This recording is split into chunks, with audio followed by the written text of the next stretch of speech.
Ronan is the strongest and most talented student at the Academy of Magic and Swordsmanship, but no one knows it. That's why everyone underestimates him. It's the biggest mistake anyone can make when they cross his path and dare to challenge him. One day, God turned against humanity and sent his angels to wipe humans off the face of the earth. When the great battle happened, the angels were defeated, but Ronan, already an adult, was the only one left alive. Our protagonist Ronan won, but the rain falling hid his tears because that victory was far too bitter. The price paid was far too high. Dozens of bodies scattered on the ground belonged to people he knew and respected. Did so many lives really have to be lost? Ronan was still mourning when he heard the voice of one of the angels calling his name. Consumed by rage, he unleashed all his fury, telling that bastard that all the other angels had been defeated or sealed away forever. "This is what you get for underestimating humanity," Ronan shouted. He didn't want to show weakness, but the angel knew well. Many humans had fallen too. Warriors as strong as Ronan no longer existed. "So what, you think that matters? You lost to the humans?" Ronan snapped back, spitting out his contempt. The angel, who looked more like a demon, laughed. "What a shame. If those humans hadn't looked down on you back then, if you'd been properly trained, you'd be strong enough to defeat all of us, and don't you regret defending the very people who humiliated you so much?" Ronan gave a bitter smile. "I know I lived a shitty life, so shut up and die." He sent the angel back to find God and tell him he had failed. Alone, Ronan walked across the battlefield, staring at the memories that still pulsed in his mind. He couldn't understand how those giants could withstand the attack aura of the greatest warriors in the world, yet couldn't defend against his sword, even though he couldn't use mana. His sadness was broken by a familiar female voice calling his name. Staggering, Ronan made his way toward the owner of that voice. It was Ade-shan, the beautiful and powerful commander of the humans. Even in that state, he couldn't resist teasing her. For someone in command, "You don't look much better than me right now." Ade-shan gave a weak smile and asked if his name was really Ronan, just a mere corporal in the army. And looking at him, she saw he wasn't much better off either. She wanted to know if Ahayuti, the giant general, was dead. Ronan confirmed, "I killed that monster myself."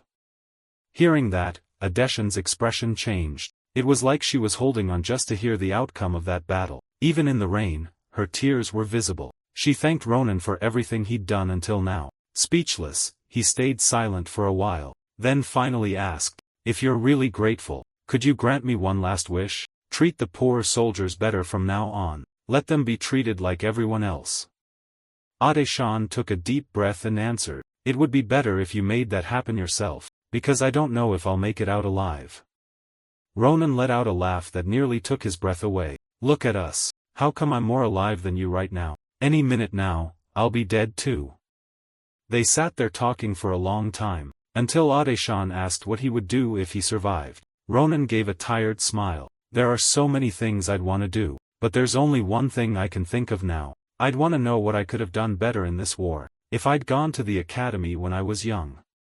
He said that because the giant's words still tormented him, and above all, because it had been his sister's wish to see him at the academy. With a heavy voice, Ronan murmured that soon he'd see his family again. Ade-shan, even exhausted, tried to give him hope, saying he would survive. But before she could finish, the sound of a single raindrop cut through the silence. The heavy rain stopped. Then a tremor shook the earth, shattering any last sense of peace they had. Ronan had a bad feeling and quickly understood why. An angel appeared in front of Ronan with so many wings that it looked like some of them might even be sprouting out of his ass. Behind him, a legion formed, hundreds of angels, lined up as if they'd never even taken part in the previous battle, exhausted and in disbelief. Where the hell did these bastards come from? Who are these guys?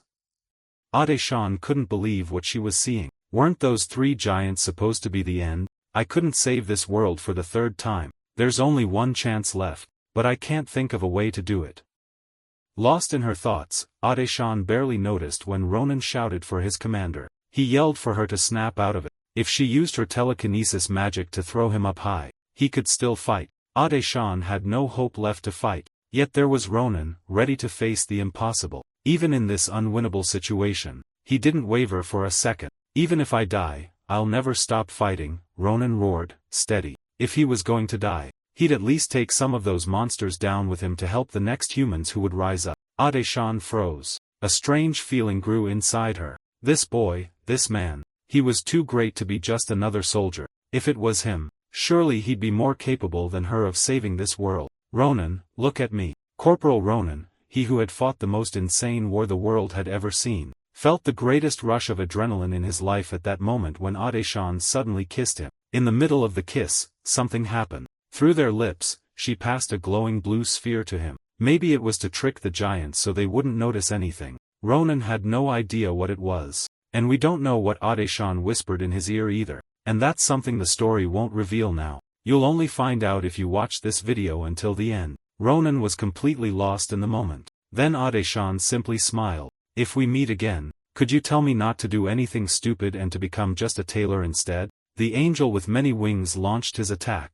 And that's how the two of them died. Or rather, how one of the most incredible stories I've ever known began. Ronan woke up, adrenaline pumping, shouting his commander's name. It had all been just a dream, a strange dream he'd just had. He couldn't believe it. It was home, Nimbutan. It was real. He had truly returned to the past. And this was the first day of regression. Sitting under a tree, he thought back on her words. The kiss, the object she had given him, it had been a temporal return pill. She had explained it. It was the very thing that had allowed her to go from being a humble tailor to the great commander she became. She had only been allowed 4 returns. 3 were already used. This was the last, and she had chosen to give it to him. She believed that he might be the one to defeat the giant, that he might be the one to stop the end of the world. She urged him to grow stronger, and she knew that he wanted to. If he truly wished to improve, she said, he needed to go to Philian Academy. There, they would help him become the man the world needed. He remembered what she said, that they would meet again. She asked him not to do anything foolish and to continue being a tailor. She had done many things, but nothing like this. Now he was throwing the tree frantically, thinking it might be a dream. Even if it was a dream and he had gone back, what could he do alone? He picked up a stick from the ground, looked at the tree, and said he could. He ran off with that stick because he wanted to see his older sister. With that stick in hand, he was running through the city. He thought that if he really had gone back and if he went a little further, he heard some commotion and looked to see what it was. Bullies were hanging a boy. Seeing that scene, he wondered why they were hanging that child upside down. To think that those guys hadn't changed. He looked closer and realized that the person wasn't tied up by a rope, but by magic. He thought that a valuable person like that was hard to find on the battlefield. There couldn't be one in a rural town. He was sure they were also there. The girl didn't know how long they would continue doing that. At that bad point, something could happen to that child. The boy hanging upside down in the water shouted at them to let him go. He said he didn't have any money. He mentioned that his mother's medicine that month had been expensive. The guy holding him asked why he was worried about his mother. Since he had little money. The guy didn't like it and slapped his face. The bully turned around and noticed she was powering up her magic. He continued yelling at the boy on the tree, saying that since he didn't know his place, he would take him to the top of the tree. She said he couldn't go any higher because if he made a mistake, it would be bad for him. The man gave him a very unpleasant look and told him to shut up and lift him before he finished him off. She felt sad because she didn't know how she ended up in that situation. She thought it was wrong to trap him with magic. She just wanted to show that she was good at something. She needed to say that she couldn't do it, but she was so scared. But even so, she needed to say it. She caught their attention, saying please, and she asked them to stop. At that moment, Ronan arrived and used that stick to hit her on the head. With that, the boy's feet were freed from the magic and he fell to the ground. The bully asked what was happening now.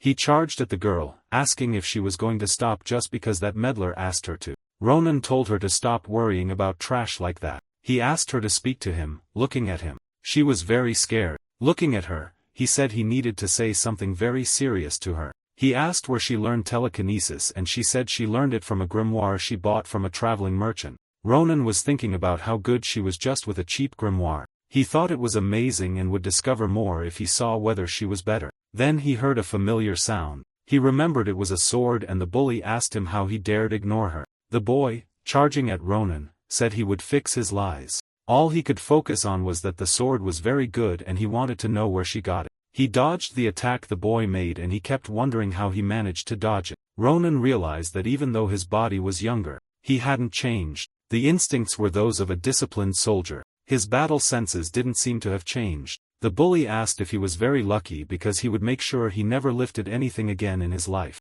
He said that since it had come to that point, he should just kneel down and beg. Since he stood still and said nothing, the bully began to taunt him, saying that if he killed him, he would take good care of his sister. He managed to get his attention when he mentioned his sister. At that moment, the boy was blinded by rage and gave him a lesson. That was when the bully lost his ear. He dropped his sword on the ground and brought both hands to his ear, and he kept shouting that his ear was hurting. Ronan didn't like when people made offensive jokes about his sister. He asked the bully if he wanted another lesson. The boy who was previously subduing the other on the tree was now on his knees in front of Ronan. The other boys in his group couldn't believe Ronan had cut off his ear using just a stick. He looked at the group and asked if they were enjoying the show. He told them to leave and take the boy on the ground with them. He also ordered them to leave the money they had stolen, along with an extra amount for ruining his mood. The boys said they would give it back. He handed the money to the boy who had been hanging on the tree earlier. He asked if he was sure about giving him all that money.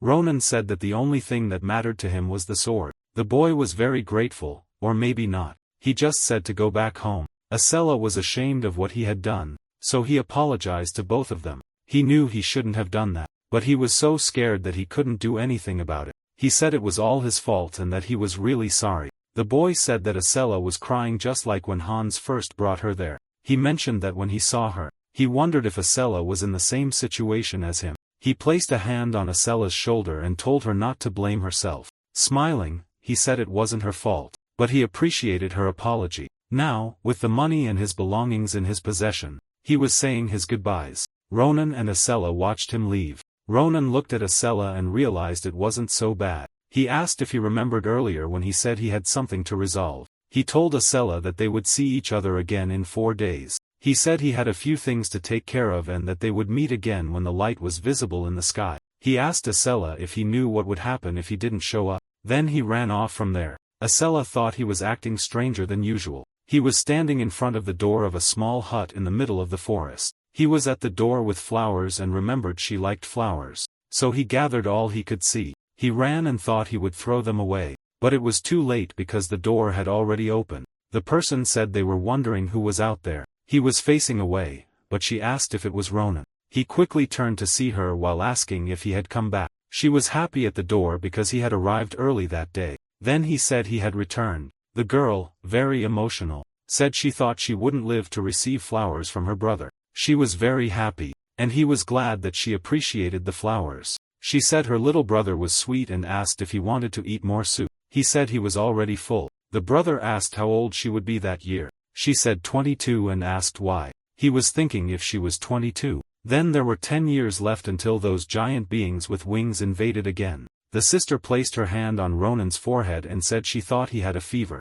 He remembered her as that amazing and kind person. She made him wish that moment would last forever. But in 10 years, to protect the world and his sister, he told her he had something to say. He was thinking about entering the academy. That took her by surprise. Then she got very emotional and happy. She wanted to ask if she hadn't heard wrong, if he really wanted to go to the academy. She ran off and said there was no time for that. Gathering a few things, she knew this day would come. He was smart, so she was sure he would do well. Then she took out a large cauldron and placed it there with some effort. She told him it was her gift to him. When he looked inside, that huge cauldron was full of money. He asked how much was in there. She had saved it because of him, but feared he would change his mind about the academy and wanted to be able to pay for everything quickly. He said he appreciated the gift, but he wanted her to use it. He told her that he wanted to go to the Imperial Filian Academy. She found it surprising. First, he didn't want to go to the academy, and now he wanted to go to the best one that existed. The Imperial Filian Academy looked like one of those ancient castles. It had the best teachers on the continent. He knew that the people from that academy had been very useful during the war because the academy had such high entry standards and immense fees, and because it was famous. It was also a problem. He didn't know that would be her reaction. His sister became even happier. All he had to do was show good results to her. Ronan was at the designated place waiting for Asel. She said she only came because he wouldn't leave her alone if she didn't. He said it would be a long night because there was something he would like to test with her. Asel asked what he was talking about, and he replied that it was nothing too serious. He asked her to use telekinesis on him, to lift him as high as she could. She thought it was strange to use telekinesis out of nowhere like that. Then she asked him why he thought she would do something so dangerous. He told her he wouldn't die, so she shouldn't be afraid. Asel warned him she was going to start. She cast her powers on him to begin levitating him. When he started rising and leaving the ground, he was already quite high and thought it was better than he expected. Even though it wasn't very high or stable, the feeling was similar. That was what, during the battle with Ahayuri, allowed him to fight on equal terms with him. It was telekinesis. Telekinesis was a rare ability, even among mages, who were already rare in that place. Ronan knew Asel would become the most important element in the battle that was to come. Asel was having difficulty continuing. She asked if she could bring him down now, but he wanted to stay a bit longer. He said he would come down on his own. Asel wanted to know what he meant by that. Ronan gripped the sword tightly and seemed to be cutting something in the wind, and that's how he came down on his own, cutting through the mana. When asked what he had just done, he replied it was nothing, just an acrobatic move he had learned. He said to let it go, as he didn't know what was happening either. One of the things he thought he needed to do was figure out what that ability was. Yes, before finding out why only his sword worked against the giants. That could be the reason. He could think about it slowly. There was something he preferred to do anyway. Asel had passed the test. That could be the first page of Ronan's biography, the greatest storybook in the Empire. Asel and Ronan were walking down a path in the forest. He asked Ronan if he heard correctly, if he really wanted them to go to Filian Academy. Ronan told him he understood correctly and he didn't know why he kept asking. He asked what he was thinking. Asel didn't want to go. Asel replied that she understood why Ronan wanted to go. He had talent in martial arts, but she couldn't do anything.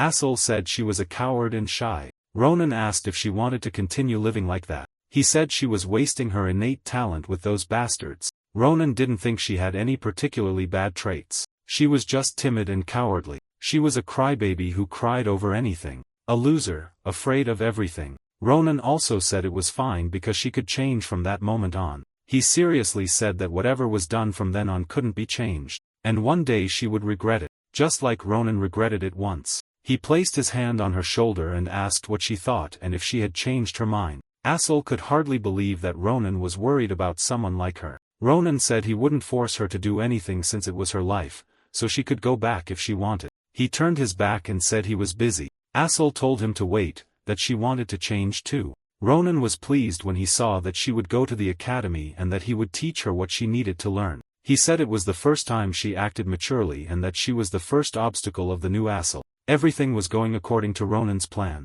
Asel had wide eyes staring at a campfire. They were observing from behind a bush when Asel timidly asked if that was her obstacle. Ronan warned that it was the best opponent he had found to bring out her ability. It was a Luna goblin and that one was the leader. He was very satisfied and asked Asel if she was enjoying it. Ronan looking at her asked if they should start now. It was a Luna goblin, a type of goblin that usually appeared in that area. Most people could differentiate common goblins by their yellowish color and misshapen bodies. In fact, the only trait of the lunar goblins was that they were obsessed with treasures. They liked to ambush merchants and steal their treasures. They would gather everything they stole in one place and there they would hold the moon festival on a full moon night like tonight. Asel understood the reason they were there that day. Ronan said they were going to steal all their treasures today. He had already heard about something like that. About goblins who guarded their treasures in one area and held festivals. Asel asked how Ronan knew that and he replied that he had his own methods. He suddenly pulled Asel closer and said that he could use telekinesis to move all their treasure into that bag. He said it was simple, but Asel didn't seem to think so. If he made a mistake, they would wake up. Ronan said that they would be quite angry. Asel thought the plan was too risky and said they should reconsider. Ronan explained to him that to get into the academy, they needed two things. The first was money and the second was real experience. Money was a problem, but real experience was more important. Filian was full of aristocrats who had received elite training since birth. If he wanted to beat them, there was only one thing for Asel: gaining experience by risking his life. Ronan said those guys were the perfect enemies and they would gain both money and experience. He asked if Asel had a better idea. Since he didn't, they would start right then. He began using telekinesis to move the goblins' treasure into their bags. There were many silver coins, gold coins, and jewels. The bag was almost full. Ronan kept saying it was just a little more. When the bag finally filled up, he said it was enough now. He looked at the treasure falling into the bags and was very satisfied. When he noticed that the last bag was full, he said that was the last one. Ronan said that experience was the best thing. He placed his hand on Asel's head, thinking that he wasn't that confident but would get used to it quickly. Asel was better than he imagined. His eyes were shining because he had found a servant. He said that since the bags were already full, they should leave. Ronan said there was nothing else to do there and that they were leaving before something went wrong. In the dark forest, there was a bird flying at full speed and two boys running after it. They were shouting and making a lot of noise during that chase. Ronan and Asel heard all that ruckus. Ronan wanted to know what kind of lunatics were causing so much chaos at that hour. All that commotion ended up waking the goblins. They arrived too late to the noise and quickly looked at the treasure chest. They realized it had been stolen and started yelling that the treasure had disappeared and that there was a thief there. In a few moments, all of them were awake and searching for where the thief was. Asel and Ronan tried to leave without being noticed, but they were spotted.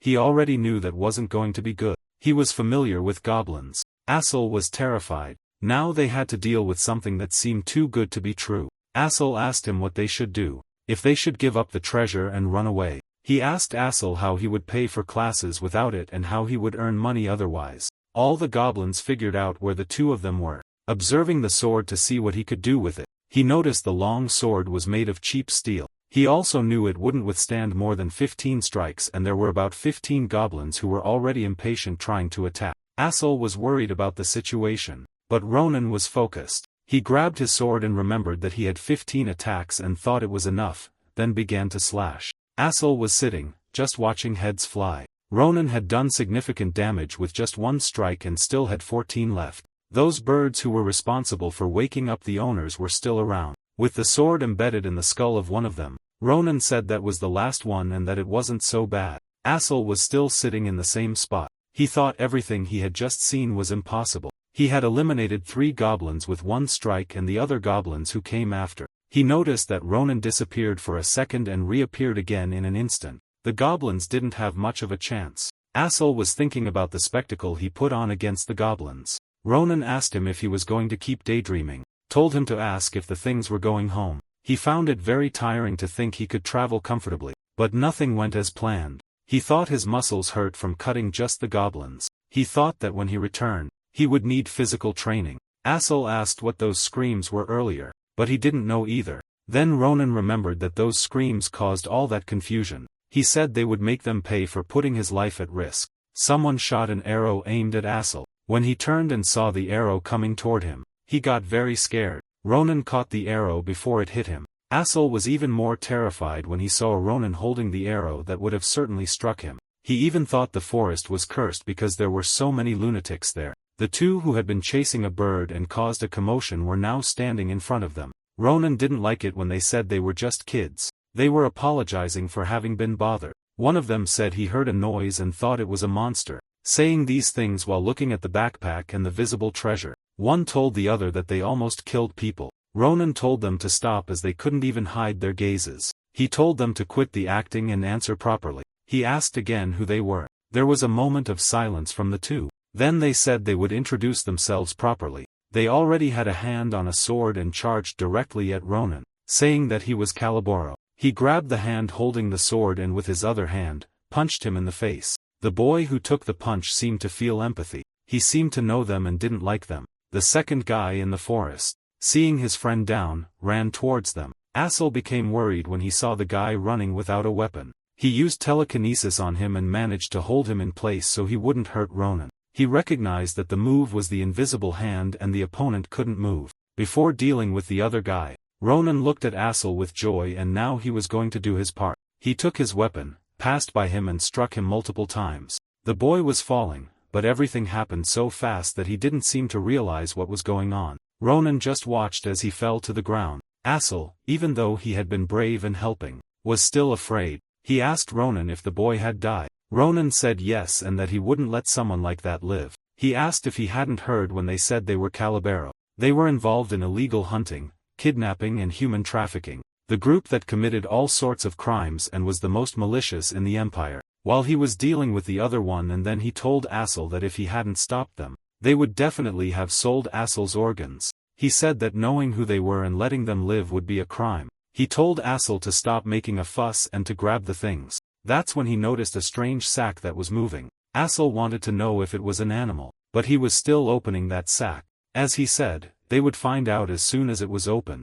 As soon as he opened it, a bird flew out quickly. Ronan wanted to know what that blue chicken was. That bird was flying near them and Ronan wanted to know why it was blue. Asol said it was the first time he'd seen a blue bird. Ronan also said it was the first time he'd seen one. Ronan noticed shackles on the bird. He knew those shackles were Calabero traps. They disrupted the prisoner's mana and restricted their movements. He thought they only used those in rare cases or when capturing fantastic creatures. He thought that maybe that blue bird. The bird looked at him as if wanting him to respond to something. When Ronan finally understood what the bird was, the bird connected with him. Asol freaked out again when he realized it had just spoken. Ronan explained that it was communication magic. Realizing it spoke as soon as it came out of the sack, he understood that perhaps it was possible to block mana. Ronan spoke through the bird and asked if he was the owner of the blue bird. He said his name was Varen and that he was researching rare beasts at the institution. Varen apologized for being rude and asked with whom he was speaking.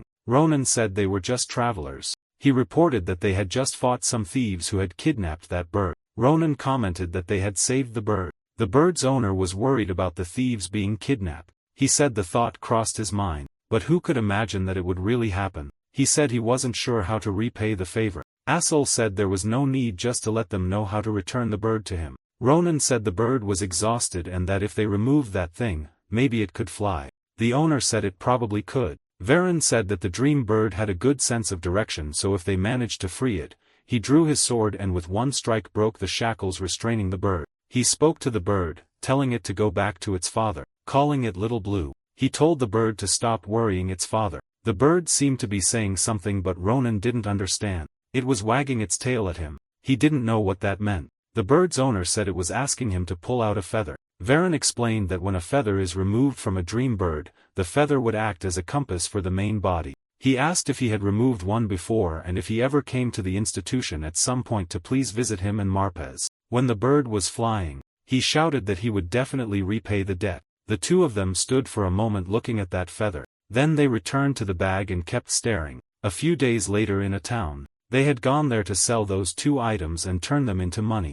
A merchant was observing and thought the objects were incredible, offering 20 gold coins for one of them. The merchant said that all the items he had brought were of great value. Ronan was satisfied and had finally found someone who understood. All the other merchants were swindlers. He didn't think he would find such a fair merchant wandering around. The merchant said he was honored to hear that. He mentioned to the merchant that he had something else he wanted to check besides that and pulled something out of his pocket. He showed it to the merchant, but said he wouldn't sell it as he was just curious about what it could be. He remembered that on the night he caught the blue duck or bird, it left that behind. When he first saw it in his hand, he thought the bird might have defecated. He thought that Chicken had returned his kindness by doing such a thing. He found it disgusting and threw it against a rock.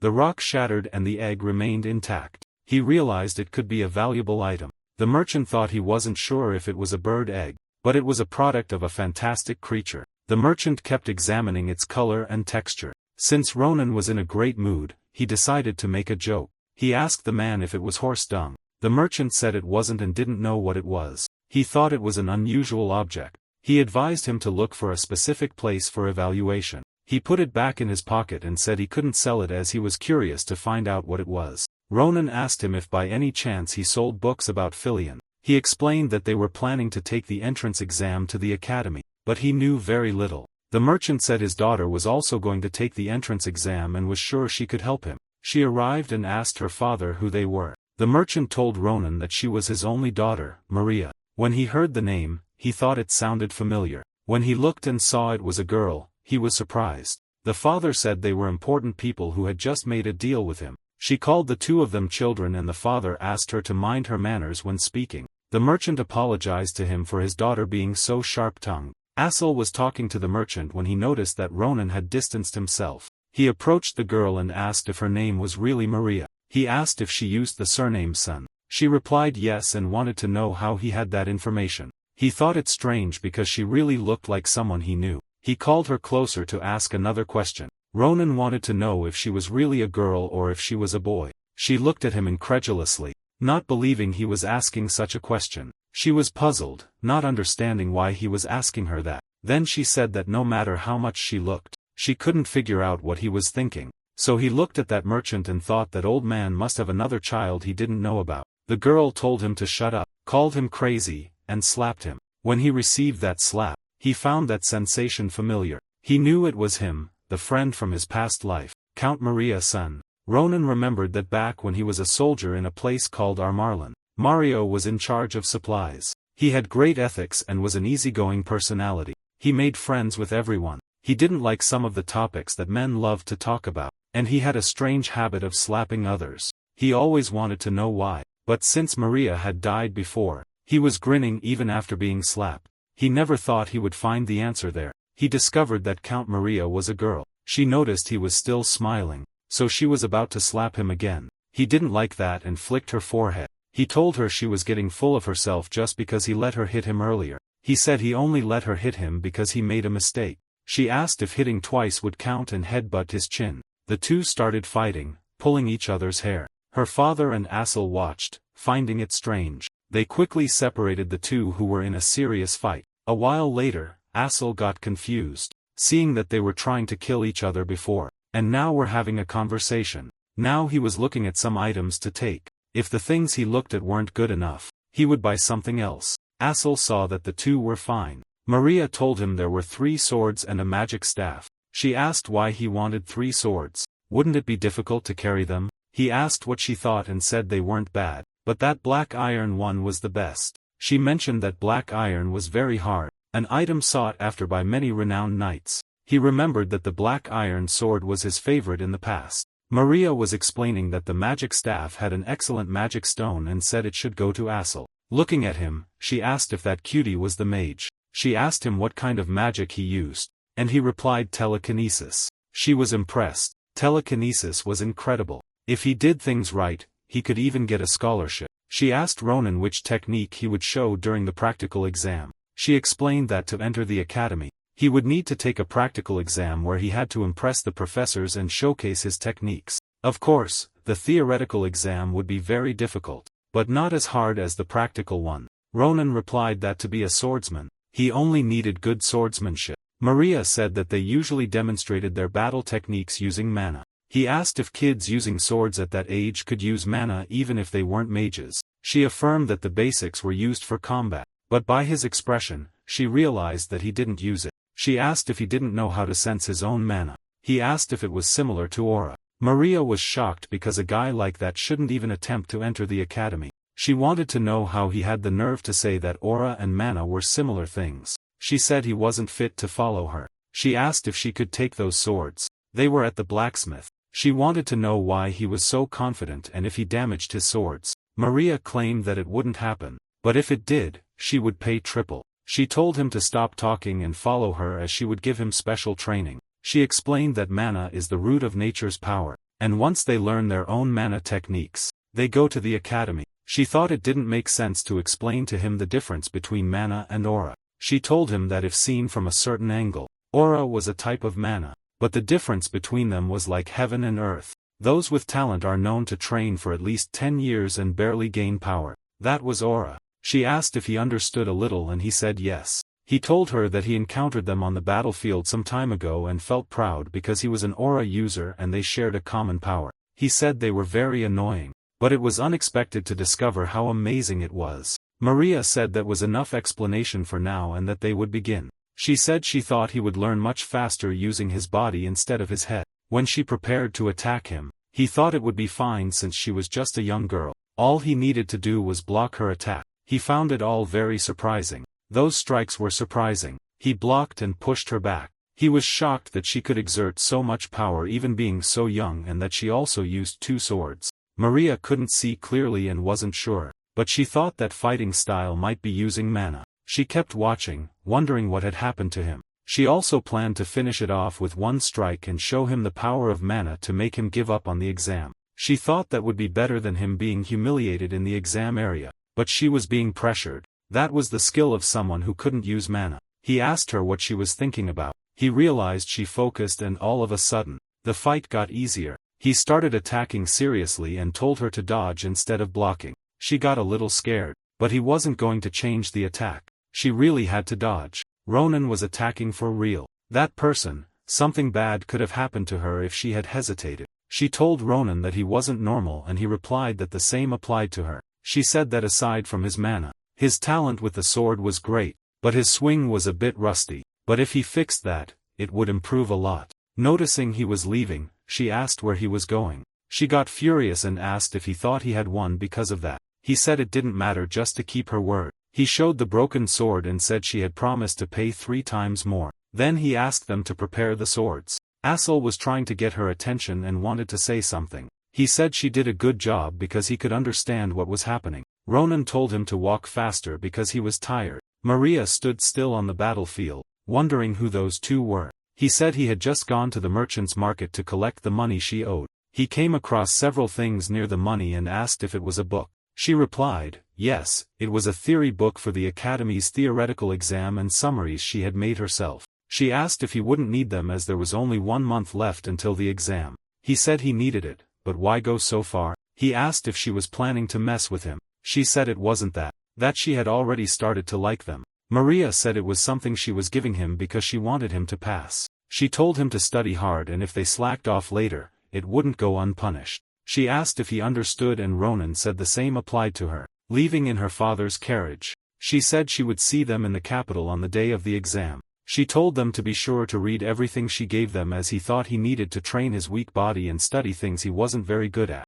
But he thought it wasn't a bad feeling. That was Ronan's life after returning home. Now with his sister, Iril, he ate to the point that his stomach nearly exploded after every meal. He began increasing his stamina and adapting his adaptability. He found a place where he would train. That day, he would do it until there were no more monsters around the village. He also studied things that were expected of a soldier like him. Even without knowing how everything would end, he gave it his all. After a month, the day finally arrived. Valen, the central city. Isel was impressed because he thought the academy was huge and beautiful. He was fascinated. Ronan asked him what he was doing standing in the middle of the street. He told him to stop acting like a bumpkin and go in because they were late for the exam. Isel stood still, staring at Ronan. He asked what was wrong. Isel said he was a bit surprised because it had only been a month. He was already bigger. He asked if he was going to start with that again. Giving him a few pats on the head, he told him to stop talking nonsense and get going.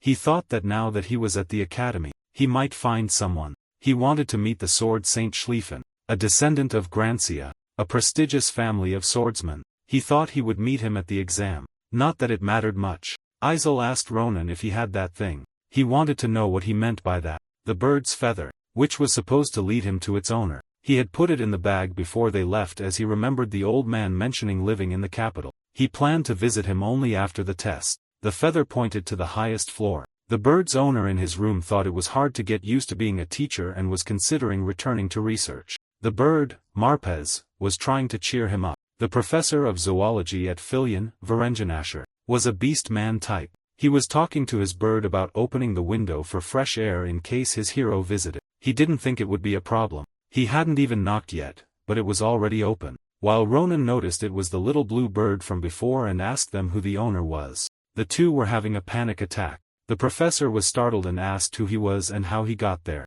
Isel was tired, as that was one of the highest floors. Ronan told him he got scared, thinking he was going to fall. Varengan got angry, thinking they had come after his bird. But he calmed down when he saw Marpez's feather in Ronan's hand. It took a while to connect the dots, but he understood they were the heroes. The professor apologized and Ronan said it was fine. No need to apologize. He said that if he wanted to blame someone, he could blame Isel. He was the one who climbed the stairs. Ronan covered his mouth and asked him to stay quiet.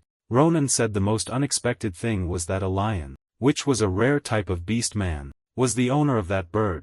Varengan was also surprised because he thought the heroes were just applicants. It was a pity. If he had known this earlier, he would have prepared a recommendation. But now in the afternoon, the exam was already set for that day. She said she needed to ask something and didn't have much time. He showed that stone and asked what it was, as the blue one had left it behind. The professor said that it was a dream bird's egg. Marpez had given birth and knew what surprising thing had come in peace and laid an egg. He said it wasn't just any egg, it was a dream bird's egg, but he had no idea what would come out of that egg. He said that if it was a dream egg, another dream bird would come out of it. The professor explained that the dream's compass was different. Everything depended on the environment around and the mana. He said that if they analyzed the mana coming from the egg, it wouldn't be impossible to predict what would appear. But that egg had an infinity of manas. It looked like molten metal as if it had been altered. but he couldn't say for sure what would come out or didn't think he was placing too much meaning on just an egg. The professor asked the bird where he had given it to lay an egg like that. He commented that he had never seen such a cheeky bird. The professor wanted to make a request to Ronan. He asked if he minded taking care of the egg. He said he didn't mind. Ronan asked the professor if it was all right and if the egg wasn't too precious. The professor said, of course it was, as the birds only laid one in their lifetime. The professor said that the fact Marpez had laid the egg in front of his heroes made him believe that he had felt something special. He was going to respect a friend with whom he had spent a long time. Ronan said it was fine. He was very curious to know what was inside. Ronan was already saying goodbye as it was almost time. In 2 years, they would have to leave. But the professor asked him to wait a little longer. He said he had been thinking about how to reward him and came up with something really good. So he gave him something that would help incubate the egg. Sometime later, in the practical test hall, in the waiting area for martial artists, it was announced that the exam for Candidate 111 was over. Candidate 102 was called and the test was about to begin. Ronan would be next.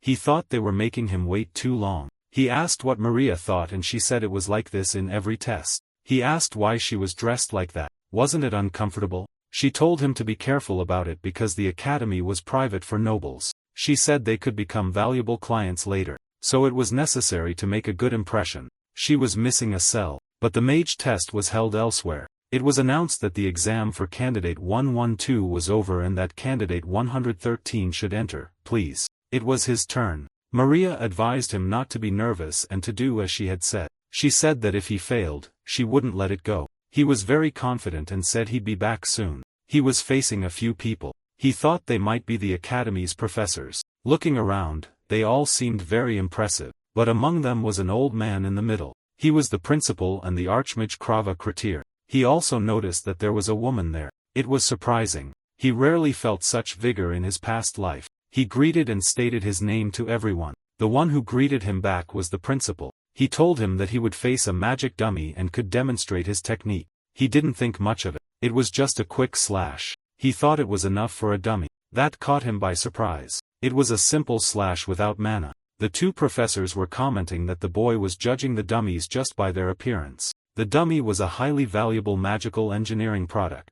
The genius Schlieffen almost couldn't leave a mark on it and kept wondering what that boy planned to demonstrate. The principal wasn't comfortable, as he noticed the professors were offending the candidate who was standing right there. He thought that if that child proved them wrong, then he just went and disconnected the dummy's head, which left the swordsmanship professor, Great Sword Saint Nabarros, quite impressed. Putting away his sword, he asked if that was all. One of the professors couldn't believe he thought the most difficult slash was just some trivial thing. He asked the principal what he thought about the score, but the principal was left speechless by the swordsmanship professor's reaction, who jumped over the table and ran towards the boy, putting her sword on Ronan's neck. He just looked and commented that she scared him and asked why she wanted to know who he was and who had taught him that swordsmanship. Ronan was confused by the questions from the fencing instructor. She changed the question and asked if he could see her movements, and he replied yes, saying he thought they were incredible. She said that at that moment, it should have been difficult even to draw his sword, but even so, he managed to swing it 3 times and stated that it was exactly 3 times, just as he had shown to the other instructors. She asked if he thought that such an arrogant strike wouldn't be noticed. Did he think she wouldn't recognize his fencing style? Then he slowed down the last strike on purpose in case the instructors couldn't see it, as if he were underestimating all of them. She remarked that he had forgotten where he was. The headmaster and the 2 theory professors were watching him, but that wasn't what happened. He simply adjusted his strength because he thought the sword wouldn't withstand the last strike. However, judging by her current mood, she wouldn't believe him. After removing her blade from the student's neck, that instructor said she would remember him. She looked at him with a devilish gaze and said she would make a point to teach him personally. The headmaster looked on and understood what she meant when she said she would teach him personally. He knew she wanted that student as a disciple. He thought that he needed to pay closer attention. The headmaster told Ronan it was a good performance. He was going to end Ronan's evaluation with a simple question.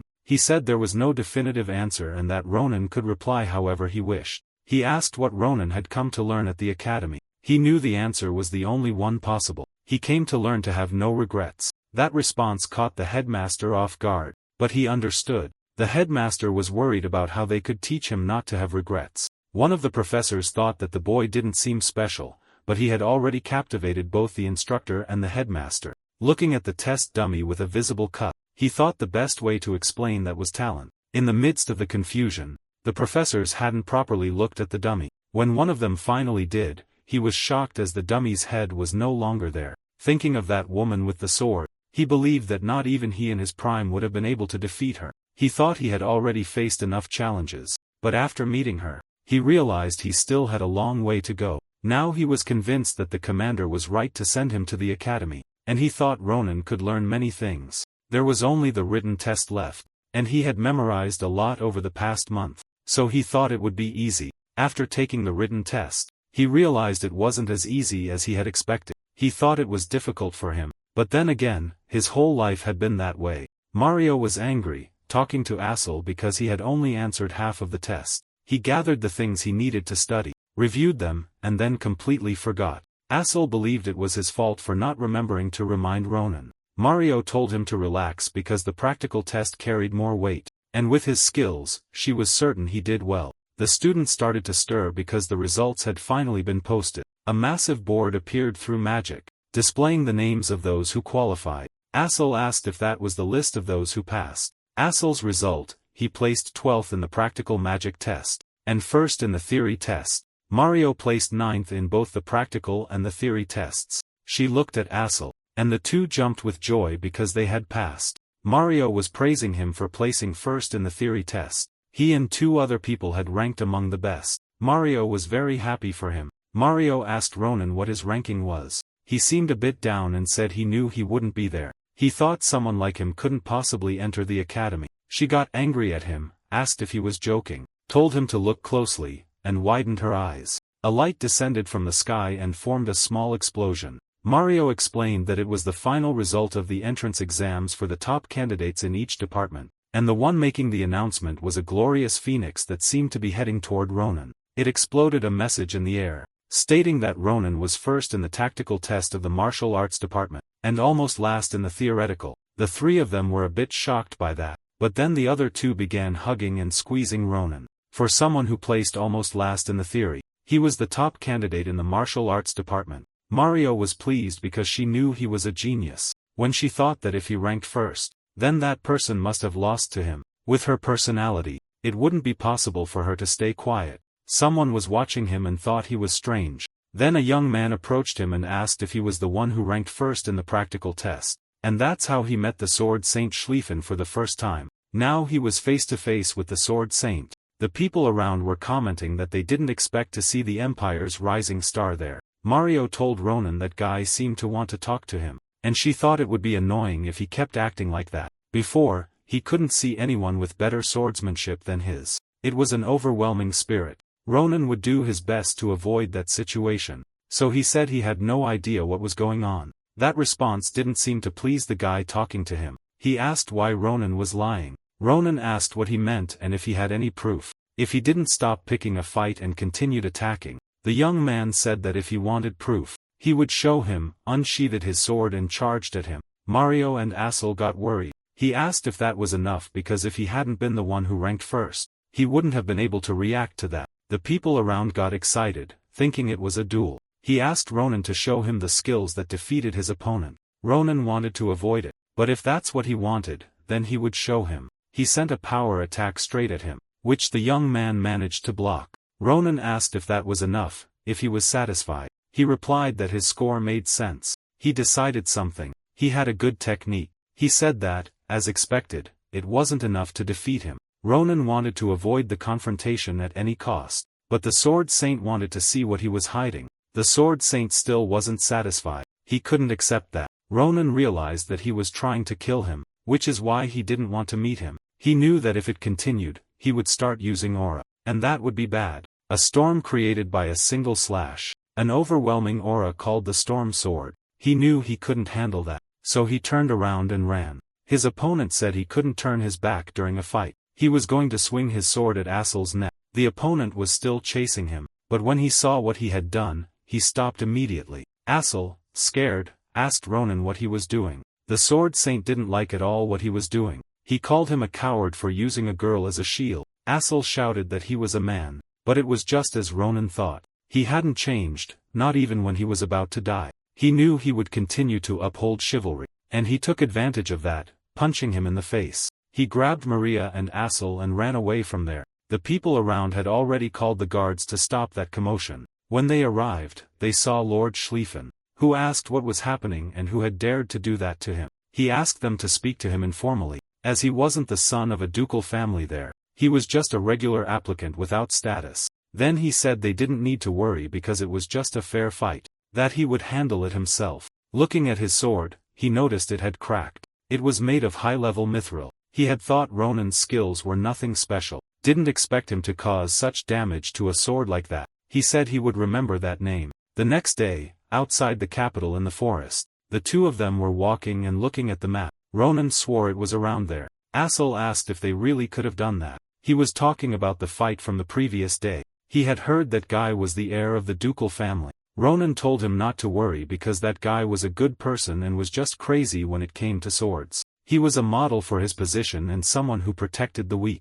He said Assel should have said that what happened was just a fair duel, because if it wasn't, they would have been arrested by now. Assel agreed and said that, upon reflection, it made sense. Ronan thought he had found the source of mana that circulated around the world for unknown reasons. He knew the value of that was astronomical and most people would want to monopolize it. But that professor was very generous to give them something like that for cracking an egg. He asked Assel if he was feeling anything different. He said it was the first time seeing so much concentrated mana in just one place. He said that there he could use magic freely. Maria said that the egg in his pocket was reacting like before. He said that it was absorbing magic at an incredible speed and it seemed like it liked the mana there. Ronan said he understood and thought that if Maria were there, she would have liked it too. Assel stayed quiet for a moment, looking at that source of mana. Then he asked Ronan if he thought it seemed strange, because the professor had said that there was a lot of mana there and that various mystical species lived and nested in the area.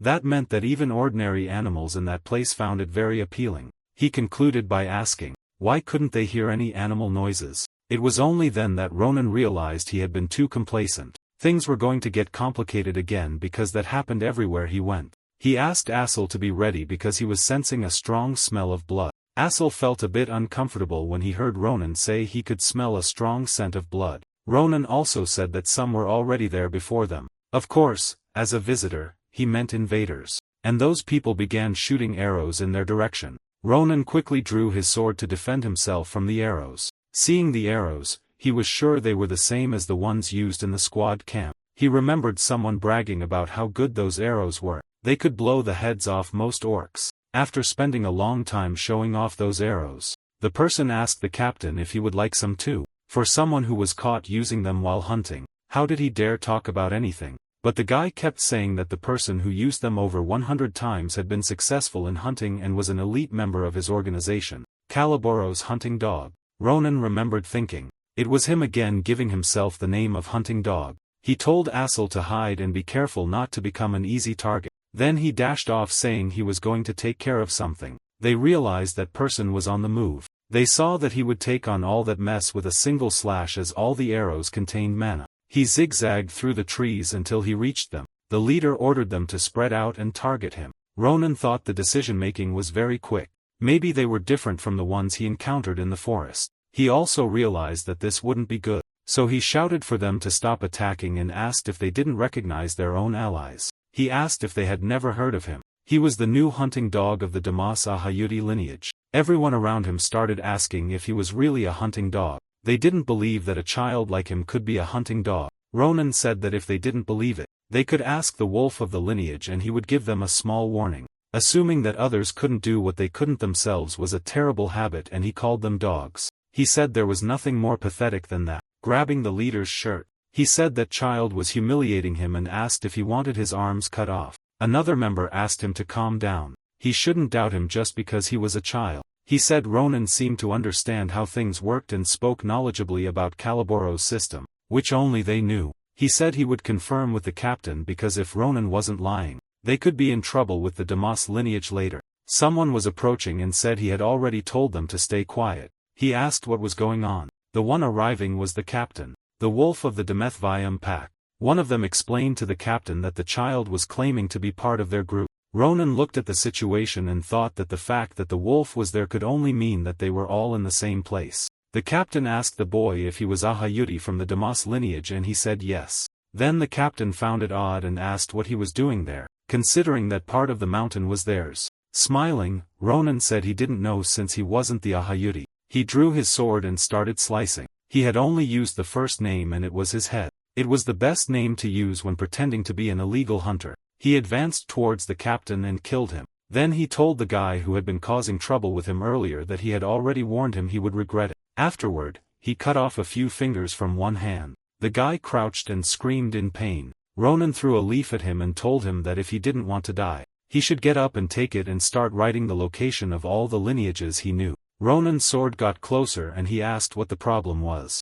Didn't he want to? If he didn't want to, then there was no need to keep him alive. The young man said he would do anything he wanted, but he had nothing to draw with. Ronan said he had already made pens for him. He told him to use his right hand, the one from which he had already removed the fingers. Ronan looked at that sheet and said his drawings were good. He said that young man was very talented. Then the man asked if he would spare him as promised. Ronan put a hand in his pocket and said, of course. He emphasized and after that, said that of course he wouldn't keep him alive. They had already walked a certain distance when Assel felt tired. Ronan asked him to stop exaggerating since he had already asked him to get prepared. Assel said it was a bit too much. Assel wanted to know if all of that was really Caliboro's work. Ronan had already warned that letting them live was a crime. He added that Assel shouldn't worry because they were wanted criminals who needed to be eliminated. They suddenly noticed something that made them both widen their eyes. The drops of blood from the slain animals were rising and forming a larger particle. And that particle was massive and took the shape of a giant wave. Even without knowing what it was, Ronan was about to draw his sword. However, the egg started reacting and came out of his pocket. It went to the center of where that giant wave was and began to absorb everything. Assel was worried and asked what was happening. Ronan told him not to ask him. One thing he knew, whatever was inside that egg wasn't something ordinary. The egg absorbed every last drop of that giant wave. Assel, concerned, asked Ronan if it was over. He said it seemed so, but he didn't think much had changed. However, the egg started to crack. It levitated and several cracks appeared on it. Assel seemed worried about what would come out of it. Ronan was happy that it finally hatched. A big hole had already formed in the egg and he wanted to know what was inside. The creature inside the egg came out quickly and bumped right into his nose. There was no time to see what it was. He noticed it had wings. It could be a dream bird. Although Ronan observed it closely, he couldn't tell if it could be a bird.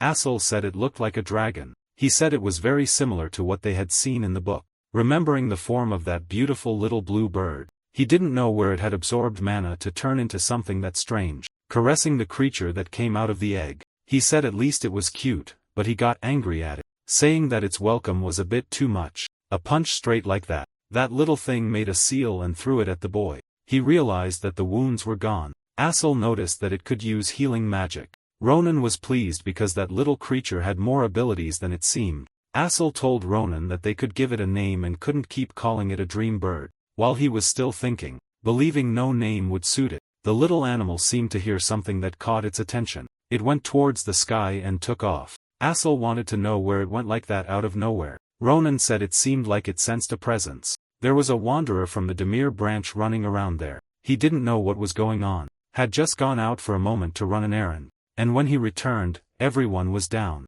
He managed to see that wave which looked more like a sea. Now he was chasing something that was pursuing him. The professor at the root of a tree fell to the ground. Suddenly that bird, which looked more like a dragon, was above, sucking his blood. The man was desperate because the bird wouldn't stop feeding. Ronan asked it to stop and said he wanted to avoid ending up killing it. Assel asked if Sita would be her name. He said yes, that he already had that name in mind. Then he asked the little creature what it thought. The young man lying on the ground thought that guy was the same one from before. He imagined he was the owner of that brother. He went over and asked if he was okay, calling him Blaris. The young man replied yes, that he was fine and alive thanks to him. Then he touched him and asked who he was. How did he know his name? Ronan, placing the sword on his neck, told him he didn't need to know that. The young man seemed to remember him from the night before. He thought he was the Caliboro's hound master. Ronan told him the ranking was lower back then and that he had something he needed him to do, just so he would know he wasn't lost. With a few gold coins in hand, Ronan said it was better than he thought. Asel agreed with him. Asel collected some of that water that turned into gold and looked a bit confused. Ronan wanted to know why Maria's father had offered such a high price for her, and thanks to that, they didn't need to worry about money, as they were indebted to Professor Varen in many ways. They had gone there to thank him for everything and to show him Sita, but little did they know they would end up on a business trip. But aside from the task he was given, Balrouse, there was also the map he received from that hunting dog. It was simpler than just a thank you. He had scared him so much that he was sure he wouldn't dare do anything wrong. Asel asked Ronan what he would do with the money. He said that the top-ranking students were exempt from the academy fees. There was something he wanted to do. The entrance ceremony was approaching. A few days later at the carriage station in the city of Valone, someone told that young lady that they had already reached their destination and thanked her. She was pleased because it was the capital and she thought everything was amazing. Ronan asked if she should be tired from the trip and she was very happy to see him. He asked her if nothing unusual had happened while he was away. He said she should be the one asking that. She got really scared when a high-class carriage stopped in front of their house and didn't know how it was possible. Pinching his cheeks, she wanted to know why he had lost so much weight and asked if he was eating properly. She was relieved, but then she noticed that he had a small animal on his shoulder. She asked what that cute little creature was. Ronan introduced it saying it was Sita who had started traveling with him. He said the most important thing was that they needed to hurry because they didn't have much time. He said he had something he really needed to do. Shortly after, they were inside a very luxurious shop. She knew he had earned the money to enter the academy. Even so, she thought that gift was a bit too much. Ronan curiously looked at the clerk and asked if everything he had tried could be delivered. His sister was thrilled because there were so many. He said it wasn't that many and that they wanted to buy more. She was very moved and realized that her little brother had grown a lot. She spun around the whole store shouting that her little brother was a very kind person. She asked him where they would go after that. He said he wanted to visit some places and that his sword had been damaged a few days ago. Then he opened the door to leave. Outside, the young man asked him if they were done. To get his attention, he called out Ronan's name. Ronan almost died of fright because he didn't expect to see him there. He asked why he was coming from there and if he was a stalker. He said he had just picked up his sword nearby and coincidentally saw him, so he decided to wait. He asked him to please stop with that disrespectful attitude. Ronan said that's exactly what a stalker would say if he were crazy like him. He got irritated when he heard that his sword was defective and asked whom he should be blaming there. He said he really wished he could have shown something like a defect if it seemed so. Ronan's sister got angry because she had already taught him that he shouldn't be using bad language. Saying that the guy started it only made things worse for him because he realized he was responding to her. She gently apologized saying that her brother had a foul mouth but a very good heart. She said he must have been very shocked. However, he didn't mind at all because to him she looked like a goddess. She said it was her fault for not disciplining her brother properly. Schlieffen took full responsibility and said it was his lack of discretion. He said that everything that happened was his responsibility and that she could rest assured. She took his hands and said that having a friend like him made her happy for Ronan. She asked him to take care of her little brother. From that day on, the young man, very red and embarrassed, said he would take care of him. He wasn't really enjoying being there but there was nothing he could do. Still blushing, the young man said he would first compensate him for the sword and that he didn't have gold on him at the moment. So he offered a crest as identification and proof of his family. He said they could use it anywhere in the empire and if the girl wanted to buy a sword to please go to the blacksmith at the end of the street. It was a place known for carrying a legacy of 500 years, making it difficult for commoners to enter. He said he hoped they would make a good sword for them. He went there and then realized that the crazy guy knew exactly what he was doing. Errol thought that with the identification proof from Grancia, he could buy the entire village. He didn't think that was really the sword Saint Schlieffen he knew. The next day at the academy's entrance ceremony, the principal said it was a pleasure to meet all those newcomers. He introduced himself as the academy's principal and said his name was Krava Kratir. While the principal spoke, Marja, Ronan and Asel were there together listening. Schlieffen with his status was positioned more at the front near the professors. The principal concluded by saying that he believed all of them would become part of the empire's history. He congratulated everyone for joining and addressed class 787. Ronan in the middle of the crowd was already yawning. His sister as a guest along with other people was already in tears. As soon as he finished speaking, the principal snapped his fingers and a multicolored light began circulating around. Everyone started noticing that reality seemed to be distorting. The sky appeared to be breaking and suddenly they all appeared in the center of a large arena. Someone said it was a pleasure to meet them and call them freshmen. He didn't think he had teleported the entire place with a snap of his fingers. The principal said that the ceremony had reached its peak and that they would begin the meeting between veterans and freshmen. It was something that happened between newcomers and second-year students as it was the first encounter between them. The process used to be intense and was also a special event at the academy. The process occurred so that the first and second ranked would represent the freshmen, and each one was assigned to one of the 4 second-year students who had their own individual fighting styles. Then a one-on-one battle would take place. The principal warned that the significance of that event was directly tied to the academy's instructors. He believed they would improve and that healthy competition was the beginning of true education. Ronan's sister wondered if the duel was really educational. The principal said, of course the freshmen could choose their opponents and it was also possible to refuse the duel so they shouldn't feel intimidated. Freshman representatives, feel free to do as you wish. The second-year martial artist,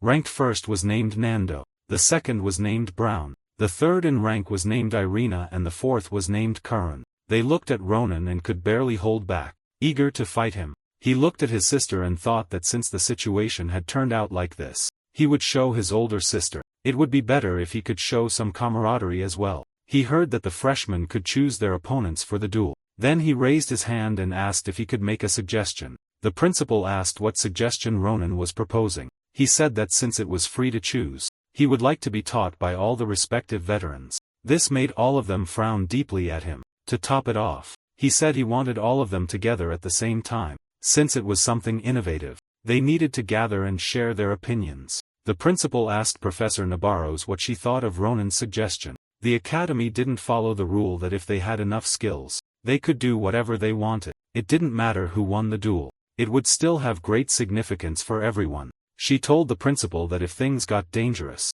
she would intervene. The principal thought about the case and was informed that they would proceed. All 4 found it absurd how much that boy was underestimating them. Someone there asked them to calm down. He was arrogant, but Schlieffen was certainly very skilled. That was an opponent they couldn't underestimate. They said they would go all out from the beginning, so everyone understood. Irel thought that atmosphere was too chaotic. She shouted to her brother that if he thought it was dangerous, he could give up at any time. He just waved at her, trying to calm her down. The principal was giving the order to start. He wanted to begin the first match between veterans and freshmen. The first veteran was Nando, who charged aggressively to take out that freshman. Ronan dodged and avoided the strike. He thought they were good and were a few levels above Maria from back then. The next to attack was Irina, who blocked his attack. Karan asked Irina to duck and also wanted to strike. Even with both attacking together, they didn't intimidate Ronan, who blocked and thought that their teamwork wasn't bad. To get out of that double attack,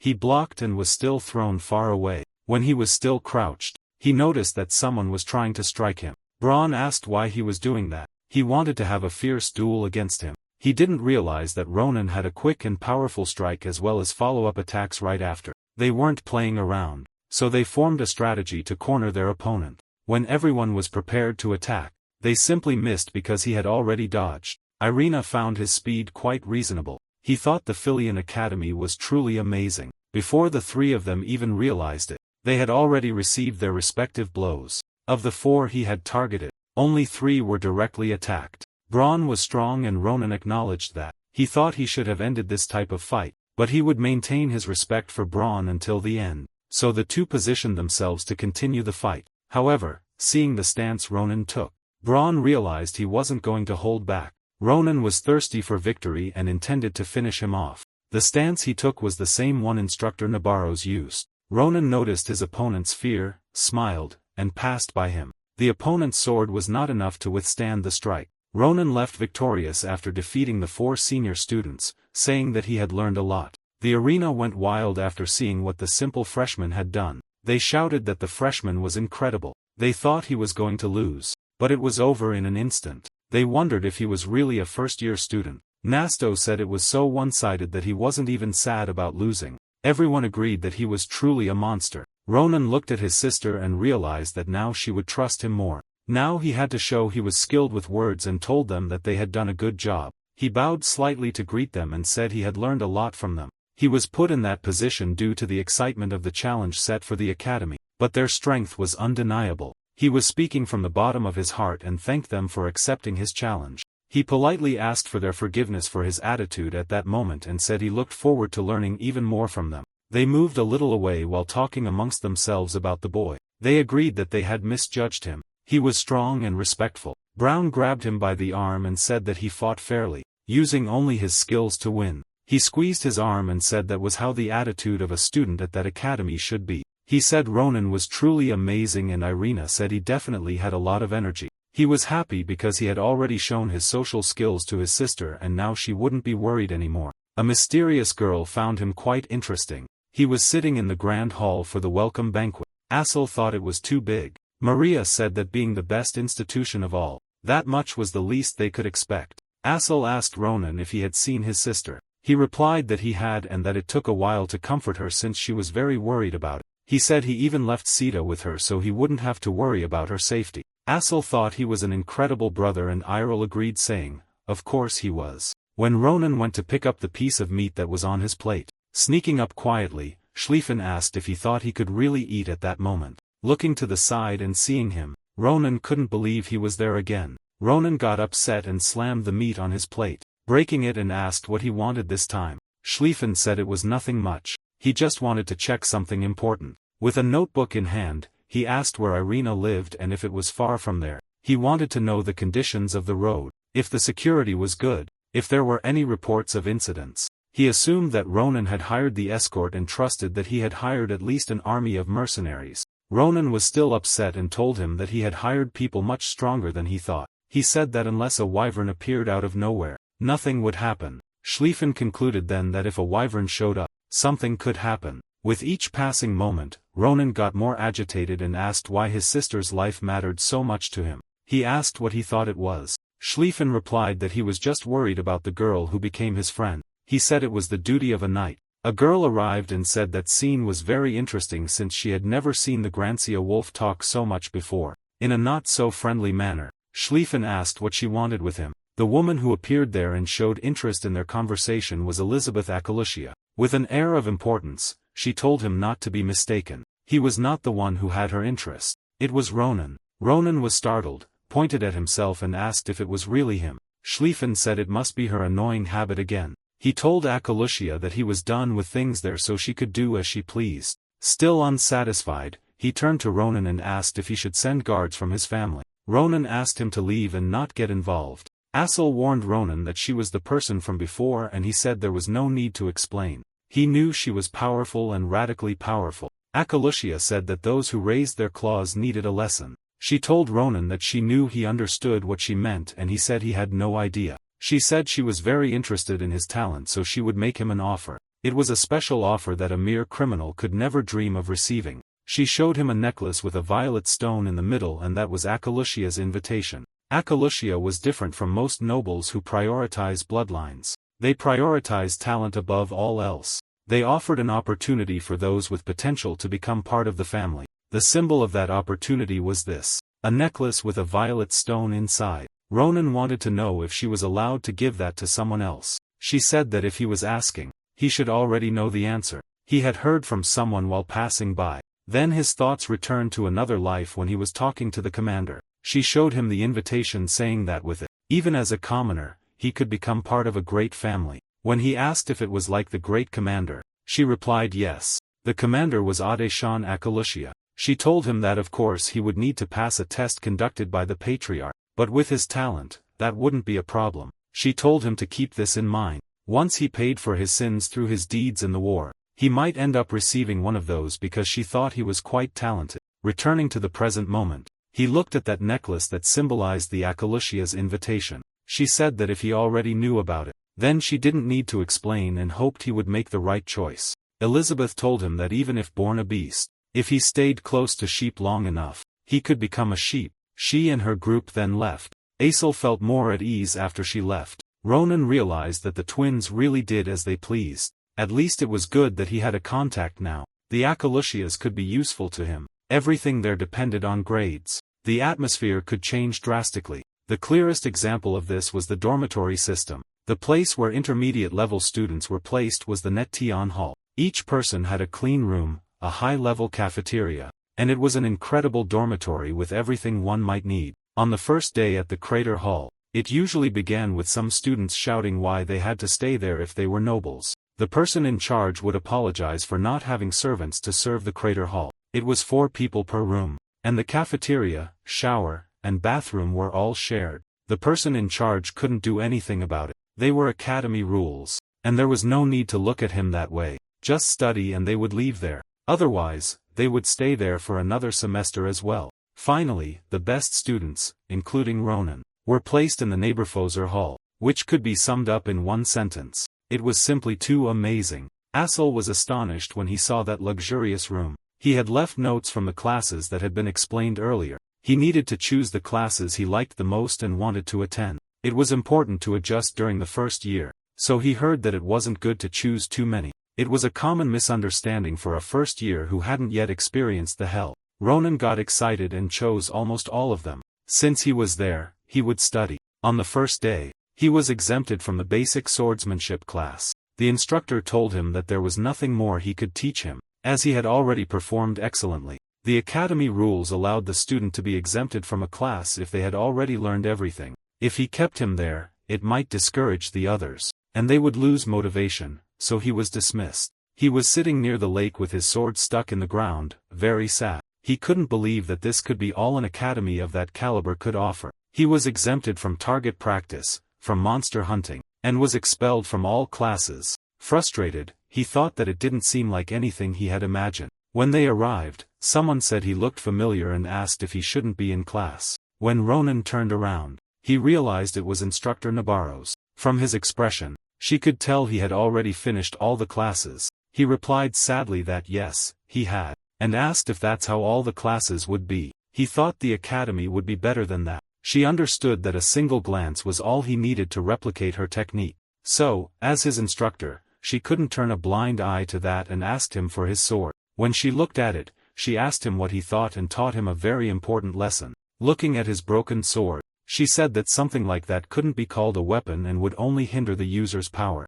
She asked him to pay close attention as she gently placed her hand on her sword, drew it, and he observed. She released a strike that made the water from that lake shoot up into the air, making it look like it was raining. Looking at him, she asked if he could see what was missing. A sword is a hard and sharp piece of metal used to fight against your opponents. Disposable, or at least that's what he thought until he saw that. It was a perfect technique. He thought it was ridiculous. He was certain that she had used the sword in her hands. He knew the cut was the same, but how could the power be so different just because of the weapon? She said that the waste of strength was what determined whether he lived or died, and if he were using mana, it was essential that he find a weapon that matched him. She said that it wasn't something he could understand since he didn't use mana. He asked if she already knew. She said yes, but the fact that he had so much energy was truly incredible. She said that one day he would be able to use mana. So, to use that power correctly, he would need a proper weapon. She told him that he must have a lot on his mind.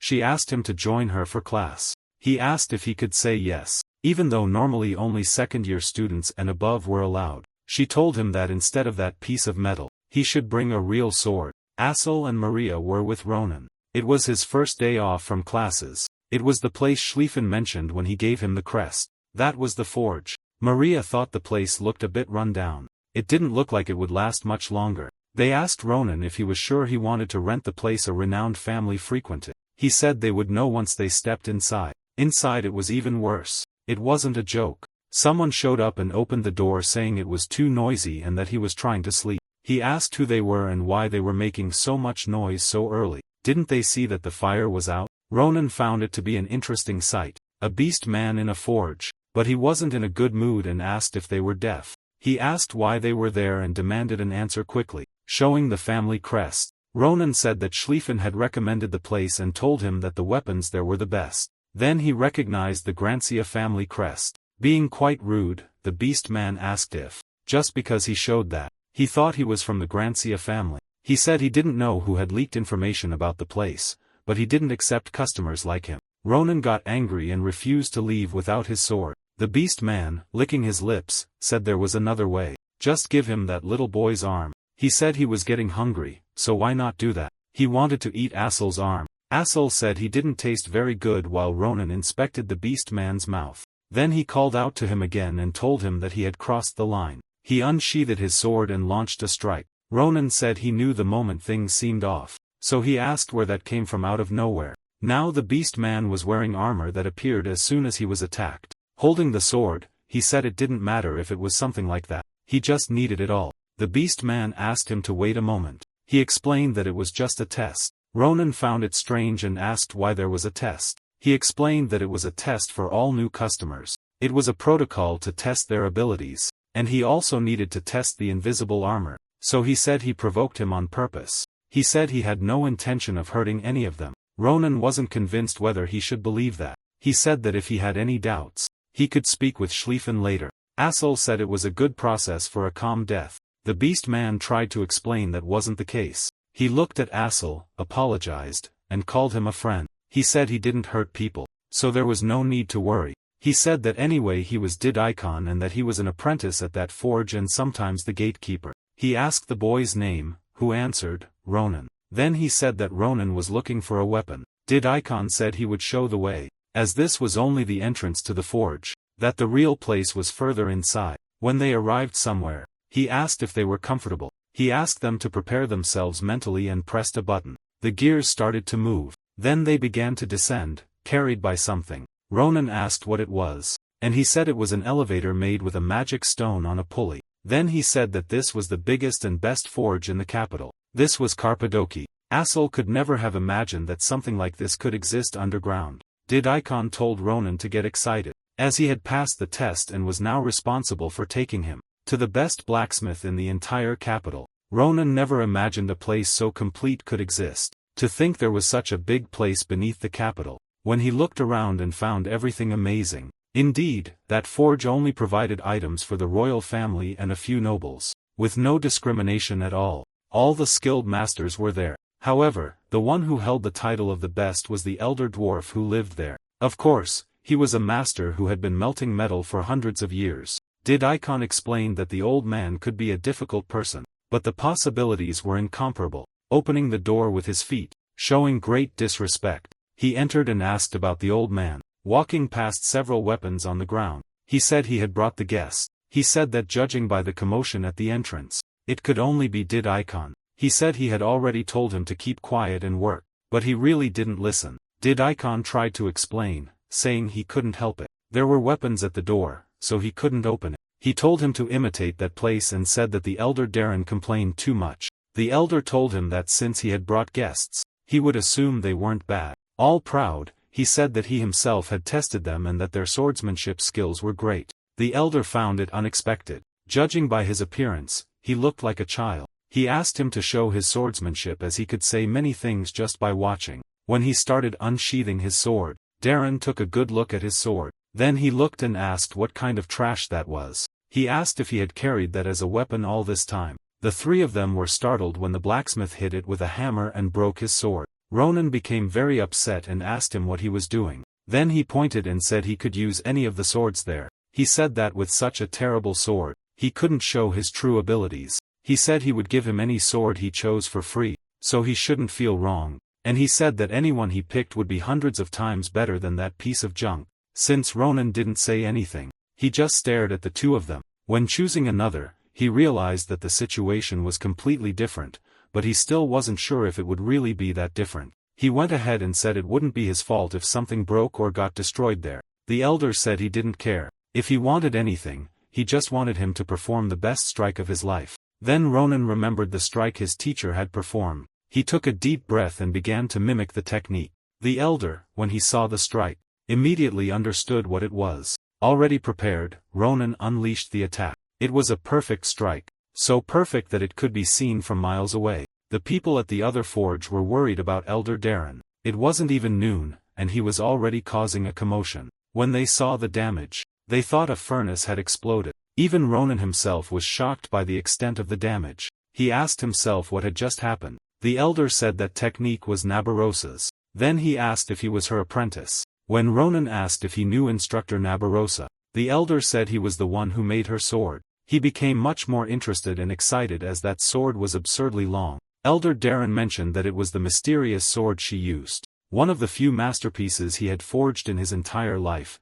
He thought Ronan was a novice and couldn't judge his own skills. He said it had been a long time since he had met someone with so much talent. Elder Darren said it was also a problem that he was so talented. It would be difficult to forge something for him. As he could see, the swords there couldn't withstand his strikes. Ronan asked what he should do. He said he would need at least a byproduct from a wyvern. Ronan took it out of his pocket and asked, "How about this?" He wasn't sure if it would work, so he brought it with him. Elder Darren found that eggshell strange, but he decided to test it and was shocked when he realized that the mithril hammer couldn't even scratch a mere eggshell. Such a material really existed. He was fascinated and asked if he could really use something so valuable. Ronan said it was useless to him and asked if that would really be enough for a sword. Darren said yes and told him to come back in 2 weeks. He said he would make the best sword in the Empire for him and Ronan was looking forward to coming back. Ronan spoke to the two who were already there, asking why they wouldn't go look for the other masters. Darren said he couldn't send someone so valuable's friends away empty-handed. He would like to do something, but he couldn't do anything more than melt that material. The three were impressed by the old man's determination. A little further down, some people in white cloaks were annoyed by the noise. They wanted to incinerate everything at once, but one of them asked to hold back as it wasn't time to reveal themselves yet. He said it wouldn't take much longer and they could start with those ignorant blacksmiths. With them, they seemed to see stone monsters. On the day they would see the light, everything in that empire would disappear and be consumed by the approaching light. A few days later, while walking without a care, he thought about how the blacksmith said it would be the best sword in the empire. Both Assel and Maria had managed to place orders with other blacksmiths. It was going to be a bit expensive, but it didn't matter much. The money wasn't his. If there was any problem, it was the time his sword would take to be ready. What would he do until then? Asila and Maria were in class at that moment. He realized he had arrived at the training center, which offered exclusive classes for veterans at the Galilean facility. He was sure that Instructor Nabarro's classes were held there too. She told him to come with a real weapon, but he already had something to use temporarily, so he thought he could go and realized she was very close to him. He slowly turned his head and greeted her. She also greeted him by pulling on his ears. She asked him how long it had been, saying she was sure. She told him to show up there as soon as he had a weapon. She asked if he was skipping class and started dragging him by the ear. He tried to explain that he had a good reason. She told him to forget it and follow her. She said she would listen to his excuses along the way. He shouted that he understood and she could let go. Someone was watching the commotion through the window and a girl wanted to know what was happening. Another young man came by and bumped into her, asking why she was blocking his way in front of him. She immediately apologized and said she was a bit distracted. Carden told her that if she had time to stand there, she might as well go to class since she was a loser. She said she was going and left.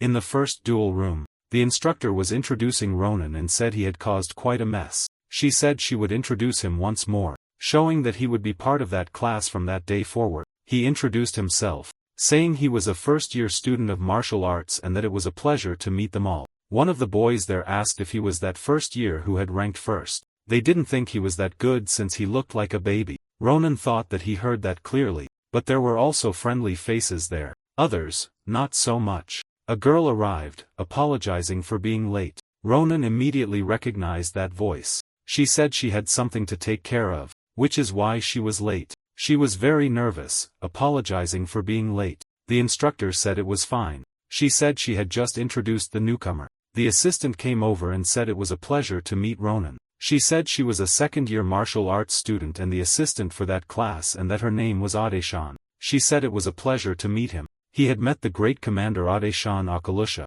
the Iron Lady. Adeshan didn't have blood in her body, only pure iron. Who would have imagined that such a great commander could smile like that? Of course, she didn't have the memories of the regression, so that was the true great commander. She had made a request before, asking him not to let her do anything stupid and to become a tailor. He didn't know what to do. It had been a big problem since earlier when he saw her posture. There, everyone treated her like a slave. She bent over backwards to handle all the tasks. Cardan approached Ronan and asked if he wanted to duel. He didn't ask why there was a sudden duel and Cardan answered that it just happened out of nowhere. He introduced himself, said his name was Cardan and that he was in the 3rd year. He heard about how incredible Ronan was during the exam. If those rumors were true, he would love to learn from him. However, Ronan told him he was busy with something else. Pretending to be polite, he said he called him for a duel, but he didn't even bring a weapon. Then he called Adeshan a loser and told her to bring him his practice spear. She replied that she would bring it in a minute.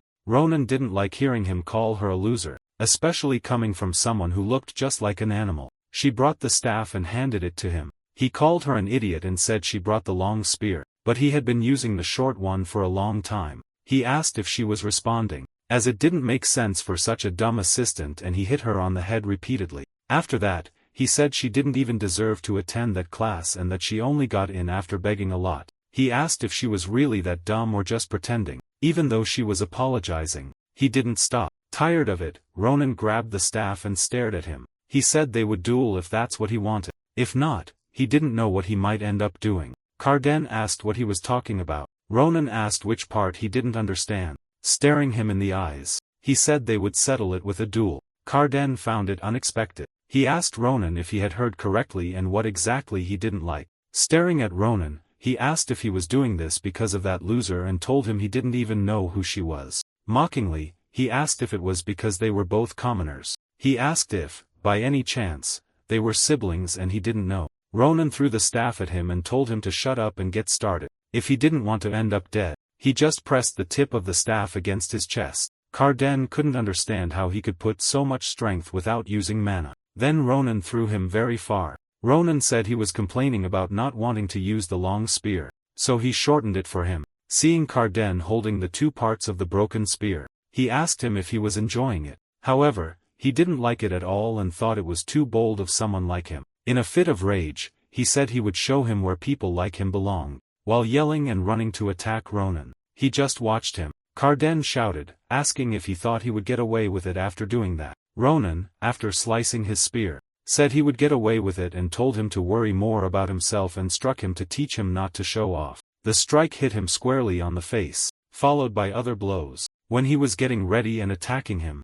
blow after blow, until the opponent fell to the ground. Ronan, looking at him, said to be grateful because they were at the academy. If they were somewhere else, everyone around was saying that Carden, who was highly ranked among them, had lost. Ronan wasn't joking and asked who would be next. Then he called one of them shameless and said he was holding the towel. Looking at him, he said that if the towel was smelly, he should wash it. Why was he making someone else do it? He asked if they thought the assistant was their servant. Then he said he was going to break his nose. Adeshan asked him to stop. She stepped in front and said she didn't know why he was doing that, but it wasn't necessary. It was okay. He asked the assistant to please step aside and be able to handle it when it came to other things, but not when she was being belittled. He thought that neither those idiots nor anyone, at least in the Empire, should treat someone like that. Once again, he asked her to move aside. He didn't plan to stop until he had beaten them all up. Instructor Nabarros ordered Ronan to stop. She said she wouldn't hold him accountable for his duel as accidents could happen in real battles.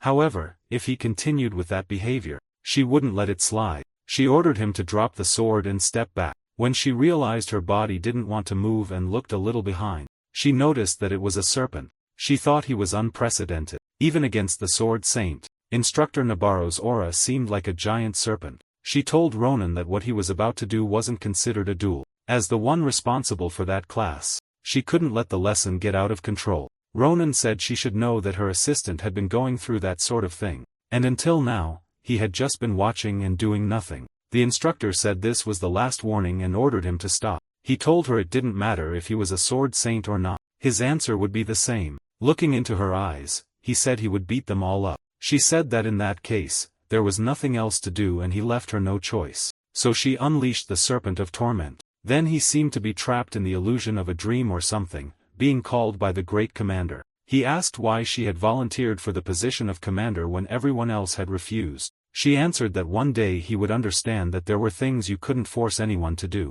She said it was fate. That was how she explained what she had been thinking. Then he found himself surrounded by that pile of people stacked up, not knowing that she was carrying all of that on her shoulders. He heard her voice calling out to him, saying she was sorry for placing that burden on him. She told him not to forgive her, and then he woke up screaming and realized it was all just a terrible nightmare. Then that familiar voice called out to him and asked what had happened. She asked if he had had a nightmare and he called her the great commander. He woke up confused and saw the assistant instructor in front of him, thinking she was the great commander. He realized what he had done and made up an excuse. He asked if he was in the infirmary and she said yes. that the instructor told her to bring him there. The instructor left a message saying she wanted to correct his audacity starting that day during supplementary lessons. Hearing that, Ronan realized he was in serious trouble. Audishan had a question and asked if, by any chance, he was angry at her. He said he was angry because he was sensitive to etiquette and because he was a respectable gentleman. She asked him to include Cardan so as not to hate any of them too much, since it wasn't as if she understood their feelings. She just asked him not to get stressed again, wondering if it was something she should even be saying as she dedicated herself so much as an assistant. He didn't ask why she chose to be an assistant in that class. She said she went easy on the students and they acted that way because of her situation. But what about the instructor who was watching all of that and doing nothing but observing? Audishan explained that part too and said that the reason she did nothing was that she herself had asked for it. He asked why she would do something so stupid if she was already receiving special treatment and thought she didn't deserve it. She said that besides, she was a year behind and had just started controlling mana now. He found it hard to believe since the great commander had such an incredible aura. He thought she must have gone through something like that. The girl continued, saying that she privately asked the instructor not to interfere. Since they accepted her as an assistant, she didn't want to be an extra burden. And of course, she could handle that burden.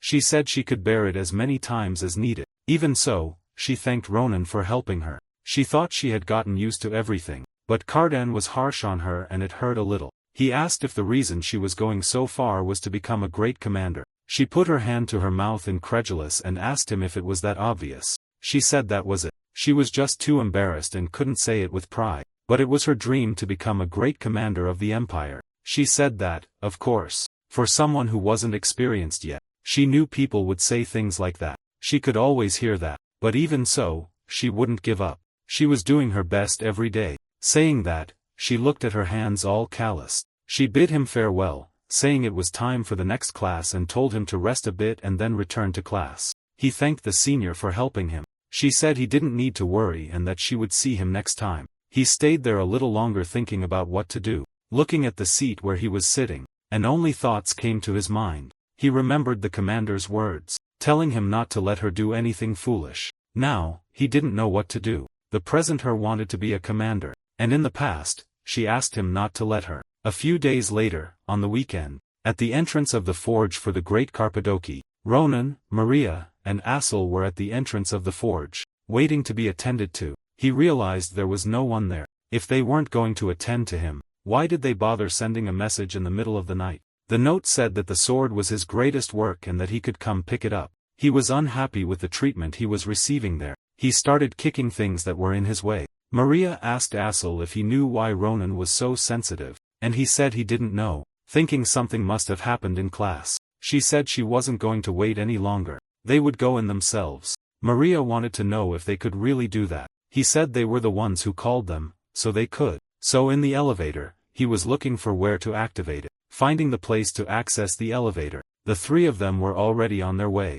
He was outraged and thought that old man didn't even know the basics of customer service. He was angry when the elevator reached its destination, and he realized everything was engulfed in flames. Many of them had already been overtaken by the fire and didn't survive. Assel pointed out something that looked like a stone giant. That stone giant was chasing some blacksmiths. As he didn't know why there was a stone giant there, Assel said that the blacksmiths would be caught soon. He grabbed Assel and was ready to jump. He told Maria to get instructors or anyone she could find. Then he jumped down with Assel using telekinesis. He used invisible hand. The blacksmiths were exhausted from running and fell to the ground, thinking that was how it would all end. The flash of a huge attack that shattered the stone giant was seen by those blacksmiths. Ronan had been very stressed lately with a lot on his mind, and this would serve as a way to blow off steam. He told the stone giants that their little party was over. Ronan warned that the party for the stone pieces was over. One of them prepared to attack Ronan. Even though he was close to the attack, Ronan didn't move and waited for the right moment. When the time came, he simply counterattacked and managed to defeat that stone giant. Its head fell off its body, hitting the ground with a loud noise and raising a lot of dust. The blacksmiths realized it was that guest of Darren who had come the other day, up on the stone monster. He asked them to explain what had happened quickly. He wanted to know exactly what was going on there. Coming down from the stone giant were the two blacksmiths and Assel with Ronan. After explaining everything, he asked if many stone giants had suddenly appeared. They said yes and that they didn't know the cause. They appeared suddenly from somewhere underground and began destroying everything. All the blacksmiths were captured, including Darren, and they went back to where they came from. They said Didicon went after them, but he wasn't a good fighter. If things continued like that, Ronan said that if it kept going, they would become food. He understood that there were no more of them left there. One of the blacksmiths said he had killed the last one. Ronan asked Assel that until Mario returned with reinforcements, he should look for anyone injured. He told him that if he found anyone, he should heal them. He would also leave Sita there to help with first aid without any issues. Assel was worried about Ronan. He said he would rescue those who were taken and also had something he needed to get from Darren. Darren was thanking Didicon for his bravery. He said he didn't need to risk his life and didn't need to be there. Didicon asked him to run away from there, but the blacksmith wanted to know if his invisible armor would hold. Angrily, he said there was a lot happening there and he couldn't stop to talk about nonsense. He told him that if he had the strength to keep talking nonsense, why didn't he just swing his sword? Darren said he couldn't. That sword was his greatest masterpiece. He couldn't damage it. With his poor swordsmanship, Didicon thought he was crazy. He really believed he was a lunatic for weapons. This was too much. And that stone giant was charging at them. One of them raised its hand high, ready to crush them, and it brought down that heavy hand straight at Didicon. Darren, seeing that the giant hit, became very frightened and feared for his friend's life. He was stronger than he thought and managed to withstand the punch that the stone giant delivered without suffering major damage. But the defensive enchantment of his armor was depleted and the giant was preparing for another attack. He thought that if he knew he was going to die, he would have done what he wanted. He had so many regrets. When the giant was about to strike and end Didicon's life, he was sliced apart by Ronan's blade, which cut him to pieces. He told Didicon he had done a good job, but he could leave the rest to him and rest for a while. In front of him, there were still several stone giants, but he didn't care. He placed himself in front of them to defend them. Didicon asked how he got there so quickly. There should have been giants in the way. She said she took care of all of them and saved the other blacksmiths. Didicon said that was impossible. Ronan told them to stop talking about useless things. He asked Darren to hand over the sword, saying that the masterpiece he was talking about was the sword, so he should give it to him. Darren seemed a bit obsessed with it, but he handed it over and said that the hilt was still missing. It was incomplete, but he could use it as it was. Ronan was eager to see how good it was, and he had the perfect targets in front of him. A few stone giants. One of them stretched its hand toward Ronan to try and grab him. He was wondering whether he should swing a bit. In the end, he decided to swing and unleashed his power in an extraordinary strike, and he defeated those giants in just one blow, leaving him astonished and the two blacksmiths in awe. He even asked what kind of marvel that was. Darren asked what he thought of La Mancha and said that was its name, inspired by a favorite dreamer. He was very happy to have created a wonderful masterpiece. It was so light that he couldn't even feel its weight in his hands. Darren hadn't even placed an enchantment on it yet because it had a trait that restored damage by absorbing blood. He thought it was due to the material being made from the ribbon egg shell. Ronan told the blacksmith that he was more amazing than he had thought, and Darren was happy that Ronan liked the sword so much.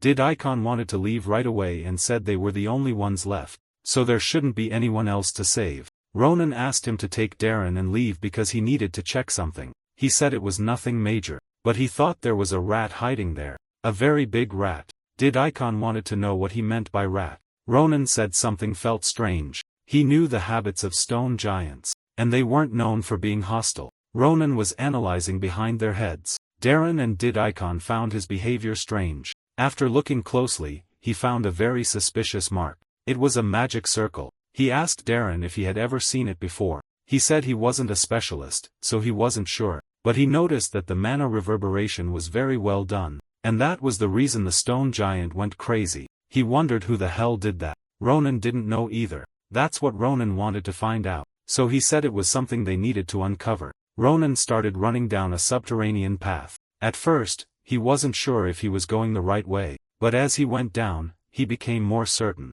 Among the stone giant's footprints, there were other tracks that resembled human ones. There was also a magical stone defense system. Those guys had planned it very well. He stopped at a certain spot because he heard something he couldn't quite understand, so he hid to try and hear what they were saying. He saw something that caught his attention. It looked like a giant, but many times bigger. Just by seeing the scene of the two in front of the giant, Ronan already knew they were behind all of this. he just didn't know what it was. The giants he had faced earlier seemed like children compared to that one. Observing it, it seemed sealed, but it could start moving. Ronan heard when he was discovered. The two people were talking, and one said that considering the brainwashing bond cast on the stone giant had been severed, the woman asked if it was done by a third party. The man replied that those empire bastards were too fast. He didn't know what to do, as they didn't have a stone giant sovereign and still couldn't operate that thing. So the guy said that since it had come to this, he would kill him himself. She called that man Edwin and said he had already destroyed most of the facilities, which would affect the Empire's weapon maintenance. But if their identities were revealed, that person wouldn't stand still, so she said it was better for them to retreat. The man said Cirilla was too strict, so there was no other choice. They were considering getting rid of it. The woman said he could do whatever he wanted. Ronan heard when they talked about destroying the one who was hiding, and he sensed sparks from a blacksmith. Then the guy said he was getting really fed up and launched fire in Ronan's direction. After that, fire bomb exploded on Ronan and spread. They looked on and said it wasn't unexpected. The man asked Ronan who he was and said that since he hadn't dodged the attack, it seemed he was quite agile. Then that man started manipulating fire and asked if he should tie his feet first. He was surprised because they materialized so much magic at high speed. Realizing that guy wasn't normal, the guy wanted to know how he got there since their defense system wasn't easy to break. Ronan wanted to know who they were. He told them that even if they wanted to hide, he didn't think that place was too extreme. Edwin said it would be great to kill a jokester like him, and the girl complained that they were running out of time. He asked Cirilla to let him have a little fun since there wasn't much time left for the Empire to be buried by the starlight. When Ronan heard those words, he remembered what the giant from his past life had said, so Ronan confronted him, asking why he had spoken those exact words. Very angry, he asked if they knew what that meant. Edwin thought his sudden change of mood was strange. Ronan said they would come with him. He said he had many questions for them. Edwin underestimated Ronan's power and said that the child must be crazy if he thought he would be captured. Forming a fireball in his hand, he asked if that brat thought it was possible. He was already close to him and replied yes when he severed his arm. Passing by him, he said it was possible, so shut up. Everything happened very fast, but now he was on the ground, crawling to try and retrieve his arm. Cirilla was stunned because not even Edwin could react. Then she stretched out her arms to try to do something, but she couldn't, as his hand was already around her neck. Ronan told the lady it would be very good if she answered his questions objectively. Looking into her eyes, he said that, of course, if she didn't want to end up like her friend. Saying that, he began squeezing her neck very tightly and she only managed to escape with her mana shield. This pushed him away, so he asked if she really wasn't going to cooperate. Touching the shield she created, he said it was quite sturdy, but not enough, and he began slicing through the mana shield she made. She wondered how he could cut through her mana shield. After it shattered, he pierced the side opposite her heart. He realized she was a half-elf and was disappointed, thinking how she could associate with that guy. Something strange was appearing nearby, and he didn't notice when an explosion occurred. He only turned to see what it was, and while still stepping on the half-elf, he sliced through the flames with his sword. He thought it was odd that the weird giant kept bombarding him with flames since he had already severed its limbs. Then he noticed that every time he cut them, another would grow in the same place, and that being was something strange. Edwin ordered him to get away from her. He was being threatened by that flame guy while still stepping on the half-elf's body. Ronan told that guy that he really didn't understand the situation. Saying this, he drove his sword into the girl. Edwin got angry for having pity for Cirilla's life. Ronan, looking at him, said they were in big trouble. He told him to choose whether he wanted to listen to what he had to say, or if he wanted him to show that elf what it was like to be amputated, and asked if her arms grew back like his did. Edwin said he would go with him. Ronan, pulling the sword he had stabbed into the girl's legs, said he didn't want to hurt anyone anymore either. He said it would be troublesome if one of them died. When he looked at her, she was smiling, and he wanted to know what was wrong with her. He wondered why she was smiling. Behind him, there was that enormous giant about to launch an attack at him. This time, he was caught by surprise, not knowing when it had broken the seal. Even so, he managed to avoid the giant's first attack, though it threw him a bit far away. Only rubble and dust could be seen everywhere. The attack from that immense giant was colossal, so much so that they thought it had finished him off. Cirilla said she owed Edwin one if he hadn't caught his attention when she was about to attack. She wouldn't have had time to use the magic to work her perception, or even activate the giant while they were talking. She was still sitting with some injuries, he's standing. And the giant had caused immense destruction. Cirilla said that even though she managed to activate the giant using only one arm, she was sure the damage was significant.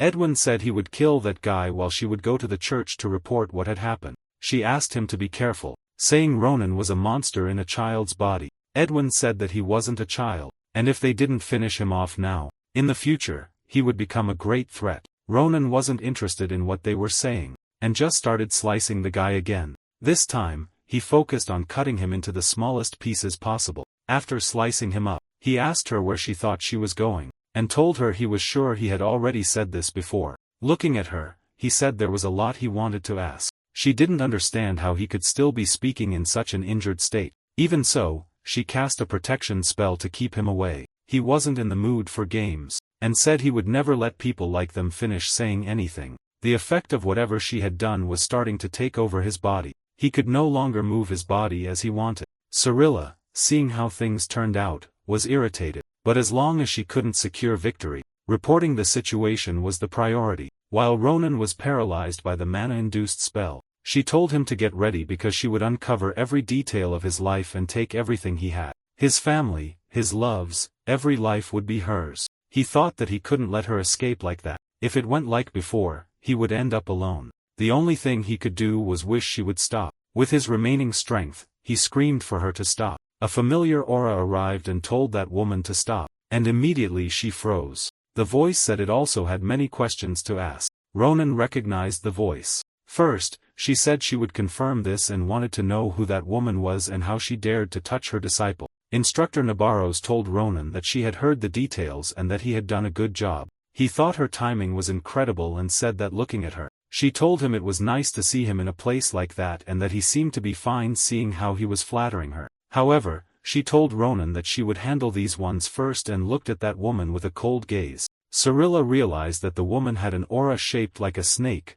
paralyzing her entire body. She thought she didn't need to run away until Nabarros grabbed her face forcefully and told her she had done things she should never have done. And what angered her the most was that she had hurt her disciple and said she could eagerly await the future because she would see it with her own eyes. She pressed the woman's face against the snake she created through mana. The woman began to think and apologize to the stars, then fainted shortly after. The instructor said that after treating his wounds, he could report the situation to the headmaster. Ronan asked if the future she was referring to had something to do with Laudelane prison. She replied yes and asked how he knew so much about it. But why was he asking? He said that as expected. It was the Fortress of Screams, Laudelane. Laudelane was a prison in the middle of the ocean. It was notorious for interrogating criminals who opposed the Empire. They used all methods. Ronan asked the instructor if he could accompany the interrogation. She found it strange and asked what he was talking about. She said it wasn't a place for him to go, but he grabbed her arm and said he only wanted to go once. He said it was a really important matter for him. She looked at him, but didn't say anything for the moment. The wounded from that incident were receiving first aid there. There were several people injured, some elderly and with minor injuries. It seemed like everyone was finally okay. Maria and Assel stayed there and tended to as many people as they could. Assel was worried about what Ronan wanted and hoped he would return soon because he thought something might have happened. As soon as they mentioned him, he showed up. Maria and Assel along with little Sita were talking about him. He said that he had heard a summary on the way, so he knew they had done a good job. He heard that while Maria brought all the reinforcements, Assel and Sita saved more than half of the blacksmiths there. He asked if they were hurt. Maria said that was something they should be asking him. Assel along with Sita wanted him to get treated quickly, but he said he had already received basic treatment. Now he was worried about everything that was happening around them. He needed to extract information from the prisoners. There was something he needed to do. A few hours later, on the secret path to Laudelane, they were on the cliff of the Grengno forest. The instructor along with Ronan and the prisoners. The instructor told Ronan that they had arrived. The Laudelane escort was descending on extremely large birds. As soon as they arrived, they greeted Miss Nabarros. They said they had been called by the Empire to interrogate the criminal. Looking at the two on the ground, they asked if it was them. She warned them that the man had an incredible regeneration ability and to keep that in mind during the interrogation. He said it had been a long time since such an amusing subject appeared before him. They said they were leaving and would contact her once the interrogation was over. Looking at her, he told her to keep doing her best for the peace of the empire. And they left flying, taking the prisoners with them. Nabarro said that a week should be enough for them to open their mouths. She said she would let Ronan know as soon as she received contact, so he should be ready to leave at any moment. She asked him if that was sufficient. He replied that it was and thanked her. After that incident, time passed quickly and Kappadoki's restoration progressed rapidly due to the Empire's support, and he returned to the Empire, spending time receiving supplementary calls from the structure. A few days later, at the Laudelan fortress of screams. In a corridor, several screams could be heard coming from a well-equipped room where someone was undergoing interrogation. The one interrogating said he had been so entertained that he lost track of the time when their guest would arrive. In the prison of screams, someone was receiving the instructor and Ronan. He claimed to be the interrogator in charge of the new criminal and would be the one showing them around. He kindly asked if they would like to see the criminal first. The instructor said yes. They wanted to hear the details of the interrogation right away and asked them to follow him. Ronan thought there was something strange about that old man who was an interrogator from Laudelan. Ronan said he didn't trust him. The instructor mentioned that everyone said that the first time they saw him. She said he would soon find out why he was called the worst nightmare. He said the cell wasn't far, so he would give a quick overview. The first thing he needed to say was yes, it had to be it. Nebula Clasier was the name of the organization they belonged to. She asked if it was a criminal organization like Caliboro. He said yes, but at the same time, they didn't know who they were and if they were dangerous. He cited various fires in different places and confirmed that the organization was behind them. Ronan didn't know if they were that significant as he had never heard of them in his past life. The man said he would provide more details through the reports when she excused herself. He asked if they had ever used the term stellar light or perhaps stars advent. The interrogator said he had never heard of that before. Both the instructor and the man stared at Ronan. Ronan reported that he had heard some things when they were captured and he thought it might be connected to their objective. Then he asked if they hadn't said anything about it. Ronan noticed the difference when he put on the mask. He saw the aura become more nebulous. He didn't seem to like it because it had exposed flaws during the first encounter. The interrogator was embarrassed. It seemed he hadn't shown complete sincerity. He had no choice but to try even harder. Ronan, looking at what they were now, couldn't believe they were the same people he had seen before. Then the interrogator returned, now with the instructor and the column. He was talking about how to get closer to Edwin and said it was simpler than anyone could imagine. They just had to ensure he couldn't regenerate anymore and should put a lot of effort into that. After that, they became best friends. At least that's what the interrogator believed. But he thought he was still hiding something. Then he told Edwin that they had agreed to be honest with each other. The interrogator wanted to know why the first time he heard the term stars advent wasn't from his mouth. The boy even tried to talk about it, but something blocked him. The interrogator said he wanted the conversation to end with him because Miss Cirilla didn't have regenerative abilities. He said he should know they had been together all that time, so if he pushed a little harder, she might not withstand it. Ronan thought he had never seen anything like that, not even in the times of soldiers. But he thought it was possible to hide things even in that situation, even when their identity was already exposed, perhaps. Then he thought that instead of not saying it, they simply couldn't say it. Ronan said he knew the method they used on soldiers to hide secrets, to prevent information from leaking. He thought it might be their case. The interrogator was embarrassed for not having thought of it before. He couldn't believe he had overlooked something so obvious. He asked to store it there because he was going to get something. He was determined to go because there was something he needed to retrieve. Minutes later, he returned with some strange items. They looked like eyes, and he said they were called cursed eyes. They were a type of monster that devoured curses. They were used for criminals who couldn't speak during interrogations due to being bound by curses. He said, "Edwin, you should start with him," and placed that thing on his forehead. The interrogator told the creature that he would let it go soon, so it should start whenever it wanted. The information seemed difficult to extract, and he resisted for a while, but the little cursed eye ended up winning. As soon as it finished devouring the curse, Edwin was ready to talk. Then he was asked what the advent of the star was. He replied that the star was an eternal entity, the only grace that would save the lower creatures of the earth, and that they were waiting for the advent of the star to begin in the sky. He said they worked to ensure nothing could interfere with their long-standing mission and desires. The interrogator said that was too long, so he would simplify. He asked if Edwin was saying that something would soon fall from the sky, and asked what that was. Now he couldn't hide anymore, and had to tell everything he knew, since the curse was no longer on him. He said it was the child of the stars. Ronan, who was watching and listening to everything, understood what he was talking about. It was the Ahayuti. The interrogator asked Ronan to wait, because he was approaching Ejawin. Ronan stood in front of his eyes and asked, "If the child of the stars you're referring to is the Ahayuti?" Ejawin asked what he meant by Ahayuti, and wanted to know how he had that information, and his appearance changed slightly. Ronan stayed there, watching as his appearance completely altered. The interrogator asked Ronan to step back a little, and cast a protective shield. Ejawin seemed like he was going to explode, and that's exactly what happened. The interrogator's shield protected them, even though the cursed eye had removed the curse. He hadn't expected things to end like this. Ronan asked if that kind of thing usually happened, and the interrogator said it was quite rare. He believed the curse had been conjured in two parts. The first was to prevent revealing anything about the advent of the star to anyone who wasn't a member of the organization, and the second was that when a word related to it was mentioned, the curse would cause an explosion. The interrogator placed his hand on Ronan's shoulders, and asked him what Ahayuti was. The interrogator said that if he was right, that was classified information, and asked how Ronan found out. Looking intently at Ronan, he said that as the interrogator of this case, he needed Ronan to answer. Ronan said it was nothing special, and that he happened to learn about it by coincidence. He told the interrogator that he knew he was the first person to find him, so it was just something he overheard when he was hiding.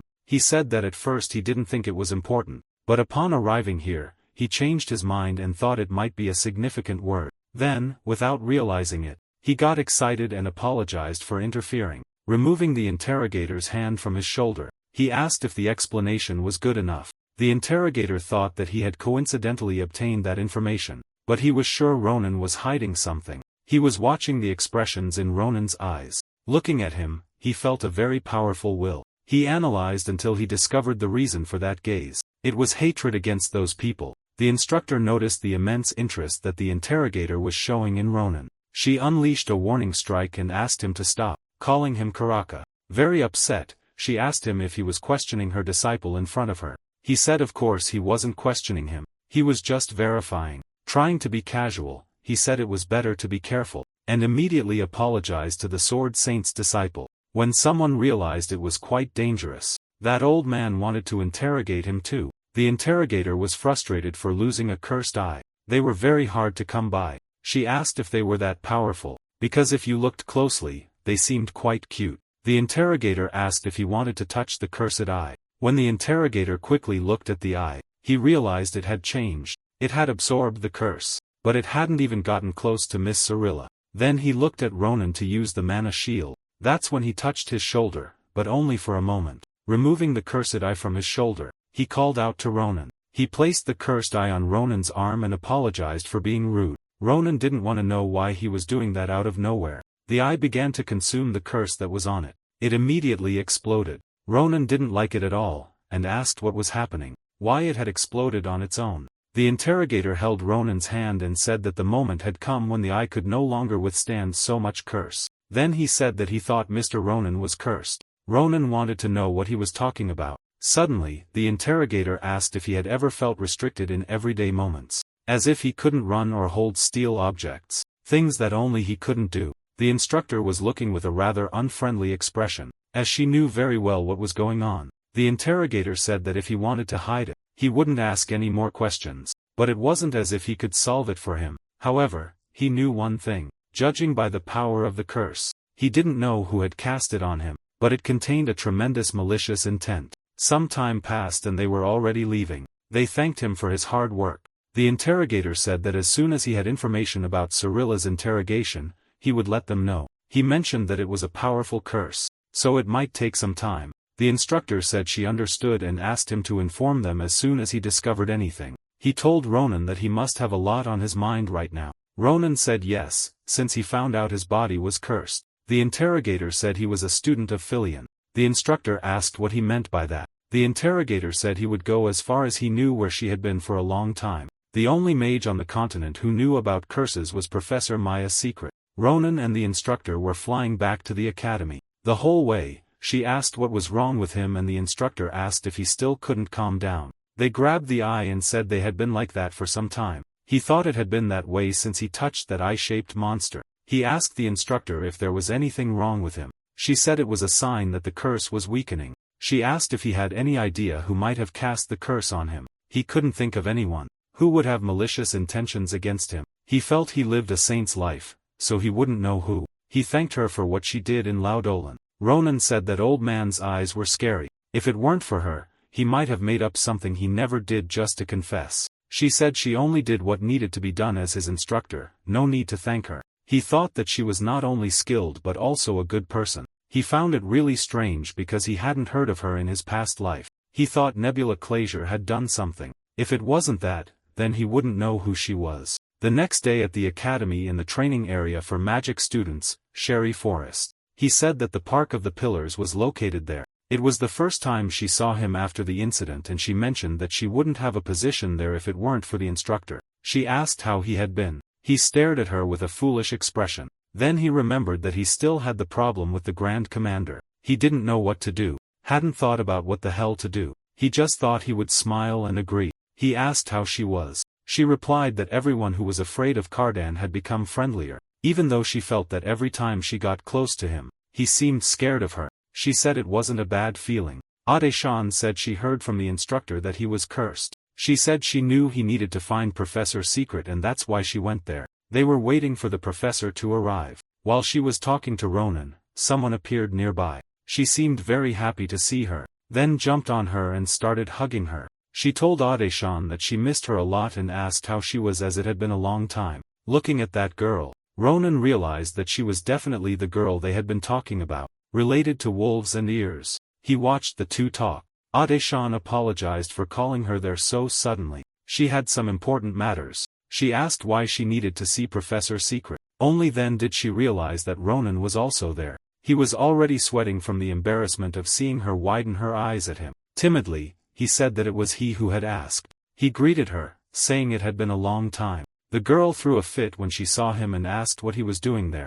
He didn't seem comfortable at all taking him where he wanted to go, so he kept asking if that was really the place. The strange key was for the professor's office, located in the middle of the forest. He looked at it and said it seemed a bit strange, but Ronan asked if she was trying to burn him alive and called her Eli. She got furious and said he couldn't call her that and asked who told him she would burn anyone. She was very angry and told him to just follow her. He wasn't surprised. How could someone like her be friends with the great commander? He thought she was the original Akalushia and wondered how they met. They arrived at the location and opened the door for him to meet the professor. Ronan, looking around, asked if that was really the same professor. Elizabeth told him not to rush because there was something else. Then the two approached that gentle lady sitting in her rocking chair. Elizabeth told Ronan she was just making sure no matter what happened from that point on, he should stay still and do nothing. Then she spoke some words that seemed to be invoking something or someone and cast them toward that old lady. As he watched, he saw that nothing had changed and the old lady remained the same. Suddenly she began to open her mouth and very wide to the point that they seemed small in her presence. Ronan asked what was happening. Elizabeth said he didn't need to be afraid. She said that was the real office. They seemed to be getting teleported somewhere, so she spoke another word and the office apparently appeared. He thought the entrance was a bit extravagant. He was walking down a corridor and felt like he was being watched. He was being observed by the student sent by Miss Nabarros. She quickly jumped at him and was widening his eyes with her own hands. She felt something very determined inside him. That was the continent's greatest curse artist, Maya Secret. Despite her appearance, she was 83 years old. Ronan wondered if that child was really the professor. She told him not to be so surprised. She had some personal circumstances, but aside from that, her body was 80 years old. She said there was a limit to how young someone could appear, but she had something more important to say. She snapped her fingers and soon his curse became visible. She said she needed to free him from that curse.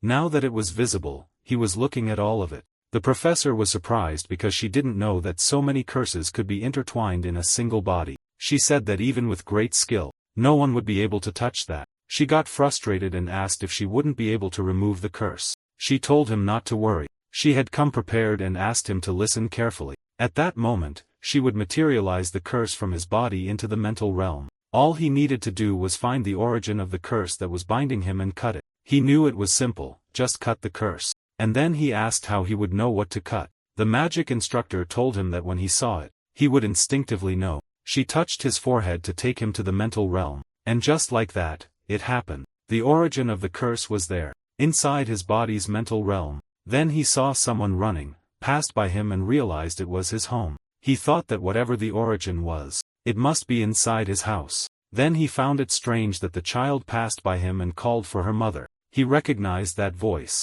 It was his sister, Irel. She went straight to the cradle to see her little brother. She asked her mother why Ronan was always sleeping and wanted to know if he was sick. His mother explained that babies grew while they slept. She said that it had been the same for her. She mentioned that if her brother got sick in the future, she would take care of him because she was the older sister. No matter how much he looked at it, it was exactly how his house was when he was born. He concluded that the baby in the cradle was him. He thought it was impossible for there to be a time when he was like that. He thought he had been grumpy his entire life. That meant that all of this was his past, but he didn't remember any of it. Suddenly, someone entered through the door. The presence was so strong that he widened his eyes, began trembling and realized he couldn't move his body. He didn't know who it was. His sister jumped onto him and called out the name, but he couldn't understand. His mother also said she had been expecting him to arrive sooner. That person was going toward the cradle because he was curious about Ronan's appearance. He touched his mother and made her fall asleep. Seeing his mother on the ground, Irel got scared. Ronan also couldn't move to defend his sister. The girl asked him why his mother was suddenly the next one he also cursed. Ronan was furious to see that man had touched Irel's forehead with his hand. Then that person continued walking towards the cradle. He didn't notice that the man's hands were intertwined with something that looked like the curse that had come out of his body earlier. When he touched the baby in the cradle, a very bright light illuminated everything and even Ronan couldn't see anything. Now he was sure that this was the person he needed to eliminate. Outside the mental realm, the magic structure was talking to Elizabeth. It spoke with a key about that incredible curse. Elizabeth asked the structure if there were many curses there. She replied that if speaking in numbers, there were 10. Elizabeth was shocked because she thought 10 was too many curses. Elizabeth believed that even if it was the structure, it wouldn't be able to free him from so many. The structure said it wasn't too difficult, which was why she was so surprised. The curse that was causing trouble now was only one. That person, after putting a sleep spell on his sister and mother, was heading towards the cradle where little Ronan slept peacefully. After cursing him, he walked past the current Ronan. Only then was the confinement released and he could already move. He quickly ran to his mother and sister to see if they were okay. To his relief, they were just in a deep sleep. Kneeling beside them, he didn't know what to do. He tried to calm himself somehow. He just needed to do one thing in the mental realm. All he needed was to kill him. He slashed the door with his sword and sped out to chase him. To his surprise, the man was waiting outside. He asked what he wanted from him since he was there waiting. The man didn't say anything, just remained standing there. He asked how he dared to touch his family in front of him. He said he would never forgive him and charged to strike him down. That man also had a sword and began to engage in a duel with Ronan. The fight seemed very fierce and was giving Ronan, an excellent swordsman, a hard time. He didn't know how a mere curse could wield a sword, and in addition, he was still being pressured. Throughout the fight, Ronan was hit several times, sustaining some cuts on his body. That man passed by him and slashed his chest. Ronan seemed to have felt that blow deeply to the point of falling to his knees. The man looked like he was going to leave, but Ronan couldn't let that happen. He didn't know why his sword couldn't reach him. He couldn't let him go without talking to him. He couldn't let it all end like this and told himself to stop being a crybaby and get up because he still needed to ask him something. Getting up, he said it wasn't over yet. He asked the man why he was doing this. He said that by the expressions, tones and actions of his family, they wouldn't be like that with just anyone. He felt the same affection that Irel had when she looked at him, so it could only mean one thing. That man was that person. He asked him why he did that. He was upset to see that he was talking to himself and wouldn't get any answers. He said that man made his mother and sister sad and even placed a curse on him. And even so, he didn't think about apologizing or explaining himself. Jumping to attack him, he asked how he dared to call himself a father. Then he decapitated him. He did it with just one blow. After the head rolled to the ground at his feet, he drove his sword into it. He said that if he didn't want to say anything, that was fine. He would find out for himself. At that moment, he heard someone tell him to get out of his body. Those images vanished and suddenly he woke up in another place. He didn't know where he was, but he heard someone reciting some magic. Then he heard a voice saying that he had finally woken up and asking how he was feeling. He was startled and asked who that person was. Ronan was on the ground, confused and didn't know who was nearby. Then he asked if it could be Professor Secret. She was pleased that he had recognized her. He was worried thinking she had appeared because of him. She told him not to worry as it had nothing to do with him. That conversation was enough, and she asked him if he felt anything different. He said, to be honest, he had thought she wasn't normal when he met her, but now he could say that his initial thoughts were confirmed. Then he stared at her and she stared back. Happily, she said that meant everything went according to plan. They were having tea, and he told her that he found everything very surprising. She explained that the curse inside him used memories he didn't even remember to create a scenario. She told him she thought the person who placed the curse might have been his father. He responded that it was likely. She asked why he thought that, considering he said he couldn't recognize the person. Ronan got very angry and said that when he messed with his family, he realized something was wrong. He realized that all of it felt too distant to belong to him. He described it as a feeling of distant sadness. He said maybe that was why he felt even angrier. Thinking about it now, it might have been his true feeling. The instructor asked him, since he said he didn't have any memories of his parents, and he replied that yes, he and his sister never doubted anything. It was as if the memories in his mind had been cut off. So the magic instructor thought that it wasn't just his human sensitivity that was severed, but his entire existence. She said it seemed that his father, through that curse, had also altered his memories. During the process, part of his memory might have been transferred to Ronan. Memory magic usually had side effects, and the mental realm might have used those memories. She continued saying that the reason he was able to use mana before destroying the curse could be because he had temporarily regained his lost senses. That way, he could use his senses for a short time. She still asked if that thing leaking from those glowing threads was mana. She said that for now, he would only be able to see it, but one day he would be able to use it, but only if he managed to remove 2 of the 9 remaining curses on him. She also said that it might take a while. The curse placed on Ronan was very powerful and had an unknown origin. She would contact him when the preparations were ready so he could leave for today. Since the sun was rising, he was startled because she suddenly became young again. He asked if she changed forms according to the time. She said it was as if her body was a bit complicated. She told him he might face a harsh reality, but he should remain strong. He said he would count on her in the future. Meanwhile, elsewhere, the hand of that enormous giant was in the Karpadoki basement. Someone was researching and realized it was bigger than expected. A single student handled all of that alone.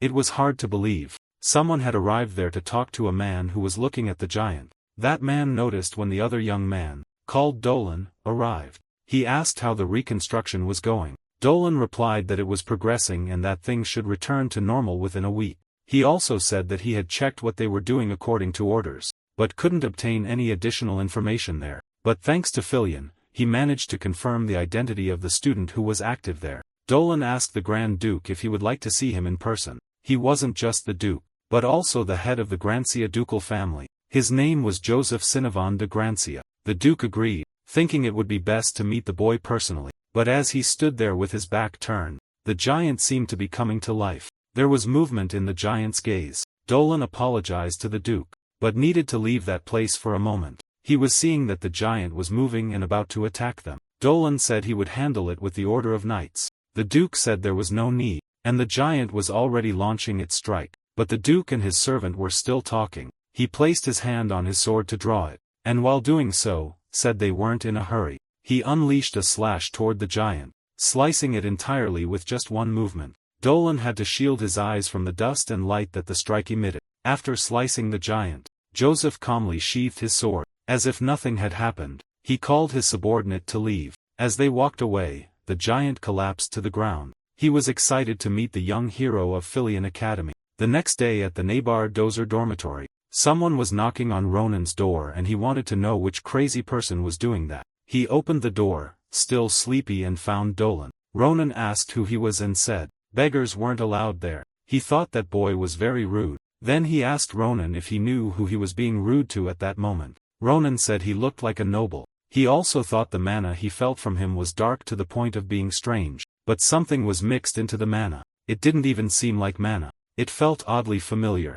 Someone else was there and placed a hand on his shoulder, asking Dolan to wait. He said they weren't in a position to act that way. The girl asked him why his mother was suddenly the next one he also cursed. Ronan realized he was dealing with the Duke of that empire. Walking towards him, he apologized and also asked permission to apologize on behalf of his knight. He asked if he could take a little of his time. The two were properly seated and Dolan stood guard near the Duke.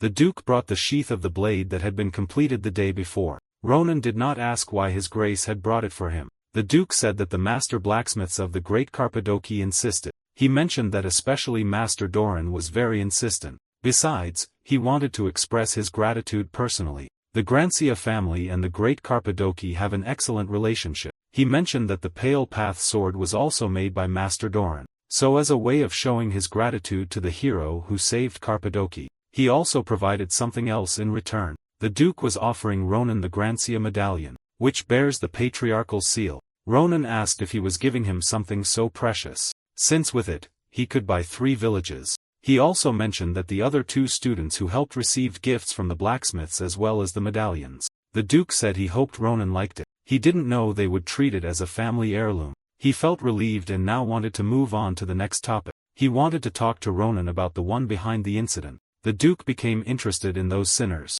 When he said that, Ronan began to feel a different vibration. That sensation made him somewhat uncomfortable, but he was also impressed because that was the leader of the Grancia family. Ronan said he wasn't sure how much he knew, but those rats were more terrible than he imagined. When he heard those words, the bodyguard became uneasy. He also noticed when Dolan started exuding a different mana. Ronan didn't know what it was, but he realized it was a reaction. But he had responded to the mention and that feeling was the same as when he fought those other 2. He concluded that his bodyguard was one of the rats. Duke Joseph asked Ronan what was going on. He noticed that he had stopped speaking suddenly and didn't understand that his subordinate was emitting that aura. The Duke even asked if he was uncomfortable with something. Ronan didn't understand how Duke Grancia, the most powerful person on the continent, couldn't perceive that. He didn't know why he was the only one who could see it. Then he asked His Grace if he had ever heard of the star's advent. When he said those words, the bodyguard could no longer contain himself. When someone kept provoking him, Ronan said it had to do with the Nebula Chassir organization. The Duke was shocked. He never imagined an organization of that magnitude could exist on the continent. He asked if Ronan obtained that information alone. Ronan said it was before the structure arrived. Ronan kept provoking, calling them and saying how much they begged for mercy. The Duke asked if he wanted details. Ronan said that if he wished, he would tell him. The Duke said he didn't want to know the rest because he wouldn't even be able to eat. Then Ronan said that if that was what he wanted, he wouldn't tell the rest. He realized he didn't need to say anything else. That guy was emanating a dangerous aura and could no longer control it. The Duke stood up and said he would leave, thinking that they had infiltrated Grancia and that he needed to take urgent measures. Ronan said there was something he needed him to know about them. The Duke asked what he meant. Ronan said there were many things to discuss, but it wouldn't be polite to talk about it with someone as busy as him. So he would write a report on the matter that night and send it by mail. He said it would be very interesting, especially since it concerned a Hayudi. At that moment, Ronan realized he had already managed to attract the attention of the Duke's bodyguard. That night, Ronan lay down pretending to be sound asleep. He felt when that different emanation began to flow through the air, but he was already expecting the visit, so he wasn't caught off guard. Dolan was surprised to realize that Ronan had disappeared just when he was supposed to strike. Fernando said he knew he would show up there. Jumping on him, he said it was a pleasure to see him. Little rat number 3. Dolan asked how he knew, and Ronan told him to take it easy. He said maybe he'd want to take a look over there first as he brought a special guest for him. Dolan couldn't believe that the Duke's son was right there. It was the young Schlieffen who was quite upset, and he wanted explanations from the bodyguard immediately. He asked how he should interpret that situation. A few hours earlier, on the upper floor of Naberdozer Hall, Ronan went to Schlieffen's room. Schlieffen was wondering why Ronan was there so suddenly. He came because he said that Sir Dolan wanted to take him away that night. He thought he might have seen Ronan's actions without realizing it and wanted proof of it. He said that in terms of both skill and loyalty, Dolan was among the best knights of the Grancia family. Then Ronan said that 4 years ago, Grancia was full of fools. He said it didn't matter. He could see it for himself, as it wasn't like he had anything to lose. Ronan said that if he was right, he would be getting rid of a rat infiltrating his family. Schlieffen became angry and asked if Dolan was deaf because he wanted him to explain immediately. However, Dolan remained silent, just staring at the young man. When Ronan asked what kind of traitor would respond just because he was questioned, he asked how Dolan planned to survive in that world. He simply lifted his foot and stomped on the ground, but Ronan saw the massive vibration. Ronan's body started to feel heavy. He was sensing all of Dolan's mana. He realized that he was immediately under attack. Schlieffen asked why he was doing that, and he was the next to be attacked. Dolan said it was great that the young master hadn't mastered his mana domain. Dolan said it was a pity. He didn't want their relationship to end like this. But that child ruined everything. Schlieffen said his skills were different from what he remembered. He thought Dolan had been hiding his true abilities. Dolan said he wasn't betraying them because he had never been on their side to begin with. He said those things while trying to attack Schlieffen, who remained still, waiting for the strike. He seemed to be in shock and said he understood. He said he understood everything now and that Dolan could do whatever he wanted. Ronan intervened, stepped forward, and blocked the attack, preventing him from injuring the Sword Saint. He told Dolan that he was being annoying and seemed to enjoy it. He asked if Dolan felt better now. Dolan replied that it was important for him to be sure and hoped Ronan would understand. Placing his hand on Ronan's shoulder, Dolan said that for a while, there would be a bloodbath in Grancia. Then he began to resolve the situation himself. Dolan even thought that Ronan was also hiding his true abilities. Schlieffen wasn't messing around and launched an attack that sent Dolan flying. He knew there was no reason to hide his skills, which meant he had grown stronger in a short time. Dolan thought it was impossible. He knew Schlieffen was a genius, but the kind who, when he entered the scene, would ask if he was just bored, because he lost focus on the fight that way. He also started launching attacks at him. Dolan was so confident that he thought he could handle the two of them, so he went all out to strike. But even after landing a hit, Schlieffen managed to dodge. Ronan was surprised that he had dodged in time. Not only did he dodge, but he also counterattacked, sending Ronan far away, which made a lot of noise. If things continued like that, he knew the instructors would arrive quickly. He needed to retreat, so he began trying to escape. He hadn't expected things to go so wrong just by trying to kill a child. He had been mistaken in thinking he could take on the two of them at the same time. He needed an opportunity. Leaping up to strike, Schlieffen told Dolan he was right. Unlike his father, Schlieffen wasn't as skilled yet and couldn't use the Tempest sword properly.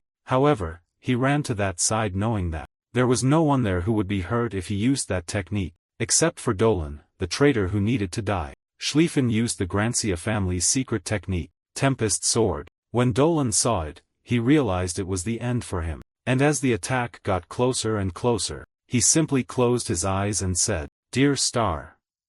Finishing the attack, Schlieffen sheathed his sword and said that from that day on, no one in the family would remember that he ever existed. But it didn't matter because he was never a true Grancia. Ronan told Schlieffen that he handled it in a very flashy manner. He also noticed that Schlieffen was quite upset. Ronan said he wasn't sure if he could take the bodyguard to Laudelin. Schlieffen thought that theoretically he wouldn't die. He said that since Ronan would be there, everything would be fine. He needed to inform the family of what happened. Grancia needed to find all the traitors. He left the rest to Ronan and departed. Ronan shouted that Schlieffen had destroyed everything there, so why was he leaving it all to him? Nabarros arrived asking Ronan what had happened. He turned around and saw them. The academy's headmaster and instructor Nabarros. Ronan's attention was distracted by Nabarros' pajamas. He commented that he liked her pajamas. She just wanted him to answer the question. The director told Ronan that the instructor's taste in pajamas was not important. He was relieved to know that Ronan was okay,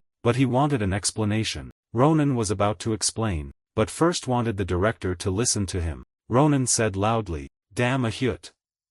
Those words didn't seem to make sense to them. The director even repeated that word without understanding it. In the office, the director was updated on the espionage problem in the Grancia family. He said that, thanks to Ronan, they managed to prevent something worse from happening. Ronan asked to keep it a secret that he could see that special mana. He was afraid that the people around him would be in danger. The director said that the incident would be investigated soon. He said the Empire was constantly in debt to him. He would reward him and wanted to know if there was something he wished for. Ronan said he had something he wanted and needed approval for it to happen. The next day, in Fillion's Great Hall, Ronan was attracting attention. There were several people listening to him to talk about something he had created. He said it was called the Special Adventures Club. He wanted to explain about his club. A club formed with external activities focused on real battles. With the director's approval, it was the only club that could go outside. To join, all you had to do was show up at the first Galelian arena during the scheduled hours.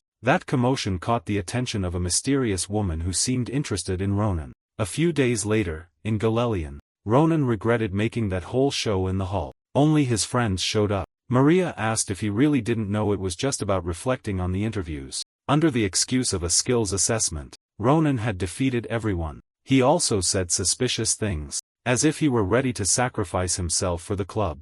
People were saying that to join that club, they'd need to have 10 lives. Ronan defended himself, saying that real fights were like that. For him, it was fine. He just needed promising people. Ronan asked Braun if he felt better after they fought. Braun was exhausted from the fight. Ronan said that he had passed, and Braun was very happy. He also said the club could be very tiring and asked if it was okay for him. Braun said he had been waiting for this, as long as he got stronger. Ronan told them to go rest before everything started. He said he would stay a little longer, hoping a talented individual might show up. A long time passed, and no one showed up there. He told Adeshan that no one had appeared. They were already prepared to leave, and Ronan told her that, as the instructor's assistant, she was very busy. Adeshan said that if it weren't for her duties as an assistant, she would have tried. Ronan thought he couldn't say that, even if she tried, he wouldn't have accepted her, because he needed to slowly decide whether to pursue the dream of becoming the Grand Commander.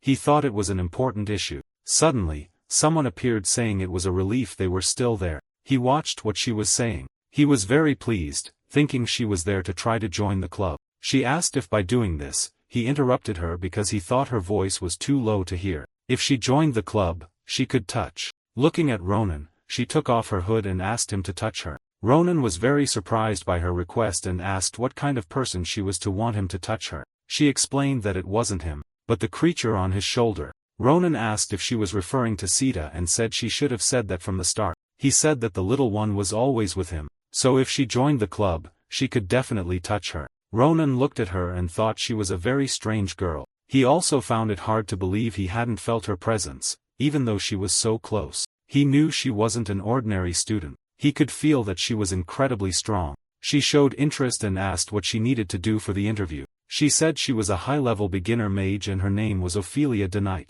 She said she would start, then began preparing her powers and Ronan could see all that mana glow. Ronan and Adeshan were impressed by her. She began using dark attribute magic. Adeshan couldn't believe she could control dark magic so perfectly. Ronan noticed that there was something even more surprising. It wasn't very clear, but he could see the red blood energy she was exuding. He saw it and was sure he recognized that mana. She used an attack called Shadow Claw. It was an extremely strong attack. She not only hit the dummy, but split it in half. Her power was explosive, so much so that it impressed Ronan and made it difficult for Adeshan to clearly see the attack. Ronan said there was no need for a duel. He had already passed. He was going to ask her a question, but he was interrupted when she used her mental power. She started talking to him through telepathy magic and asked him to keep it to himself for the time being. She asked them to go somewhere else because she had something she needed to ask him. The two of them were alone and she was analyzing Sita, seeming to understand something. Ophelia asked if he was a dream bird. She found it interesting. A bird born from the mana contained in that area. Ronan also found her very interesting because he had heard that all vampires had left the Empire years ago. She responded that not all of them had. Even if a few still existed, some of them were still in the Empire. She explained that they didn't like troublesome situations, so they lived in hiding. He asked if the reason she approached that club, which attracted attention, was because of Sita's mana. She told him she sensed it when she saw him in the hall for the first time. Blood magic energy was the innate magic of her species. Ronan said he understood, so Sita really was using a vampire's abilities. Ophelia DeKnight was surprised to hear that Sita had absorbed blood as soon as she was born. Ronan noticed her surprise and asked what was going on. She asked how long ago Sita had been born. Ronan said it should be about 2 months. She was so young and already had such strong blood mana within her. Ophelia DeKnight looked at Sita and said that wasn't true, so it might be possible. She wanted to ask something of the two of them, but she thought it was a bit too early to start making requests. Ophelia asked if she could see her for a moment, but if he granted her request, she would make it worthwhile. She said that, of course, she needed to conduct some research at that moment, so it would be difficult for now, but she promised later on. Ronan was confused and wanted her to explain what kind of research she was talking about. The next day, in the Filian Club room area, in a place called the Nest, which was the Special Adventures Club's location, Ronan said that for them to dedicate an entire building to a club, they had to recognize its generosity. He changed the subject and told them that something had changed. He said those were the great weapons from Cappadocia that the Grancia family had sent. He noticed Maria had switched to a great sword and said that the great commander had made a sword that would enhance her abilities. Assel mentioned that he received a magical bracelet made near the magical city of Delpium. He commented that his magical control had greatly improved and he thought his power and speed had doubled. Maria wanted to know why he had called everyone to come their arm. Ronan explained that it would be a very important conversation. He told them they were probably curious about why he created a club like this. He said they only had one goal: to improve their latent individual skills as quickly as possible through real experiences. He thought he needed to prepare for that day. On the map, he showed that the first place they would go was one of the mountain ranges that had yet to be discovered by the Empire, the Vadian Mountains. Bron got excited, but Assel and Maria, who knew Ronan well, were terrified. He warned that the place was very unusual, so it would be a good experience. He also said there were some things he needed to take care of there, but that wasn't important at the moment. First, there was a problem between the two of them that needed to be resolved. Maria asked what the problem was. Then he said it didn't matter. They would leave right then. He said they were going to fight. In the hallway, Assel asked what Ronan had meant about the problem he had mentioned. Ronan said he wanted them to finish the models earlier. He commented that when they left, it would take at least a week, and they still had classes. It would be difficult to handle both club activities and classes, and there was no way the headmaster would allow it.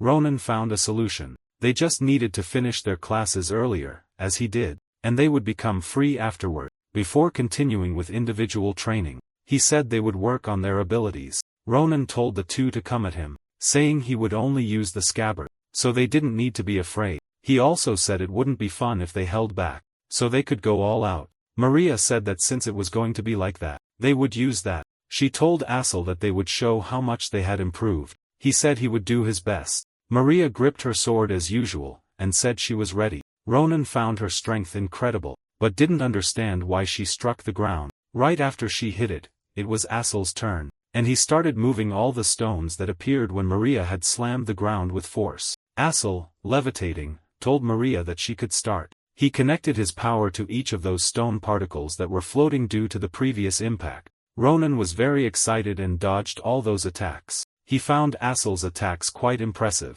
Maria also appeared and managed to catch him by surprise, telling him not to try to block, just to dodge. She went all out and used her strength at maximum power, and he dodged at the right moment. He knew that if he hadn't dodged, it would have been the end for him. She was also starting to enjoy fighting, just like him. She kept charging at him, and he dodged all those numerous attacks. To add more excitement, he also started attacking and pressuring her. They exceeded Ronan's expectations in various ways. He looked at the two of them in awe, seeing how much they had evolved. Assel shouted for Ronan to get away from her, and then launched a great power against him. Ronan, sensing that power, drew his sword and charged forward. He was very excited and intended to block Assel's attack with his sword. He sent an attack to counter it. Then he looked to see how far his attack had reached. Very satisfied, he said that the two had improved a lot. It seemed they weren't fooling around while he was away. The two, especially Assel, seemed like completely different people,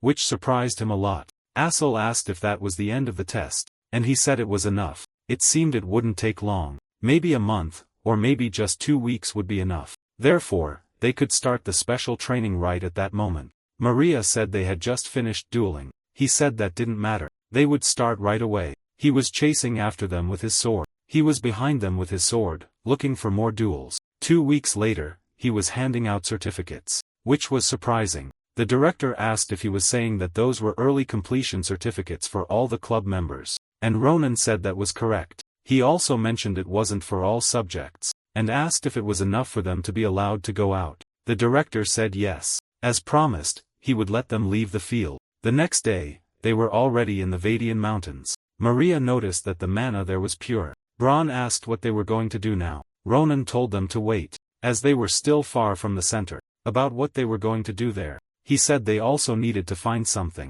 The wind carried this information to the ears of someone who realized they had a guest in such a place. That person thought it was time to meet the guests for the first time in a while. High up in the mountains were the 4 members of the adventure club. Ronan, excited, announced that he had found it. He said there really was a swarm of orcs. Bron found the village the orcs had built amazing. Ronan said that in border areas like that, it was hard to maintain public order. Because of their high fertility, soon there would be enough orcs to cover the entire mountain range. The people in the vicinity would suffer great losses, so before that happened, they would have to put an end to them, and that would be their first battle. He asked if they thought it would be easy. Assel said that when he mentioned he was looking for orcs, he thought it would be something like this. He was worried because there were many of them, and wanted to make sure everyone would be okay. Ronan said they would be perfect opponents for them. He thought that even if there was a variable, the dominant species of the mountain range would be ogres. These were so strong that when Ronan tried to defeat them back then,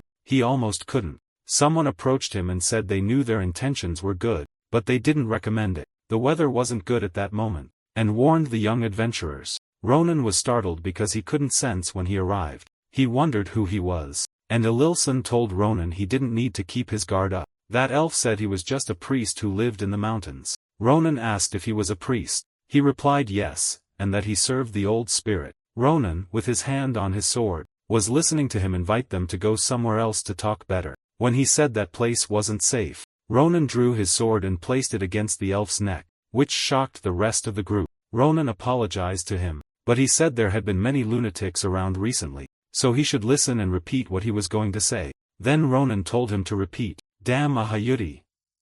Even with the sword at his neck, that priest was reluctant to say it. Later, he was completely embarrassed to have said those things. He thought it was the most embarrassing moment in the last 200 years. Ronan asked how old he was, and if he was really that old. The elf said it should be in the thousands, which left everyone very surprised. Ronan thought that meant he had been there even before the empire was founded. He asked about what the elf was saying earlier regarding the weather not being good. The elf mentioned that the monster's behavior had been strange recently. He explained that the orcs, which were not nocturnal, had been roaming the mountains every night, and ogres, which usually stayed within their territories, were seen at the entrance of the mountain range. Since they hadn't found the cause yet, it was better to be cautious. He told them to relax a bit. Due to the forest's location, he simply touched what seemed to be a bubble of air, and suddenly the temple appeared. Braun said that for a temple like that to appear out of nowhere, it must have been a magical barrier. Assel asked if Ronan knew there was a temple. He asked if Assel hadn't seen the surprised look on his face. The elf invited them to enter, and Ronan thought that he wasn't just any ordinary elf. Ronan wanted to know if that strange stone was the Lord Seniel whom he served. He replied that it was a stone with significance, but the story would be boring for them. He told them to pack their things and rest for now, as there were many empty rooms in the temple. Ameria said it was a good time for him to ask about what he was looking for. The elf asked if he was searching for those monstrosities because of the curse affecting him. He thought it was because of the strange and dangerous reverberations within Ronan. The elf asked Ronan if he could take a little more of his time. He wanted to talk to him alone, so the two went to have some tea. The elf mentioned that he had a premonition the first time he saw him. He questioned whether Ronan was really just an ordinary student. He realized he had been caught up in Ronan's flow and was only noticing it now. Holding his sword, he wondered if he was being too sensitive. He was questioning if that guy truly had no connection with the others, but he also thought he didn't see that unusual mana in him. And even when he mentioned the Ahayuti, Ronan showed no reaction at all. A cup of tea was offered to him. The elf said he was thinking about many things. Looking at the tea, Ronan thought that the elf had done something to it, but he gradually began to be carried away by the aroma that the tea emitted. He thought he had never smelled anything like that before. He quickly began to see the aura, all colorful. It was the pure flow of mana. The elf asked Ronan how the tea smelled and also if he liked it. Ronan said it felt as if his eyes had been replaced. He asked how that was possible, and the elf answered that it was a tea made from an herb that rarely grew in that mountain range. He said the effects were strong, but perhaps due to his energy being blocked by the curse, he could experience drastic results. He said he would give him some ingredients. He also asked him to stop using the cursed eyes to remove the curse. Even though those things got rid of curses, they also drained one's strength and life energy. He said using it once shouldn't cause much harm, but if he tried to use it excessively, it would put his life at risk. He asked if Ronan had been using it knowing that. Ronan replied that he didn't know about that. He just wanted to resolve the curse problem as soon as possible. The elf said that the more haste he had, the greater the need to take steps back if something went wrong. He warned Ronan that an irreversible outcome could happen. That's when he remembered Professor Secret saying that the curse was difficult to remove and that many preparations would be needed. Even knowing that there were people willing to help him after encountering that entity, he started feeling the need to rush. He also thought he should be careful. If his life ended, it would be over before he could even capture that giant. He looked at that elven priest and wondered who he really was. He didn't think he had met him in his past life, but he seemed really familiar. Ronan really thought he felt the urge to hurry because of the religious fanatics around. The elf wanted to know more about those religious fanatics. Ronan said they were waiting for the advent of the stars. They were very dark and eccentric people. The elf thought that the fanatics who followed the stars had started to move once again. When night fell, he was in front of his stone, thinking that the religious fanatics Ronan mentioned were really those people. They were planning something malevolent and soon they would take innocent lives. With a terrible calamity, he would once again be forced to watch. Otherwise, that child was his answer to him. He was speaking to the stone when Ronan appeared. Ronan asked if he was still awake. Saranti asked Ronan why he was awake at that hour and if his bed wasn't comfortable. Ronan said that looking at that stone once again, it was fascinating how a stone like that could represent a god. Saranti said that every 1,000 years, their order moved 1,000 stones to the most remote areas of the empire from the Kanja sanctuary, in a place where it always rains. Most of the stones don't last 100 years and are washed away by the water. But despite that, the soul inside them becomes the representation of Senial. He could still vividly remember the day he died as a divine representation alongside his brothers. He dedicated his entire life to a god that never responded. There were many moments when he wavered,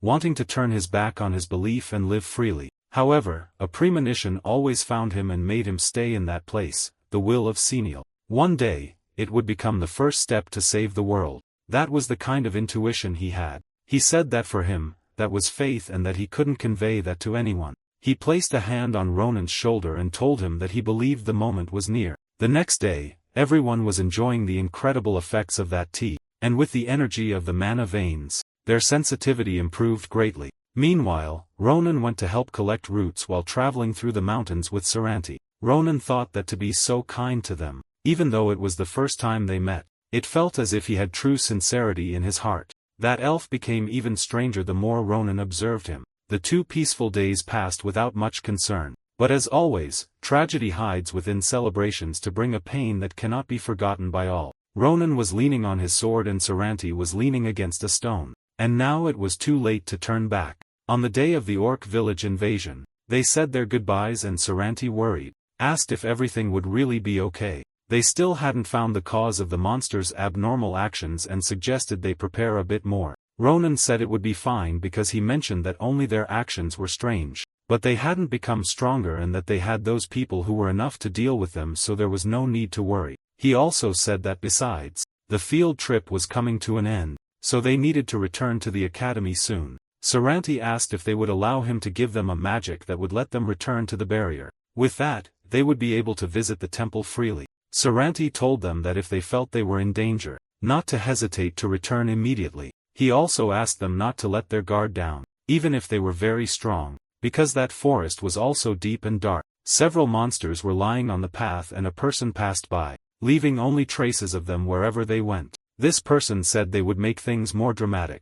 It was an elf who thought it would be so difficult to find him. She thought she couldn't get him out of there with the beasts so easily. From that moment on, she would find him personally. That elf who was looking for Saranti was fighting several monsters to reach him. They were up high, watching the orc village and noticed that the orcs were wearing clothes that humans usually wore and jewelry that didn't match them. They thought they had raided a nearby village. Ronan asked if everyone was ready. They were going to attack to exterminate all of them. An orc complimented another, saying that the necklace was very beautiful and he said it belonged to a child from the village. That little brat kept crying until the end and said that his voice was loud and it was quite difficult. Aesel arrived before he could finish telling the atrocities they committed in the village. Everyone was ready to annihilate that entire village of monsters. Maria and Braun were prepared and managed to handle those creatures perfectly. They began attacking the 2 with precise cuts and destroyed several of them. The orcs were quite violent and tried to fight back. Ronan had trained that team very well.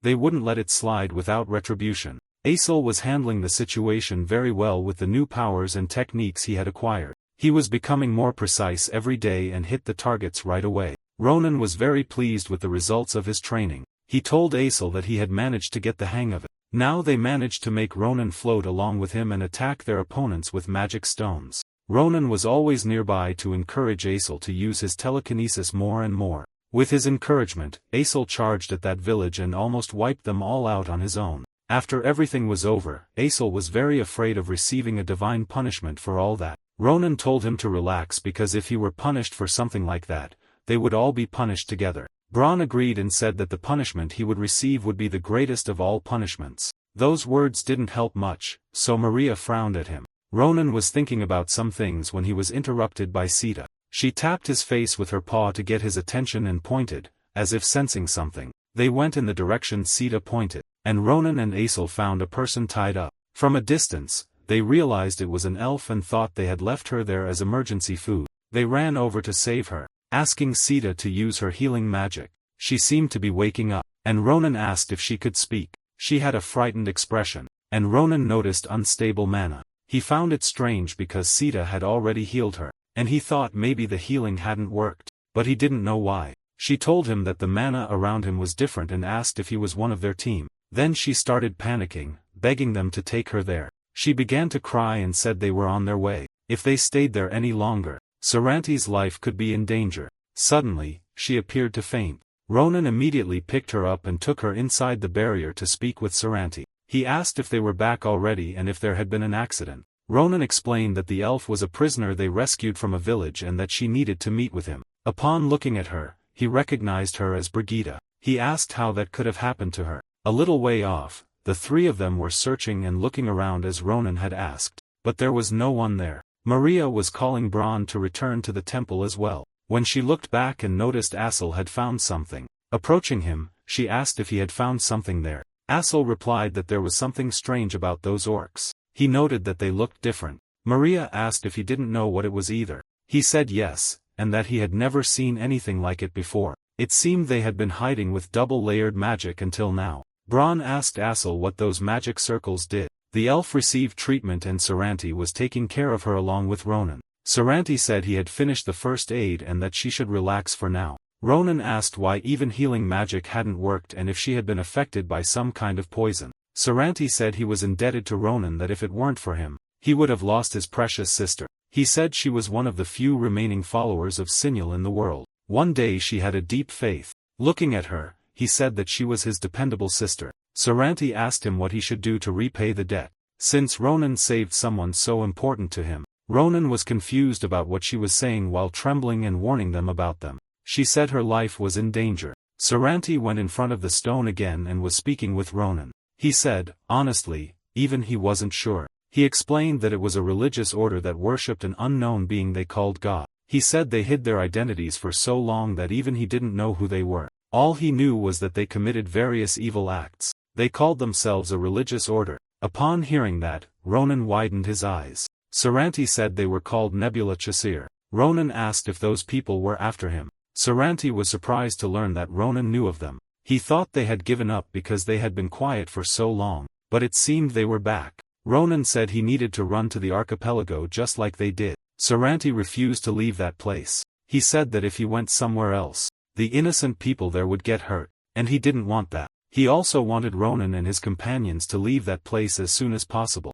Saranti said he didn't want anyone getting hurt unnecessarily and hoped Ronan understood. Ronan said he would bring the strongest woman he knew. He asked Saranti to hide until then and not to do anything reckless. He placed something in Ronan's hands and said it was the payment for saving Brigitte. When Ronan opened his hand, he saw it was a ring. Saranti said that ring used to be a pass to the magic tower. He told him that if one day he went to the Dawn Magic Tower, he should show it to the librarian. He said that the librarian would definitely help with Ronan's curse. Saranti asked him to be careful on his journey. He said he would spend his last days with it. It was a great gift. Ronan told him it wasn't like they wouldn't see each other again. Why was he saying those things? He said he would be back soon, so he should take care. After he left, Saranti placed his hands on the wall and seemed to be bidding farewell to the world. Looking sideways, he asked if he should say it was good to see her there since it had been a long time since he had last seen his dear sister. Then he retracted and said she was not his sister,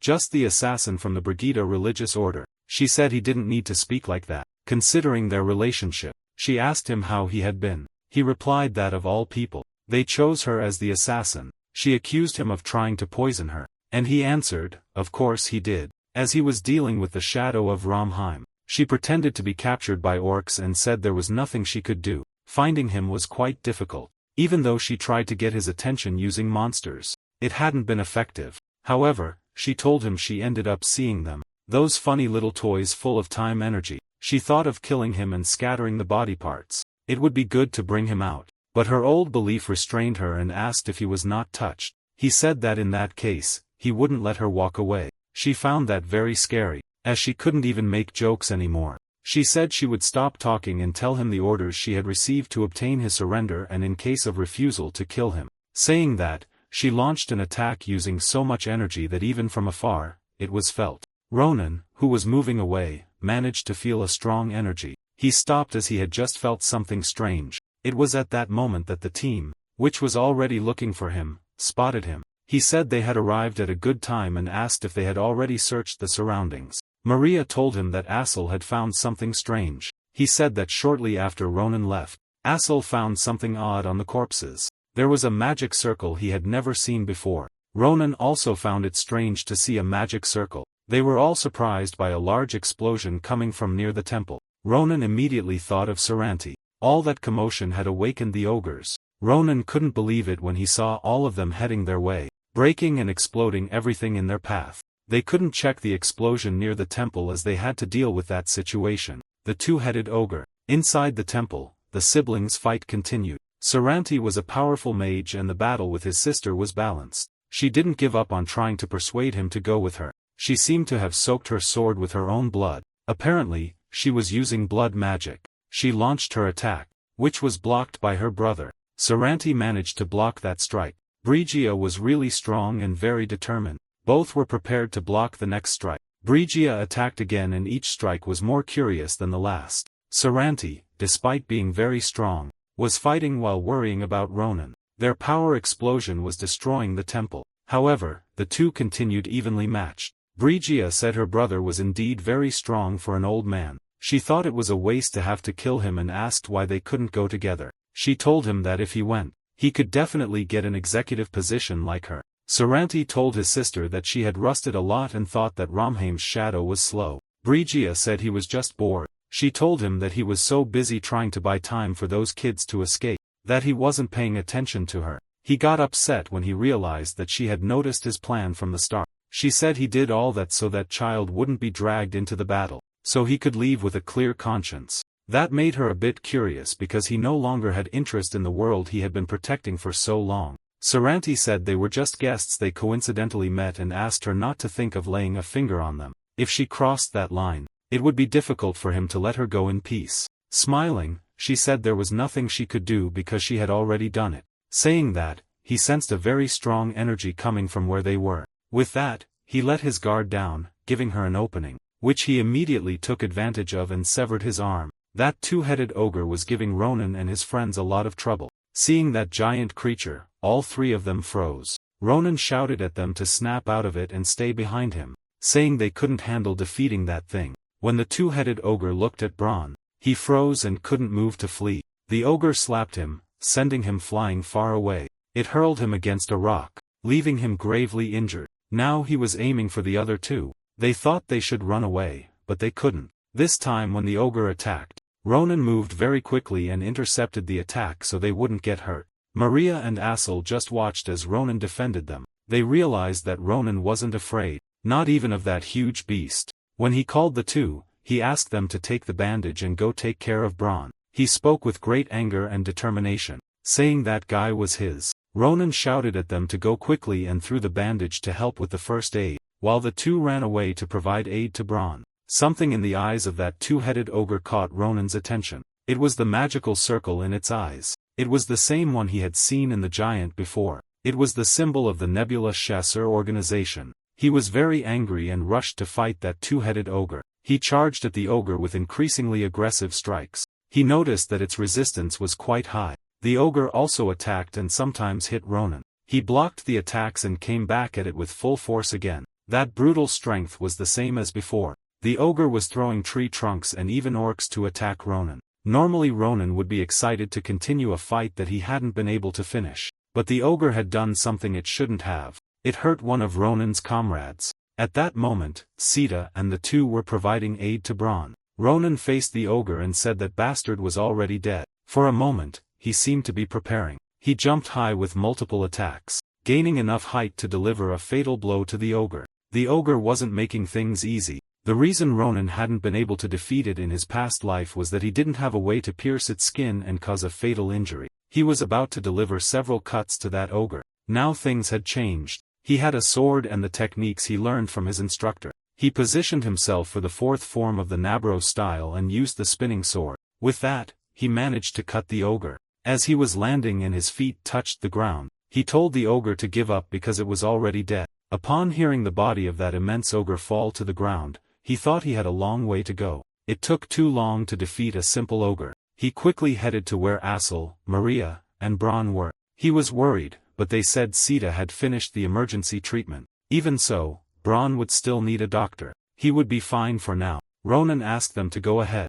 He would go to Saranti. When he arrived at the temple, he was horrified to see that everything was ruined. He didn't know what had happened. It hadn't been long since he left. He noticed someone approaching and called out Saranti's name. Saranti was happy because he realized Ronan was safe. Struggling to stand, he apologized for not coming immediately. Ronan helped him steady himself and asked what had happened and who had done that. Saranti said he was fine, but needed to put an end to this today, but they could return at any moment. So before he could finish what he was saying, he was mortally struck. Ronan witnessed his friend being annihilated in front of him. Even so, he still called out for Saranti. Saranti was down, but still alive. Ronan wanted to help somehow. His condition was very critical. Something was coming their way. A woman was upset with her brother for almost killing her. She asked if he was okay doing these things to an old comrade. She was upset because he had used a very dangerous skill. Right after she divorced his arm, he launched that attack.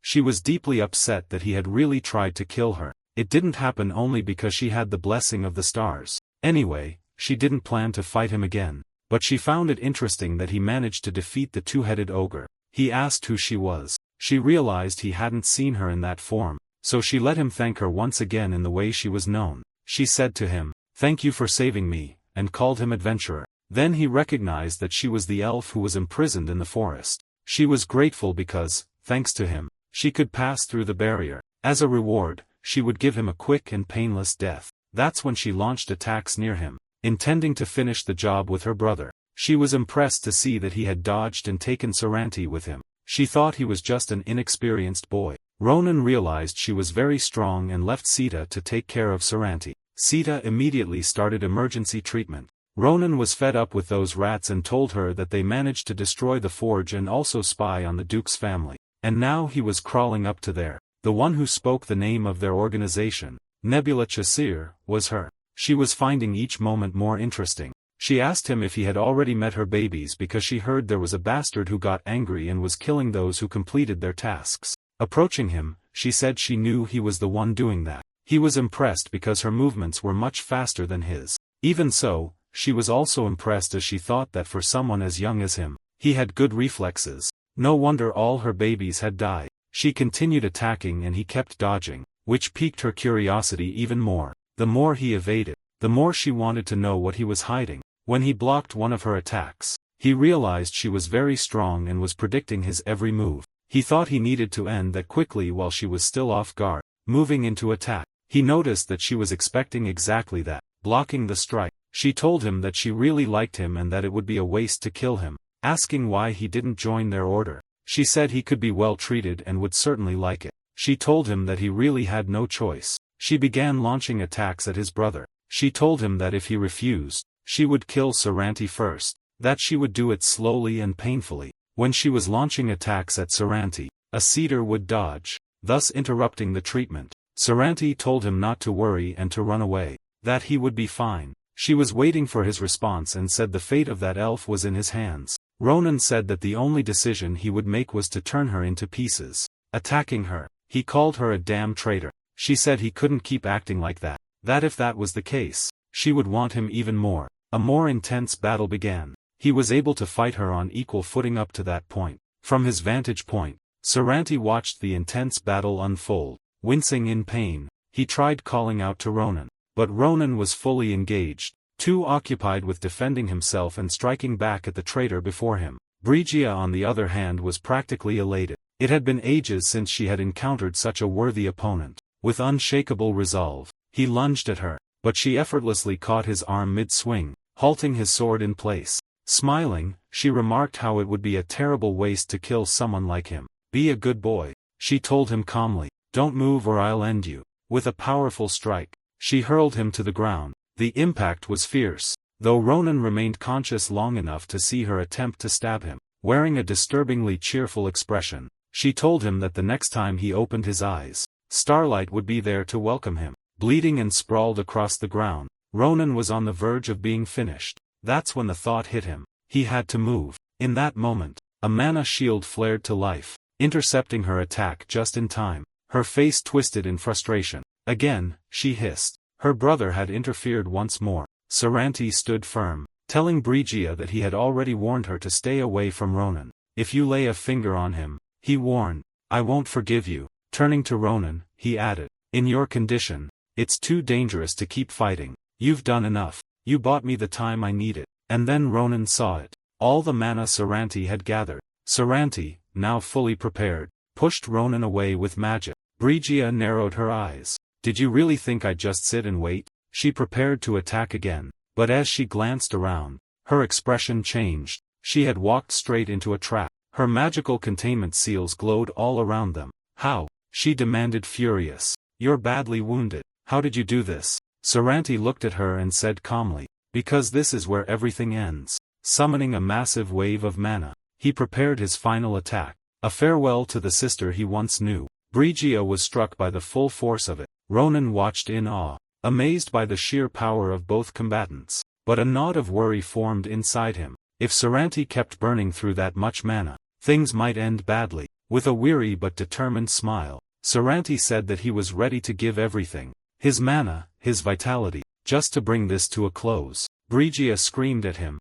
demanding how he could cast such a powerful spell while still clinging to belief in a stupid ghost. Her rage boiled over and her mana surged to terrifying levels. "We are chosen disciples of the star," she roared. "As long as its blessing shines upon us, no one can defeat us." In her eyes, it was no longer worth trying to reason with him. "I'll just kill you," she declared coldly. Suddenly, Sita stepped forward, shielding Saranti. Saranti believed this was the end for him. He reached out to Ronan telepathically. "I need to be quick," he said. "There's no time." He explained that Brigia had the ability to alter attacks using a skill called Star's Blessing. At that point, Brigia's movements were visibly slowed by a deep wound. She pleaded with Saranti, telling him to run so that one day she could return. This wasn't how it was supposed to go, she said, almost broken. Ronan asked him why he was saying goodbye. Brigia was still trying to kill Saranti. When she appeared again, she admitted that even if she'd once considered backing down, it was far from over. "There's something you never understood," she told him. "And despite everything, I've never once run from a fight." She begged him just this once to believe her. Then, when she saw the magic pillar, Brigia's fury reignited. "You should have known your place," she spat. With that, she unleashed a storm of lightning. Ronan deftly dodged the strikes, seizing the moment Saranti attacked. But Brigia scoffed at her brother. "You think that would stop me?" Raising her sword, she invoked the star's blessing and moved in to finish things. But that was the moment Ronan was waiting for. He rushed forward. She had dropped her guard. "You'll never touch me," she sneered, just before realizing something was terribly wrong. Her sword was gone, so was her arm, and more perfectly placed strikes followed. "That's what I wanted you to think," Ronan said. She stared at him stunned. "How did you bypass the star's blessing?" Ronan smirked. "Who knows?" Curious, Brigia shook her head in disbelief. It shouldn't have been possible. But before she could react further,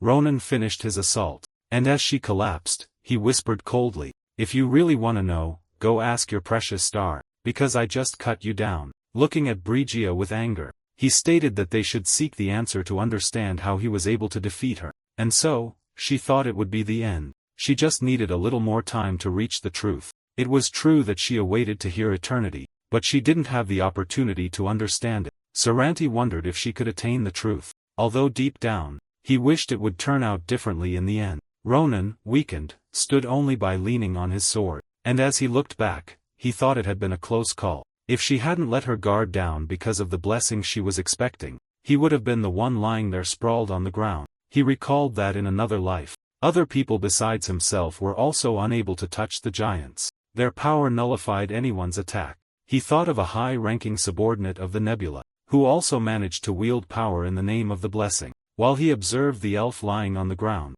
he heard his name. It was Saranti's weakened voice calling out to him. She wanted to know if he was okay, and that brought Ronan back to reality. Seeing the state of his elven friend, he asked Sita what she was doing, as she had yet to use magic. Ronan asked Saranti to wait a little longer, but everything was already decided, and he assured Ronan he would be fine. The elf placed his hand on his friend's arm with a weakened look and stated that it was okay. However, he confessed that he was sorry and needed to ask one last favor. He wanted to be taken to the stone he considered a god. With coughing fits and extremely debilitated, he was placed near the place he so desired, accompanied by Ronan. Saranti apologized for forcing Ronan to see him in such a state, but the traveler felt guilty. Desolate with himself, he said that if it weren't for him, none of that would have happened. Saranti tried to console him. He said it was just a passing issue and that it wasn't anyone's fault. Looking into Ronan's eyes, he felt pity. Knowing it would be a long journey, he told the young man that he would have to lose many things and endure much suffering. Even so, he asked him not to give up. Saranti was sure Ronan would succeed, and as he placed his hand once more on his friend's shoulder, he began to radiate an intense green light. The protagonist could barely look at him, but he realized Saranti was turning into stone. Now, Saranti found the peace he had long sought. He departed with joy and gratitude because Ronan had become the answer he had always sought. He told his friend he would continue to accompany his journey, but now he would be beside Senial and always present with him. As the light intensified, he petrified. His aura transformed into a sphere of green light, which joined the great stone he spoke of so much. Ronan asked him to rest in peace. After that, they left the mountains and returned to the school. That was how their first adventure came to an end, marked by everything Saranti had left them. Now, he was in the director's office delivering the activity report. It was clear that for a first adventure, things had been quite hectic. He justified that everything happened because of that insane elf. He tried to convince the director that next time wouldn't be as disastrous and asked that the club's activities not be prohibited. Krava Crater, although he didn't know Ronan well, understood that losing someone close was a complicated matter. He asked if he was truly okay. Ronan replied that if he said he was fine, he would be lying, but he knew Saranti would be sad to see him grieving and mourning. He asked the director not to worry and thanked him for his attention. The director understood and promised to let it slide this time. Although they had attacked the orcs' habitat and eliminated a criminal, he couldn't punish the students for having achieved something so grand. However, he warned them not to take hasty actions again. Still, he stated that as a director, he couldn't remain indifferent while students got hurt. Ronan, relieved not to be punished, promised to follow the rules and left in high spirits. He assured him he would return before the next adventure. He apologized for any inconvenience and before the director could finish his sentence, the director reflected, realizing the student hadn't been attending classes lately, perhaps unaware of what was about to begin. Shortly after, at the Special Adventures Club building, Ronan supervised the training session when he encountered Schlieffen. He asked when he had returned. Schlieffen said he needed to talk about the Klaser Nebula, hoping Ronan would have time to listen. When they finally met, they began their conversation. Ronan wanted to know about the progress, asking if Schlieffen had dealt with the rats in his house. Schlieffen reported that over the last 15 days, they had been conducting a large-scale search. So far, they had tracked down 19 traitors, 5 of whom he had personally confronted. The others would soon be sent to Lodolin, where they would undergo proper interrogation. However, he revealed a problem. The prohibition that used to stop them from acting no longer worked. Hearing this, Ronan was stunned and wanted to understand what he meant. Schlieffen explained that as soon as the suspects were tracked, the prohibition ceased to be effective. Considering how meticulous the traitors had been, it was possible they had already found a way to nullify the prohibition. Ronan was deeply frustrated upon hearing this, knowing that he would now have to examine each of them to check their mana. Standing up, he said that was all for now and that he would bring more information as soon as he had it. Before leaving, Schlieffen remarked that he looked forward to the moment Ronan could face him again, perhaps during the mid-semester exams. 2 days passed since that conversation, and news about Nabarro's mid-semester exam came to light. It would take place on an island belonging to Philion, where all the students were already gathered. The instructor announced she would be giving the exam instructions, reminding everyone that her discipline focused on real battles. She stated that she would have preferred to conduct the exam on a battlefield, but according to the school's rules, that was impossible. Although many considered this a relief, she went on to explain that instead, the students would be scattered across the island. They would participate in a real duel without restrictions and were reassured that they didn't need to fear for their lives. A safety measure had been prepared. Bracelets that, upon detecting the inability to continue fighting, would teleport the user to the plaza in Filion, where highly skilled healers would be ready to treat most injuries quickly. With this, they could fight at full strength, using any method or technique they possessed. However, only for that day, the students were instructed to seek out their companions and eliminate them as much as possible. The instructor directed that, upon hearing their names, they step forward to receive the bracelet. Once they put it on, they would be teleported to specific coordinates on the island. Hearing Adeshan's name, Ronan thought even the commander would participate in the exam. Some disliked the idea, arguing that she was merely an assistant and that her presence was unfair. On the other hand, some believed her participation was advantageous, thinking she was incompetent and thus would free them from taking last place. These opinions deeply annoyed Ronan, and he considered that more objective evaluations were necessary, but he feared sending Adeshan into the battlefield with limited abilities might lead to a grim fate. When his turn came, Ronan was teleported to an isolated region.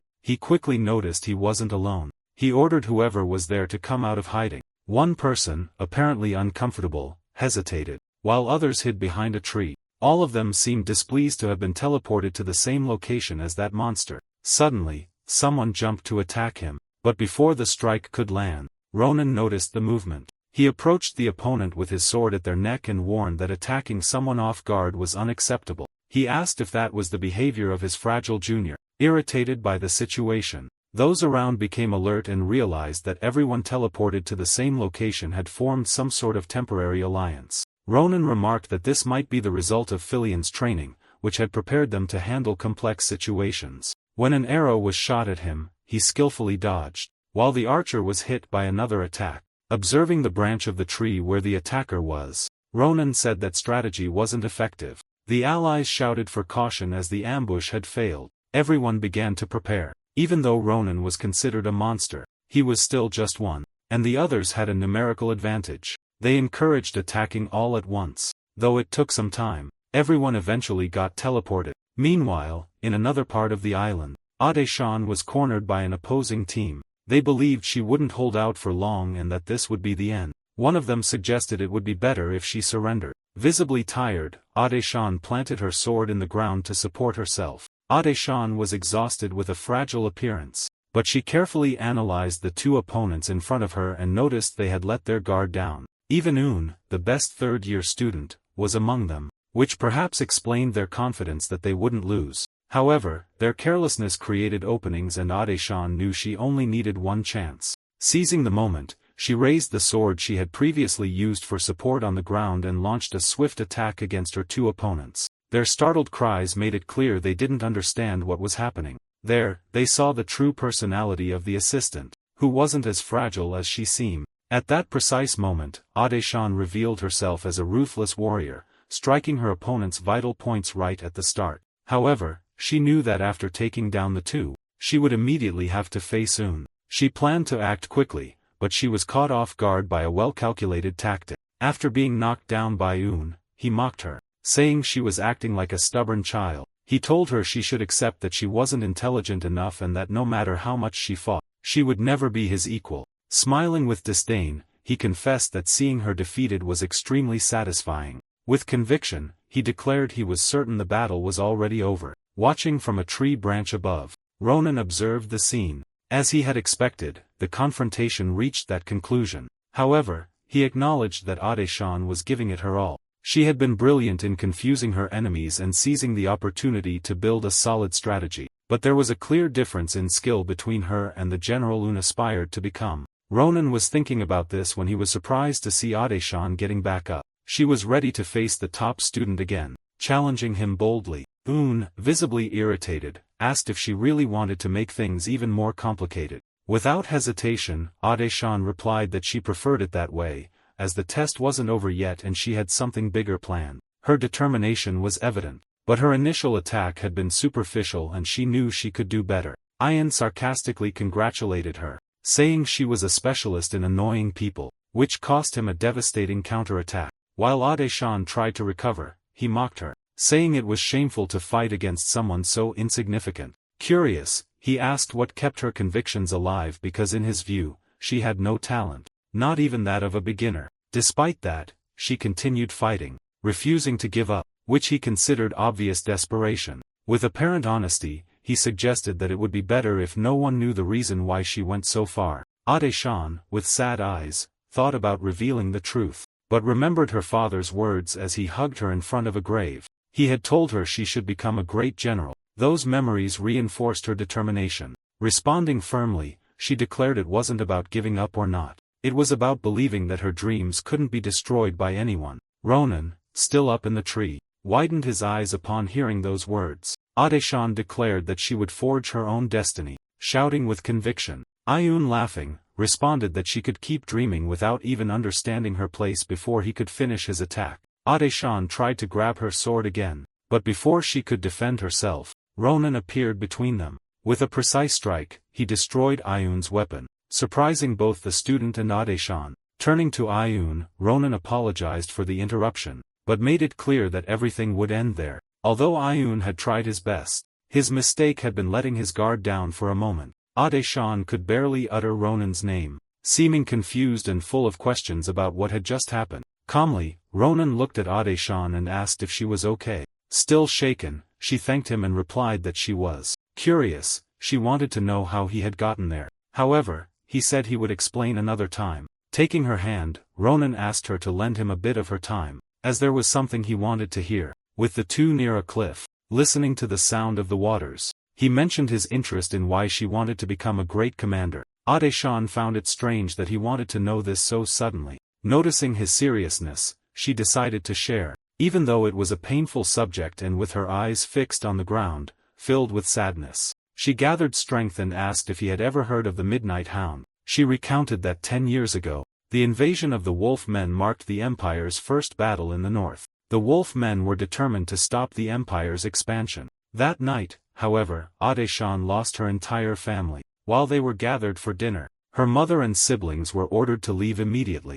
Before crossing the door, her mother tried to calm her, saying she had an urgent mission and was sorry to leave her. She asked her father to take good care of their daughter. That was the last time Ade-shan saw her mother and siblings. Later, she learned that the village knights had been sent to defend the castle's broken walls. However, this was part of a flawed strategy to face them, underestimating the strength of the Wolf Men's army. As a result, the village was sacrificed and the residents received only a symbolic memorial in the cemetery. Ade-shan, still a child, could not accept the justification of noble sacrifice that others gave for the incident. She believed everything could have been avoided with peace negotiations or better strategies using the geography to the Empire's advantage. To her, those deaths were meaningless, the result of her superior's incompetence. Since then, she swore to become a perfect commander. Her goal was to ensure no one else would need a symbolic memorial and that lives would be preserved. For a moment, the two remained silent, trying to change the mood. Ade-shan apologized for the heaviness of the topic. Ronan agreed it was an unfortunate matter, but said that thanks to it, he understood something important. When she asked what it was, he stayed silent, reflecting that it would be impossible to make her give up, even if it meant bringing her closer to a tragic end. Ronan remembered Saranti and decided he could no longer be just a spectator. As they talked, someone unexpected found Ronan, bringing a presence that Ade-shan found familiar. That Manhwa was known, and Ronan remarked that he had been impatiently awaiting that person's arrival. The newcomer went straight to the point, asking if Ade-shan knew anything about the Shadow Manhwa. She had no idea what it was, but he explained there were specific conditions to awaken it and believed she could master it. Ronan shared that the name came from someone he had met who had named it so, believing Ade-shan could also use it. Placing a hand on her shoulder, he told her not to worry, as he had already decided to help her. Ade-shan felt comforted by those words. Smiling, Ronan affirmed he would help her in the right way and called her the great commander. But the moment of conversation came to an end. Without warning, he pushed her off the cliff, completing the test stage. Ade-shan thanked him before being teleported back to the plaza, while Ronan, smiling, said everything was settled for now. Before leaving, he commented that third place wasn't bad and that he would see her when he returned. Now Ronan had to face another matter. Schlieffen had finally caught up to him, staring silently. Ronan noticed that judging by how Schlieffen had arrived, he must have already eliminated the other opponents. Schlieffen confirmed that only the two of them remained on the island and asked if Ronan knew what that meant. Ronan replied that he knew better than anyone and was ready to decide who was the best in the school. Both drew their swords, prepared for a definitive duel. After being thrown off the cliff, Adeshan awakened in the middle of Filian Academy's plaza. She realized she was completely healed and understood she had returned after being eliminated. Ronan's words still echoed in her mind. Looking around, she noticed everyone was watching the final fight on a large screen. The battle between the last two participants was fierce. The movements were so fast they were barely visible and it seemed like Ronan was being chased. Schlieffen demonstrated an intense thirst for the battle, having long wanted to prove who was the better of the two. He had even divided his storm sword into multiple attacks, increasing the danger. Ronan, however, focused solely on continuing to evade. His opponent seemed to have no limits. Schlieffen used the Nabi roast style, known for fast and precise attacks, moving vertically to reduce counterattack opportunities. Ronan knew that if Schlieffen used his aura at maximum power, escape would be impossible. Still, he noticed something unexpected. Since capturing Dolan, Ronan had significantly improved his sword control. In the past, he was noticeably slower, but now he almost matched Schlieffen's level of strength. Hiding behind a rock, Ronan reflected on how this opponent seemed stronger than he remembered from his past life. Schlieffen, on the other hand, was impressed by Ronan. Even using the storm sword at full power, Ronan had compensated with innovative techniques. The ability to channel mana and replicate a swordsman's instructions with such perfection left him frustrated. Both were pushing their speeds to the limit, their mana reserves nearly depleted. It was clear the fight needed to end soon. Ronan knew he couldn't prolong the confrontation. Adjusting his movements, he prepared for a decisive strike. Both, almost simultaneously, reached the same conclusion. They advanced with final attacks, precise and devastating. The arena now witnessed a clash of two exceptional swordsmen driven by an insatiable thirst for victory. Each strike seemed to cut through the air and the defenses were executed with almost superhuman precision. The climax of the battle came with a supreme attack from both sides, leaving the question of who could block or endure it. Schlieffen realized Ronan had no other choice but to dodge the impact of the storm. However, watching Ronan's movement, he was surprised once again. Even after being hit, Ronan smiled, showing the same resilience as always. Both suffered severe blows and the battle leaned toward a possible draw, depending only on who would fall first. Leaning on their swords, the two fighters remained standing while the crowd in the plaza watched in total tension. Students commented, fascinated, that this fight was worthy of giants. Audition overheard some saying that both should have taken separate exams due to the intensity of the confrontation. She looked at the screen again and noticed the complexity of the fight, especially the application of the Nabarro style. Both combatants were at the limits of their strength. The next strike would determine the winner. Exhausted, the two remained in that state, sustained only by the blades of their swords. Schlieffen, with some visible wounds, commented that he had finally found a worthy rival and that he had known Ronan would reach that academy as well. It was the best decision he had ever made and he believed Ronan felt the same. However, it was time to bring that fight to an end. He said he would do it quickly because at that pace, the two might end up becoming too attached. Ronan, with a determined look, replied that there was no time for regrets anymore and hoped his rival thought the same. Schlieffen asked him to give it his all with the next strike. Ronan realized that his opponent was indeed formidable. He knew he would need to win him over eventually, but first he needed to establish the hierarchy between them. He could only do that by defeating him in that battle, so he went all in, leaving his opponent stunned. Schlieffen realized that, even wounded, Ronan managed to execute a complex attack. His speed seemed to have increased and now Schlieffen no longer had the strength to match that pace. However, if Ronan continued to use such extreme speed, Schlieffen knew the strain on his body would become unbearable. He was aware that Ronan wasn't considering the consequences when executing that attack. Schlieffen shouted, urging Ronan to keep fighting. He drove his sword into the ground with the intention of amplifying the power of his storm sword. Ronan panicked, realizing he had been wrong to think his rival couldn't match his speed. Schlieffen didn't just stop. He was now unleashing his mana blade before them.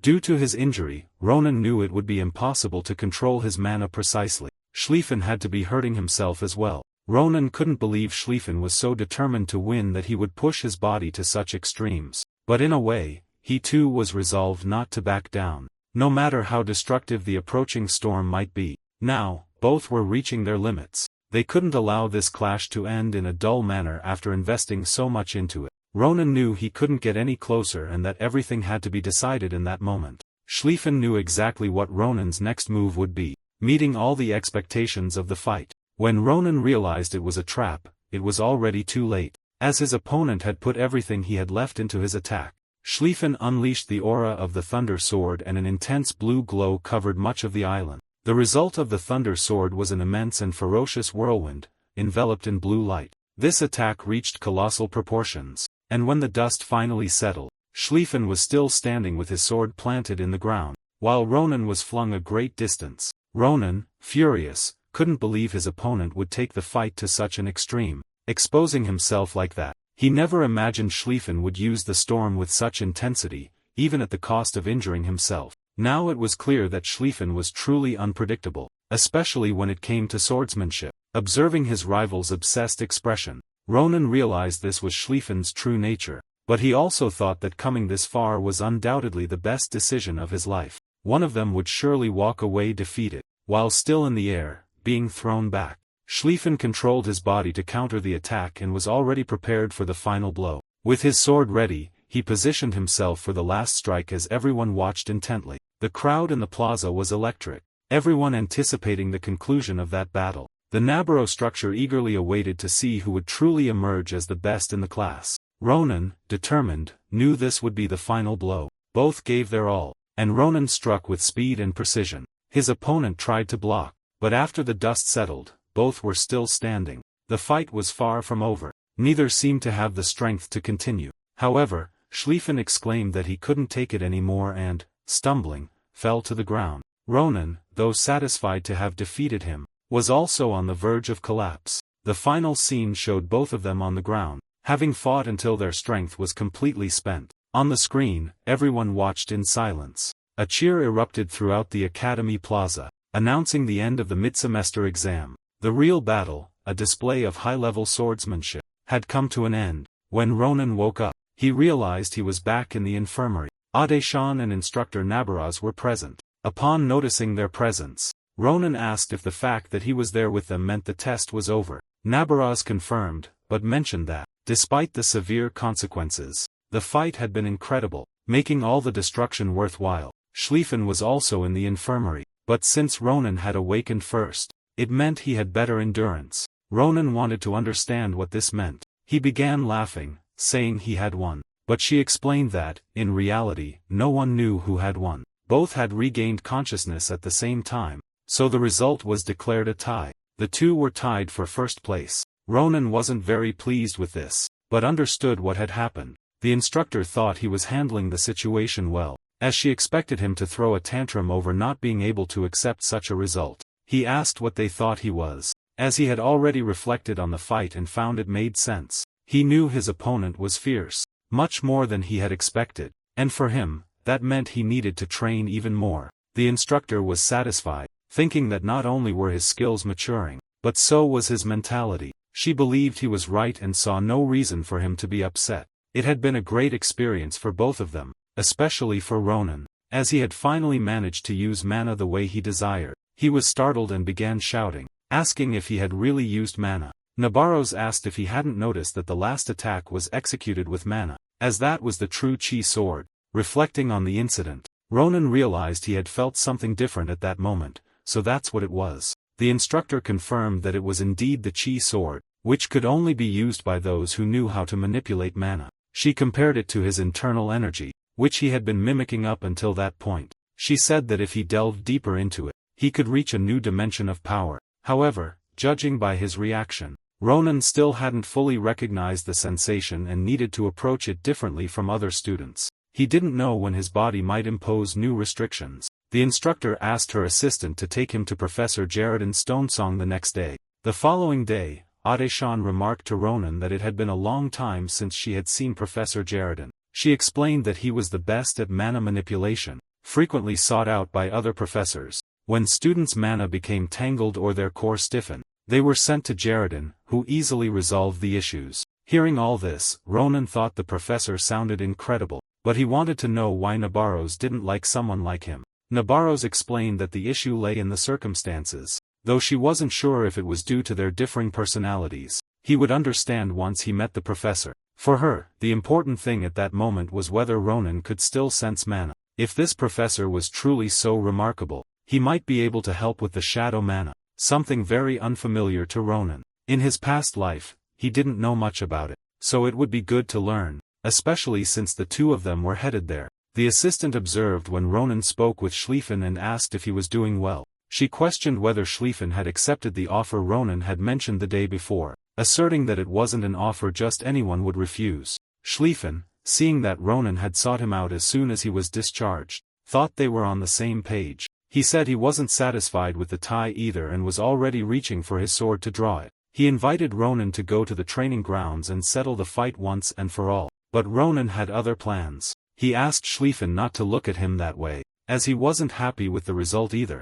but he had called him for a different reason. With that, Ronan grabbed the Adventure Club registration form and excitedly showed it to Schlieffen, asking him to join the club. To persuade him, Ronan explained that he could leave school, gain real battle experience, and wouldn't get bored. Schlieffen asked if he was suggesting he ally with an enemy he planned to defeat one day. He thought it was absurd and said he didn't have time for such things. He was already leaving. She remarked that it was a shame, as the club members were planning a grand opening party. She explained that everything had been planned to coincide with the date she would head to the islands. She then mentioned her sister Iriel, and upon hearing this, Ronan clenched his fists. He asked if Schlieffen's sister was moving to the islands, and he, wanting more details, asked which neighborhood she would stay in and whether he had prepared bodyguards for the moving day. Schlieffen replied that he wouldn't share anything with someone who wasn't a club member. However, he suggested that maybe Ronan should join the club. Immediately, Ronan signed up for the Adventure Club,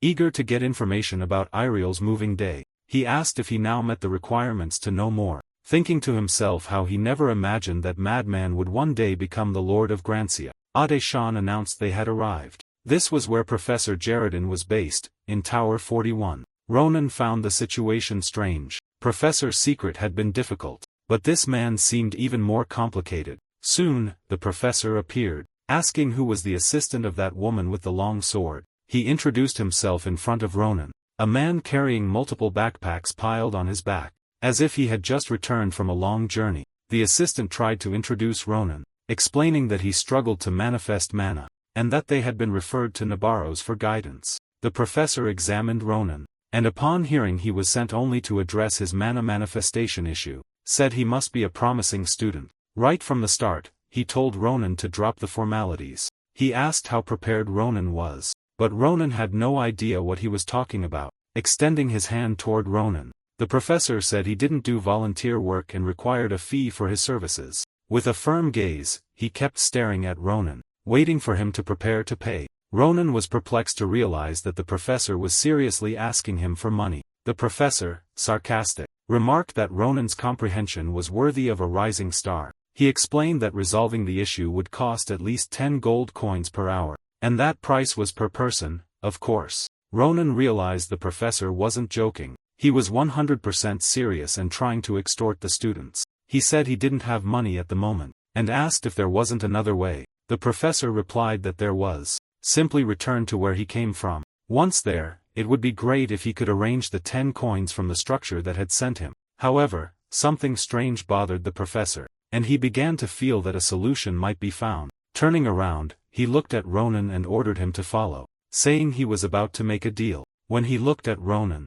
the professor felt the vibration of the ring that Saranti had given him. Soon, they arrived at a strange, dirty, desolate place that resembled a prison. The moment they stepped inside, all external sounds vanished. The professor cast a spell and set up a barrier. The door's security mechanisms were reinforced with magic, and Ronan had no idea what the professor was doing. Before officially starting the conversation, the professor said he wanted to see the object in question. Ronan reached into his pocket, retrieved the precious item, and carefully handed it over. The professor examined the object and said he also found it valuable. Now that it was in his hands, he could sense it more clearly. The mana was so clear and pure, it suggested a dragon had flown through there at least 2,000 years ago. However, upon closer inspection, he realized it wasn't from a dragon, but an elf. He explained the conditions were simple. he would need to extract a small amount of magical power from the object. The professor had an experiment that required energy like that contained in the item. Although there were many high-ranking mages and elves in the academy, none compared to that energy. He thought the young man, still at the academy, must certainly have good connections. The professor said that if Ronan agreed, he would provide all the support he needed. Ronan remarked that it wasn't a bad offer, provided the professor also helped with Adeshan's issue. The professor assured him the amount of magical power needed was minimal, yet he added another condition. He said that if Ronan didn't want to agree, that was fine, he could simply leave. The professor tried to negotiate further, offering a 50% discount, but this didn't please Ronan much. To avoid further trouble, Ronan quickly accepted the professor's request, acknowledging his talent for negotiation. Jaredin then stated he would first resolve Ronan's issue. If the professor had sent him there, the matter must be urgent. Asking Ronan to stand up, he directed him to the magic circle where he should position himself. Ronan stepped into the circle and was examined by the professor. Jaredin observed that it hadn't been long since Ronan's senses had awakened and that there were barely any traces of magic in his body. This indicated that he had never used mana until that day. Ronan confirmed that someone had cast a curse on him, but the professor declared it wasn't just a simple curse. The small mana pathway that had opened was trying to close gradually, so Jaredin asked Ronan to wait a moment. Placing his hands on Ronan's back, Jaredin said he would channel his own mana to force it open. He warned Ronan that it would feel like a force cutting through his spine, but he should endure it as it wouldn't be unbearable. However, when he cast the spell, the sensation was far more intense than expected. Ronan screamed in pain. Ronan's friend grew worried, but the professor ignored her concerns and continued. It seemed as though the professor himself was navigating through the resistance in Ronan's body. He realized that if this continued, things could end easily. However, he sensed something approaching. The sight was so terrifying that Ronan turned pale, his eyes wide open, and he began sweating coldly. It felt as though his soul had completely left his body. Looking up, he questioned what it was.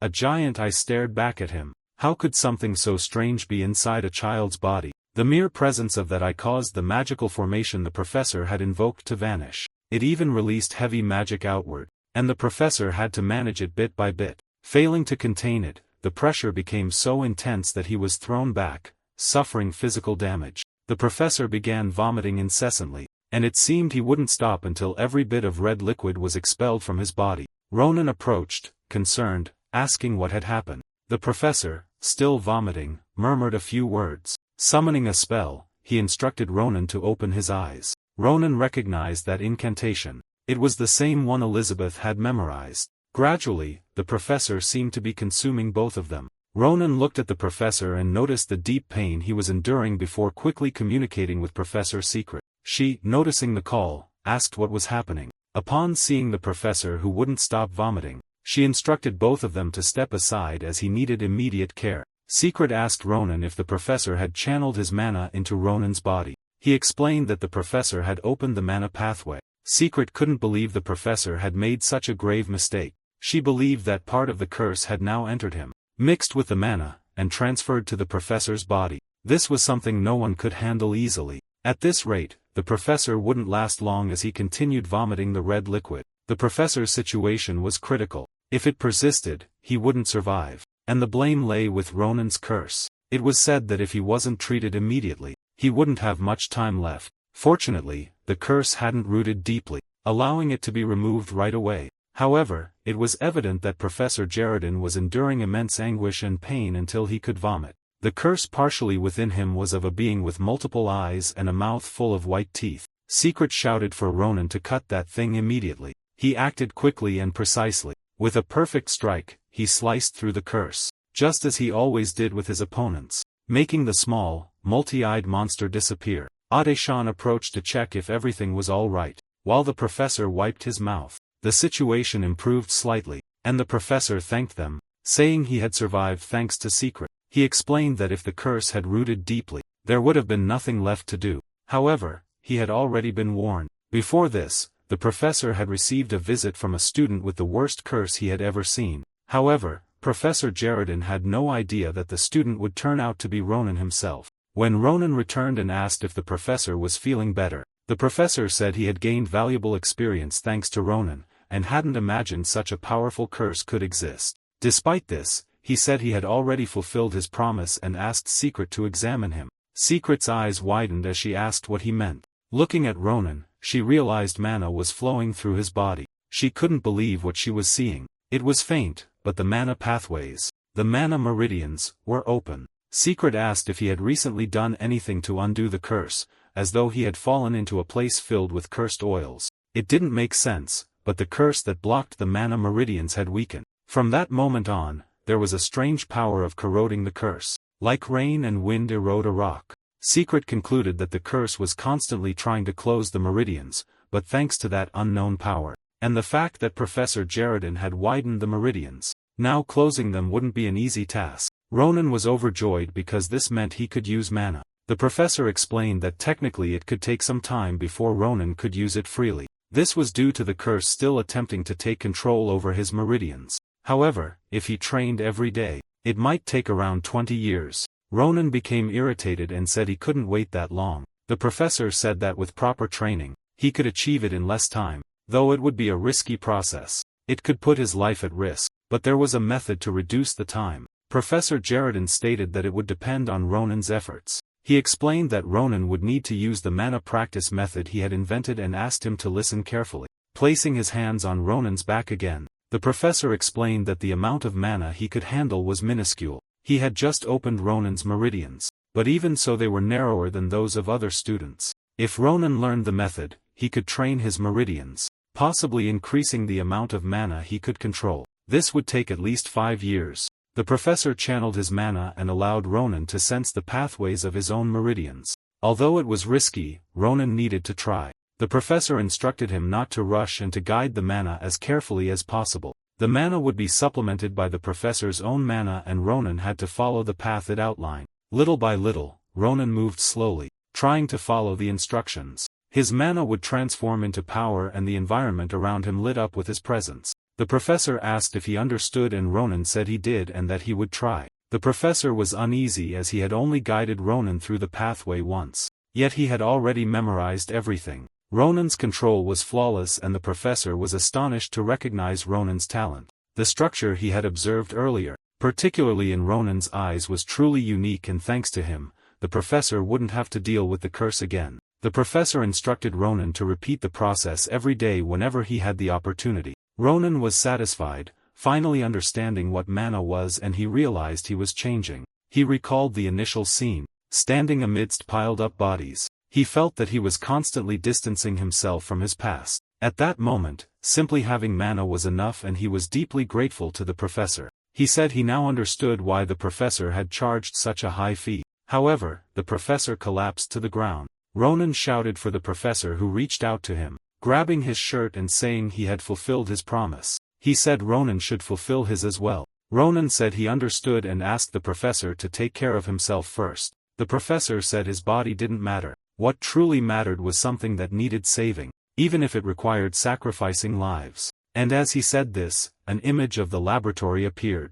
A beautiful girl seemed to need help and the professor begged Ronan to deliver what had been agreed upon quickly. Ronan didn't seem to hear or didn't believe the professor's words. Noticing that he was not in his right mind, it was then explained that the professor wasn't exerting himself, but was dealing with a temporary impulsive disorder. Apparently the item was necessary for the professor's research. Secret, feeling for her friend, questioned how long he would remain stuck in the past as another magic circle was drawn. When Secret hoisted the professor onto her shoulders, she was leaving with Ade-shan, who urged her to move quickly as the nearest clinic was in Lection Hall. They believed they could get there in 5 minutes, but found the doors locked. The security spells on the doors were strengthened, so the professor said they would have to turn back. He warned that wasn't the right door and insisted the door they needed to open was the other one. He kept muttering that he needed to descend before the rose wilted, but the professor seemed increasingly less lucid. He spoke about saving the flower before it withered, so they descended.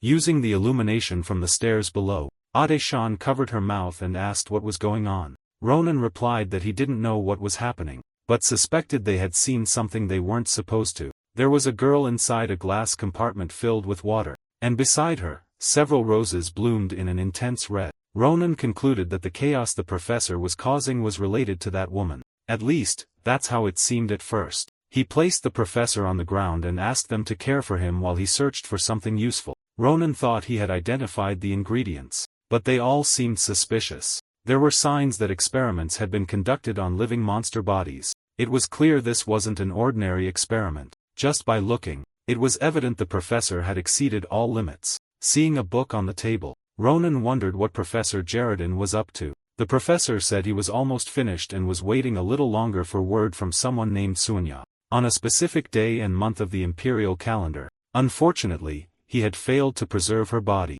As long as Professor Jaredin kept that shell intact, he firmly believed he could bring her back to life. Even though everyone said resurrection magic had no precedence for success, he never gave up. Those were the records of his battle to save his wife. That was already his 54th attempt at resurrection. Even the golden heart he had acquired from the northern black market had failed to work.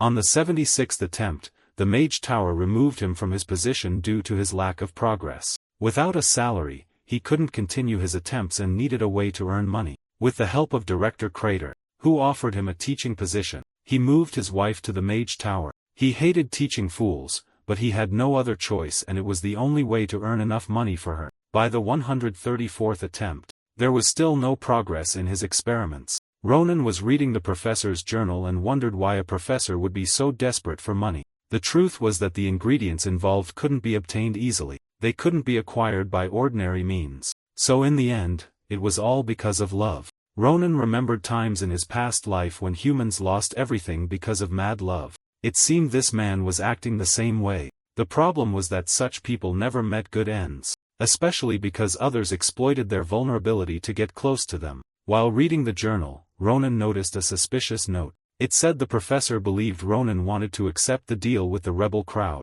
Ronan thought the note had been sent by the rebel crowd. He doubted it could happen, but at that moment, someone arrived and asked what he was doing. Ronan was caught off guard by the professor who asked if he was meddling with his things. Ronan widened his eyes, quickly closed the journal and said he wasn't doing anything. Calmly, the professor stated that Ronan was looking for something that could help with his recovery. He added that someone like Ronan who couldn't use mana properly wouldn't understand even if he saw something. However, Ronan was secretly taking the suspicious note with him. Later that night, in a place resembling a cave, someone said they had found him without difficulty. They mentioned he seemed hesitant, but that the deal was only a matter of time. Since he was desperate for the essence of fresh nectar, only that master could produce it. The person with the cup of nectar appeared to hold the key to Jerton's downfall. He was being destroyed for the sake of a single woman. The onlookers believed humans were fools. Meanwhile, at the professor's tower, Jaritan handed the item back to Ronan,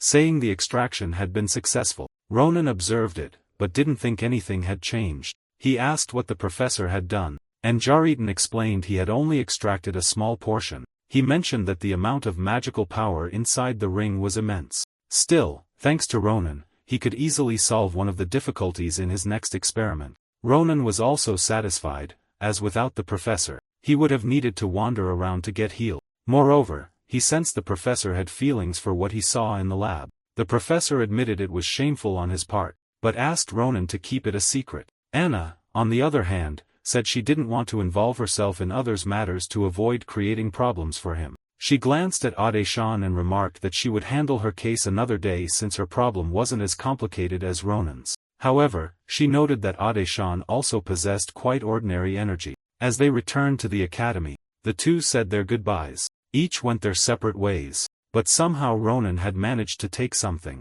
It contained evidence linking the rebel crowd to the order and indicating the professor was aligned with them. When Ronan opened the item, he found it strange. There was nothing written, just dried nectar. Then he realized it was encrypted text. Using magic, it would be a hassle. He wasn't sure if he should ask for help, but the text began to take shape. A massive amount of mana formed around it. Someone remarked that it was a letter written using vampire magic. The person approaching was Ophelia, already carrying Sita on her shoulders, and she commented that she hadn't expected to see Ronan there. She seemed happy to see the headquarters of the Special Adventures Club again. Ronan remarked that she had surprised him since, after leaving with Sita a few days ago for her research, he hadn't heard from her. He thought she had been busy and asked about the research. She said it was going well and that she had made significant progress thanks to him and Sita. As a token of gratitude, she had taught Sita the nectar magic. Unaware of how he had gotten a nectar letter, she asked if he was referring to the paper. She explained that it was the basis of that magic. allowing someone to compress a lot of information. That was why vampires used it when conspiring, explaining to him that if infused with mana in that way, the information would remain hidden. She then read the text, which stated that if one wanted to obtain the essence of fresh nectar, they should go to a place called the Nectar Hook. She asked if Ronan could see the hidden information, and he wanted to know what the essence of fresh nectar was. He knew it was the ingredient mentioned in the professor's diary and thought it might be needed for the next experiment. It was a relief to know that the rebellious crowd wasn't the nebula in disguise. And now he wanted to understand who the Nectar Hooks were. Ophelia explained that the Nectar Hook was behind this, and Ronan asked if she knew these people well. She explained that the Nectar Hook was a new organization composed of young vampires, less than 200 years old. They were immature youth trying to revive the vampire species, carrying out macabre actions. But she didn't want to go into more detail. They possessed a rare item, even among vampires. The essence of fresh nectar. She asked who the original owner of the paper was since someone had agreed to the offer. Ronan remained silent, looking down, and said he was being honest. She was surprised to learn it had been in Jaredon's laboratory. She thought something strange was indeed happening. She spoke about the professor, who had once been one of the best mages in the Tower of Full Moon Mages. However, now he was no longer the same. She wondered if it was good to know that the man who was once one of the greatest mages still had some relevance. Ronan was satisfied since it seemed he wasn't in immediate danger. He thought he might be able to handle all of this. If the professor was that strong, Ronan believed he could easily deal with these people with just a few simple moves. However, if what they wanted was the essence of fresh nectar, that completely changed the situation. It was a fusion of inherent mana formed within vampires who had used nectar magic for a long time. Something like that was special, containing an incredible amount of nectar magic. It would have extraordinary efficacy depending on how it was used. However, if the owner of the nectar essence didn't activate the power themselves, the magic would become a useless red stone. In other words, without the vampire's cooperation, it was impossible to obtain the full essence. Ronan didn't like what he heard. Just when he thought he had no choice but to accept the offer for the professor, he realized that the Nectar Hook's proposal might be surprising. Night quickly fell, and all the vampires were outside the cave. They asked if he was the new kin candidate the master had mentioned. Was he the great mage, Jaredon Stonesong? The vampires wondered if that human was really as impressive as a mage. None of them felt a great energy coming from him. Since they felt nothing, they thought it best not to let their guard down. Perhaps he appeared that way at his peak, but he was someone who could even face the Sword Saint. They all greeted him with politeness and kindness. However, Ronan asked where the master was. They said he was waiting inside and that he could remove his hood first. They said they needed to verify his identity just as a precaution. However, Ronan remarked that since the group was called the Nectar Hook, everything seemed staged. Yet, he felt like he was dying of fear. After removing his hood, he asked if that was sufficient. They said yes, thanked him for the clarification, and said they would guide him. One of the vampires sensed something strange and thought Jaredon Stonesong was supposed to be a mage. However, he was carrying a sword. The vampire then asked if he had noticed the sword. Ronan, staring at the man, began unsheathing the sword and the vampire crouched in fear, saying he had seen nothing. Still, something strange had occurred. The only response Ronan gave them was to push them away, as he couldn't allow his false identity to be revealed. Someone was observing what was happening from the outside and thought the person merely wanted a direct passage to hell. Seeing through the disguise, they realized the professor was just a young swordsman. For better understanding, it was necessary to go back a few days when Ronan was talking to Ophelia. She told him that she had made the metamorphosis potion as he had requested.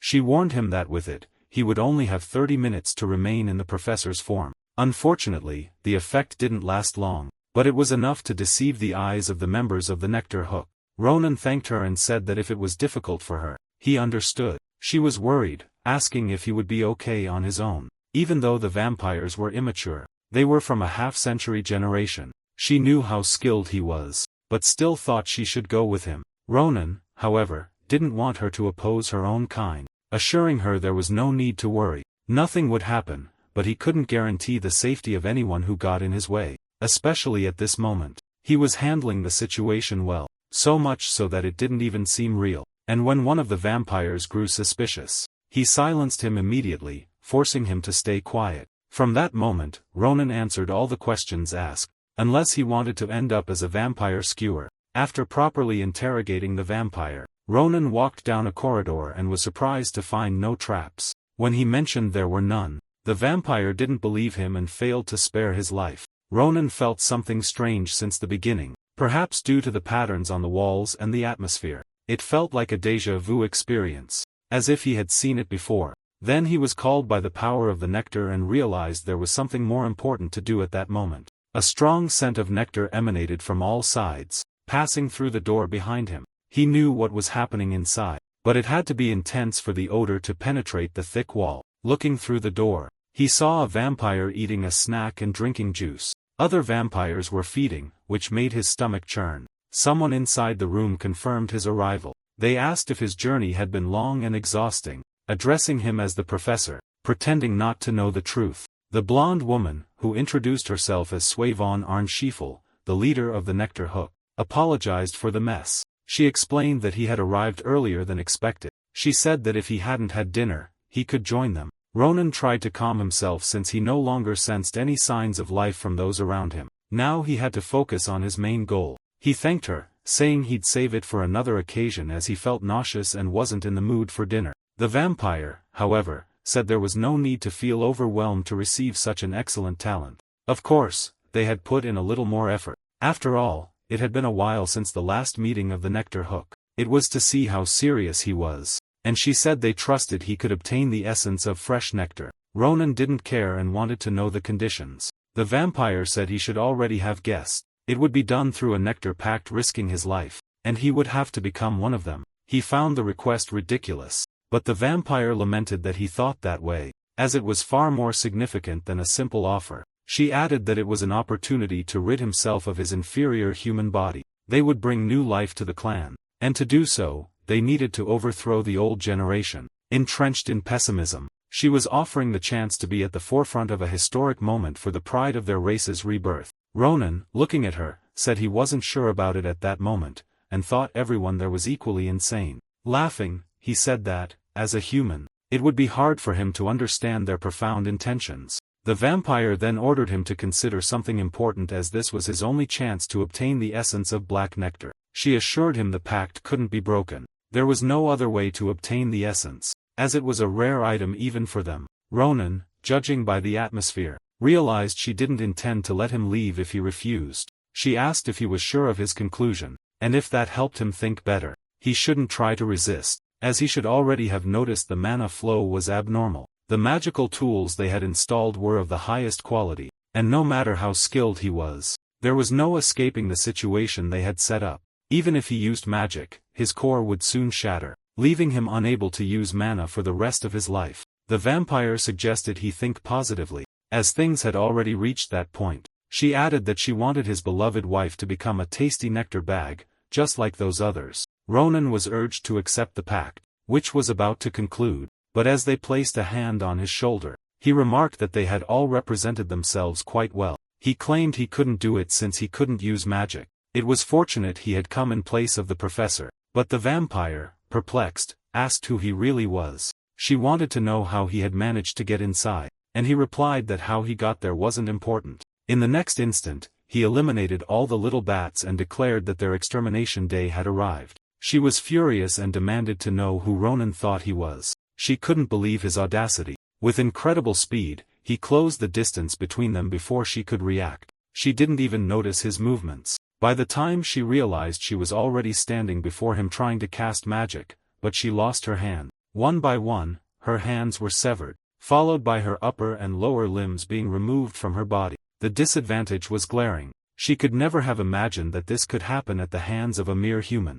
She wanted to know how that cursed human was capable of such feats, claiming there was no way he could survive after doing something like this. Out of patience, Ronan decided to end the fight. Throwing her aside, he told her to stay quiet for a while and said he would deal with her until the very end. The servants couldn't believe their leader had been defeated so easily, unable to defend herself. They thought that human wasn't normal and called everyone to confront him. They were supposed to be ready for battle since those little monsters used nectar as a weapon. Observing them, Ronan noticed it was true. They were all preparing to fight. One of them used an ability called Nectar Swamp, but Ronan didn't know what those puddles were. The vampires mocked him, saying his feet were stuck and that they could attack him all at once. Even in this condition, they were no match for Ronan, who was incredibly skilled with his sword. One by one, he easily defeated his enemies, no matter how many attacked simultaneously. It seemed like child's play to fight those monsters. The vampires were clearly at a disadvantage.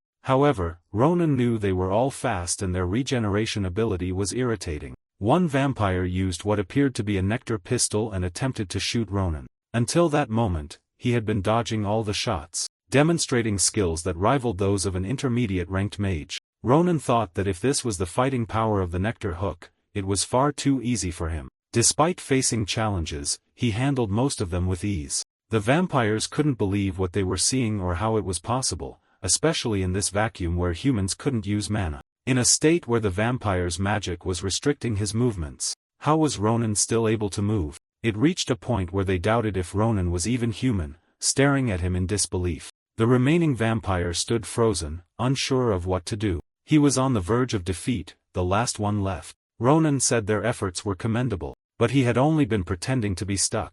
He apologized for it. His sword was special, capable of absorbing nectar, and the vampire thought he should flee as quickly as possible. However, he didn't have that option. Ronan wouldn't let him escape. Soon, the vampire was split in half and Ronan, looking at the scene with a ribbon on his shoulder, said it was his fault for trying to run. He wasn't satisfied, feeling that he had already caused enough trouble for those vampires. He turned to the vampire leader and said that now she would be next. The vampire leader slowly began to wake up, feeling pain, as if a tree had pierced through her chest. However, it was Ronan who was driving the sword into her leg. Looking at her with a cold gaze, he said he was worried. He thought she hadn't survived, but she couldn't understand. The pain was constant, and nothing seemed to make sense. She thought about how this cursed child had eliminated every member of her team. After a moment, Ronan apologized for revealing the true condition of her friends. Smiling, he asked her to hand over the essence of fresh nectar,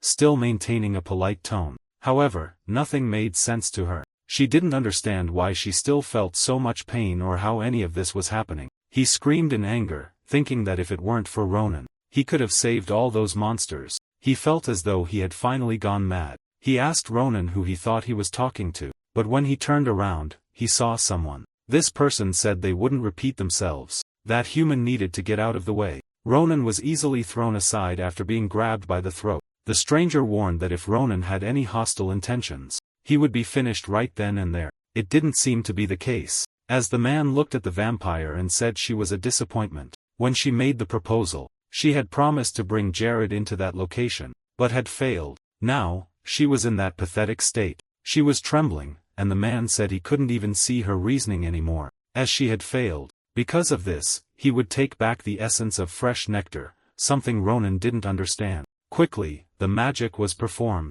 and only an aged person remained. The vampire begged for another chance, but the man said he couldn't just stop everything and walk away. He said that if Ronan was truly the rightful owner of the essence, he needed to hand it over, pointing his sword at Ronan. The man warned that otherwise, he wouldn't leave in one piece. The vampire sarcastically commented on the man's unprecedented arrogance, and found his words intriguing. He wanted to know what Ronan would do if he refused and approached him. Ronan replied that he'd simply beat him until he handed it over. The vampire then said that the boy's fangs were sharper than he had imagined, and that perhaps he was worthy of embodying his name. He grew curious about whether Ronan had other talents. He said he would give Ronan a little help, and asked him to show his best. Then the vampire cornered him. The vampire used his bloodthirsty slash, but Ronan was prepared to block and did so perfectly. That was when the master decided to use a nectar pistol. Ronan started wondering what that could be. It was the same skill that other vampires had used against him.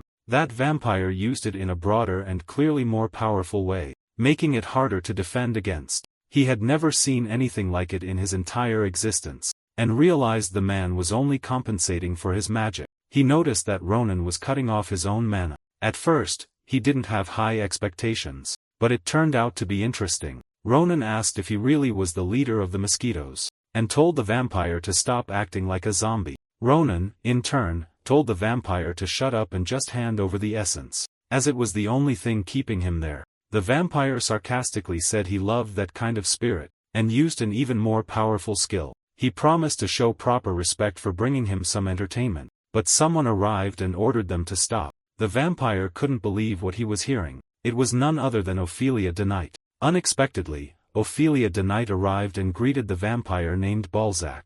She said it wasn't a pleasure for him. Ronan asked what she was doing there, and Ophelia asked him not to interfere. The most important thing, she asked, was if he knew the mosquito. Ronan replied that yes, it was Barshaba. Barshaba, relative of the Duke of Shadows who controlled the vampire world, was the second in command, the strongest who assisted the Duke. It was this man who stood before him. However, Balzac said he never would have imagined seeing her in a place like that. He truly missed her and asked how she had been. It was very surprising, as 83 years had already passed. He also asked why she was interfering in matters with that boy. She replied that trivial things like those didn't matter. She thought what truly mattered was whether they were still together. Ophelia then said she was sorry, but it wouldn't be healthy for him to approach her due to the incidents of that day. Upon hearing those words, he was filled with rage and closed his eyes. She continued, saying it felt like a nightmare that wouldn't leave her mind, that she could still feel her touch in his arms. She didn't know how he was capable of doing something so horrible, and every time she looked at him, she was reminded of it. Balzac thought she simply needed a bit more time to forgive him, even knowing he had no choice and needed to stop her younger sister from harming the Duke. It was true that her sister wasn't thinking straight at the time. She seemed fascinated by something. But Balzac also knew he couldn't undo what happened that day. He stated that he understood her feelings. Ronan watched the two of them, not fully understanding what was happening, but it seemed the conversation was coming to an end. Ophelia then asked how Balzac had started working with Nectar Hook, since the man she knew didn't work with children. She also wanted to know if he had anything to do with Jaredon's Stone Song. Balzac, smiling, began to explain. The man she had met would have a good reason for it, as he had an unfinished fight with Jaredon. Coincidentally, he encountered him on the western side of the continent and fought against him, with a fighter's pride on the line. Throughout his life, Balzac had fought many strong people with incredible skills, but only a few were truly remarkable. If the sunrise hadn't interrupted the fight, he was certain it would have been one of the best battles of his life. After that, he decided to pursue Jaredon again, but he had disappeared so perfectly that Balzac couldn't find even a trace of him. Years went by while he tried to suppress an insatiable thirst. Then, those children came to the castle with an offer. They claimed to have discovered Jaredon's whereabouts. Balzac assured them he would take them to him and would also turn Jaredon into a being like them. That would be fascinating. Although he knew they were planning to enjoy endless battles, it didn't matter to him. At most, it would be a fight of a few children. And in the end, all of it would be in vain. All of this, however, was thanks to the human who was after him, who began drawing Ronan's attention. Balzac thought that even with Ronan's power restrained, the fact that he managed to react, even if only for a moment, could only mean that perhaps in 5 years, he would become a rival capable of putting a sword to his neck. Ronan possessed a strange energy, something even Balzac had never felt before. That was a great victory for him. However, for now, Balzac couldn't repeat that and couldn't harm Ophelia a second time. So, he simply handed over the essence of fresh nectar to the human to avoid further breaking her heart. As he handed over the essence, Balzac said it was the fresh nectar Ronan had been seeking. Ronan asked if it wasn't extremely valuable to the vampires. Balzac replied that it was and explained that most vampires would never have the opportunity to obtain an essence like that. He needed to offer it to the future prey who had caught his attention as a well-deserved gift for a friend he hadn't seen in more than 80 years. Ophelia simply looked on in silence. Focusing his energy on one hand, Balzac threw it against one of the walls and asked them to observe. He warned that looking at it would hurt because he felt a strange energy coming from behind the wall. However, he would take his leave. He hoped that next time they met, Ronan would be stronger. That way, the fight would be even more enjoyable. But he also didn't think Ronan had been overly flashy until the end, despite sensing a strange energy. He looked to the corner and thought it might be something dangerous. But setting it aside, he returned to the tower. There, he handed the essence of fresh nectar to Professor Jaredon and smiling, said he had worked hard to obtain it. The professor thanked Ronan, who clenched his hand in a gesture of gratitude. He knelt, emotional, and thanked the young man, saying he was deeply grateful. Ronan, on the other hand, was upset because the professor didn't even give him time to finish bragging. Outside, the presence of the vampire who had handed over the fresh nectar essence was felt. Observing, he said there was nothing more boring than someone losing the fighting spirit. He told Ophelia he was after Ronan and went to meet him, merely out of curiosity about how his rival was doing. He assured her he wouldn't do anything more than that and that she didn't need to worry. She said she knew he wasn't the kind of person to do dishonorable things. Ophelia needed to tell him something. She thanked him for helping a friend of hers. This left Balzac both excited and speechless. Smiling, he said there had been great progress over the past 83 years, and although he would like to stay forever, he regretted that he couldn't. He needed to return because, even among vampires, there was an evil group causing trouble. As far as he knew, it was those vampires who had incited the nectar hook. If she needed him, she could reach out. She simply listened to his words and watched him leave. Then, she made a rose of red nectar and said he would always be the eternal rose. Meanwhile, inside the tower, the professor continued to thank him on his knees, trembling with emotion. After that, Professor Jared and Stonesong conducted experiment number 144 using the mana of the Saranti, the energy of the fresh nectar. Given the circumstances of the experiment, would take some time to yield results. However, the wait brought joy to the professor and gave him hope to keep on living. The professor wanted to say it earlier, but hadn't had the chance. Now, he was telling Ronan that he had changed a lot. That mysterious energy attacking the curse within his body had grown much stronger. He wondered if something could have happened while fighting the members of Nectar Hook. He recounted that many things had occurred, but in summary, he was lucky after making a hole in the wall. Upon entering through it, he noticed a familiar energy and realized he was right not to believe a place like that could exist. There, he found an idol of Senial and that massive rock emanated an energy. As it was hidden, no one knew of its presence. That place must have been the ancient territory of an abandoned sanctuary brimming with immense energy. The rock began to glow incessantly and the energy from that idol started to pour into his body. He could feel it with his hands. The professor observed Ronan's hands, but also couldn't understand what had happened. If it was luck, it was unbelievable. But thanks to that energy, his meridians had grown stronger. They still needed repair, but with all of this, he could begin to wield mana to a considerable extent. The professor thought it didn't need to be said as Ronan likely felt it himself already. He believed that at this rate, Ronan could use the true chi sword rather than just an imitation of it. For days passed and in the city near Mount Ramaria in Marbus, people were busy fleeing. Even the heavily armed soldiers were behaving as Schlieffen had previously described. A wyvern was said to have appeared and Ronan confirmed it from atop his horse, accompanied by his team. The reason they had gone randomly to Ronan's hometown in the Ramaria Mountains was precisely that. This had happened 4 days ago. Before Iriel left home, Ronan received unexpected news from Schlieffen. The monsters around Mount Ramaria were in a state of frenzy for unknown reasons. Fortunately, the damage hadn't yet reached Nimbuten and a few knights from the Grancia family had been dispatched. That morning, witnesses claimed to have seen a wyvern in the mountain skies. Due to its ability to fly and the capacity to wield deadly venom in its claws and fangs, even mercenaries were fearful. If an entire pack were to gather, they couldn't guarantee Iriel's safety. That was Schlieffen's opinion and so they decided to prepare. To anticipate her relocation earlier than planned, Iriel was annoyed at him for ruining her moving plans. Schlieffen remarked that once she was safe, he would wipe out the bloodline of every monster. Anna asked him to stop muttering because they were about to split up. She didn't mention that a cell would follow farther behind. Schlieffen didn't understand why they wanted to separate when she said she would check the area. Something made Schlieffen uncomfortable, so he commented that she shouldn't try to bother his sister. However, since he needed to check on something, there was nothing he could do. The longer he delayed, the worse it would be. Charging ahead, he shouted that Iriel couldn't run another moment. Ronan stayed behind, shaking his head in disapproval. Aceli wanted to know what was making Ronan uneasy. He explained that the once peaceful monsters had started acting up and large monsters had begun to appear. That pattern was already familiar since the same had happened in Great Cappadocia and the Vadian Mountains. Because of the actions of those damned individuals, just thinking about the minds behind that incident, they were also an Amola Clasier. But for now, it was just a hunch that Ronan and the Amola Clasier were the only ones who could find them. They were the only ones who could find them and they wanted to investigate further. When he thought about the prohibition no longer working,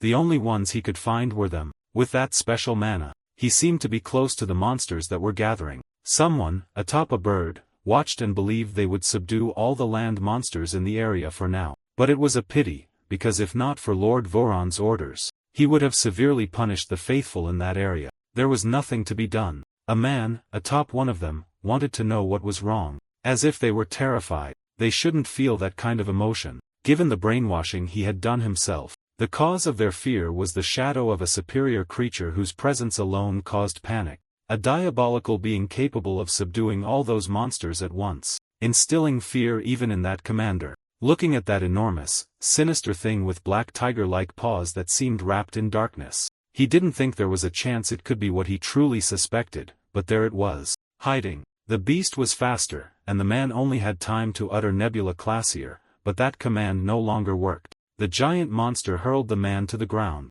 It was massive, with tiger-like spots. He finished the man with a single strike, causing fear and astonishment among all the other monsters gathering around. Annoyed by the presence of so many monsters, he began defeating all of them within seconds. He showed that his imposing presence was more than just a display. For those so terrified they couldn't even show their faces, the hunt had just begun. For he was the Sword Saint, Japetergung. The route Ronan had chosen was under control, and he wasn't pleased about it. They were not a normal group of werewolves. They ordered everyone to stop, as entry through that gate was impossible. From the castle, aside from the parts related to that day, they would have to take another route or wait for a new opportunity. It was made clear that these were the orders of the elite forces of the Imperial Commander's army. Currently, they were working on subduing the monster Japetergung, and upon hearing that name, Ronan immediately remembered. He was the commander of the strongest elite forces, and also the one who defeated the writer Nabarros. He had become the strongest swordsman of the empire,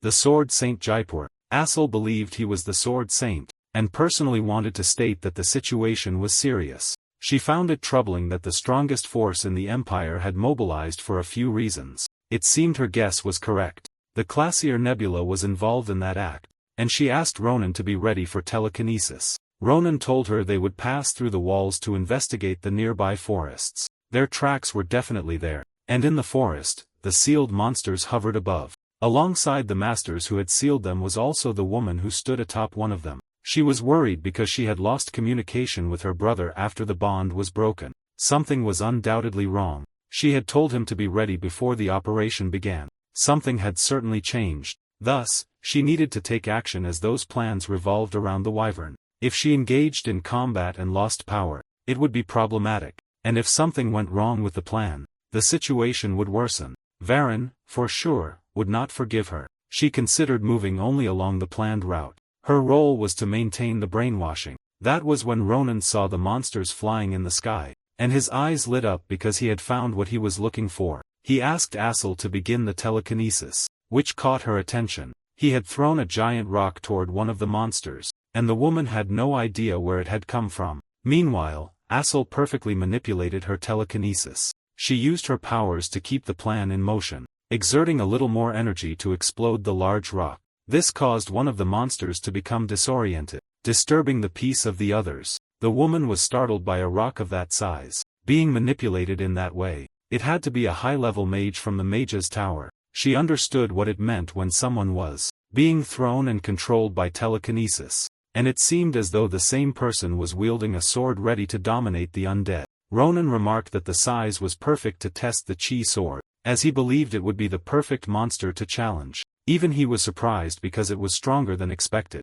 The current range and strength were incomparable. Meanwhile, the woman witnessed such power and the scale of his strength, and she was shocked to see a monster fall. It seemed that even seeing it, she couldn't believe what was happening, and she wanted answers to understand how it had happened. She was so engrossed that she didn't notice when Ronan approached her from behind, also standing atop the monster. He told her it was obvious that such large creatures could move undetected in that area. Ronan, smiling, said she had outdone herself and called her a rat. She immediately armed herself with a pentagram. She began to say something, but Ronan didn't let her finish and severed the upper part of her body. He smiled, saying it was cruel, but he was still learning. He had tried to cut only her hand, but it seemed he went a bit too far. Seeing the red liquid bubbling, she felt pain and lay on the monster, beginning to cry. Ronan felt pity seeing that she was suffering, or perhaps she was just a low-level fool. Surely she wouldn't have been capable of planning something like this.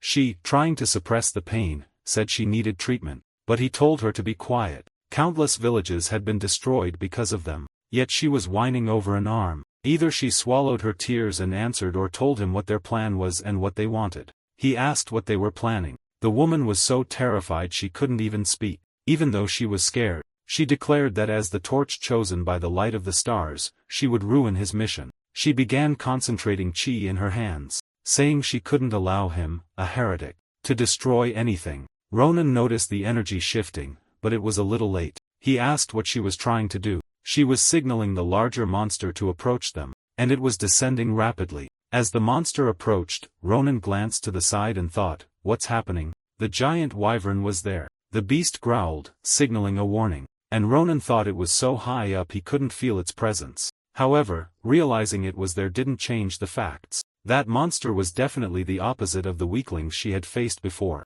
It was huge and strong. As the monster neared them, the woman told him to simply accept death. However, a light emerged from below, piercing through the monster. The woman was startled. Ronan, too, was astonished. Someone had split that monster in half. Ronan looked and realized it was him. And when the woman noticed it as well, she was stunned. She couldn't believe something of that magnitude was there and screamed at him. She didn't know it was Jaipur, the sword saint, who appeared to be heading toward them. He was a beast man, tiger-like and proficient with swords. He looked and noticed the two of them. He said he only saw 2 ants, and raising his enormous hand in their direction, struck mercilessly. Ronan froze for a moment, eyes wide with fascination as he watched the movement. Jaipur sliced through the monster Ronan and the woman were on top of. The impact was so strong it sent them flying apart. When the woman realized it, she saw he had performed the entire movement without using his sword. It was merely a hand swing, but so powerful that it left her impressed.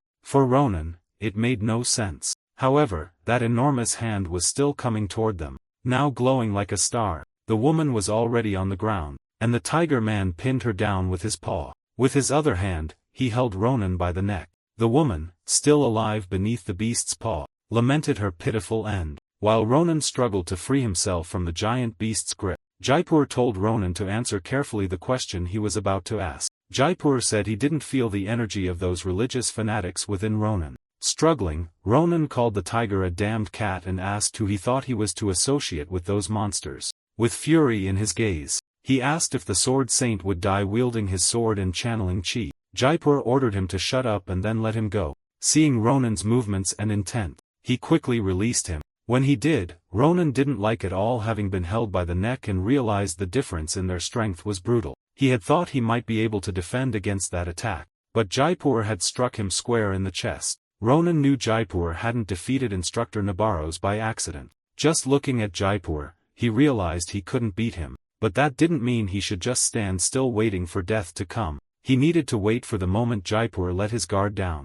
However, the tiger told Ronan he was a warrior. Ronan wasn't surprised by the comment as Jaipur seemed the type to make such remarks. Jaipur offered a slight smile and said he wanted to properly greet him. He asked Ronan to raise his sword. It would be a simple vertical slash directly from top to bottom and Ronan was expected to block it. Ronan saw Jaipur's sword lowering and started thinking of a way to handle it. The attack concluded in a very bright blue light. After all the light and dust settled, Jaipur was surprised. He thought it was impressive. Although the young man needed a bit more strength, it was an excellent defense with no room for flaws. However, he realized the final attack and Ronan's movements were familiar. He asked if Ronan was a disciple of Nabarros. Ronan introduced himself, saying he was Ronan from the Filian Academy. Jaipur then asked if Ronan would like to become his disciple, but Ronan replied it wouldn't work out. He said those who recklessly attacked weak students wouldn't succeed by his side. He asked if the current sword saint understood,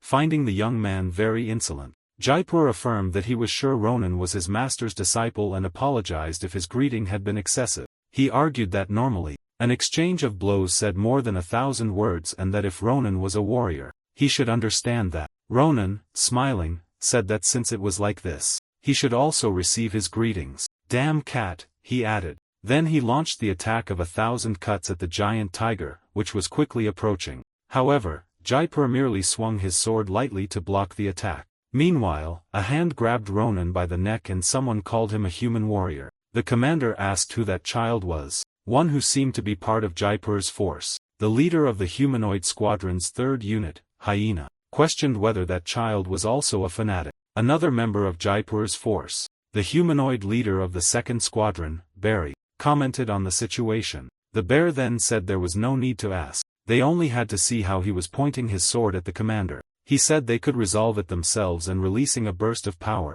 they threw Ronan far away. Ronan regained his composure, returned to a warrior's stance, and called the commander a religious fanatic. He rushed toward him, evading attacks in the air, but quickly realized Jaipur had reached him again. He also launched himself at them to attack, and now the two were locked in battle. The bear had to admit Ronan wasn't an ordinary person. Ronan already had his sword at the bear's neck when, amused, someone stepped between the two to stop them. He wasn't startled because upon paying attention, he hadn't noticed when she appeared there. She scolded the bear for fighting in front of the commander without permission. She asked what kind of behavior that was, and addressing Barry, asked if he needed disciplinary action to pull himself together. She was a member of Jaipur's force, the lion known as the Knight. It was Captain Nemia, and the commander ordered Barry to stop immediately, saying that child was not his enemy. He explained it was merely his turn to receive the greeting. Barry was astonished, as this person had managed to defend against the commander's scimitar, something none of the members had been able to do. He was upset that such a child could achieve it. Jaipur said it was obvious he should be able to, since he was a disciple of Nabarro's. Barry asked if Jaipur was referring to the sword monster, instructor Nabarro's, who had single-handedly destroyed their forces. Just remembering her, Barry thought she was a dragon in human form. Quickly, he began treating Ronan with more respect. Ronan didn't even want to imagine how much that bear had suffered under the instructor. The commander asked the captain if her presence there meant the situation had been resolved. She explained that as per his order, they had already dealt with the monsters in that area. Meanwhile, Ronan looked up and saw several of the monsters returning. As they reported their accomplishments to the commander, the sound of many footsteps approaching the ground could be heard. The commander wanted to know if they had managed to capture any of the creatures alive. He reintroduced himself as the commander of the humanoid Imperial Elite Forces. He had received written Imperial orders to eradicate the Klaser Nebula hidden within the Empire. Jaipur Turgong,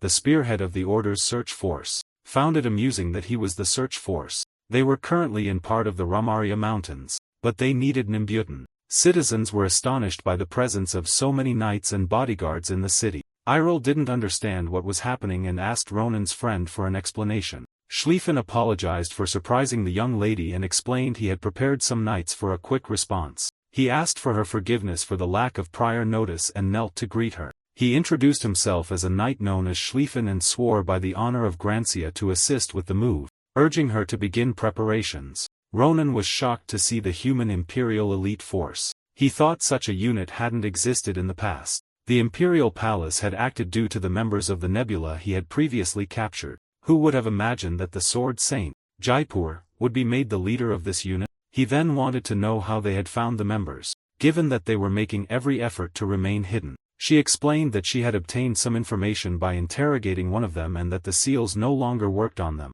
Jaipur said the information about them was deeper than expected and that the structure had revealed something important to Ronan. Hearing a distant voice, he recognized his friend, Assel, who was being brought in by another humanoid. A member of Jaipur's group was carrying Assel, who was dangling, claiming he had been acting suspiciously. The boy, already uncomfortable in Lavras, called out for his friend Ronan to help. The creature said it had caught him behaving suspiciously and brought him to the commander, asking if it should dispose of him since he had cried the whole way there. Jaipur asked Ronan if that was his friend. Ronan confirmed, but he was furious. At night, they were still gathered in the same place, discussing their investigations. The chaos in the region was being caused by brainwashing the monsters, creating sporadic havoc. However, that was just a facade. They believed the true objective was at the center of the mountain. Jaipur listened and made his own analyses, as he knew that was where the entrance to Mount Romrio was located. The entrance to Mount Romrio was one of the Empire's main trade routes,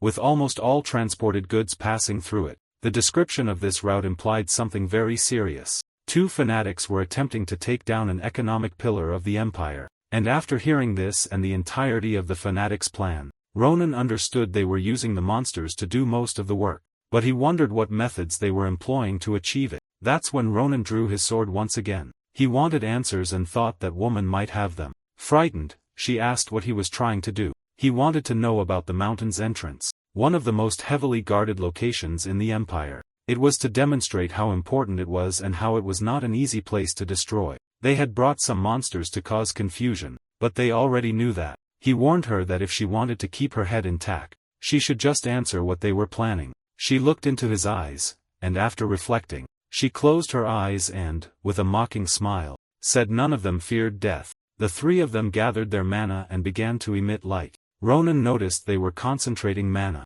and before he could fully grasp it, he saw a large flash from the three of them. They believed the great star could bless them despite their limited abilities. After working so hard to fulfill their role, they planned to channel even the last pieces of their souls to eradicate the atheists from the world. They dared to oppose the coming of the stars, and the combined mana of the three formed a large sphere of energy that exploded, absorbing much of the mana. They managed to alert others who recognized that they had made a noble choice. They noted that they had overwhelmed their accomplice siblings who failed to buy time against Jaipur's unit. The elder accountant, deeply saddened by the siblings' sacrifice, spoke to Lord Baron, saying things were becoming complicated and that if Jaipur reached him, the situation would become even harder, and asked if it would be better to wait. However, the Lord warned that this would give them time to regroup, so they would no longer delay the operation. Although they weren't in the mountain center, they would start from the Rumaria mountain valleys. He placed a curious artifact on the ground,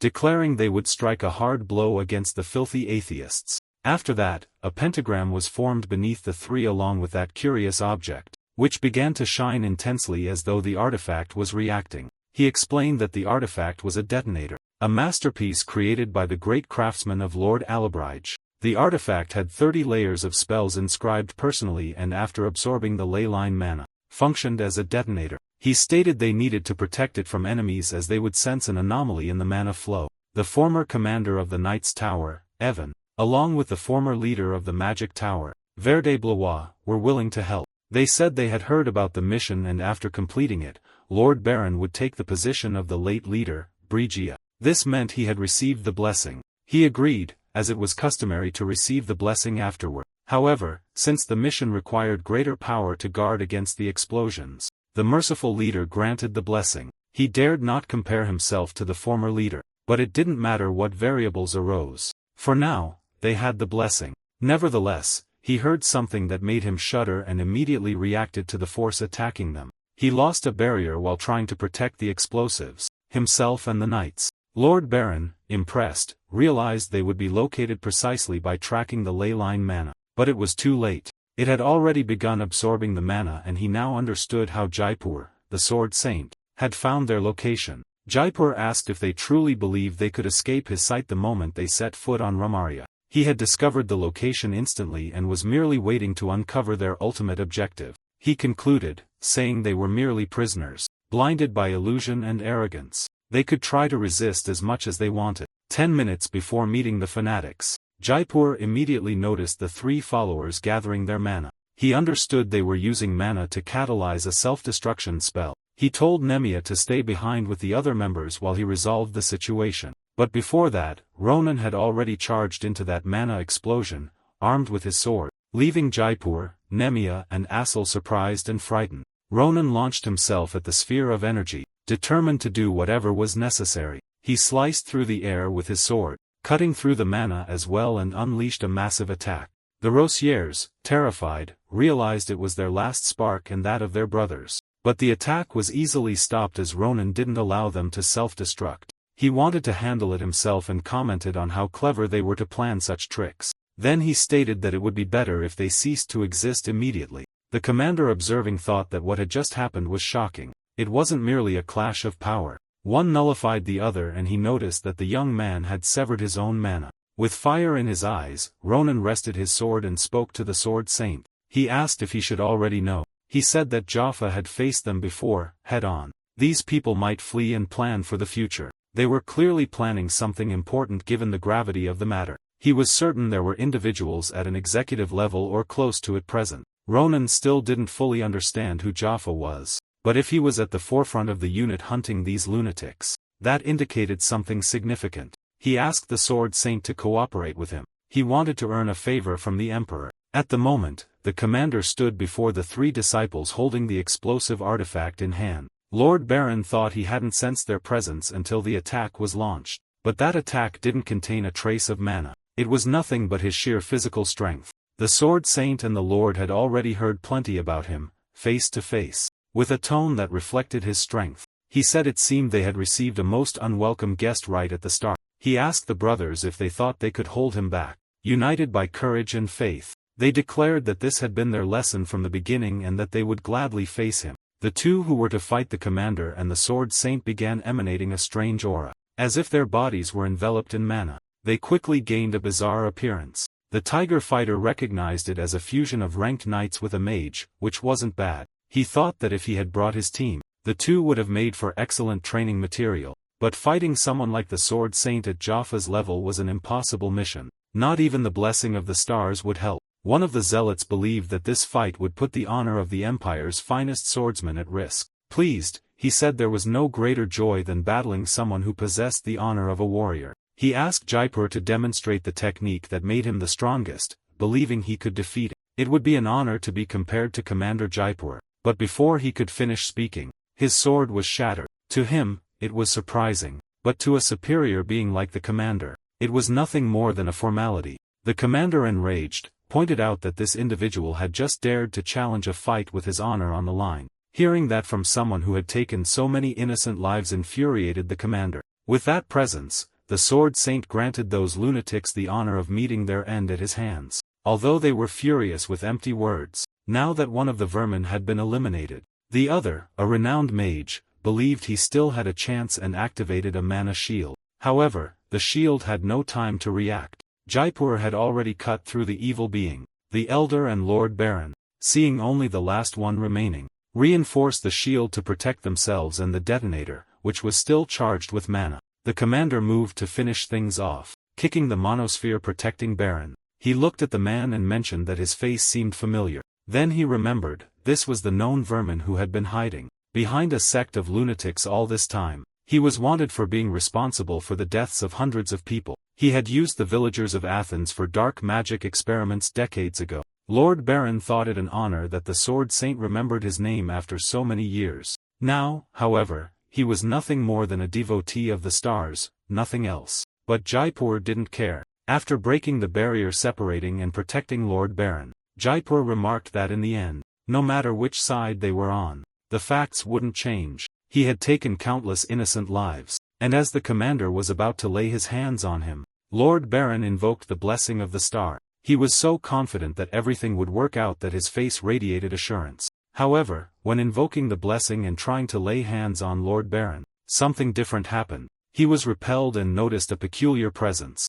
The most promising candidates of the cult were nothing compared to him. Finally, the title he carried made sense. But even so, he would not be able to break the great authority granted by the stars. Lord Baron's words were filled with conviction as he laughed maniacally. The commander didn't forget that despite everything, he too was mortal, growling about the stars. However, the commander simply observed the madness of the man before him with calm detachment. Spreading his arms to the heavens, he said, "Why did the great Jaipur think he was who he was? Now, I feel the greatness of the stars for the first time." He asked Jaipur to tell him as a devoted believer. Clearly intrigued, the sword saint thought that Lord Baron was still trapped in these illusions, even as their lives hung in the balance. Lord Baron didn't understand and lost the smile on his face until the madness gave way to fear before the tiger. Looking even more terrifying, the commander warned that this was why he would have to eliminate prey that thought it was a predator. The commander raised his sword against Lord Baron, who also tried to defend himself from Jaipur.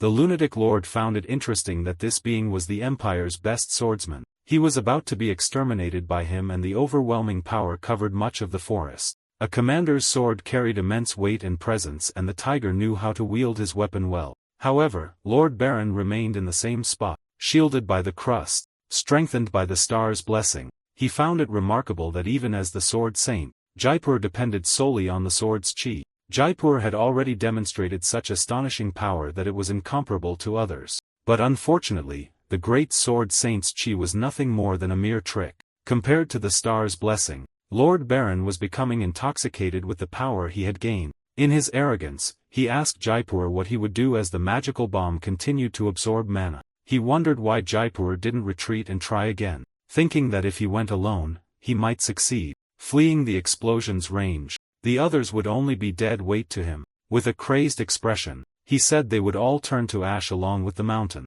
Jaipur, for his part, assumed he had neutralized the attack and found the man irritating, but he thought that if they hadn't prepared properly, He could pose a significant threat in the future. The commander asked him to pay attention as he destroyed that pathetic attack they dared to call the star's blessing. Now he felt a far greater oppression than the previous attack. It was an overwhelming aura. The tiger commander was not intimidated in the least, proving he was a beast in combat. This made the lord think Jaipur was desperate, fighting against the heavens, and the sight was impressive. The commander remarked that this was the day to earn his respect as the strongest living being and challenged Jaipur to show him his best. However, just as the commander was about to lose control and rage and finish him off, Ronan shouted for him to calm down, easing his strength, and asked if he had gone mad. At this rate, the commander would destroy the island before the bomb exploded and the entire mountain would suffer. Hearing this, the lord wondered what was happening. He turned to listen to Ronan, who said the commander had already forgotten why they were there.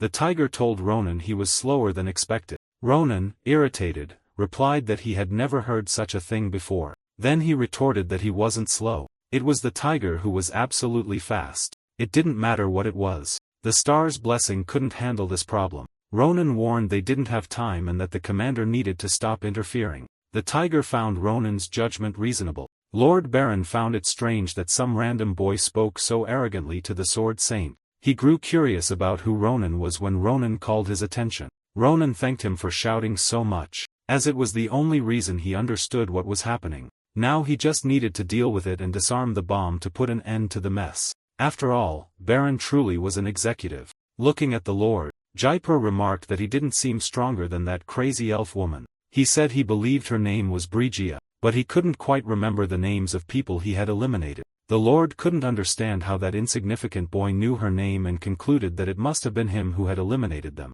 Everyone assumed that Saranti asked how he dared to dishonor Lady Brigia. Managing to control his rage, he warned that he desired Jaipur's death for meddling with Lady Brigia. She had risen to the position of leader through true strength, being considered one of the most esteemed figures in the order. He wanted to know how someone with such a pathetic amount of mana could harm someone so noble. The lord had created several tentacles, each ending with a head, eyes, and teeth. He ordered Jaipur not to use those unholy lies against him, especially as a Matthias. The truth was that Jaipur, who wasn't even a believer, only knew her name because he had witnessed her death. He demanded Jaipur tell the truth about what had happened that day, and the tentacles with mouths and teeth began to growl. Even so, Ronan wasn't intimidated, and since the lord wanted the truth, Ronan was curious enough to quickly approach him. The lord realized the boy wasn't there just to talk. Jaipur insisted it was suitable for an assistant, but it was impossible to lose strength in that way. However, Ronan proved he wasn't there to play and slice through the lord and his tentacles. Ronan amused himself as the lord screamed in the same way he did, and after that, he moved to disarm the bomb. He drove his sword into it, saying that she had died just like him, and that answered the lord's question. Even with the man destroyed, it was impossible for Brigia to have met the same end at the hands of that insect. Someone like him shouldn't have been able to surpass the blessing of the star. These were his final thoughts. He realized that the boy's power was similar to that of the cult leader who transcended the rules. He wanted to know who the boy was, but in life, he didn't have the time. Ronan was tired of looking at his face. The commander asked if Ronan had already eliminated him and commented that believers always ended in a pathetic way. Ronan stated that the fanatics had chosen a radical approach and that they needed to remain alert. Ronan couldn't understand how the commander could speak so calmly, even after nearly destroying his hometown. The forest was in terrible condition, and even with the chi sword, it would have been a disaster had he used his aura. The commander offered to assist if Ronan needed anything, as the emperor had decreed that anyone aiding and punishing such wicked people should be rewarded. If Ronan wanted anything, he just had to ask. Ronan wasn't particularly pleased with a little something he wanted from them, but left the scene to head toward where Irel, Ronan's sister, was being escorted. She was accompanied by several soldiers under Schlieffen's command, ensuring her safety. Schlieffen, personally, was overseeing the protection of the most precious person in the world. Irel, with a concerned expression, gazed at the landscape through the carriage window as it traveled through the night. Everyone thought it was too calm until a soldier reassured the young master. He believed they would have to fight an army of monsters or something worse, and the soldiers chatted among themselves, relieved by the calm. They wondered who the lady inside the carriage was. Some thought she was from Grancia, but they weren't sure. Schlieffen, riding his horse near the carriage window, blushed at the mere thought of looking at her. Trying to make conversation, He asked if she was uncomfortable. If that was the case, he asked her to report it to him immediately so he could arrange for a new carriage. She smiled and said she was fine, thanking him for his kindness and commenting that the carriage was very comfortable. She then asked if he wasn't tired of riding the horse all day and said it would be fine if he wanted to sit inside with her. She leaned slightly out of the window. This nearly made the night dissolve in joy, but he replied that he couldn't do that if he let his guard down, her safety would be at risk, but he was glad she was comfortable. As they spoke, he sensed a presence and the tremors began to intensify. He noticed something approaching, making the horses uneasy. It was an incredibly strong energy. He ordered all forces to prepare for battle, prioritizing the lady's safety. He moved ahead in the name of Grancia and all the guards began shouting the same rallying cry. He thought he couldn't believe this wasn't a threat on the level of a wyvern. To him, sensing such an aura was overwhelming even at a considerable distance. Even so, the knight charged forward without fear, determined to protect his beloved lady. As he set his eyes, he realized that the being from earlier who had raised its sword against him hadn't hesitated for even a moment. It received the attack trying to block it. But Jaipur was satisfied as he had been surprised twice in the same day. He had heard rumors, but even those had underestimated such strength. The commander was pleased. Schlieffen defended himself incredibly. He was a rising star of the empire. This was the next sword saint, human or not. But he asked why Schlieffen was pointing his blade against the Grancia banner. He wanted that answer from Jaipur, who replied it was simply a greeting. A warrior like him should know that a fight with sword speaks louder than 1,000 words. However, Ronan couldn't stay silent and shouted that it only counted if it was in his homeland. Schlieffen immediately recognized the voice behind the great Jaipur. It was Ronan who congratulated Schlieffen on a job well done and said he would help. He also told him not to worry about what had happened because a few incredible people were already on their way. The army noticed it was a team composed of the Sword Saint soldiers. Ronan asked if Schlieffen was taking good care of his sister while Schlieffen, his mouth agape, watched the cavalry arrive. The next day in the imperial capital of Valen, Iriel was awestruck by the grandeur and beauty of the place. She couldn't believe she might actually live in such a beautiful place when she asked if he would continue repeating the same thing over and over. He explained it was right in front of the school so they could meet often. Schlieffen had asked his family's craftsmen to renovate the entire place and instructed them not to spare any resources. She took the knight's hand and said she was thrilled to live there. It made her feel like she was in a fairy tale. She thanked both of them for providing such joy and satisfaction, saying she couldn't send them away, even on such a happy day. She asked if they had time to eat something before leaving. She mentioned she was confident in her cooking skills and Schlieffen was overjoyed at the thought of eating something she had made. Ronan was also content, as he had time, having spent time with his sister. But soon, Iriel grew very curious and asked what the two were doing there. When the two turned around in shock, they realized the voice came from Instructor Nabarros. She was standing in front of Sword Saint Jaipur exuding a threatening aura. The two began staring each other down and initially it seemed the tension would rise. The commander wasn't alone, he was with his entire army. He greeted the instructor, saying it had been a long time since he last saw her. Her temperament hadn't changed at all. He wondered how she managed to be a teacher. She, visibly angry, asked if he was mocking her teaching methods and warned that this wasn't the place for him. She told him to leave, calling him a two-legged beast. He retorted that her tongue hadn't changed either. He was curious to see if her current skills could back up her words. He asked if she had overcome all her past defeats and reminded her that she had lost the title of Sword Saint to him. Everyone around could feel the heavy tension in the air. She, placing her hand on her sword, said that if he was so curious, she would show him personally, intensifying her intimidating aura. It became clear to everyone that things were taking a different turn. The power was so overwhelming that the soldiers couldn't move their bodies. The paralysis was intense. Suddenly, she invoked an aura in the shape of a serpent, the Viper of Lamentation. Joppa realized she still wasn't using her full power, but his body was already becoming rigid. He noted that she seemed to have grown stronger and found the snake woman quite intriguing. He began to heighten his fighting intent, channeling it into his sword, telling her he would oblige her wishes. He also released his aura with the intent to fight. But someone arrived and asked if the two of them had gone mad. Ronan asked what they thought they were doing in front of someone else's house. He was being held back by his sister while Schlieffen watched, surprised by his impulsiveness. Ronan asked if they knew who lived there. This was a single strand of his sister's hair. Even after taking down the two of them, he calmed down slightly and came down to talk to them. The two strongest fighters in the empire were reduced to children, now receiving a lecture.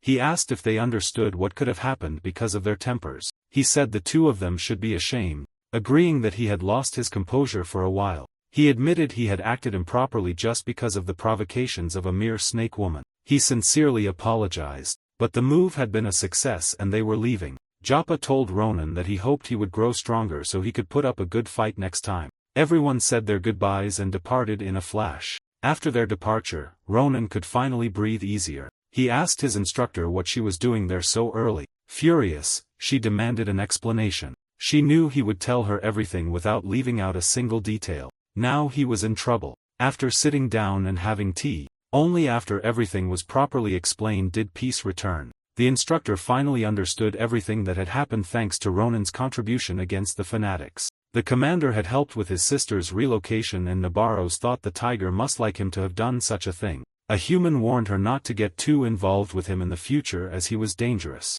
It was said that due to a werewolf invasion, the northern region had been plunged into chaos. That invasion became known as the Night of the Fangs. The leader who led everyone to commit such acts was Jaipur. After negotiations at the end of the war, those beast men became imperial soldiers and he became the empire's sword. Even so, Nabarros couldn't trust him because at that time, instead of fighting the empire to the end, he inserted himself into the negotiations, stating that his forces would become imperial soldiers. In exchange, he would not attack the emperor's hometown and the emperor accepted the offer on the condition of a nectar pact. Most of the Imperials were pleased with such a strong attack force. In Nabarros's view, he was simply hiding his fangs for now just to protect his people. If that pact were broken, he would become an even greater threat than the fanatics and that was Jaipur's true face. Ronan found it strange to think that he hadn't revealed himself during the fight against Aheuta. Of course, it was possible that he had been eliminated by the Order's fanatics,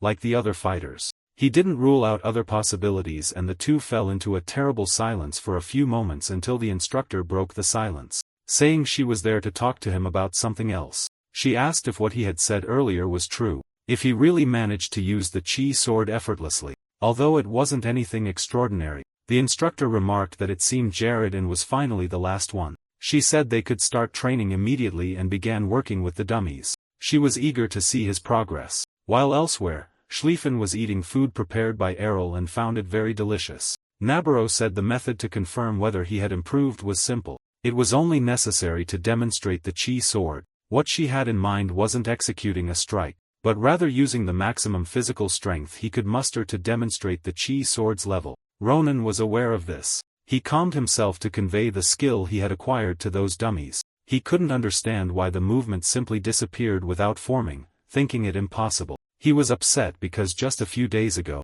he had used the chi sword with all his strength. He wanted to try again, but she asked him to stop. It was exactly as she had thought. He had already made significant progress and could now imbue mana into his sword, but that couldn't yet be called a chi sword. He had only infused a bit of mana into the absurd attack technique he possessed. Of course, this would already be a great help to him. She discovered this just by hearing the news of him taking down a wyvern with a single strike during his first year at the academy. Ronan didn't fully understand the difference, and she asked him to think about the concept. To think of the chi sword as a condensed mana project capable of inflicting great damage on the enemy. However, seeing mana merely as a way to increase power was a very shallow perspective. The true strength of those who possess mana lies in knowing how to pave the way to the next level. That was why she wanted to see his chi sword to evaluate his level of understanding. It was necessary to understand which area he needed to improve. Perhaps he didn't fully grasp what they were discussing, but luck wouldn't always be on Ronan's side.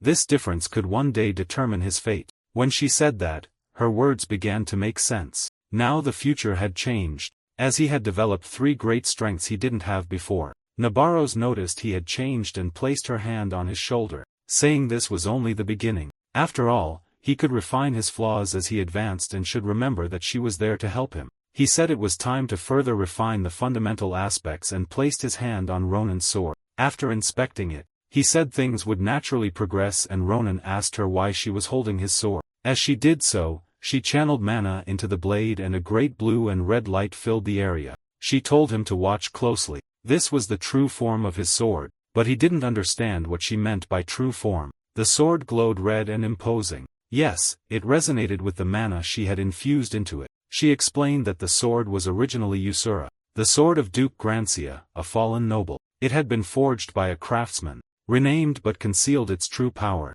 The true value of a sword that unlocks latent power is that it exhibits a force several times greater than usual. She demonstrated this to Ronan with a single swing of the sword. He had heard of the masterpiece crafted by the artisan Doran, and it seemed it was indeed true. Ronan realized she had destroyed the training field with a single strike. The sword had been forged with enchantments, but why then had his earlier attempt to use mana failed? She explained that it seemed his mana level was too low, which was why the blade couldn't resonate. She acknowledged Ronan's inexperience. He felt as if the sword was rejecting him. Thanks to this, he now had a clear goal in mind and knew where to start. He asked her how to show that kind of master, what kind of person he was. She thought his mindset was good and wanted to begin training him to sustain his aura, as that was his greatest weakness at the moment. On the first day of training, he managed to sustain mana for 48 seconds. By the third day, he held it for 1 minute and 32 seconds. On the fifth day, he reached 2 minutes and 12 seconds.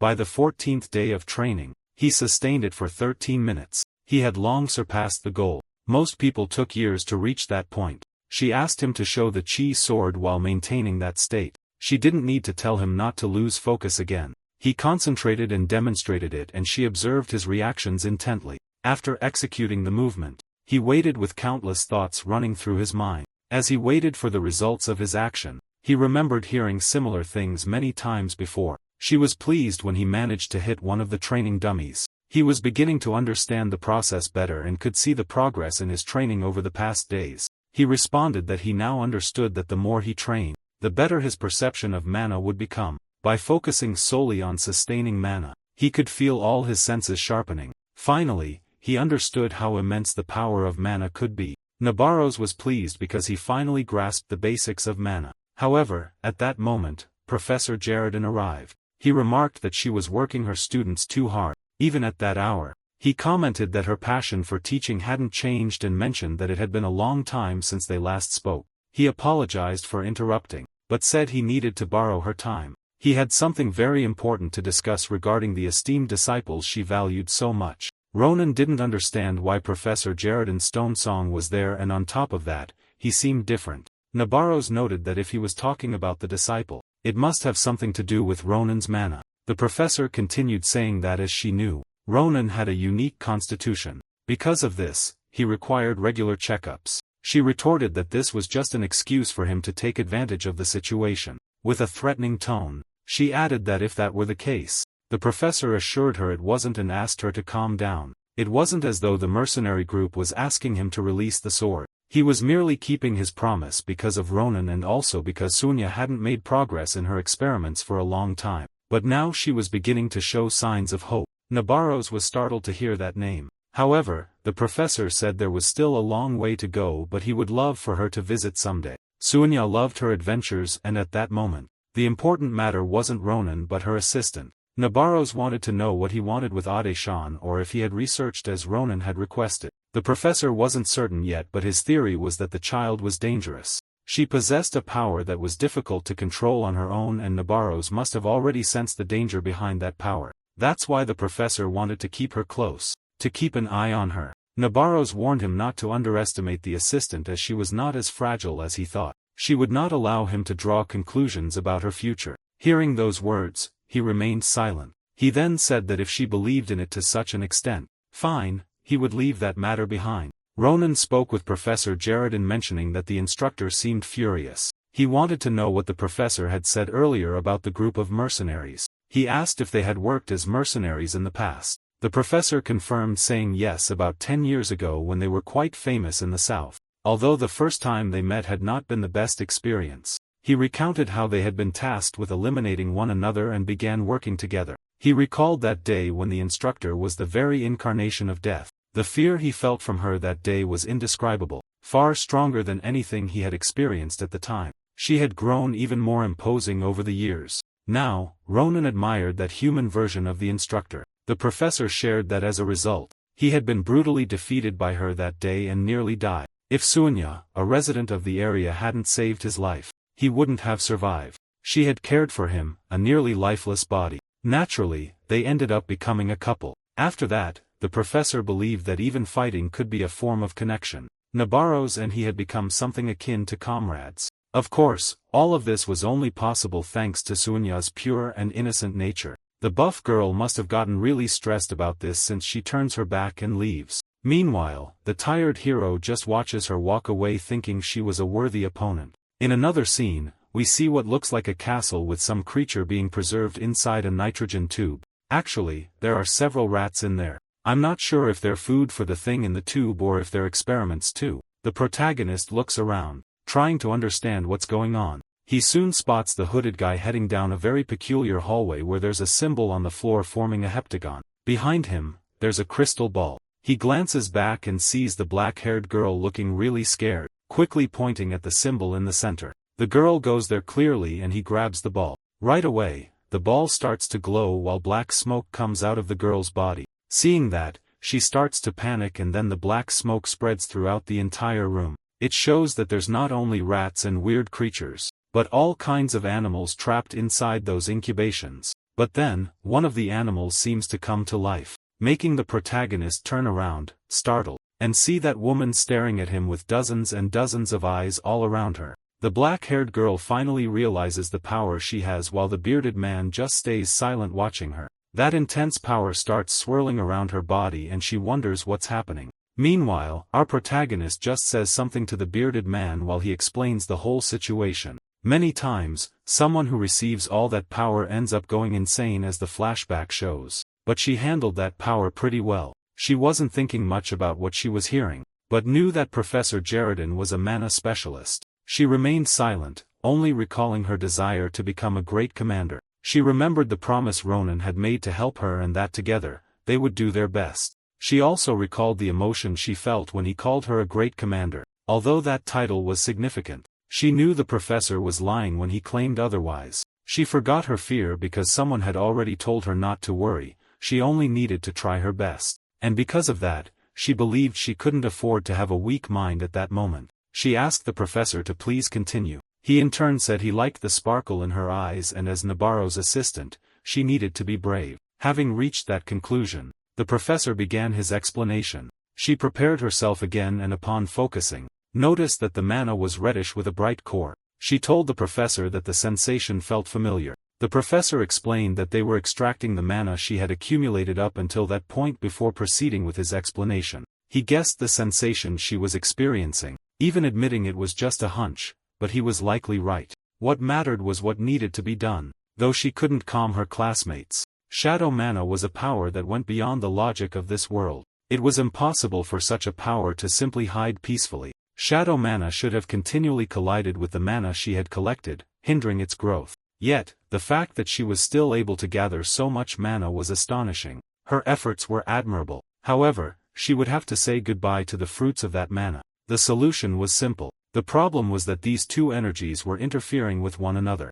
They would need to hide one and eliminate the other, leaving only shadow mana in her body. Now the situation became even more intriguing. One student was struggling because they couldn't accumulate mana. Meanwhile, another couldn't get rid of it, though it felt oddly familiar. The mana found wasn't easy to remove, even though it appeared to be extracted. The professor wasn't sure if there was another way to remove the mana all at once, as it could cause side effects. He believed it wouldn't be the case, since she would simply return to the state she was in before possessing mana. When Ronan saw the flow of mana rising, he cut it off, which made the girl feel relieved. The professor was logically surprised. As Adeshan's mana had disappeared, Ronan explained that it was simple, since he had too much to do with the assistant and couldn't wait 5 years for it to happen. At that moment, the shadow mana's energy reappeared, and Ronan thought the great commander might be in danger. When everything unfolded, she fainted, but upon reopening her eyes, she felt immense relief. She asked why she was lying on his lap, and he asked if she had fainted. He wanted to know why. Meanwhile, the beings contained for the experiment were apprehensive and furious. Ronan noticed that the experiments, which should have been dormant, were growling because of her. The professor summarized that since her original mana had disappeared, the shadow mana had now become dominant. She was furious again, and Ronan congratulated her on her progress. The strange sensation near her heart was the shadow mana's pure healing effect. This was the new power she would need to learn to control. She remarked that it was surprising, but cold and heavy. There was still a bit to go, but she would soon start learning to use the abilities gained from awakening the shadow mana. However, she needed to take it slowly, and the professor was about to calm the experiments. Ronan asked the professor to let her handle it on her own so she could command the experiments to settle down. In her current state, she thought it was possible. She then looked at the experiments and firmly ordered them to quiet down. The professor observed that, just as Ronan had said, she managed to make them stop. She had gained a mental domination type ability. A simple mind control typically consumed an unbelievable amount of mana, but she managed it with just one word. The professor commented that this power could be more dangerous than he initially thought. Her new power as the Great Commander was mind control. This ability allowed her to target a living being and impose her will upon it. If used for instruction, it would be an excellent method for commanding others. But if she narrowed the scope of her power to a single unit, she could turn it into mayonnaise or even take its life. That was the Great Commander. In the battle against the giants, she didn't hesitate to use her abilities. In the past, she did what had to be done, and Ronan watched it all from the sidelines, observing every decision she made. He asked her, seeing her expression, if that truly was the only method for a great commander. She always answered without hesitation, saying it was the only way to achieve victory. Ronan could continue devouring the battlefield until the end, and that was the only reason they were alive. He now remembered that in her previous life, she had no choice but to become the Iron Lady. When they faced the same situation again, he wondered what he could do differently and what decision the great commander would make this time. He thought about this while they were in the tower, observing all those experiments. Outside, the sun illuminated a beautiful day. He walked beside Adeshan and commented on how busy the day was. She had awakened a new innate power, and the professor even suggested he could help her. Turning to her, he asked how she felt, how it felt to be one step closer to becoming the great commander. However, he noticed she seemed too worried to answer. She was concerned because that power was growing quickly, and its influence would eventually reach the people around her. She questioned if it was okay for her to wield such a dangerous power. She confessed that at first, she was excited about gaining a new power. She felt she was getting closer to her dream, but after seeing the true nature of the power, she started to fear it. She worried that one day, under the guise of doing the greater good, she might end up using innocent people as pawns, sacrificing them. She feared becoming a monster who would do anything to achieve victory. Ronan widened his eyes as he looked at her, realizing that she already understood both sides of her ability. In her previous life, the great commander's plans were near perfection, pushing the boundaries of judgment. She had saved countless people and become the light that guided them in the morning. But in the end, some soldiers were sacrificed, dominated by her ability. He had no right to tell her that the path she was taking was wrong. She asked him to be by her side when the time came, to have the strength to keep moving forward as she had done so far. He simply told her not to regret what she had just said after she became successful, because things wouldn't end with him pushing her off a cliff. After that day, peace began to return to Philian Academy for the first time in a long while. Adeshan and Professor Jaredin officially began training her shadow mana. At first, she struggled to control a single bird, but now she could control 5 at once.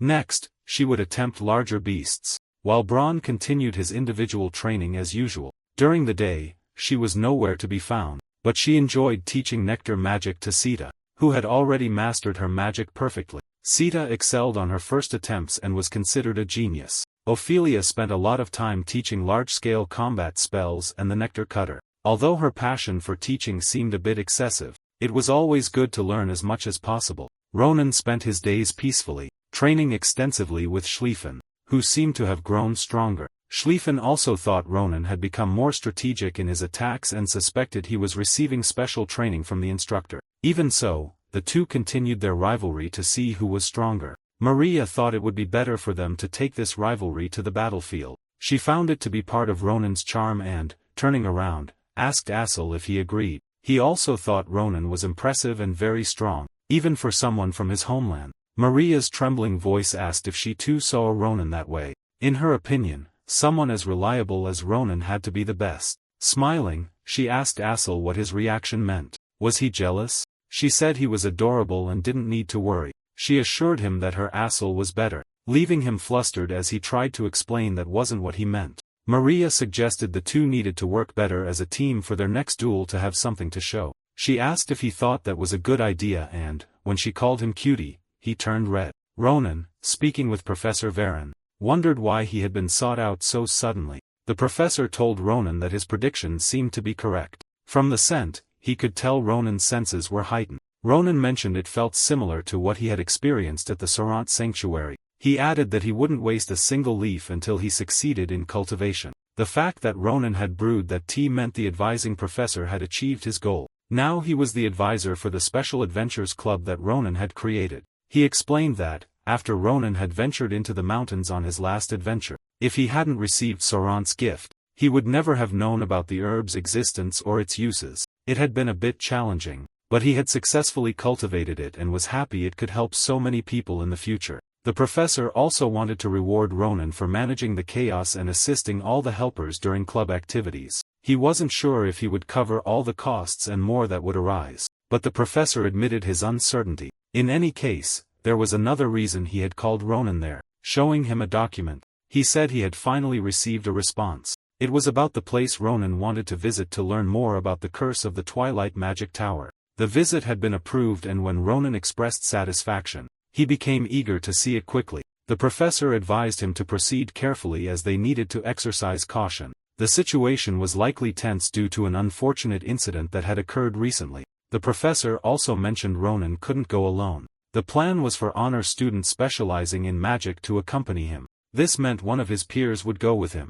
Elizabeth, meanwhile, was repeatedly sketching and writing her name alongside additions. Aboard a luxurious airship heading to the western wing of the Dawn Magic Tower, Elizabeth found herself with Ronan, who seemed displeased with the situation. She recalled Professor Varen's words, noting that it had been a long time since they had seen each other. She asked if instead of Elizabeth, he shouldn't just call her Eli. This left her furious. She repeated that only Ade-shan could call her that, no one else, and she wanted Ronan to respond first. Elizabeth remarked that there was no need to ask since the airship had only one destination. It was clear he had business related to the Dawn Magic Tower. She commented on how unusual it was for a martial arts expert to have interest in the Magic Tower, and on top of that, to go alone. She noted that his circumstances were complicated. Ronan had considered bringing a cell with him, but he was busy with some kind of training with Maria. But where were the other students from the first list, and why was she alone? What Ronan had been told was that several mages were supposed to be heading there, yet she was alone. Elizabeth also mentioned that the mages of the Dawn Tower were known for their fire magic. The opportunity to visit the tower was only granted to the top 10 students practicing fire magic at the academy. First-class travel was awarded only to the student who ranked first in the tests. That's why no one was better than her in the Magic Education series, and she was enjoying the delightful silence. Ronan concluded that the reason she was alone was because she didn't have friends, suggesting they could enjoy each other's company. During that journey, he was also alone, so they would make a good pair. He asked her what she thought of the idea, but Elizabeth didn't like being called Ronan's pair at all. She said she didn't need him, and Elizabeth reminded him that even though she was close to entering the renowned tower, her peers were just talking nonsense instead of using their time more productively. She couldn't help but sigh every time she looked at him, saying she couldn't stand spending time near mediocre people. She asked him if he didn't agree, and he replied that he was quite particular. Within the academy, Ronan was the only person she knew with such talent besides Ade-shan. As Ronan had recently given incredible performances, he had even opposed someone arrogantly, putting them in their place in front of everyone, and helped Sword Saint Jaipur. He dealt with some lunatics, and the royal palace was surely aware of his achievements. She asked when he would respond to the invitation she had sent months ago. She wondered if he was planning to decline since it was an incredible opportunity. He thought that after she said she didn't need to speak to anyone, she would stop talking to him. However, he couldn't just reject her invitation outright. He considered changing the subject, so he asked her something. He called her Eli and asked why she liked Ade-shan so much. The question caught her off guard, leaving her uncomfortable. But Ronan was genuinely curious and wouldn't give up. Elizabeth began by saying that, according to her own words, when Ade-shan entered the academy, she was just an ordinary student without remarkable talents. Yet, seeing how much she still admired her assistant, Ronan wondered why she felt that way. Elizabeth remained silent, but Ronan insisted. Elizabeth then said that Ade-shan was unlike anyone she had ever met. Elizabeth first encountered her a few days after entering the academy. She was looking for the library when she got lost. and it was Ade-shan who kindly helped her, showing her the way. They went together, and Elizabeth remarked that it was incredible to see how Ade-shan conducted herself during the entrance exam. She could hardly believe what she saw because even as a freshman, Ade-shan already displayed so much talent. Elizabeth said she couldn't stop talking throughout the entire exam because she was so impressed. Elizabeth thought it would take a while for someone to start flattering her, but instead, most people claimed all her achievements so far were due to her prestigious family. However, there was that girl who said something different. Perhaps Ade-shan had worked hard to reach that level at such a young age, persevering and smiling. Elizabeth could barely imagine how difficult that must have been. She admitted that someone like her could never fully understand those feelings. But even so, she thought it would be challenging to handle everything in the future, and if one day Ade-shan needed to vent, she could talk to her. Ade-shan replied that she wouldn't be much help, but perhaps she could offer some advice. Elizabeth told Ronan that the feelings she experienced that day was a precious memory. She couldn't fully explain it, but above all, Ade-shan was incredibly beautiful. She blushed as she said this, continuing that her long, soft hair matched her tall, slender figure. She wondered who could compare to such beauty. She added that she felt at peace, but just imagining it felt an immense longing. With sparkling eyes, she thought all the geniuses of that generation were very peculiar. After taking a deep breath, she thought it didn't matter and that a relationship with Ade-shan would be very helpful. Suddenly, Ronan sensed a presence. He told Elizabeth to stop talking and get ready, asking for her help. She didn't know what he was talking about, but he said there wasn't time to explain and she needed to act quickly. Something was approaching the ship rapidly. He grabbed her and jumped with her. Elizabeth, irritated, asked what the meaning of such disrespect was. Being lifted as if she were a backpack. She questioned if he had no respect for women. Ronan replied that if he had telekinetic powers, he could lift someone with ease, but what was approaching should be her main concern, not how she was being carried. He looked up and she did too, but all she could see were the clouds. Suddenly, a light illuminated everything around them. Elizabeth was startled when she realized what he had noticed, a giant fireball. She asked why a spell typically used only during large-scale outdoor battles was being cast there. Ronan carefully set Elizabeth down and prepared to draw his sword. He told her to do her best and the rest would be up to him. She shouted his name in anger, using telekinesis to push him away as quickly as possible while approaching the giant fireball. She used an invisible hand to levitate Ronan and assist him in slicing the fireball into several pieces. After cutting through, he found himself at the core and realized there were far more fragments than he had anticipated. At that rate, it could destroy the airship. But to his surprise, Elizabeth managed to handle one of the fragments near her.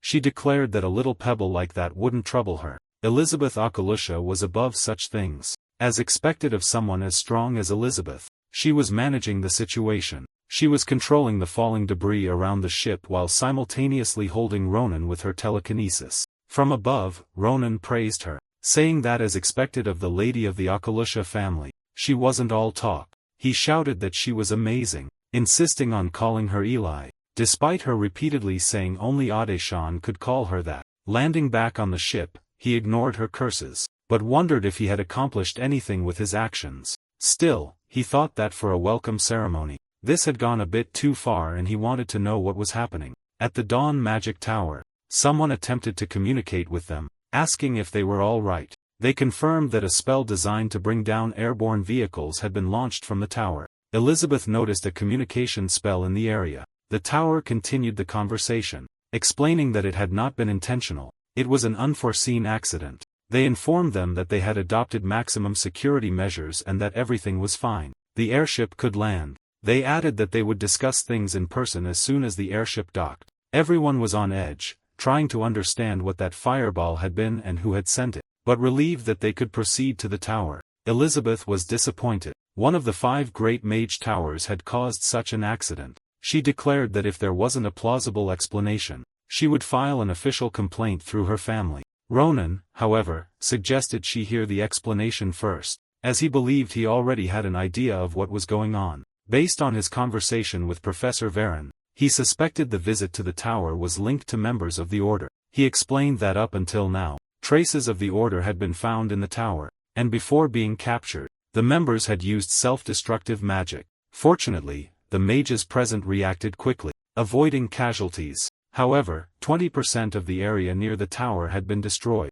Though the situation was now stabilized, Professor Varen thought it was wise to take precautions, as the real motive behind the infiltration remained unknown. Even though their plan had failed, a persistent risk lingered. Ronan had a hunch and believed the action was the Order's doing. It couldn't be a mere coincidence. If something suspicious happened, he thought it best to act first. Suddenly, someone appeared, frantic, apologizing for the wait and the issues they had faced earlier. He introduced himself as Awan Philadelphia, Vice Master of the Mage Tower. Ronan, surprised, couldn't believe what he was seeing. The man was famous throughout the Empire for his expertise in fire magic. He was there, standing in for the tower's master. Awan Philadelphia, the Vice Master, continued, stating it was his duty to explain the situation. However, the cause of the incident had yet to be determined. He assured them the tower would take full responsibility for the damage caused and that they were thoroughly investigating all tower members.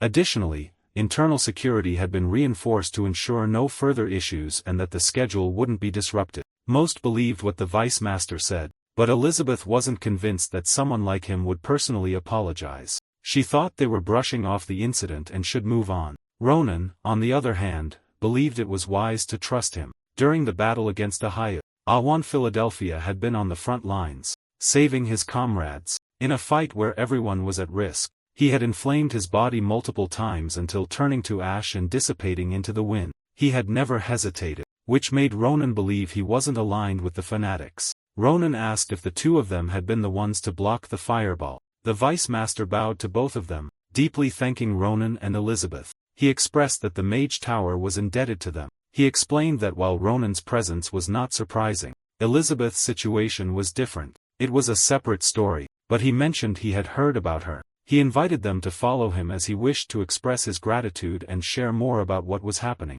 The Vice Master led them to the center of the Tower of Dawn, where research on magic, specifically fire magic, was being conducted. The place was a bit warm due to the ongoing experiments, but he wanted to present everything in the best way possible. Elizabeth began to understand why this was one of the 5 greatest towers. Seeing the people there, she noticed they were above the 4th circle, meaning they were always prepared to enter battle at any moment. However, she observed that the atmosphere wasn't exactly welcoming. The people talked among themselves, but seemed uncomfortable with their presence in the absence of the Tower Master. As the Vice Master ascended the stairs with the visitors, Elizabeth noticed a fragile-looking mage in the corner. She was holding a bear, talking to the Master, and mentioning lighting some flames. According to her, this would bring the end to Akalushia. But despite this, the tower seemed calm. Ronan and Elizabeth, after hearing the explanation and observing the atmosphere around them, finally understood the incident. However, Ronan noted that there were still unresolved questions in his mind.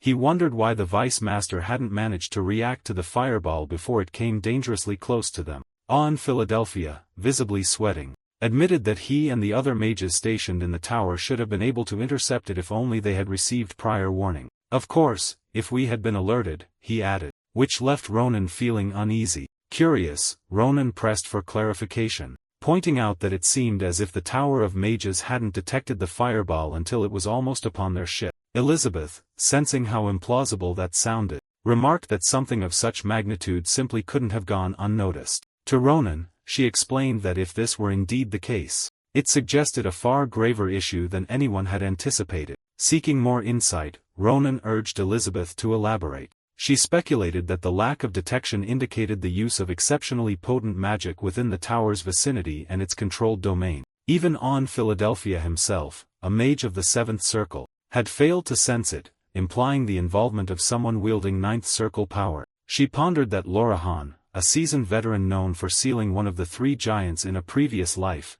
might be connected to this incident. Although she believed he wouldn't be responsible, it was possible his adversary could possess equal might. Noticing the tension rising, Awan Philadelphia urged everyone to remain calm. He emphasized that, at present, there was insufficient proof to draw any conclusions, and suggested that the attackers might have employed tactics beyond mere magic. In a sterner tone, he vowed that once those threatening the tower were identified, he would personally ensure their complete destruction. He then encouraged them to relax, expressing gratitude to both Ronan and Elizabeth for their assistance during such a critical moment. Despite considering some of Awan's remarks to be exaggerated, Ronan felt the vice-master was genuine, especially after hearing the reports concerning their actions. An then proposed rewards for their bravery. For Elizabeth, he offered the chance to learn fire magic, a rare and valuable skill within the academy, promising to teach her spells not easily found elsewhere. Knowing Ronan's penchant for seeking out dangerous adventures, he presented him with an enchanted scroll containing high-level fire magic, intended for use in emergencies. Ronan was taken aback, but thanked him sincerely for such a precious gift. The vice-master also mentioned the book Ronan was searching for to lift a curse. The Tower of Mages library was among the largest in the empire, although locating the exact tome would be challenging. He assured Ronan it would be simple enough to request help from the students there. The librarian in particular could prove invaluable. Hours later, Ronan examined the scroll. Reflecting on what Saranti had told him about the librarian, he wondered whether the librarian could be trusted and thought it might be an elf, as Saranti had always spoken seriously about this figure. Still, Ronan wasn't exactly sure where to find him. At that moment, someone approached and politely asked for permission to speak with Ronan. She introduced herself as the librarian of the Dawn and explained she was there to guide him. Her name was and she appeared genuinely pleased to meet him. Ronan, surprised, found himself momentarily speechless. Apparently, she was the tower's sole librarian. Curious, Ronan inquired if there were others, such as elves or mages, fulfilling similar roles. Clarified that she was the only known librarian within the temple and asked why Ronan was so interested. He then revealed his hand, showing her a ring, and asking if she recognized it. He explained that the ring belonged to a friend and requested her help in locating the librarian, as he would immediately identify it. Air's expression changed upon seeing the ring, and she quickly stepped closer. She asked if it was Saranti's ring, and after Ronan confirmed, she admitted she hadn't seen him in a long time. Though surprised, Air didn't need to question further. She seemed pleased to learn Ronan was a friend of Saranti's. With a sharp look, she asked why Ronan had the ring. He replied it was a long story, and she warned that the ring held great significance to Saranti. If Ronan wasn't truthful, she would confront him harshly. Her threatening demeanor made clear she was ready to act if Ronan was being dishonest. Instinctively, he placed his hand on his sword, prepared for any conflict. At that moment, Air summoned a large wolf, a clear demonstration of her readiness to defend her friend. Clearly upset, she declared that if Ronan had wronged Saranti in any way regarding the ring, he would not escape punishment. She was willing to face the consequences herself if necessary. Ronan realized he couldn't fully reveal the nature of his connection with Saranti, but he understood that Air's care for her friend was genuine. Apologizing for any misunderstanding, he explained that a stranger had appeared, showing Saranti's ring, drawing his sword, not as a threat, but to emphasize the seriousness of his words. He earnestly asked Air to hear his story and allow him to clarify everything. So their conversation continued amidst the towering bookshelves. Air repeated what he told her, that while doing club activities, he'd met Saranti by chance, formed a bond, worked together, and even defeated an executive from the order that had been troubling the Mage Tower lately. Ronan confirmed that was exactly what happened. Now Air understood why it made sense for Saranti to entrust him with the ring. If Ronan had stolen it, he wouldn't even know her connection to Saranti. Ronan emphasized again that there was no way he'd take Saranti's treasured ring by force. Despite Saranti's calm appearance, he was a brutal elf when crossed. Air agreed and admitted she was wrong to accuse him. She apologized, realizing she disrespected Saranti's friend by not verifying first. Ronan said it was fine and asked how she knew Saranti. Since their bond clearly wasn't ordinary, he'd noticed that her mana felt like that of a wolf. He asked if she was a spirit. Air confirmed she was and explained that her relationship with Saranti was like that of a student and teacher. She had learned so much from him. They'd met a few hundred years ago when she was overwhelmed with turbulent emotions and resented the world. Back then, she wandered around, causing chaos, picking fights with humans, taking their land, and claiming it as her own. She thought it was justified because no one could stop her. But then Saranti came along, having heard about a wild wolf spirit causing trouble for her neighbors. That day, she met Saranti for the first time. When he confronted her, she told him to buzz off. But Saranti unleashed his power and warned her to follow him peacefully because he didn't want to hurt her. He even reached out his hand to her. Feeling cornered, Air eventually accepted his hand. That's how she ended up following him to the Mage Tower of Dawn, where Saranti was the top mage at the time. That revelation surprised Ronan. He hadn't known Saranti held such a high position. Air proudly shared that Saranti was the only person to ever become the top mage without using fire magic, proving just how unmatched his skills were. At the time, she hadn't cared about how great he was. She kept trying to escape, but Saranti never gave up on her, choosing instead to guide and teach her. He taught her that those who rely solely on brute strength eventually meet someone stronger and break. He also showed her that to live rightly, she had to coexist with the world and nurture a kind heart. Thanks to Saranti's teachings, she became who she is now. Ever since then, she's guarded the library and followed his path. She guessed that Saranti must be as busy as ever since she only heard of him through Ronan. But Ronan hesitated to tell her the sad truth. After thinking it over, he remembered Saranti and how he wouldn't want someone close to him to grieve. So Ronan lied, saying that Saranti was simply devoted to a god named Senel and that it would be hard for him to reach out for a while. Air didn't doubt him. She knew how Saranti could be. She said she wasn't sad. Just knowing he hadn't forgotten her was enough to make her happy. As Ronan watched, the ring began to glow, its shape shifting before his eyes. He asked what was happening, unaware that somewhere on a nearby shelf, a book with an eerie eye watch seemed to be spying on them from the shadows. 3 days later, even though everyone in the Mage Tower was as busy as ever, there hadn't been any new incidents. Thanks to that, Ronan had been able to dive deeper into learning about his curse and relative peace. But after spending countless hours buried in piles of books, he was exhausted and honestly sick of it. No matter how much he read, it felt endless. Air came by to check on him and asked if he'd made any progress. Ronan admitted that he hadn't found any clear clues about the curse in his body yet, but he was starting to grasp some related concepts. It was all because of Air, who had been teaching him everything she knew about curse attributes for 3 days straight without even sleeping. But the more he learned, the more complicated it became and the more he felt like giving up entirely. Air understood, telling him that curses always had that frustrating side to them. She asked if he had any questions about what he was reading now, since she happened to have some free time. Ronan brought up something that had caught his attention earlier. He flipped through the pages, searching for it. He told her it was about the forbidden book, something called Bajora. The moment he said the name, he noticed how Air went silent. Her expression turned deadly serious. She asked him how he knew that name and demanded to know if he'd secretly snuck into the forbidden book section. Ronan was genuinely surprised. He didn't even know such a section existed. He explained that he'd seen it pop up repeatedly in the books she'd given him. That's why he was asking,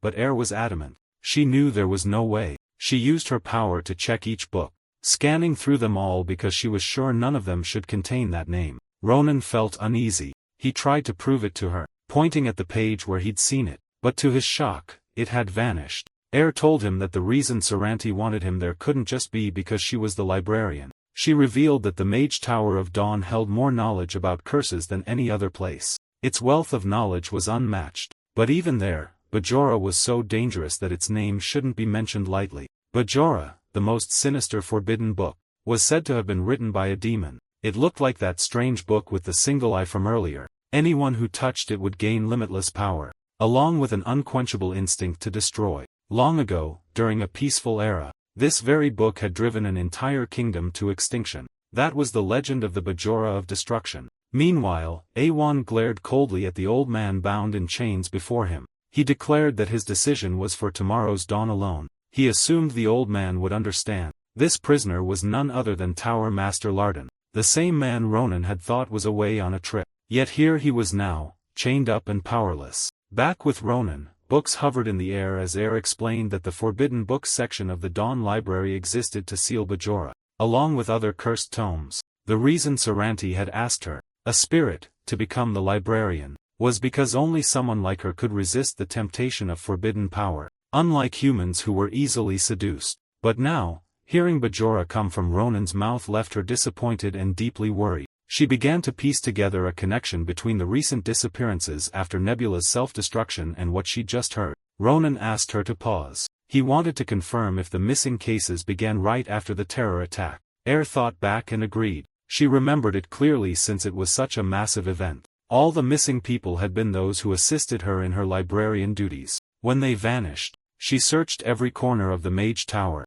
but there were no signs. It was like they'd vanished into thin air. Ronan wondered if it was truly possible for them to disappear so perfectly. And as if on cue, the timing lined up with the self-destruction. He started to suspect that the entire incident had been a trap to deceive everyone. That night, the room was cloaked in smoke. Several magic circles glowed on the floor, and in the center of one of them stood Elizabeth. She realized that Awan's flame magic relied on bold ideas and applications that ordinary mages would never imagine. It was truly on another level. Just by applying his theories, her mana waste had already dropped dramatically. She couldn't believe he'd created such a beautiful magic formula. She wished she could bring him to Acalusia, but that would be too difficult. Awan had poured everything he had into magic. Elizabeth decided she would learn as much as she could during the rest of the field trip, but suddenly, she sensed someone. In an instant, she wrapped her magic around the intruder's neck. The figure, cloaked and hidden near the ceiling with invisibility magic, was dragged down by her force. Furious that someone had dared to spy on her like that, she gripped the cloak tightly, only to realize who it was. It was one of the missing people. She recognized his face from the tower's bulletin board. In the photo, he'd had a wide smile. Now, though, he looked lifeless. She was about to question him when a deafening explosion rocked the room behind her. A tornado of flames surged, filling the area with smoke. Through the haze, a hand extended. It looked like the leader of the group had arrived. There were 3 figures, all shrouded in cloaks. The leader's eyes glared at Elizabeth. Flames roared around them, yet the leader calmly erected a barrier that shielded them all. The thick smoke made it impossible to see clearly, but once it cleared a little, Elizabeth stepped forward, remarking that they seemed to want to rescue their comrade, so she'd returned him. But since she'd already burned him in her earlier attack, she doubted they were all that happy to see him now. The cloaked figure stayed silent. Elizabeth pointed out,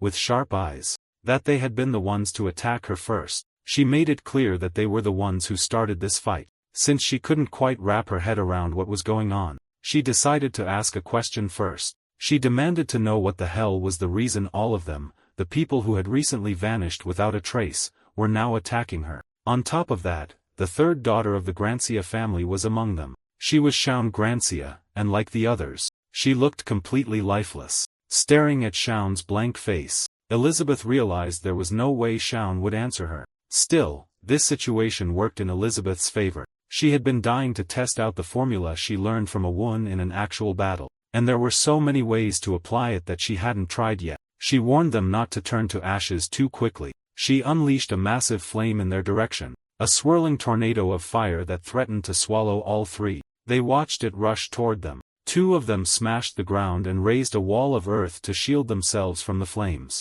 The sheer power behind her attack made it clear. The rumors that she'd become a new pillar of Acalusia were no exaggeration. They realized her strength far surpassed that of a 4th circle mage. They knew they wouldn't last long at this rate, so they asked Shaun if she was ready, then ordered her to burn Elizabeth. Shaun formed an arrow out of her flames. She fixed her gaze on Elizabeth's location and then fired the blazing spear. It shot forward so fast that the air seemed to ignite around it, but Elizabeth didn't even flinch. She watched it approach until it was just an inch from her eyes. Then she scoffed, calling it a pathetic fire toothpick.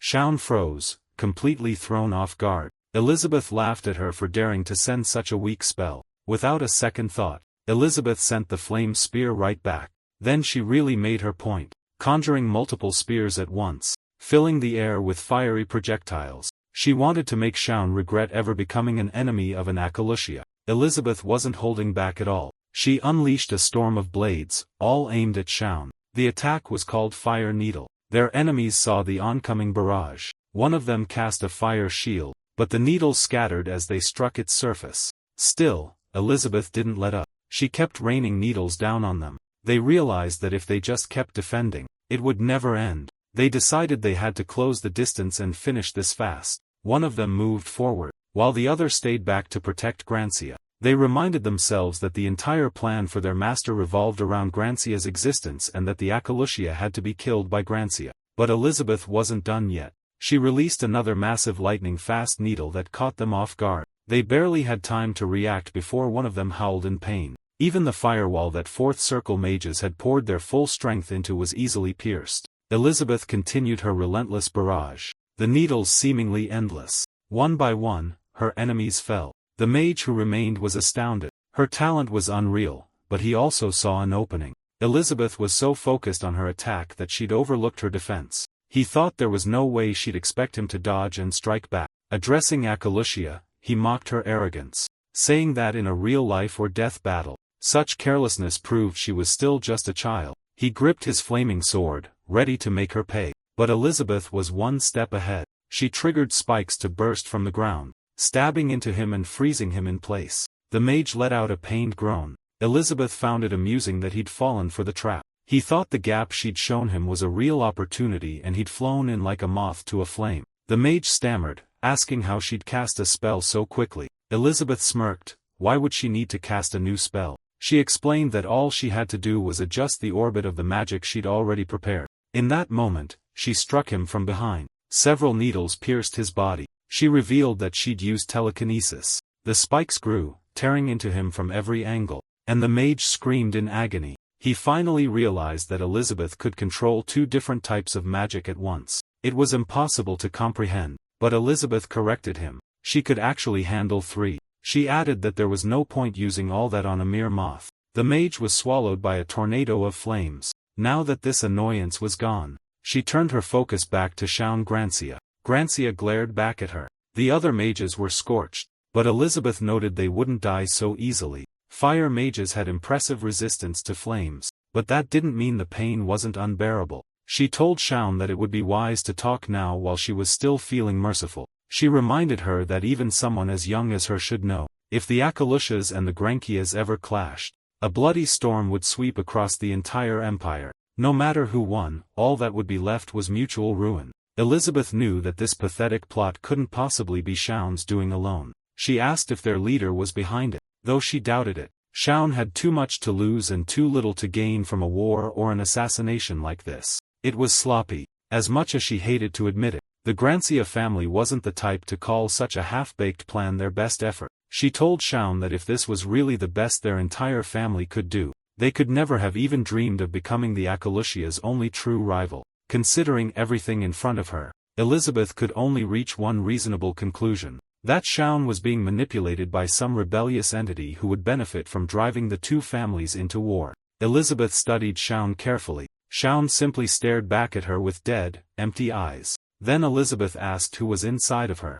At that, Shaun suddenly smiled. A voice spoke through her, commending Elizabeth for being clever enough to notice so much. An ominous aura began to radiate from Shaun. The person within her said it was such a waste to kill Elizabeth just for fun. Elizabeth was caught off guard. She couldn't believe what she was feeling. A terrifying force pressing down on her. In an instant, she was forced onto her knees. An unbearable discomfort washed over her as the unsettling energy made her entire body freeze in fear. She couldn't move a muscle. A dark shadow crept along the ground, snaking towards her hand. Elizabeth wondered who or what was really in front of her. Then the aura spread even wider, blanketing the area. A hand emerged from the darkness. The figure addressed Elizabeth, mocking her as a lamb drunk on her own power, and told her to lift her head. She was horrified. The voice ordered her to drill this message into her mind. The shadowy figure revealed massive, menacing wings. He uttered the name of the one who would become the master of the world,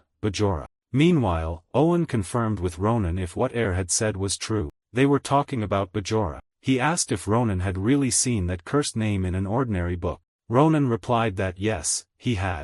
Otherwise, there was no way he would have even known the name of the forbidden book. Owen agreed but still couldn't believe it. Air reasoned that perhaps the power sealing Bajora had weakened. She suggested they should check it immediately, but Owen cut her off, insisting there was no way. He'd just checked the seal the day before and it had been fine. Air froze, shocked and confused. She demanded to know what he meant. Did he check it himself? Anger rising, she slammed her hands on the table, accusing him of secretly entering the forbidden books area without her. She reminded him that because of how dangerous those books are, he's forbidden to go there alone, not without her or the Tower Master. She reminded him that even if he was Owen Phila, he'd be helpless if the forbidden books tempted him. Owen's brow furrowed. Air yelled that she couldn't let this slide. She vowed that once the Tower Master returned, she would report everything. But Owen simply apologized. He admitted he shouldn't have kept it from her. Pain crossed Owen's face as he finally spoke about Tower Master Larden, revealing that the Master was already there. He was sealed together with Bajora 1 year ago. The same day everyone thought the Master had left to cultivate himself. In truth, he never left the Mage Tower at all. Instead, he'd walked into the darkest depths of the tower. He released the seal of the evilest forbidden book, Bajora, hoping to obtain the ancient knowledge within. Tried to understand, asking if that was why they hadn't heard any news from the master for so long. She was shaking with confusion and rage. She couldn't fathom what would make the Tower Master seek the knowledge of a forbidden book. She knew that Larden had already reached the peak of fire and phantom magic. What more did he want? Owen explained that this must have been why Larden believed he could control Bajora. He always saw the knowledge locked inside forbidden books as wasted potential. And all the tragedies were just because that knowledge had fallen into the wrong hands. Larden had always said that even the most dangerous power, if properly used by the right person, could help the world. And of all of them, Bajora, with the knowledge to push someone's potential to its absolute limit, would be the greatest blessing the land could ever have. Ronan muttered that he could already see where this was going, even without hearing the rest. He guessed the Tower Master must have failed. Owen admitted that they had underestimated how truly evil that power was. He said it was a darkness no human could ever hope to handle.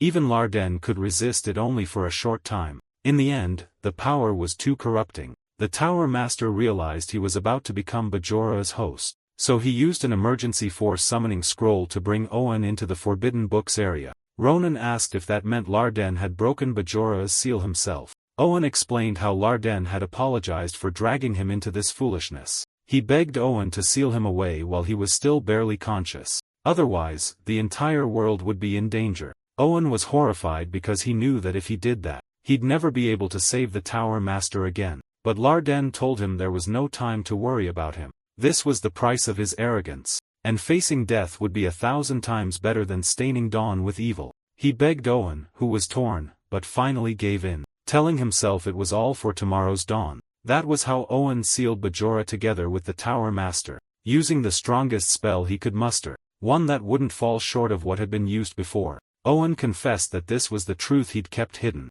and though he knew it would be right to announce it soon, as someone who explores knowledge and understood that the Tower Master had done it for the world, he couldn't bear to ruin Larden's honor with his own hands. Was in disbelief. Ronan realized just how twisted everything had become. It was tragic what had happened to the Tower Master, but Ronan knew this was no time to dwell on it. Everything happening now pointed to one undeniable conclusion. Bajora's seal had already been undone. Even though Owen said he'd checked the seal with his own eyes, there was no way to be truly certain. The power behind Bajora was so overwhelming that it could easily manipulate the cognition of everyone inside the Mage Tower. Fooling one man's senses, even Owen's, was entirely possible with just Tower Master Larden's phantom magic. But what really nagged at Ronan was why Bajora, who had been hiding the fact that the seal was undone, was suddenly making his presence known. He kept turning the question over in his mind. Then, out of nowhere, he sensed something. He was confused. Why could he feel Nebula Closser's mana?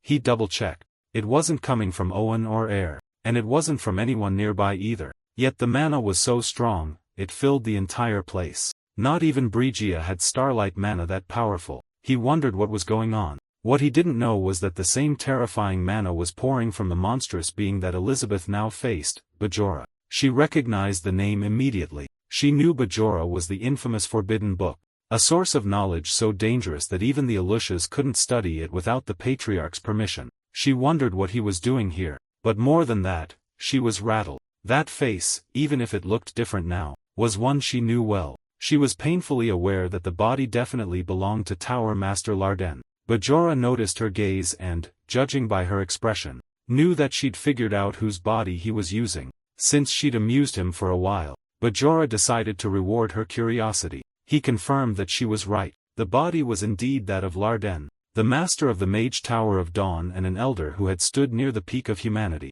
But because Larden had dared to covet power beyond his place, he had lost everything instead. Bajora mockingly said that Larden was fun to play with, just like Akalushia. Elizabeth mustered the nerve to tell him she hadn't expected any manners from a forbidden book that had been sealed away for so long. But what he was saying was absurd. She forced herself to calm down. She thought to herself that if this really was the Bajora she knew, they wouldn't stand a chance. Not even if everyone in the Mage Tower attacked together. But then she noticed something didn't add up. Why would someone like him act behind the scenes when he could destroy everything himself? She put it together, a grin spread across her face. She called him out, saying it was embarrassing for such a supposed mastermind to hide behind a 10-year-old child and make her launch a petty sneak attack. An attack that was more annoying than anything else. when it was obviously Bajora's doing. Elizabeth pointed out that if Bajora had truly recovered his full power, none of this would be necessary. It all came down to one thing. His state was too unstable and dangerous to be out in the world right now.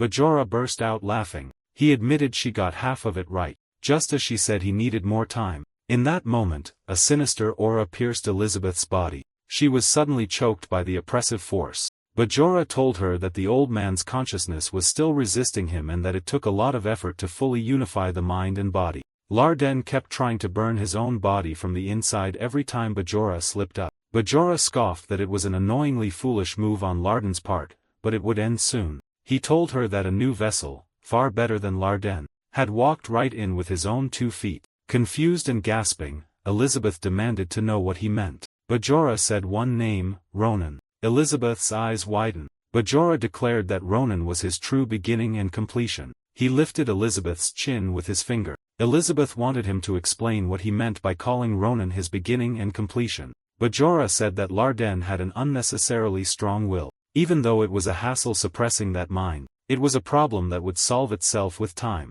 What he hated most was that, after all that effort, all he got was an old and decaying body. But he'd had no choice. One day, while fighting to erase Larden's mind, he decided to amuse himself by starting a war. He fired a flare at an aircraft. That's when he discovered Ronan. It was as if fate had handed him a miracle, a fresh, brilliant potential beyond anything a worn-out human could offer. Bajora admitted he doubted his own eyes at first. He hadn't seen a gem like Ronan in centuries, but over the past few days, after watching carefully, he realized that this radiant child, Ronan, would grant him the honor of becoming his perfect vessel. That's why Bajora found the feud between the two families boring. He viewed it all as part of a meaningful process. After all, he'd found Elizabeth, too. He thought she was another vessel with remarkable potential. He grinned down at her. He said she was a talent far too valuable to kill for mere fun. So, in his so-called mercy, he'd offer her a choice. He asked if she'd swear loyalty to him and become his servant,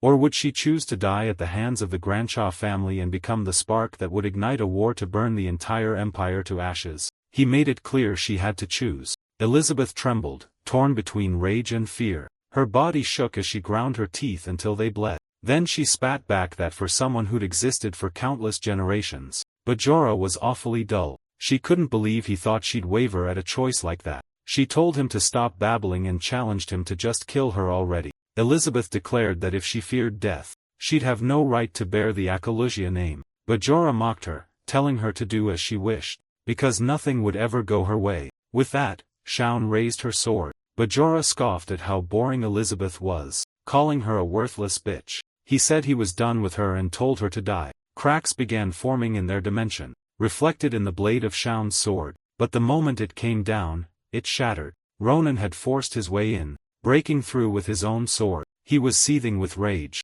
He immediately grabbed Gransha's hand, stopping her attack. Then he turned to Eli, who was frozen in shock. He also glared at Granshaw, that strange, familiar kid, and told them both they owed him now. Even Bajora was stunned, wondering how this had happened. But Ronan didn't hesitate. He launched forward, striking at Bajora with a flurry of thousands of slashes. Bajora's body vanished into thin air, leaving only his head behind, still intact. Wearing a look of disbelief, he couldn't understand how Ronan had seen through Larden's illusions. Illusions he had strengthened so well, even though there was no real substance. Ronan had cut through them effortlessly. Slinging Shaun over his shoulder, Ronan stepped back. Bajora actually seemed pleased. Ronan was proving to be just as incredible as he'd hoped, confirming that Ronan would make a perfect vessel. A moment later, the illusion faded away completely. Owen was left speechless. He couldn't believe the entire training site had been cloaked with spells that had blocked their senses. Now he knew Ronan had been right all along. Then Owen noticed the wavelengths of mana. Agreed. It was identical to Tower Master Larden's. She told Owen that Bajora's seal had definitely been undone. Owen was alarmed. He realized they had to gather every mage and prepare countermeasures immediately. Meanwhile, Elizabeth lay on the floor. She let out a breath of relief, then burst out laughing. She admitted how ridiculous she must have looked, but she couldn't help but laugh. She confessed that she'd felt every bit of pain from being pierced all over, yet it turned out to be phantom pain. Her senses had been completely fooled. She glared at Ronan. threatening him not to breathe a word of this to Ade-shan, or she'd never forgive him for exposing her pathetic side. Ronan teased her about how stubborn she was. Then Ronan asked if it was really true. Was the girl beside her really Schlieffen's younger sister? Elizabeth confirmed it. She introduced her as Shaun Grancia, the third daughter of the Grancia family. She added that Shaun was actually pretty talented in magic and had been sent abroad at a young age. She never imagined they'd meet like this in such a disgraceful mess. Still, she didn't plan to make a fuss. It was obvious that Shaun had just been used by Bajora. Ronan couldn't help but exclaim that the Akalushias were really generous. He shouted that Eli was awesome. Elizabeth quickly shut him down, telling him not to call her that. Only Ade-shan could use that nickname. Before long, Elizabeth drifted off to sleep. Ronan noticed she'd completely run out of energy, but he was grateful she wasn't actually hurt. He spotted lumps of charcoal on the ground, assuming they were the people who had gone missing after the Order's terror attack that Air had mentioned. Even though those people were freed from Bajora's control, the unique mana of the Order's agents was still leaking out. With that, Ronan realized that the ones who'd vanished were actually spies for the Order. He'd been suspicious from the start. It was odd that only people who'd helped Air with her librarian work had disappeared. Now, he understood that the Forbidden Books area must have been their true target all along. If that was the case, then the terror attack that day wasn't just a suicide mission. It was a diversion to keep everyone in the Mage Tower, including Air and Awound, distracted. The silence that followed was heavy. Even gasping for breath, Elizabeth broke it, warning Ronan to run away immediately because he was Bajora's target. He asked what she meant by that. She told him she didn't have time to explain, but he had to understand. That wasn't Bajora's real body, only an illusion. Embarrassed, she admitted that Bajora was on an entirely different level. Even a mere illusion of his had been enough to overwhelm her. She warned Ronan that if Bajora ever got his hands on him and completed himself, there'd be no saving Dawn from total destruction. That's why he needed to get out of there immediately before it was too late. But Bajora appeared, grinning and cut in, saying it would never happen. Ronan's face turned pale when he heard that. Suddenly, the training area around him warped into a twisted, distorted image. He called out to Eli, but she remained frozen. He looked over at Air and the Vice Tower Master. They were the same, completely still. Confused, Ronan demanded to know what was going on. Bajora told him it wasn't just them. The bodies and minds of everyone in the Mage Tower were under his control. Everyone except Ronan was trapped. And just like that, the long, boring wait was over. Bajora called Ronan the child who would receive the honor of sharing a body with him and demanded he come closer. Outside, the Mage Tower was now surrounded by a black, static light. Furious, Ronan cursed at him. He shouted, asking what Bajora had done. Fed up with these twisted tricks, he demanded Bajora show himself properly. But Bajora only seemed amused that Ronan, even after seeing his power, still dared to raise his voice. He told Ronan this place was too filthy for the monumental moment of their union. With that, he decided to move Ronan somewhere more fitting. And right then, Ronan noticed someone. A woman was walking toward him. Ronan recognized her immediately. She was the last person to go missing. She told him calmly that she would take him to her master. She ordered Ronan to follow her. Ronan scoffed and muttered, asking if she really expected him to just walk himself into that filthy place. He glanced at Elizabeth and the others beside him and realized he had no choice. Deep down, he knew he would have gone looking for Bajora himself anyway if the bastard didn't show up. Gripping his sword tightly, Ronan told the woman to lead the way to Bajora. Soon, they arrived at a place covered with black electric light. Ronan asked if this was it. Standing before a massive door, he clarified if this was where those damn scraps of paper were hiding. He pushed the door open inch by inch until they were all the way inside. What he heard next made his blood boil. Someone was screaming. Lardan was begging to be saved from Bajora. He confessed to being arrogant, just a mere human who dared to covet such power. He pleaded with Bajora for mercy. The pitiful sight made Ronan's anger explode. He unleashed his aura and lunged forward, slashing at Lardan. It vanished instantly, just an illusion. Ronan spat, ordering Bajora to stop with the sick jokes. He demanded that those damn paper scraps show themselves. Bajora watched, amused by how Ronan greeted the illusion. He could tell Ronan didn't enjoy his games. With a grin, Bajora agreed. He would do as Ronan asked. A blinding light filled the room, forcing Ronan to shield his eyes. When he looked again, Bajora sat on a throne with an infuriating grin and eyes that seemed to pierce right through him. He welcomed Ronan, calling him his beautiful vessel. He admitted how incredible it felt to finally meet Ronan face to face, and said he just wanted to savor this moment. Then, without hesitation, he dealt with the nuisance. He ordered the woman who'd brought Ronan to kill herself. She obeyed immediately, twisting her own neck with her bare hands. Her final words were, "Glory to Bajora." She bled out and collapsed. Ronan cursed, what the hell was that? He'd thought she was on Bajora's side. Bajora laughed, calling Ronan's thoughts laughable. He explained that the mortal, like the previous owner of this old body, was nothing more than an insect who dared to covet power without knowing her place. He recalled how those fools had begged to contribute to his cause, pretending they wanted to be saved. He could have reduced them to lumps of meat instantly, but he'd shown them mercy, allowing them the fleeting honor of following his commands. He asked if that answered Ronan's question. From his tone and actions, Ronan could tell Bajora wasn't aligned with the order at all. It made him wonder why Nebula's energy was still radiating from him. Ronan stood there silently, taking a deep breath as he came to a conclusion. He told Bajora that he'd heard enough of his inflated ego. Now it was time for Ronan to teach this bastard exactly what he needed to learn. Bajora was entertained, amused by Ronan's spirit,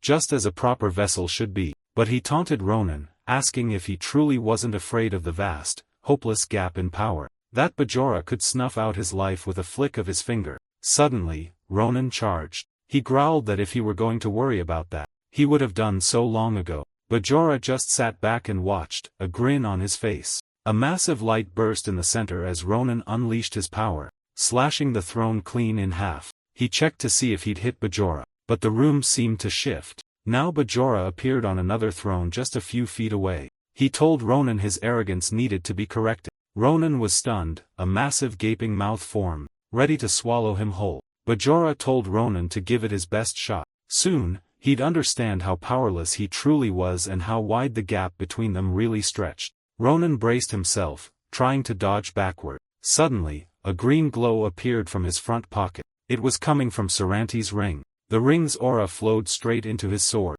Ronan was startled. The familiar energy wrapped around the blade. But Bajora's attack didn't stop. The huge mouth lunged for him, about to devour him whole. It clamped shut, but then a green light glowed from inside the monster's mouth. Ronan snarled, cursing the beast for daring to open its rancid jaws near him. With pure rage on his face, Ronan roared, asking if it wanted to die. He hacked away at the monster again and again until its massive form dissipated, revealing Bajora still perched smugly on his throne. Bajora tapped his fingers, and the mouth formed again, lunging right at Ronan. Ronan dropped into a combat stance. Just as the mouth closed in, he tore through it with furious slashes, splitting the monster clean in half. He'd done it, for now. Bajora chuckled, praising Ronan for a job well done. He admitted the attack was a bit crude, but it hadn't been a bad move at all. But Bajora wasn't finished. Arms sprouted from the split monster's body, grabbing hold of Ronan. More creatures clung to him, piling on top.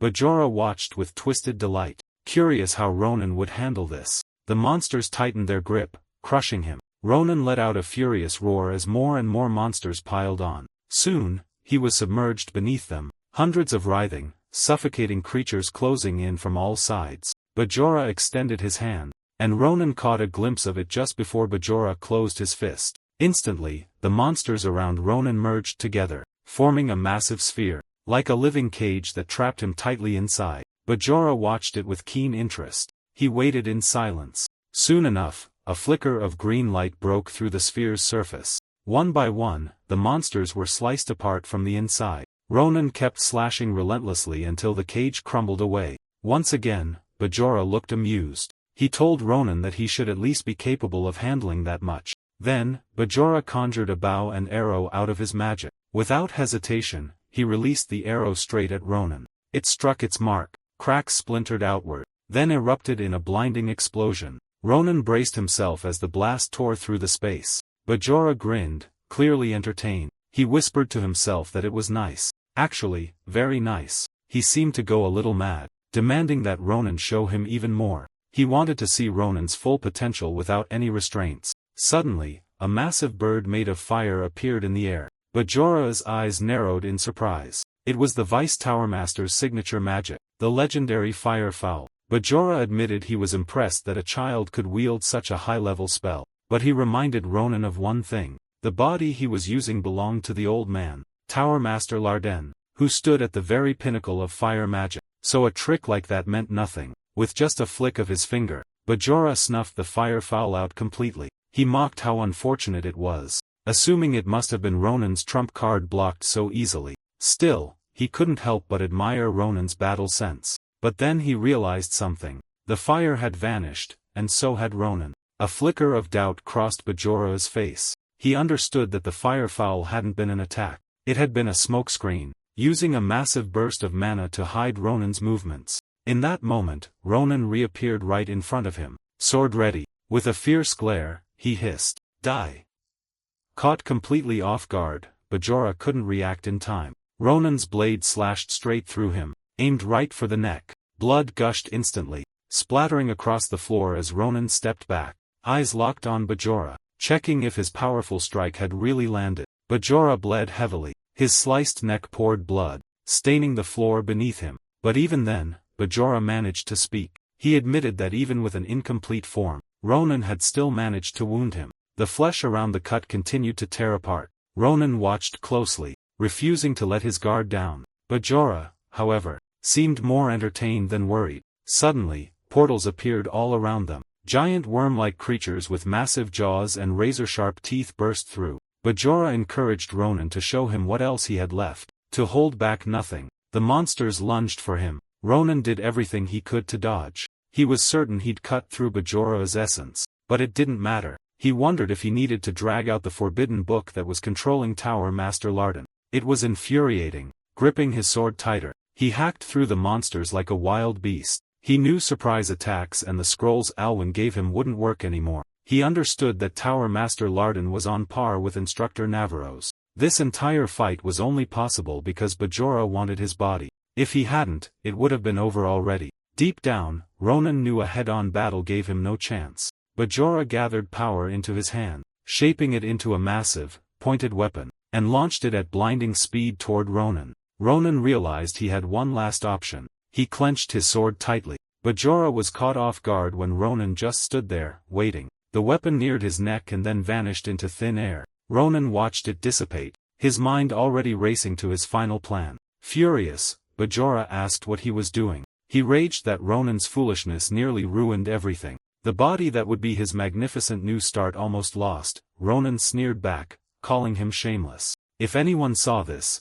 they'd think this body had belonged to Bajora from the beginning. Ronan knew Bajora had no intention of killing him outright. He pressed his blade to his own wrist, telling himself that if he was going to lose his body anyway he might as well die first. With no hesitation, he pierced his wrist, blood gushing out. Silence filled the air. Then Bajora asked if Ronan really intended to die. Was he serious or just bluffing? He scoffed, saying it was absurd to think such a cheap trick would work on him. He accused Ronan of mistaking his small mercy for a second chance. He knew the wound could be healed easily, but Ronan cut him off, snapping that he talked too much. He pointed out how unconvincing Bajora was, canceling his spell as if he feared something terrible might happen. Ronan had already figured out that there were limits to what Bajora could do. He knew Bajora couldn't use a ruined body as his vessel. That caught Bajora off guard for the first time. He hissed that Ronan must have forgotten everyone in the Mage Tower was still under his magic. He warned that he could kill them all instantly if he chose to. He told Ronan to stop with the empty threats or his comrades would become corpses. Ronan laughed in his face. Bajora looked genuinely puzzled. Ronan called him pathetic paper scraps and asked how stupid he thought he was. Did he really believe this was Ronan's first time facing a monster like him? He could see it, that annoying face, that pompous tone. He knew that no matter what he did, no matter if he offered up his body or not, there was no chance Bajora would ever let him live. Bajora stuttered as he asked, "What?" But Ronan just dared him to go ahead and try it because if Bajora did, then Ronan would be sure and wouldn't hold back. He'd act without hesitation. He slashed his wrist, declaring that even if he died, he'd make sure to screw Bajora over before he went. Ronan stood firm in his conviction. He taunted Bajora to watch closely and see for himself whether this was just a bluff. He promised to leave him with a memory he'd never forget. Bajora stared at him, unable to believe what he was seeing. To him, Ronan was just a child, lucky to be born with such overwhelming talent. But he hadn't expected a young human to look at him with eyes like that. Ronan interrupted his thoughts, asking mockingly if he was still unsure. He gripped the sharp shard in his hand, making sure Bajora could see clearly. Without hesitation, Ronan stabbed himself in the neck. Blood gushed out, splattering on the ground. Bajora was stunned. He lunged forward, grabbing Ronan's arm to stop him. Ronan just grinned. Bajora, half shaken, asked him what he was hoping to gain from this death threat. He demanded Ronan speak right now. Seeing that they had finally reached the point of negotiation, Ronan smiled. He called Bajora paper scraps and proposed they make a bet with their lives on the line. They locked eyes as Ronan suggested they have a bit of fun. Bajora confirmed if Ronan truly wanted a bet. Ronan said yes. He explained that he'd been studying curses intensely and stumbled across something interesting. It was the curse of the oath, a binding curse that forbids either party from breaking the agreement until the match made under the ritual is complete. The terrifying thing about this curse was that anything bound by the oath must be fulfilled, even if it costs a life. Ronan insisted they settle things with the curse of the oath, egging Bajora on. If anyone could handle a curse of that magnitude, it was him. Bajora knew that subduing Ronan wouldn't be hard. But securing the body completely, that was another matter. He realized that Ronan would likely choose death before surrender. Plus, Bajora sensed a strange energy surrounding Ronan since earlier, fueling him with a mysterious power. It wasn't a threat yet, but Bajora couldn't risk any variables now. Ronan was the once-in-a-lifetime treasure he'd found after countless years. He couldn't let it slip away. Ronan mocked him again, asking why such a mighty forbidden book was hesitating to bet against some brat. Was he scared? Cornered, Bajora decided to play along, but he wanted to be the one to set the terms. He unleashed an ominous power, reminding Ronan that this was the end of his mercy. Ronan felt the madness radiating from him. He knew it would be dangerous to push any further, but drawing Bajora into this was enough. No matter what happened now, Ronan was certain the outcome would be the same. A rustling sound echoed through the space as a giant golden hand emerged, pulling a chain that held a gleaming golden bowl. Bajora asked Ronan if he was ready. It was a massive golden weighing scale. Bajora told Ronan to invoke the curse of the oath immediately. The terms were clear. They would abstain from any action that violated the oath until the match ended. If Ronan lost, he would accept Bajora into his body. If Bajora lost, he would be sealed away forever after releasing all the hostages. He emphasized that the oath's contents were exactly as stated. The challenge that would decide victory or defeat was simple. Ronan had to endure a single illusionary spell cast by Bajora himself. He asked if Ronan accepted. Ronan, with barely contained rage, told him to stop asking obvious questions. He barked at him to get on with it already. They were wasting time. Bajora declared it settled. A blue mist rose from one of the scales bowls, a red mist from the other. The oath was complete. Bajora mocked Ronan, wishing him sweet dreams. After all, they'd be the last memories of his life. Ronan shot back that he was hilarious. He told Bajora to go get some fresh air because once this bet was over, he'd regret ever laying eyes on him. A whirlwind of bright light engulfed the area. When it cleared, the scene had changed. It was a sunny day now. Someone nearby shouted that if they caught one, they'd be able to live well. The man pointed out how valuable fantasy creatures like dream birds and sea fairies were. Another man teased him, saying it was rich talk coming from someone who couldn't even catch a single bear. The first man snapped, yelling that he couldn't stand guys like him. He ranted that someone holed up in a backwater town wouldn't know anything about the world. Naturally, the other man got annoyed. Ronan barked at them to shut up. He asked if they were there to mess around. One of them noticed him and asked if he'd finally woken up. He wondered why Ronan had been sleeping so soundly. Did he have a good dream? They called him Captain Ronan, the punitive squad's vice-captain, Corporal Ronan. Ronan growled at them to quit the nonsense and check the equipment. He brushed it off, saying he'd just been having a silly dream for a moment. A red-haired man stepped up, wanting a word with Captain Ronan. He wanted to know how much longer they had to keep this up. It was obvious to him that as a punitive soldier, death would come faster than freedom. This man had shown up earlier in the story, part of the poaching group. He suggested that they make a run for it during the next battle. He was convinced that if the captain let, they could pull it off. He added that he'd easily earn enough money afterward with a big poaching job.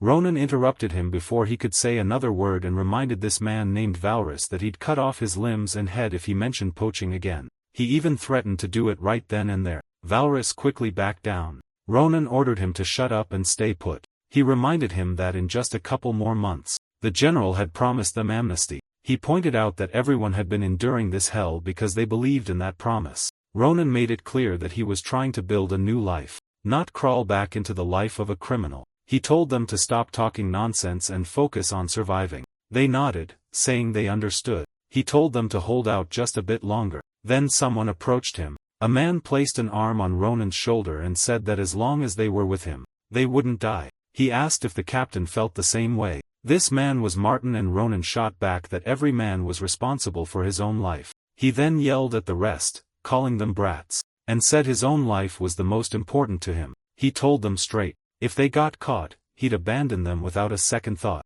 so they'd better take care of themselves. Deep down, Ronan hadn't said anything sooner because he didn't want these men to slack off. But the general's promise was real. If the mission succeeded, everyone would be pardoned. Still, Ronan knew just how dangerous this mission really was. He reminded himself there wasn't much time left. He told himself to hold on just a bit longer so he could return to Nimberton where his sister was waiting. Ronan was determined to survive, to cling to life no matter what. Suddenly, a magic circle appeared in the sky and a blinding flash of light rained down. The explosion tore through the area, leaving people terrified of what had just fallen from above. They wondered if it was enemy magic. They turned to Ronan, begging him for an order. But Ronan was frozen in fear. He tried to comprehend what it was. Every sense in his body screamed that whatever it was pure danger. Through the smoke, they saw a silhouette.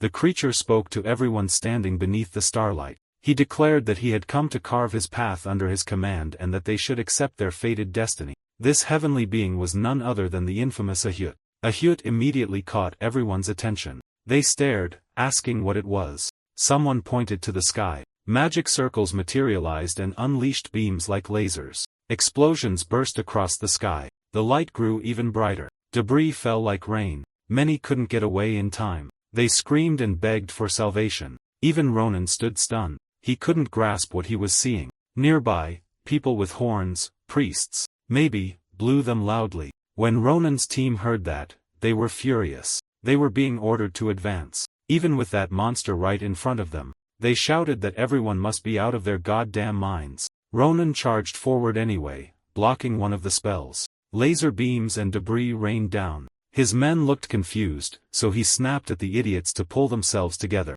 He yelled that this wasn't the time to stand around complaining. If they didn't want to die like dogs, they needed to move, fight, or run. It didn't matter. Just then, he saw the lasers closing in on his men, and a huge explosion consumed them. Ronan stood frozen as the remains of his comrades splattered across his face. The laser fire didn't stop, but he couldn't move. Someone dashed in, grabbed Ronan, and dragged him away. They both crashed to the ground. The man urged Ronan to get out immediately, but Ronan was still in shock. The man kept telling him they couldn't face that thing. They had to wait for backup. But when Ronan looked around, he saw bodies impaled by golden stalagmites. His heart shattered. He screamed in agony. Everyone he'd fought alongside was dead. The barrage of attacks still poured from the sky, back where Ronan stood in the real world with Bajora. This illusion Bajora had crafted invaded his memories, recreating his most painful moments endlessly. It forced him to relive them, trapping him so he couldn't escape.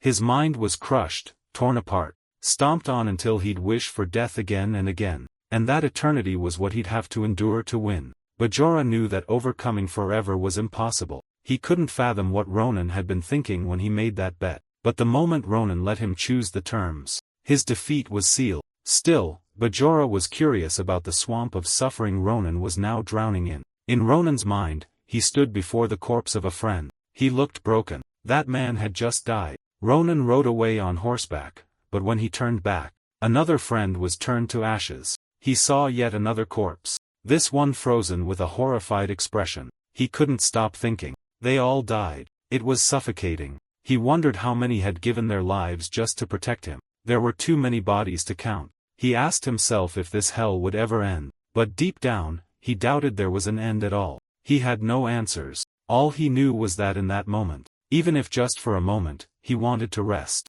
Back in the illusion, Ronan whispered, "Stop it now." He fell to his knees, begging for it to stop. He promised Bajora that he'd surrender his body if only this nightmare would end. Bajora stared at Ronan for a moment, and then a wide, wicked grin spread across his face. He knew he had won. The book finally showed itself, emerging from the Tower Master's body. Bajora was thrilled that it had all come to pass. He claimed Ronan as his own. "You're mine, Ronan."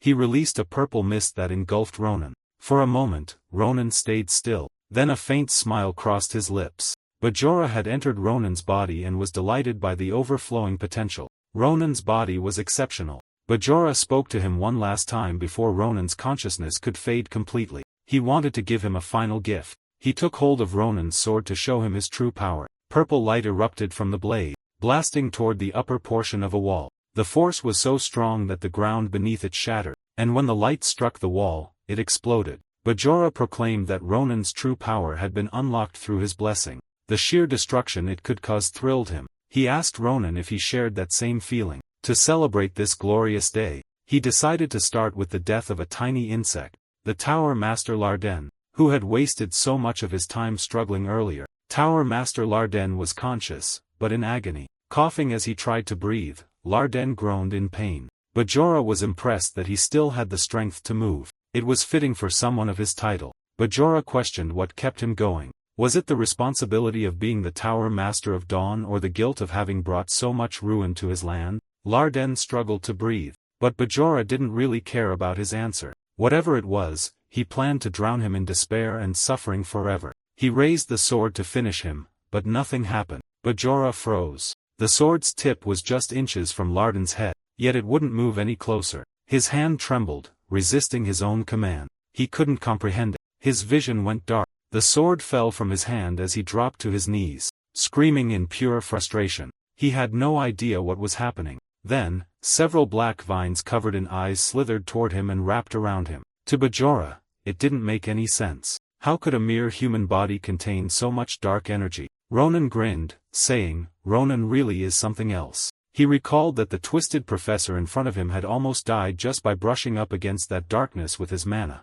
but Bajora had swallowed the entire curse and still managed to fight. Ronan couldn't help but admit it. He had to acknowledge Bajora. Yet Bajora couldn't believe his eyes. Ronan's consciousness was still intact. Ronan mocked him, saying he'd made that illusion annoyingly detailed, but thanks to it, he remembered every moment of that day. Disgustingly clear, without missing a single thing. He admitted that if just a few things had gone differently, planned or not, his mind would have been completely destroyed if not for Saranti's ring. Back then, the ring had glowed brilliantly. Ronan was confused at first, not knowing what was happening. That was when the ring had shown its true form. Air had explained that if the ring was fed a certain type of mana, it would react and reveal its true self. She understood that Saranti had given it to Ronan for a reason, knowing he carried a curse. The ring was infused with powerful anti-demonic energy. It glowed brightly. Air returned it to him, urging him to treasure it and telling him that if he ever found himself on the brink of despair, it would reach out to him. So when he was drowning in Bajora's illusion, the ring did just that. It glowed and found him, pulling him out. Because it showed him the physical form of Saranti, it saved him from being swallowed whole. Air had known it would be a great help. In that vision, Ronan dangled from Saranti's grip. He looked at him and said he owed him one. Then he thanked Saranti. Now, standing there, Ronan held the ring in his hand. He admitted he never expected the curse in his body to come in handy. But when he gambled on that memory, it paid off. Bajora refused to accept what was happening. He was stunned that such a powerful presence could even exist. Ronan told him he'd heard that line so many times it didn't faze him anymore. He reminded Bajora that he'd warned him. He'd regret ever trying to take his body. The curse devoured Bajora. He screamed, "No," as the darkness covered his entire form. But even as it overtook him, he refused to believe it. He fought back, proclaiming that he was the forbidden book of destruction, the destruction itself, and the one fated to rule the land. He refused to vanish. To his shock, Ronan slashed through the arm he extended. Blood gushed as the arm fell to the ground. Ronan sneered, telling him to stop being so clingy, to stop whining. He told the paper scraps that if he was done playing his cards, he could piss off already. The entire area sparked with lightning. A crack formed in the darkness. More cracks spread until the darkness shattered completely. Time stood still for Elizabeth. Air and Awin were frozen too. As the dust slowly settled, it revealed Ronan, collapsed on the ground. He sighed heavily. He muttered that he'd almost really died this time. He wondered why he had to suffer so much because of that damned book. He asked himself if it was truly over now. He couldn't sense any lingering bad energy strong enough to stink up the air anymore. But one thing bothered him. The mana of the stars still hadn't vanished. He wondered if it had something to do with those bastards. Then someone spoke. This person couldn't believe that Ronan had really defeated Bajora by himself. That person was none other than Tower Master Lardon, and Ronan asked him if he was okay. Lardon apologized, admitting he felt deeply ashamed for allowing Ronan to go through something like that. Even though it was his first time meeting Ronan, he had witnessed his incredible strength as he faced Bajora. He spoke about Ronan's unbelievably strong will, how he held on even when his consciousness was on the verge of fading away. It was a sight Lardon confessed he had never seen in his entire life. Ronan replied that he really did suffer quite a bit. He asked Tower Master Lardon if he was alright despite losing his mana. Lardon told him that it was a small price to pay considering how close Bajora had come to destroying Dawn and countless innocent lives. He said that an old man like him losing his mana was nothing, and that living on with an opportunity to repent was something he was genuinely grateful for. Ronan gave a small smile, saying that Tower Masters really were different. He added that they had to keep living persistently. Just then, Air and A1 arrived, immediately asking if the two of them were safe. Ronan turned to Lardon, saying that for the sake of those precious to them, the ones they want to protect more than themselves, they must go on. A1 and Air rushed toward them as Ronan's eyes grew heavy. He whispered that he could finally rest now. He flopped to the ground, exhausted. That day had felt impossibly long, but finally another disaster had been stopped. The next morning, Ronan woke up in bed. Beside him were Tower Master Lardon and A1. He asked how long he'd been asleep. He felt like he'd been lying there forever. Lardon told him he'd slept for an entire day, but since he'd been resting so soundly, they hadn't wanted to wake him. Ronan glanced at the two of them and said that seeing them there, he figured things were being handled. A1 confirmed it and said it was all thanks to Ronan defeating Bajora. The mages had investigated the magic that had taken hold of so many people. It had vanished along with Bajora's destruction. They'd been monitoring everyone carefully, but fortunately no one seemed to have any lingering effects. Elizabeth had already completed her treatment too and was helping rebuild the demolished mage tower. They told her she could rest more, but she'd refused outright, saying it was the duty of an Acalucia to guide people through chaos. Shaun had woken up as well. There was something unusual about her though. Ever since she opened her eyes, she'd been following Elizabeth around everywhere. Ronan admitted he'd been worried the two families would start fighting after what happened, but it seemed everything had been resolved peacefully. Ronan felt relieved. That meant he could finally return in peace. Then he asked just in case if they weren't planning some cringy farewell party. Tower Master Lardon and Awin looked startled, assuring him there would be no such thing, but in truth, they were secretly hiding their farewell plans in their pockets. Lardon added that they couldn't possibly let their savior leave empty-handed. He admitted their gift wasn't nearly enough, but hoped Ronan would accept it as a small token of their gratitude. When they opened the box, it revealed the first-rank Mage Tower badge, proof that Ronan was now a VIP of Dawn. Carrying it gave him the right to use any of Dawn's Mage Tower facilities whenever he wanted, along with privileges that only top-ranking mages enjoyed, such as access to the special business exchange known as the Araman. In addition to the scrolls they'd already given him, they'd also written down a few powerful spells, hoping they'd help him in a tight spot. It was their pledge that the Mage Tower of Dawn would stand as Ronan's eternal allies. They bowed deeply to him, thanking him once more for bringing the dawn to their tower. Ronan was overwhelmed. He told them he understood, so there was no need to bow. He tried to say it was all fine, but A1 interrupted. A1 summoned flames and conjured a barrier. Ronan was impressed. They said they needed to discuss arrangements for the Forbidden Book, Bajora, right away. Time passed. Air stood alone by the ocean, looking downcast. Someone called out to her. It was Ronan. She lit up when she saw him and asked how he was feeling. She scolded him for being up already when he should be resting more. Ronan shrugged, saying it was fine. Bajora had valued his body too much to really harm it.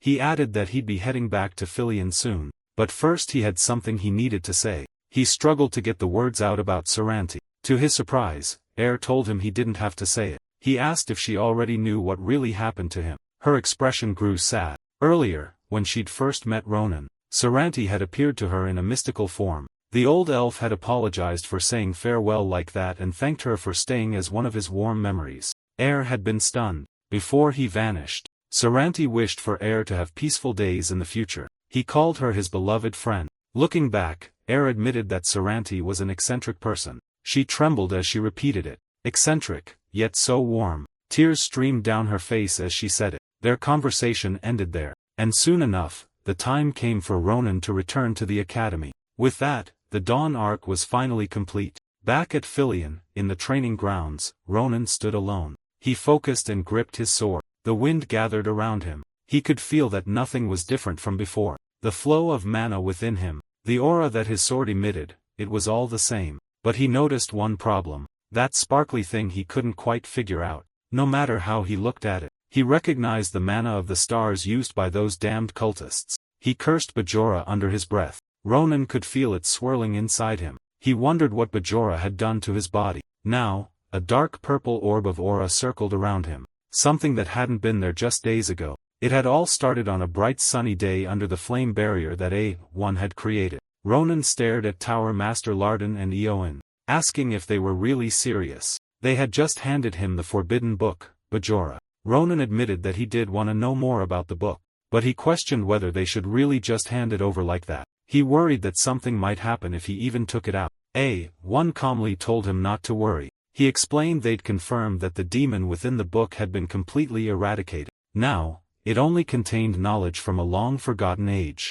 Of course, if word got out, the Mage Tower would probably face severe criticism, but they'd still decided to give Ronan the book because inside Ronan's body lay the lingering energy of Bajora. Ronan looked baffled. Lardon explained that they believed Ronan's body had absorbed Bajora itself, that the demon had failed to take over his body and had instead been devoured. If that wasn't the case, they would have detected malignant energy still in the book. Lardon told Ronan not to see it as something terrible. They'd searched for any other way to resolve the Bajora issue, and this had been the only way. In the present, Ronan scoffed, muttering, "Only way my ass," but he could see the path ahead now. He promised himself that if he ever saw Jaipur again, he'd rip him to shreds. He was grateful that nobody else could see the mana of the stars. He knew that if someone saw it and got the wrong idea. Suddenly someone behind him asked about that wrong idea. It was Navarros appearing out of nowhere, asking what he was talking about. Ronan jumped out of his skin, screamed, and swung his sword.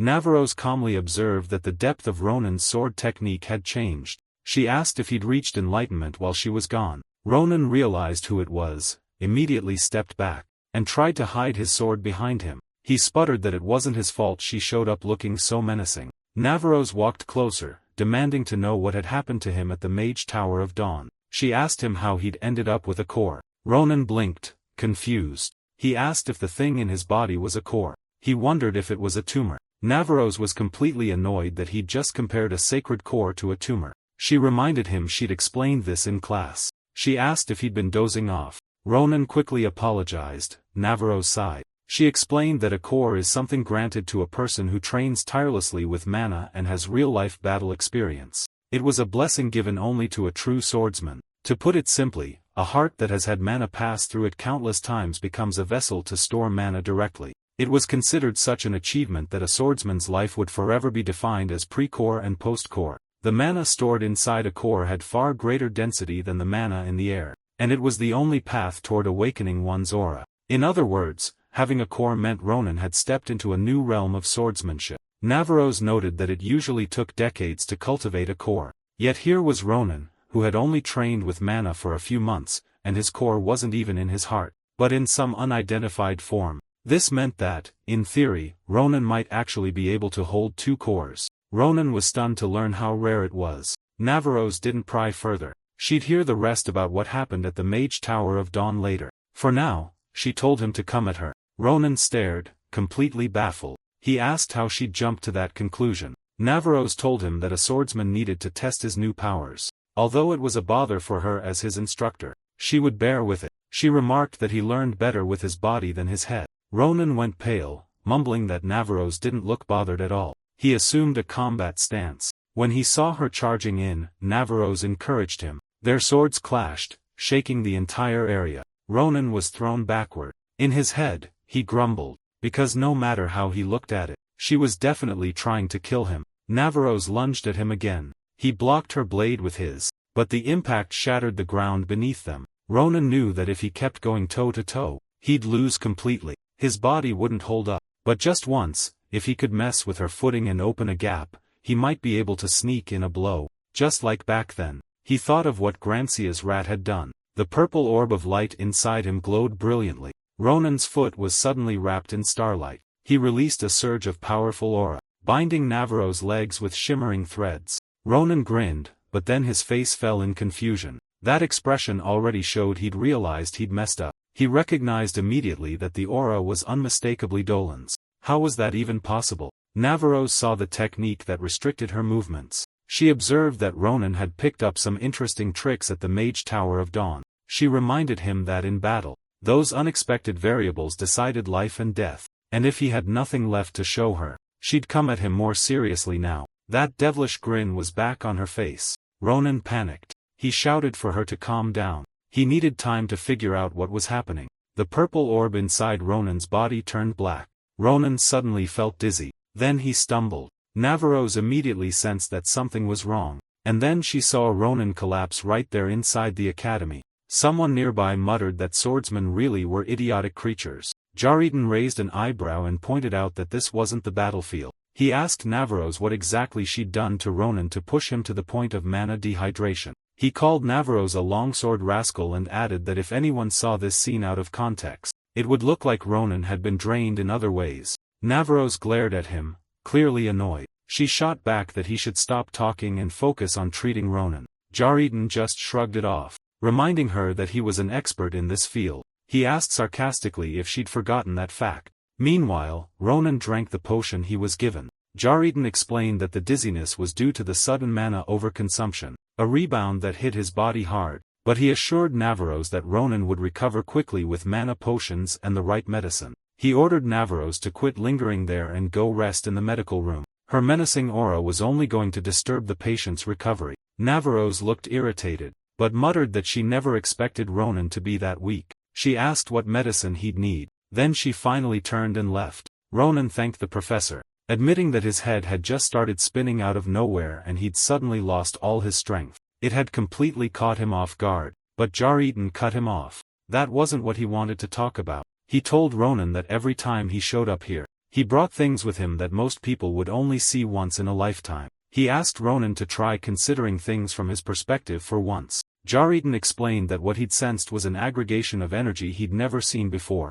He asked if it was Bajora's power. Ronan blinked and asked how he knew about that. Jareden replied that he used to communicate frequently with Yuan at the society, and Yuan had earnestly asked him to keep an eye on Ronan to make sure that Bajora's power didn't become a threat. Ronan had a question, but Jareden quickly told him not to worry if he was about to ask if it was dangerous. He explained that the energy from the Forbidden Book was stabilizing in a surprisingly secure way. He added that if someone didn't know about Bajora, they just think Ronan's core was unique, although they still needed to keep monitoring it. He said it could likely be used as a core to harness aura. The revelation shocked Ronan and he jolted upright. Aura, the unique and personal world that only one person could attain, was something special. The key to that world was said to be the most intense emotion someone had ever felt in their life: the despair of failing to reach a goal, a sudden burst of inspiration, deep-rooted regret. When those feelings resonated with the mana accumulated in a core, it awakened immense power. That was aura.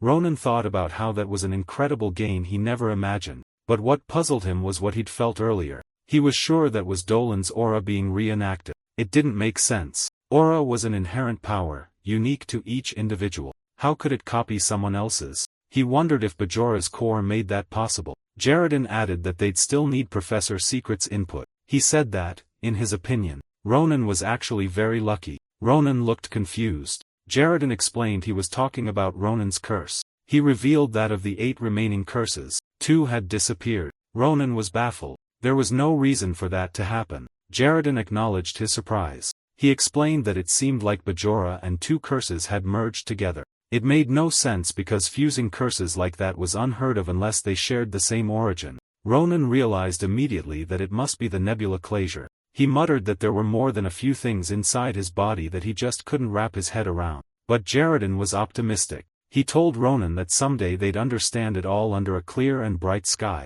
Later, Ronan walked down the street holding the Forbidden Book. He grumbled that he'd always thought Bajora was just out of his mind from that look in his eyes. But even dead, he was disgustingly clingy. He cursed the Forbidden Book for what it had done to his body. Still, he decided not to overcomplicate things. Even with all the questions, the fact that 2 of those damn curses had disappeared was undeniably good. He reminded himself that he shouldn't complain about any way to get rid of those bastards from the order. He'd figure out the rest slowly. Just then, he heard someone crying out for him. Ronan turned and saw a familiar silhouette. It was Asal. Ronan greeted him happily. Asal looked like he was being chased. Ronan was genuinely happy to see him and asked if he'd come out to meet him since it had been so long. He asked how Asal even knew he was there. He kept talking while Asal ran straight toward him. Then an explosion tore through the air. Asal was terrified. He screamed Ronan's name. "Save me!" Ronan stood frozen, jaw dropping at what he saw next. The creature that appeared growled menacingly. It roared so loud the ground shook. It was like a gigantic, buffed-up lion. Ronan asked Asal what in the world that monster was. The earth trembled under its feet. Ronan wondered if his eyes were deceiving him. He asked himself what the hell had happened at school while he was off at the Mage Tower. Then he recognized it, a manticore. And right now, it was terrifyingly close to devouring Asal whole. Manticores inhabited the Northwest. They were dangerous monsters that loved the taste of flesh. Their muscular bodies were tougher than steel, and they had scorpion-like tails that carried a lethal, paralyzing poison. That made them even more dangerous than wyverns. But Naviros was already breaking free of the restraints. Ronan thinks it isn't that bad. He figures he can use this chance to check if Bajora's core really lets him use someone else's aura. So he concentrates. Both his heart and Bajora's core are now the focus. Ronan guides himself to draw mana not from his heart, but from Bajora's core, and he shifts his technique. He remembers that when he faced Naviros, he couldn't control the amount of mana, and that's why he fainted from overconsumption. So this time, he makes sure to factor that in. Ronan envisions himself taking a step. Things feel completely different this time. He stands there, radiating light. Asal senses it. Then that light morphs into strings, wrapping around and restricting the movement of the manticore. Ronan is thrilled. It worked. His curiosity is satisfied. But then, unexpectedly, the manticore breaks free. They both see it happen, and their faces go pale. Ronan mutters that while it's possible, it's obviously weaker than the real thing. He wonders if the force is just too diluted compared to the original. The manticore opens its mouth, about to stomp him flat. Ronan draws his sword, but suddenly, a bright yellow light appears in front of him. A beam shoots out, hitting the manticore, the ground, and the area around it. The manticore freezes, confused. Asal and Ronan both stare, stunned. The beam extends all the way up to the sky before it finally vanishes. Someone appears and asks if they're hurt. Ronan is still in shock. It's Professor Varen. And this guy just one-shot a freaking manticore. It hits Ronan that, yeah, a lot of these instructors are still way stronger than he is. Moments later, the area is in complete chaos. The manticore has been captured. Professor Varen gently touches it and apologizes for the pain. He explains that if it had caused any more havoc, the Empire wouldn't have let it slide. He tells the manticore to understand. This was the best he could do for it. Ronan notices a mystical golden light around him. He wonders if that's Professor Varen's aura. He guesses it's a body enhancement type. Still, Ronan is blown away that the professor knocked out that notorious manticore in one hit. He always thought Professor Varen seemed so innocent, but apparently he's got a brutal side too. Varen takes a step back, but keeps an eye on the manticore from a distance. Then he turns to Ronan and Asal, saying he honestly doesn't know what to say to the two of them. He admits he didn't expect the manticore to break out of its magically reinforced prison and escape. He bows to Ronan, apologizing sincerely, especially since he's the person in charge of the 100 Beast Festival. Ronan tells him it's fine. In fact, it was thanks to him that he got to see something so rare. Ronan then asks what exactly the 100 Beast Festival is. Asal explains that Ronan probably doesn't know since he just returned, but that Filion is a mess right now, getting everything ready. The 100 Beast Festival, just like its name, is a big festival held in Filion, where the Empire showcases rare monsters and beasts, the kind most people will never see in their lifetime. That's why citizens from all over look forward to it. Ronan recalls seeing it on the schedule. He says it sounds fun since it's so unique. Then he asks the professor what they're going to do about the incident. Will they cancel it now? Professor Varen shakes his head. No way, the central administration is expecting too much for them to cancel over something like that. Besides, this year is the first time they're revealing that creature. The next day, back at the nest, Ronan sits down with Asal and Maria. He tells them they don't need to worry about the 100 Beast Festival. But there's one thing he doesn't get. He wonders if it's really that big of a deal. Everyone won't shut up about it. Ronan thinks it'll be fun to watch. But he didn't expect people to be so hyped. Maria replies that maybe that would be true if it were just a normal 100 Beast festival. But this year is special because of a doppelganger pair. An alpha and an omega. Doppelgangers are unique creatures that read the mind of whoever makes eye contact and transform. The alpha will change into someone the target loves. The omega becomes someone the target feels negative emotions toward. Maria explains that people would pay huge sums just to witness that, but because they're so rare, the chance of seeing one is close to zero. So for the Empire to show a pair like that for free, it's enough to drive everyone wild. She teases Ronan, asking if he wants to see them too. Ronan imagines the alpha turning into Errol and the omega into a Hay-8, just the thought annoys him. He shrugs and tells Maria that, sure, it's fascinating, but it also means all sorts of people will be coming to the academy. He knows that Professor Voron will be busy for a while, because at times like that, uninvited guests always appear. Somewhere else, shady men in robes mutter that the higher-ups have sent their command. One man hands a piece of paper to another, instructing him to memorize it well and fulfill it exactly. The man vows that they'll carry it out flawlessly, all for Caliboro's honor. It's a quiet, peaceful day. Back in the nest, Ronan tells Isel and Maria that's enough talk about the festival. He wants to get to the real reason he called them there. He hands a book to Isel. Isel asks what it is. Ronan explains that it's a precious item he brought back from the Mage Tower of Dawn. He knows it'll be hard for Isel to read, because apparently every single page is encrypted with magic or something. Ronan guesses it'll probably take Isel an entire day just to decode one page.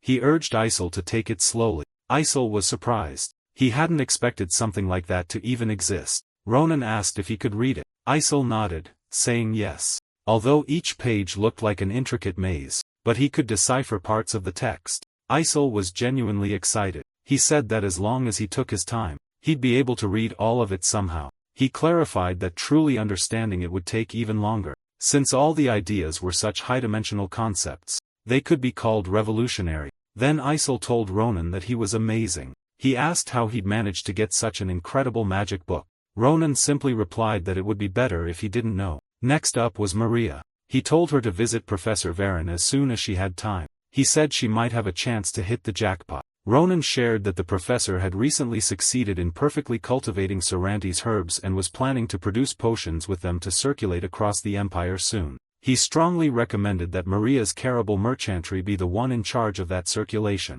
He figured Maria knew the effects of the herb were remarkable, and with her merchant instincts, it would just be a matter of time before she made a fortune. Hearing that, Maria's eyes sparkled. Ronan stood up. He told them he wanted to see how much their abilities had improved. Since it had been a while, he said he'd have high expectations. Maria grinned, saying she liked the sound of that because she had so much to show him. Ronan encouraged her to keep that attitude. He told her to grab her weapon and follow him. They'd have a duel. Isel stood up to join too, but Ronan told him that instead of training, he should focus on researching that magic book. That would help Isel grow stronger in the long run. They said goodbye. Isel watched them walk off, still chatting and laughing, especially noticing Maria's smiling face. He looked downcast. He felt so distant from her in that moment. 2 weeks later, inside the Galilean building, 2 people stood at the center of the arena. Ada Shin reminded them that it was their 514th attempt. She asked if they were ready. Braum stepped forward and took his stance. Ada Shin told them she would do the countdown. 3, 2, 1, she blew the whistle. At her signal, Braum charged forward. He gripped his sword with both hands. Ronan didn't move an inch, even as Braum got close. He focused his mind. When the blade was just centimeters from him, he felt the orb in his body activate. Braum froze mid-strike. His sword never reached Ronan. The strings immobilized both Braum and his blade. Braum gasped that he couldn't move. He admitted it was an incredible skill. Ronan sighed, then thanked Braum for all his hard work. Ada Shin congratulated Ronan, telling him that his output this time had the perfect speed and mana balance. To achieve that in just half a month was nothing short of amazing. Ronan credited it all to them. He said they had analyzed the skill, pinpointed where he was lacking, and taught him exactly how to close those gaps. He added that Braum had used his full strength without hesitation, letting him keep his senses as sharp as possible. Thanks to that, the force of his technique had increased greatly. Ronan kept it secret that it was actually someone else's aura. Braum laughed, saying he'd learned a lot too. watching Ronan stay calm even when a blade was inches from his throat. He said that was the true heart a swordsman should have. He thanked Ronan for helping him realize his new goal. Then he grinned and declared that Ronan was the best club leader ever. Ronan chuckled, saying he loved how much energy Braum had. Braum told them he'd go train alone now, and if Ronan ever needed someone to swing a blade at his neck again, he'd be there. Ronan thought about how huge this was. Just being able to use Dolan's aura had helped him achieve so much. But if he was missing anything, it was the golden aura he'd seen that time from Professor Varen. No matter how hard he tried, his core's mana would run dry before he could even attempt a half-baked imitation. He wondered if that meant that the higher the quality of the aura, the harder it was to replicate. He figured if he could just see it once or twice more, he'd understand it better. But he didn't want to bother the busy professor just to show off his aura. He wondered how he should go about it. Just then, someone appeared looking for Ronan. It was Barry, Professor Varen's teaching assistant. Barry looked relieved that Ronan remembered him. Ronan said he'd seen him around a few times. He asked Barry what was going on. Barry explained that the professor had left a while ago and left behind a letter. In it, he said that if anything difficult came up while he was gone, they should ask Ronan for help. Ronan was stunned that Professor Varen had left just when the 100 Beast Festival was about to begin. He asked what he meant by something difficult. Barry explained that some creatures being kept in Theo Hall had disappeared, and not just any creatures, but the most important special ones for the 100 Beast Festival, the doppelgangers. Ronan nearly choked. Together with Adeshan and Barry, he hurried to the hall. Barry explained that it had been quite some time since the professor left. He departed as soon as the incident happened, which meant it had already been 2 weeks. Ronan asked if the incident 2 weeks ago was about the manticore that escaped. Barry nodded and said yes. He added that the professor found that incident suspicious. He felt like he was missing something big. That's why he'd begun investigating it on his own. Barry didn't know exactly what the professor found, but he could never forget the look on his face that day. It was the first time he'd ever seen Professor Varen look that furious. The next day, the professor left the letter that Barry had mentioned earlier, and then he departed. In the letter, the professor wrote that they should ask for Ronan's help if something difficult came up. Ronan muttered that, well, this definitely qualified as difficult. After all, those precious doppelgangers had broken out of their cage and vanished. He turned to Adeshan and asked if she'd found anything. Adeshan said she was sure the accident hadn't happened by chance. Barry shivered when he heard that. Adeshan explained that the cage was specifically designed to withstand the transformation of the doppelgangers. It was built from a special super alloy glass. She expected them to understand just how strong that glass was, even without her explaining it in detail. So for the cage to shatter for no reason was impossible. She added that most of the glass shards weren't on the outside of the cage, but on the inside. Plus, there were faint traces of high-density mana on the glass shards. That was proof that a force powerful enough to break the super alloy glass had come from the outside. Considering all this, there was a high chance this was a planned terrorist attack. She suspected that someone had been targeting the doppelgangers from the start. Barry looked shaken by this revelation. Ronan thought that, as expected from the Grand Commander, her insight was outstanding. He agreed with her. Otherwise, none of this made sense. Ronan had been feeling uneasy ever since he stepped into that place. He stated that if this was true, then it wasn't just an ordinary problem. It meant there were heinous criminals roaming around campus. He dramatically said it would be bad if they didn't chase them down right away. He asked Barry if he agreed. Barry looked intimidated, but nodded. Then Ronan told him they needed to start investigating immediately. He asked Barry to get help from the knights at the entrance. It would be too much for them to search for the perpetrators alone. But Adeshan told him to wait because there were even more suspicious points. Ronan subtly signed for her to stop, reassuring her not to worry because it wouldn't take long. He signed again, telling her to keep it quiet. Then he said that as long as the knights cooperated, everything would be fine. Ronan sighed, complaining about how his student life just kept throwing things at him. That even though he was a promising student, a kid like him wouldn't know anything. He acted fragile, adding that it was exhausting getting so much attention at times like this. He asked the knights if they agreed. The knights stayed silent. Ronan remarked that they were the quiet type. He commented that solemn knights were cool, but contrary to their demeanor, their work was sloppy. One of the knights asked what he was trying to say. Ronan pointed out that the TA had called them over, yet they hadn't done any confirmation checks while students messed with the scene. He found it strange that not a single one of the knights had caught on to what Adeshan was saying. Above all, even though they were in this mess because of their failure to do their jobs, they showed no signs of remorse or embarrassment. He questioned how that was even possible. Then Ronan asked if they got paid so poorly that they didn't even care about doing their jobs right. One of the knights snapped that Ronan was talking nonsense and demanded to know if they had to answer to a mere student, but Ronan cut him off mid-sentence and said he had just one question. He asked the 4 knights about the bloodstains on their armor, which was the last thing these guys wanted anyone to notice. Ronan pointed out that there should be no reason for them to be covered in blood in Philion of all places. He stared them down and asked who they really were. One knight sneered that Ronan was an idiot. He pulled out a knife saying that the kid must have a death wish. Ronan just smirked and told him they'd find out soon enough who really had a death wish. But before Ronan could finish, someone moved. The knight in the back suddenly slit the throat of the knight in front. The other 2 knights froze, completely shocked.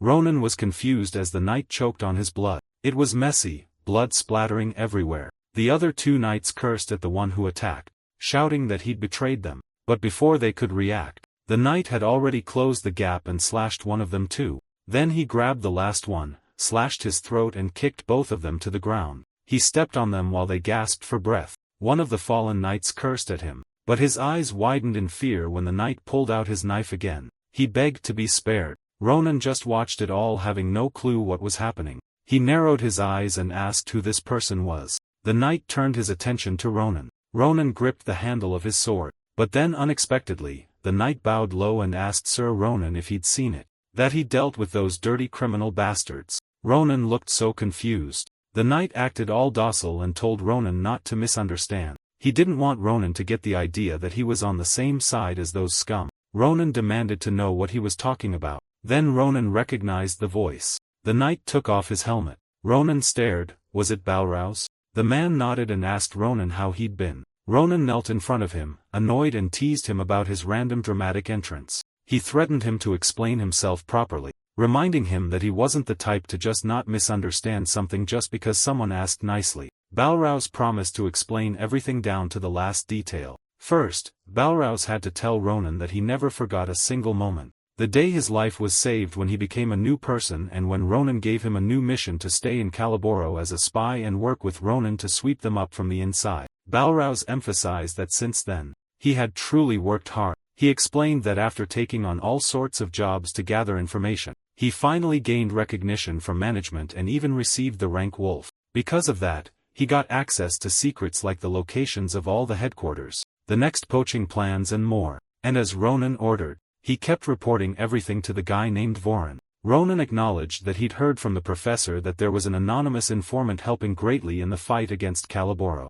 Balrog's added that they were the ones who got the armor and he just used it. He was only in charge of communication, so he didn't know where the supplies came from. Balrog's begged Ronan to believe in him. Ronan thought to himself that this kid really had it together. He admitted that Balrog's had done well. Then he asked Balrog's why he'd been hiding there. He just couldn't understand it. No matter how insane those Calaboro scum were, they weren't dumb enough to mess with Philion. Why do something so reckless? Balrog's explained that lately, Calaboro's reputation had become a joke because of his aggressive spy work. The number of branches that Varangai and the Imperial Guards had taken down already made up half of Calaboro. And because he disrupted all kinds of poaching, it had been a while since things got so bad for them. Rumors had started to spread that Calaboro had lost its edge. Balrog's proudly added that he was the one who spread that rumor around. Because of all that, Balrog's figured that management felt threatened and had decided on a plan to reclaim Calaboro's fame. Extorting the 100 Beast Festival. Ronan finally understood. Since the 100 Beast Festival was an event the entire empire kept its eyes on, if Calaboro were to seize the doppelgangers, the festival's main attractions, it would send a clear message that Calaboro was still strong. But Ronan muttered that all of that seemed for nothing now. He was about to tell them to wrap things up, but Balrog's interrupted, saying it wasn't over yet. He clarified that the doppelgangers were just the beginning. The real goal was to seize every species involved in the 100 Beast Festival, and to make that possible, Calaboro's core power, Arundel, was there. A few minutes later, the door shattered and the knights were down. Balrog's looked shocked while Ronan stayed calm. Ade-shan looked pleased to see Ronan. She reported that Ronan had been right. Those weren't officially hired guards. After Ronan left, they'd questioned the guards and the truth came out. And since Ade-shan knocked them all out, Interrogating them wouldn't be an issue. Ronan praised her for her work and then asked Barry what was wrong. Barry looked pale. Ade-chan explained that she wasn't sure. He'd been like that for a while now. Ronan figured he must be in shock at the revelation that there were spies. But the truth was, Barry had never expected the kind and timid Ade-chan to have that kind of side. Like a monster, she'd beaten down all those guards without hesitation. Ade-chan noticed the man behind Ronan and asked who he was. Balrouse politely greeted Ade-chan, saying he was once a henchman for the vile Caliboro, but he'd been reborn and given a new life. He declared that he was Ronan's blessing, Balrouse. Ade-chan didn't quite get what he meant by blessing. Ronan said he'd explain it all later in detail, but there was something urgent at hand. Ade-chan looked shocked by what she was hearing. She had to confirm if it was true, that this wasn't the only place Caliboro had infiltrated with fake knights and that they'd spread throughout the entire area. Balrouse confirmed that it was true. The real goal of the plan was to capture every species for the 100 Beast Festival. Escaping with the doppelgangers was just a distraction. Since they were the festival's main attraction, their disappearance would draw everyone's attention. When that happened, there would naturally be gaps in security and they planned to use those gaps to seize the other species. Balrouse informed them that the plan would kick off once the full moon reached the tip of Theo Hall's steeple, which was happening at that very moment. He was certain the others were preparing somewhere else. Ronan thought that since they knew the plan, thinning them out wouldn't be too difficult. However, he figured it would be better to let them think everything was going according to plan. He knew the small fries didn't matter, but Arendelle was a different story. Werewolves were a battle-specialized branch of the werehumans, among the strongest in force. And of their kind, the tribe known as the Woolump tribe was infamous for being especially savage and fierce in battle. And the one who had annihilated that tribe in a single night 5 years ago was known as one of Caliboro's sharpest fangs. One of the 3 giant beasts. Caliboro's most dangerous executive, Arendelle. That massacre had elevated Caliboro from just another poaching group to a fearsome criminal organization with terrifying power. And the fact that Arendelle was on the move now meant they were betting everything on this plan. Ronan understood that they were ready to risk it all. If that was the case, he knew exactly what he needed to do. He then asked Barry to inform the Imperial forces about the situation and to keep it quiet. Ronan started walking, assuring Barry that they would definitely get the escaped doppelgangers back. He judged Arendelle as the type who liked to show off, but not recklessly. Ronan knew they'd abducted the doppelgangers because Arendelle was confident in himself.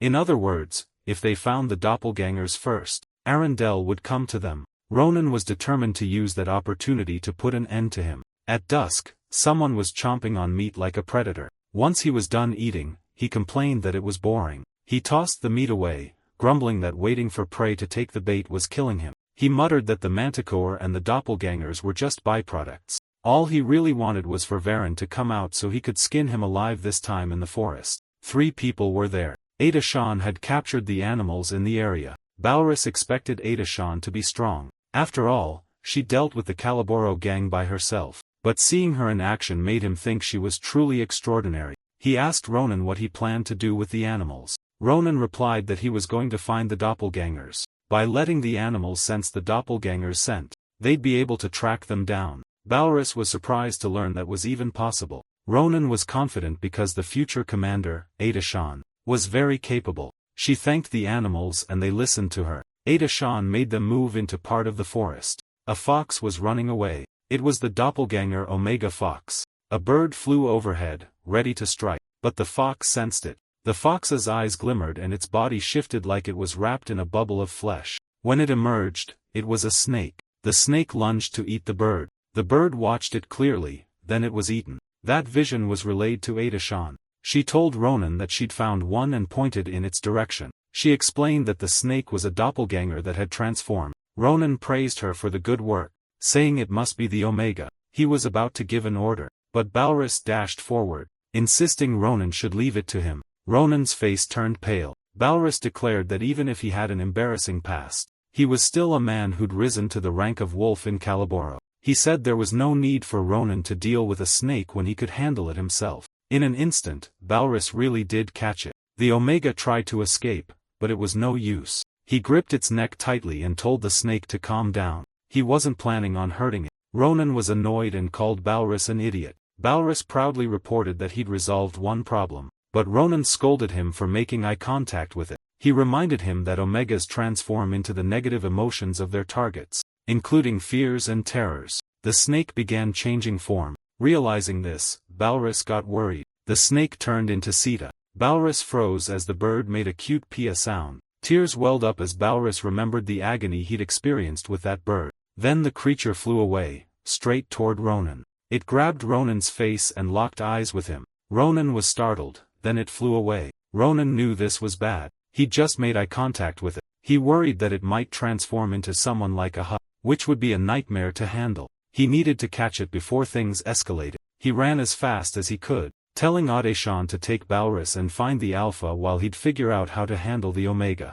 Ronan sprinted through the forest. He expected the doppelganger to have already transformed, but he didn't see anything resembling a hut, and hiding would have been impossible with its size. What struck him as odd were the human footprints, but the mana traces were unmistakably those of a doppelganger. It made him wonder who it had transformed into. The closer Ronan got, the stronger the killing intent he felt. He thought of the guy who had given him the curses. He approached cautiously, one hand ready to draw his sword at any moment. In his head, he told himself, regardless of who it is. But Ronan couldn't finish the thought when he saw who the Omega had become. He was completely caught off guard. The sword dripped with blood. The person muttered, "Anyone?" In the end, I didn't protect anyone. Ronan watched the man repeat that over and over. He realized he was staring at himself. This was him before he regressed. The one he feared the most was himself, the version who couldn't save the people he loved. The doppelganger turned its gaze to Ronan. He couldn't believe it. He wondered what the hell he was seeing.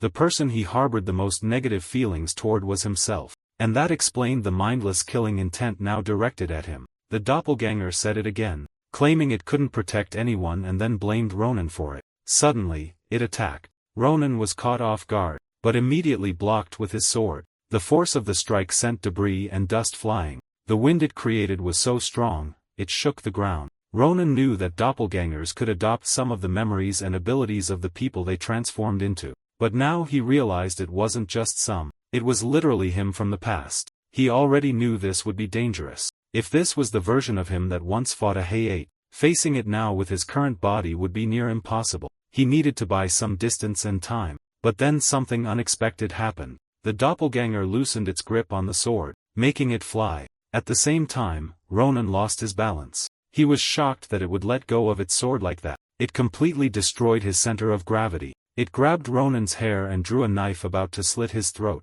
Ronan's eyes looked exhausted. Fortunately, he was able to block the blade in time. He even muttered how fitting it was. That pathetic fighting style really was him. His grip tightened. He used the sheath of his sword to block the attack. He thanked the doppelganger, since it reminded him of things he'd forgotten. He called it a damned disciplinary soldier. And as thanks, he stabbed it with his sheath. It didn't do much damage to the stomach. But the Omega Ronan was clearly annoyed. Ronan stepped back. He reminded himself that even though he hadn't let his guard down, his head had almost flown off. He could feel exactly how he used to be back then. He saw himself as a wild man, no different from a beast. Someone who would attack without caring about means or methods just to survive. Ronan knew he couldn't let his guard down for even a breath. If he did, he'd die. The doppelganger moved and Ronan tracked it. It dragged its sword to fling dirt in Ronan's face. Ronan was startled. Suddenly, a blade came flying toward him. The doppelganger had stabbed at him,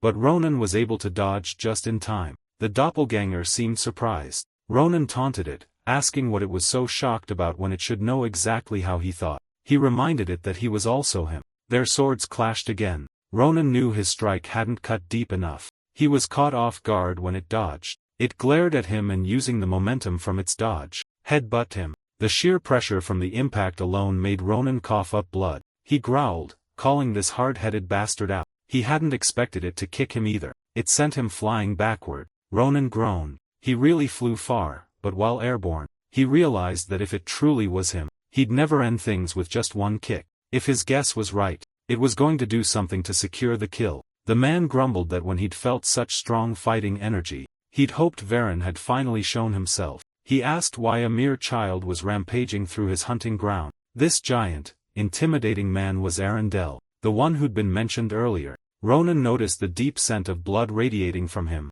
along with the brutal energy that made it feel like a beast was standing right in front of him. He immediately realized that Balrouse's description fit perfectly. This was definitely Arundel. Ronan hadn't expected to see him here, though he'd wanted to find him. The timing couldn't be worse. Arundel asked if he was scared, taunting him for staying silent. But then a scent caught Arundel's attention. He recognized it immediately. Today was supposed to be perfect, but he couldn't let this kid go now. He demanded to know why he could smell the scent of the doppelganger Omega on him. Ronan cursed under his breath. Arundel didn't wait. He lunged at Ronan, saying that everything was falling into place. Their blades clashed. Arundel boasted that he'd just caught the Alpha, and now he'd found traces of the Omega, too. Ronan hadn't expected that. Arundel stepped forward, telling him he had the worst luck. Ronan blocked the blow with his sword. He quickly realized that the rumors about Arundel being the strongest executive of Calaboro were true. Ronan could feel the sheer weight and deadliness of his attacks.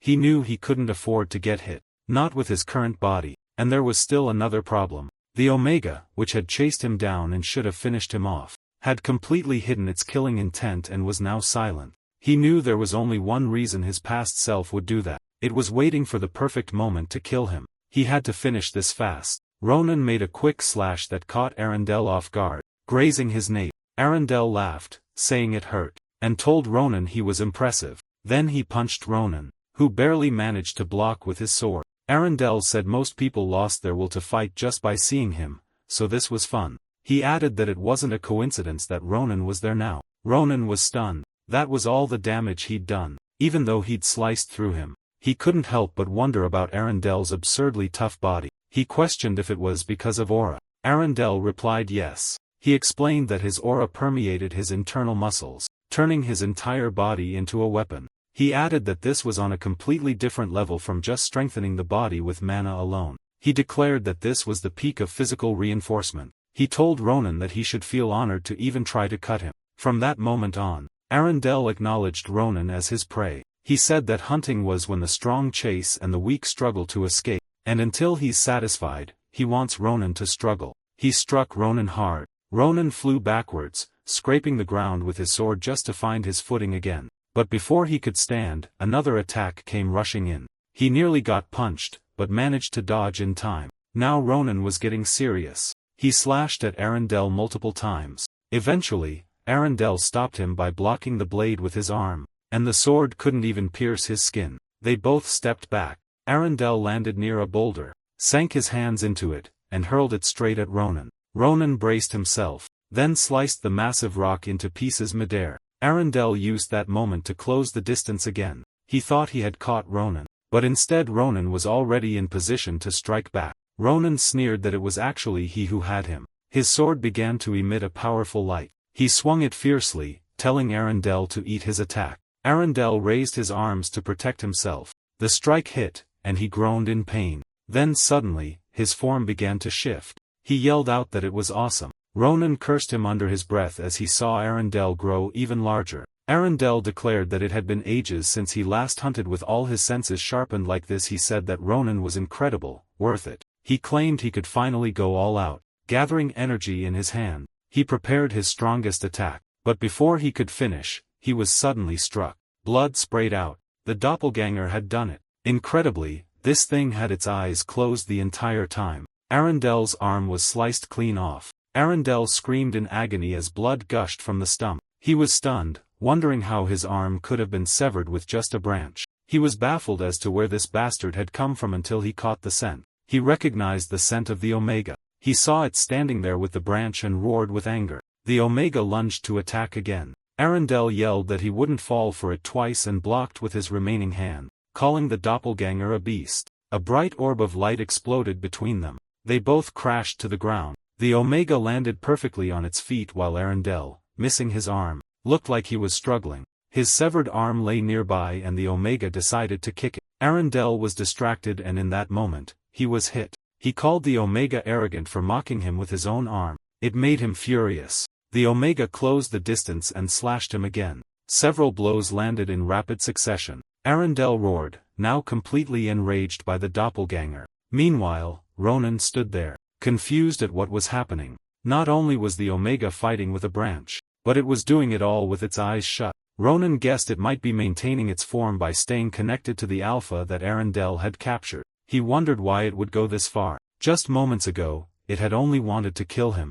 Then he remembered Arendelle boasting about catching the Alpha. It clicked. Maybe the Omega was sharing the Alpha's senses. Somewhere else, the Alpha was desperately trying to run until its foot was stabbed and it fell to the ground. Someone taunted that its screams sounded nice. It was Arendelle grabbing the Alpha and declaring it was time for it to come back. Just imagining that scene made the Omega's nerves bulge. It struck Arendelle again, fueled by pure rage. Ronan thought about how Omegas transform into beings of pure negative emotion. Hate, fear, anger, regret, all tangled up. Unlike the Alpha, which is milder, the Omega violently resists any attempt to capture it. Even though Ronan had expected this, the intensity still went beyond his imagination. The impact of the clash shattered the ground beneath them. Arendelle observed that it must be connected to Ronan somehow. He wondered if the Omega was Ronan's brother. He also noticed that even in a young body, this thing could land fatal hits. And if it were in an adult body,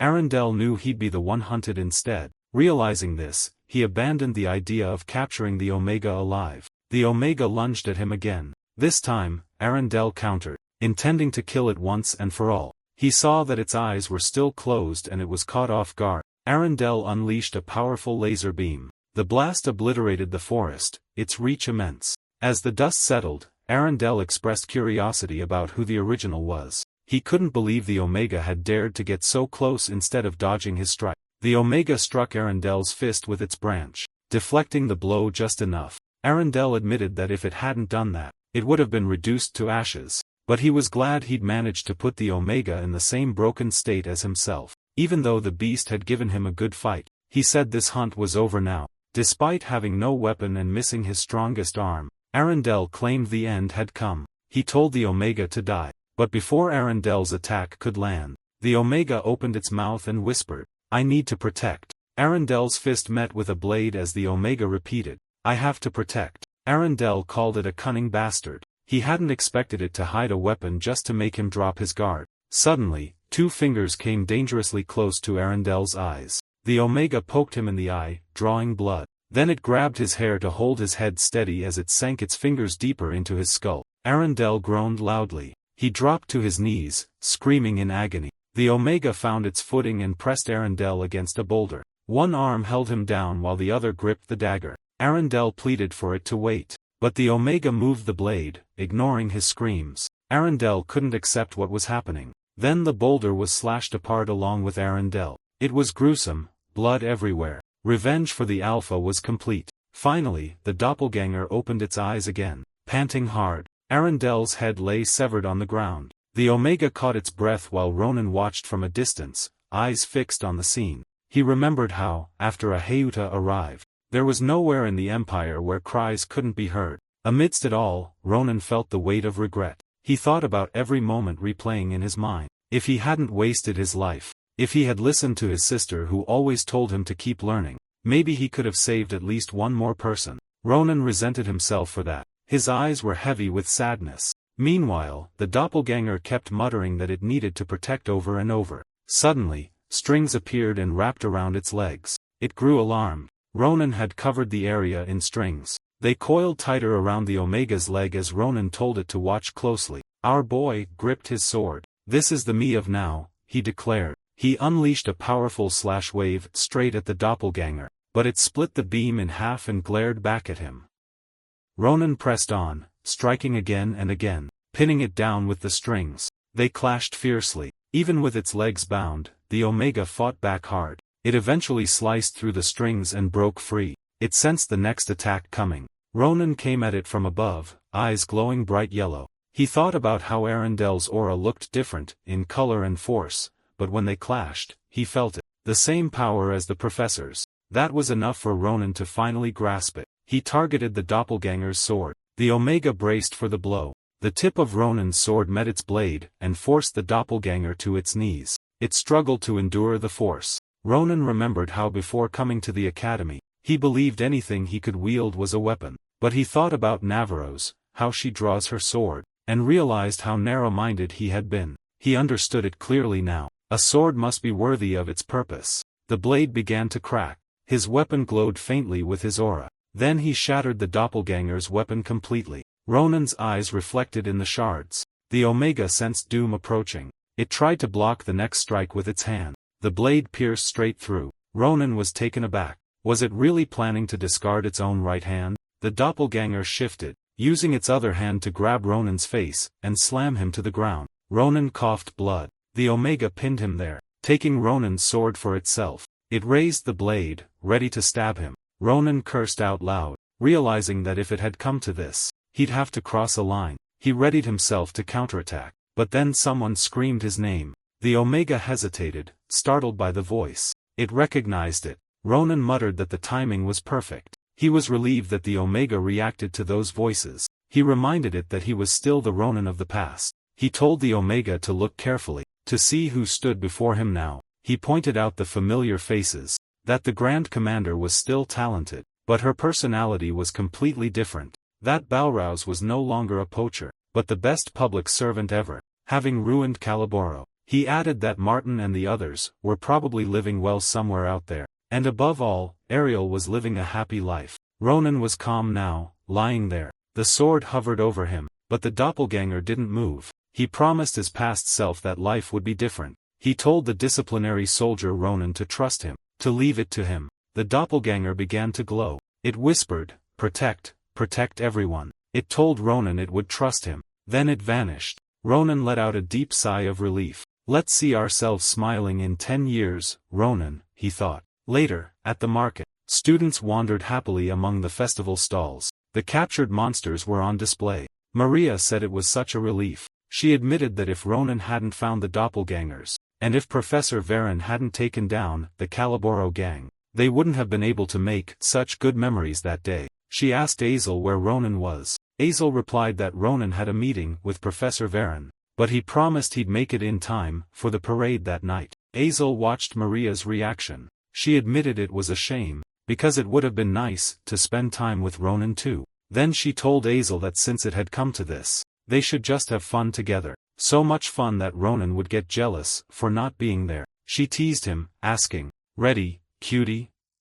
Azel blushed and stuttered a yes. Maria suggested they go see the main event of the 100 Beast Festival. Maria was amazed that they'd prepared a garden that big. She realized that how they treat the doppelgangers is no joke. Azel explained that doppelgangers are sensitive to their environment, so they probably went the extra mile. He added, that's why only a limited number of people can enter, and they do extra security checks. Maria pointed at something and asked if it was one of the doppelgangers. She seemed a bit disappointed that it looked so subtle. She asked who it was transforming into. Azel guessed it could be its original form. He'd heard that after transforming, they eventually returned to their true shape. He mentioned that the Omega was still resting, so it was probably the Alpha. At that moment, Azel realized something he had completely overlooked. The Alpha reads people's minds and transforms into who they love. He immediately turned bright red. He yelled for Maria to wait. He told her he had something urgent to do, and asked if he could leave first.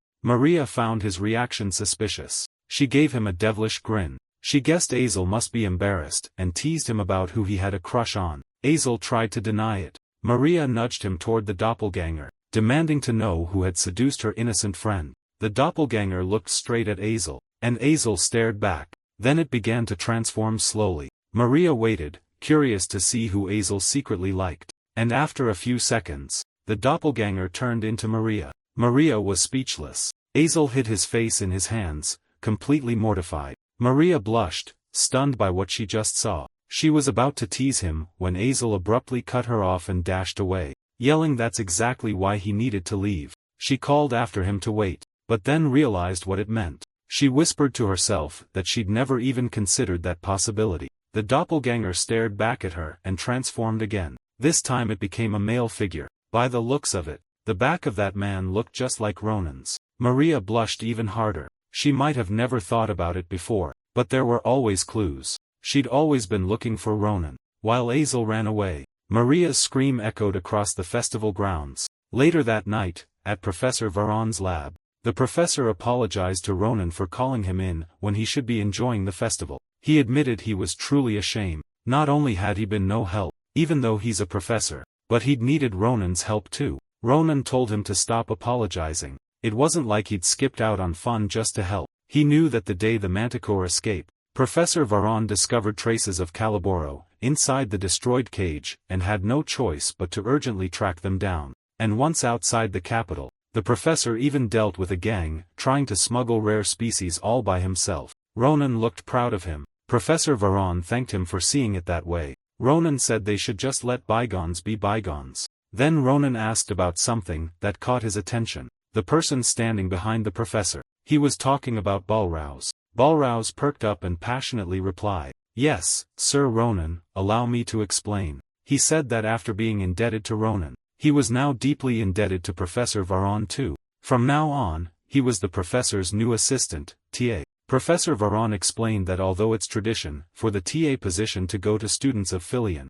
Balrouse had been instrumental in gathering intelligence on the poaching, and was the greatest contributor in bringing down Caliboro. He was also a huge help in the doppelganger incident, so he'd made an exception. The professor admitted that he'd been surprised when he realized that the boy who'd risked so much inside the brutal Caliboro was so young. He couldn't let someone so brave and promising slip away. He told Balrouse he was looking forward to working with him. Balrouse was so moved, he nearly cried. He told the professor he'd do his best. Ronan watched, smiling, realizing that the loyal Balrouse was now the lion professor's right hand. In Ronan's opinion, they suited each other perfectly. He told Balrouse to do well from now on, and warned him that if he heard anything bad about him, they'd have a not-so-fun talk. Balrouse shivered and promised not to disappoint. Ronan had one more request for Professor Varon. The professor told him to ask away. Ronan said he wanted to see the doppelgangers one last time. He'd heard that once the booth time ended, the doppelgangers would rest in the tower. Professor Varon confirmed that was true. He explained that the Omega was still healing, and the Alpha would sleep soon. Ronan said that was fine. He just wanted to say goodbye. He entered the room. He saw a creature resting inside a glass capsule, just like in Dragon Ball, and quietly said, "It was good to see it recovering so well." Ronan told the Omega that once the 100 Beast Festival was over, the Empire would protect them with the highest security possible, so they could finally rest without fear. But then, another creature was watching Ronan right there while he spoke to the Omega. It made a soft, almost gentle sound, and Ronan noticed. He thought the Alpha was still asleep. He asked if it had something to say. And in that moment, Ronan's eyes widened. The Alpha had transformed, and that made Ronan laugh. He realized this was someone he truly respected. That moment, it touched my heart. Ronan used to be like that once. And now right in front of him stood the image of the person he admires the most. It was none other than the Grand Commander Adeshan. A few days after the festival of the 100 Beasts, in a wooden cabin, Ronan went to that person to find out more information about his core. The guy says that the two curses merged with Basura's power and became one. This fusion turned into an energy source that works like a core. The guy also says that, of course, this can only be considered a temporary solution. After all, the seal imposed by the curse is still there in Ronan. Making a simple analogy, it's as if the two poisons had mixed and become a new poison different from the previous two. And since this is totally unknown, the effect on Ronan is unpredictable. Our protagonist, looking at the core, comments that it shouldn't be a problem, since the guy didn't even seem that worried when he found this out. Even if it's not a problem now, Ronan is determined to remove this curse and asks how he can do that. The guy says that the protagonist is more determined than ever. Did something different happen? While remembering some things,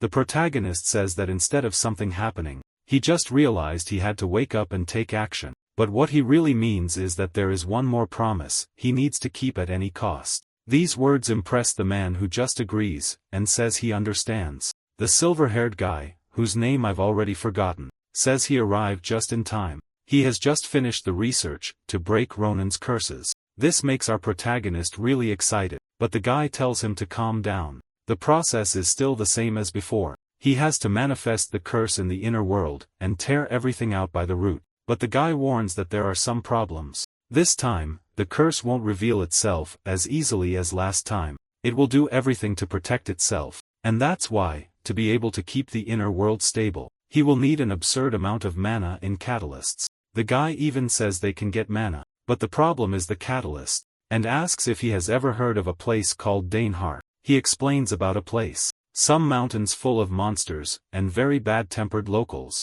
A graveyard of adventurers. To show how hostile those sands are. That demonic kingdom in the southwest? Asks our protagonist. Ronan wants to know if what he needs is a rare black stone that can only be found there. The man is happy. Great, no need to explain much more. The magic stone from Dainhar Mountain is a top-level material with dense mana and mysterious power. It's so rare that it always breaks auction records when it appears at an imperial auction. An extremely rare and incredibly valuable magic stone. And because of that, it cost him several years' salary. But it's right there in his hand. And worse, he only managed to get a tiny fragment this big. Ronan, upon hearing that the guy spent years of salary for a tiny stone, gets worried and asks if that's enough, or if they'll need much more. The guy replies that, yes, they'll need at least one the size of a finger. And that's why, even having finished the research, he didn't contact Ronan before, because he didn't get a substitute catalyst, and the stone isn't enough to do the job.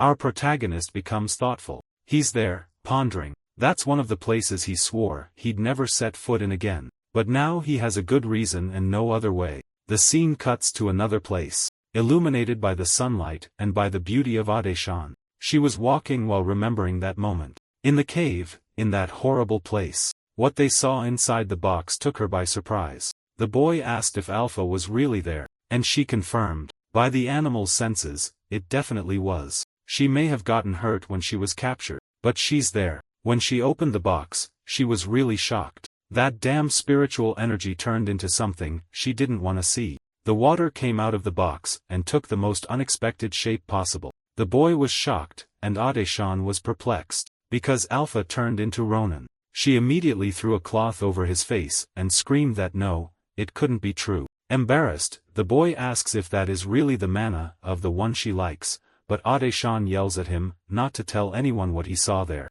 This memory won't leave her head, her mind boiling, because it can't be true. She can't look Ronan in the eye, because she always remembers that moment. There must be another explanation for Alpha having turned into Ronan. She tries to convince herself that it's not, because she's in love with the protagonist. Besides, she is the great Adeshan. She can't get all flustered just from looking at a boy. When she finally gets the courage to move on, the bastard appears out of nowhere beside her, calm and relaxed as always. But the girl hides behind a tree, trembling with embarrassment. She still can't look at him. For a moment, she thought she had hidden well. But the protagonist asks, what was that? Adeshan takes a deep breath, comes out from behind the tree and says she wasn't hiding, that he got it all wrong. The truth is that he hadn't even realized it was her, and says he got scared when she appeared out of nowhere. The girl, speechless, keeps stuttering. She tries to say it's nothing, but she can't stop stuttering from so much embarrassment. Then Ronan grabs her hands, and says he needs her right now. They have to go somewhere together. Adeshan, come with me. I'm going to make a weapon. She is caught by surprise. Ronan says he's upset that he didn't manage to take her there earlier. Adeshan must trust him and follow him now, because he's going to give her something unforgettable. If it weren't for this tense moment, the girl would definitely collapse with these words. At this moment, the scene shifts again to a castle. In a dark place where the sky is literally red. Several hanging bodies show what just happened. The people hanging are missing the lower half of their bodies, as if to make sure they're really dead. A woman approaches and says that the leader himself gave a direct order. When throwing the head of the sacrifice, a being emerges from the pool of blood formed in the middle of the hall. The evil being that appears says that to be summoned so suddenly by the star's agent, it must be something very important, and that this time they can't make any mistakes. He then asks the woman if they should leave right now. And Yuria confirms, to Dana, the demonic kingdom, the same place our protagonist needs to visit to get more of those stones. Now we go back to the place that really matters. This magnificent place, absurdly magnificent, because the scenery is beautiful, and the light is radiant, even underground. The Great Cappadocia, the biggest forge in the capital. After the previous incident, the terror that happened with the order, they started to rebuild everything with the support of the Grancia family. Ronan comments that this is not just any reconstruction. Old Doran made every penny invested there worth it. The wolf watches their arrival and gets super excited. After all, it was the hero who saved the Great Cappadocia. Ronan, his dear friend. They greet each other and talk like old friends. The wolf, all enthusiastic, says that the old man said Ronan came looking for a new weapon, and that he himself spent several sleepless nights because of it. This information surprises our protagonist, but the funniest thing is that he ends up noticing the presence of a girl. Then he gets close to his friend and says, he didn't know he was also busy with those things. So he's handling swords different from combat ones, huh? He asks, with that sly tone, if the girl is Ronan's girlfriend, and still teases asking about Maria, that girl who came with him last time, keeping 2 girlfriends, high-level boy, huh? The protagonist retorts, saying that's not the kind of thing you say in front of another girl, and that they should change the subject right now. Meanwhile, Ade-chan stays back there, curious, asking what they're talking about. Ronan then remembers the first time they met, when the wolf said he should prove his worth and show the equipment. The protagonist comments that if this girl activated her ability while doing that, surely the wolf would already be buried and dead. Ade-chan is caught by surprise by the comment, but the wolf laughs and says that's a thing of the past, that they stopped with that barbaric practice. He tells the girl to come in too, with all the delicacy in the world, because he doesn't want to seem rude. He kicks the door in with all possible excitement, saying they have a customer. At the exact moment he opens the door with his feet, a sledgehammer hits his head. Darren yells that this bastard needs to stop opening doors with his feet. Ronan is happy to see that things are exactly the same there, while Ade-chan is surprised to see such a bizarre scene. The one responsible for the hammer blow is him, Darren, the old blacksmith. The man greets Ronan, saying it's been a while since he showed up to talk. He can hardly wait, and this makes our protagonist excited, because he knows something big is coming. The old man then takes out a piece of paper and explains that after spending the last few days without sleeping, that is the model he created for the new weapon. This surprises Ronan. It seems really complex. According to the old man, it can have very interesting characteristics, of course. It all depends on the special materials Ronan brought him. Dying of excitement, the old man asks if Ronan already has something in mind. The protagonist answers that yes, of course he does. Unable to contain his anxiety, the old man asks if it's those wonderful scales from before. If so, the more he has, the better. But Ronan casually says no, he doesn't have any more. He used them all, and he pulls a sheet of paper from his jacket. Incredulous, the old man takes the sheet, asking how the hell a piece of paper is going to be more impressive than a scale from a dream bird. He doesn't believe it, but when he touches the paper,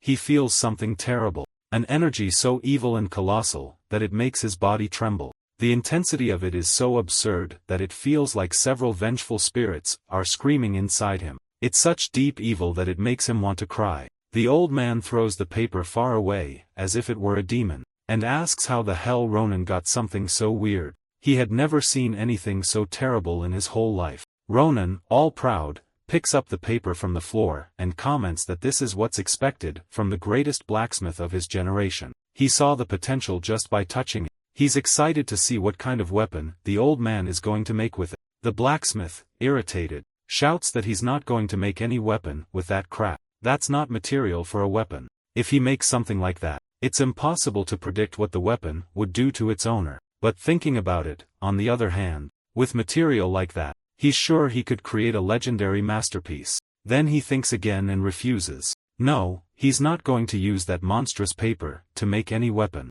It would be an affront to the gods. He has principles as a blacksmith, but his curiosity is eating him up inside. Ronan, noticing this, says that if he's worried, he doesn't need to be, because that material can't hurt him. The blacksmith widens his eyes, and tells the boy to explain what he means by that. Ronan says he will explain, but first he wants to confirm a little thing. The blacksmith insists he can't do it, but his face says otherwise, and that's very suspicious. The old man is drooling, just imagining creating a masterpiece with something so absurd, and he still tries to cover it up. That's not drool. I'm just hungry.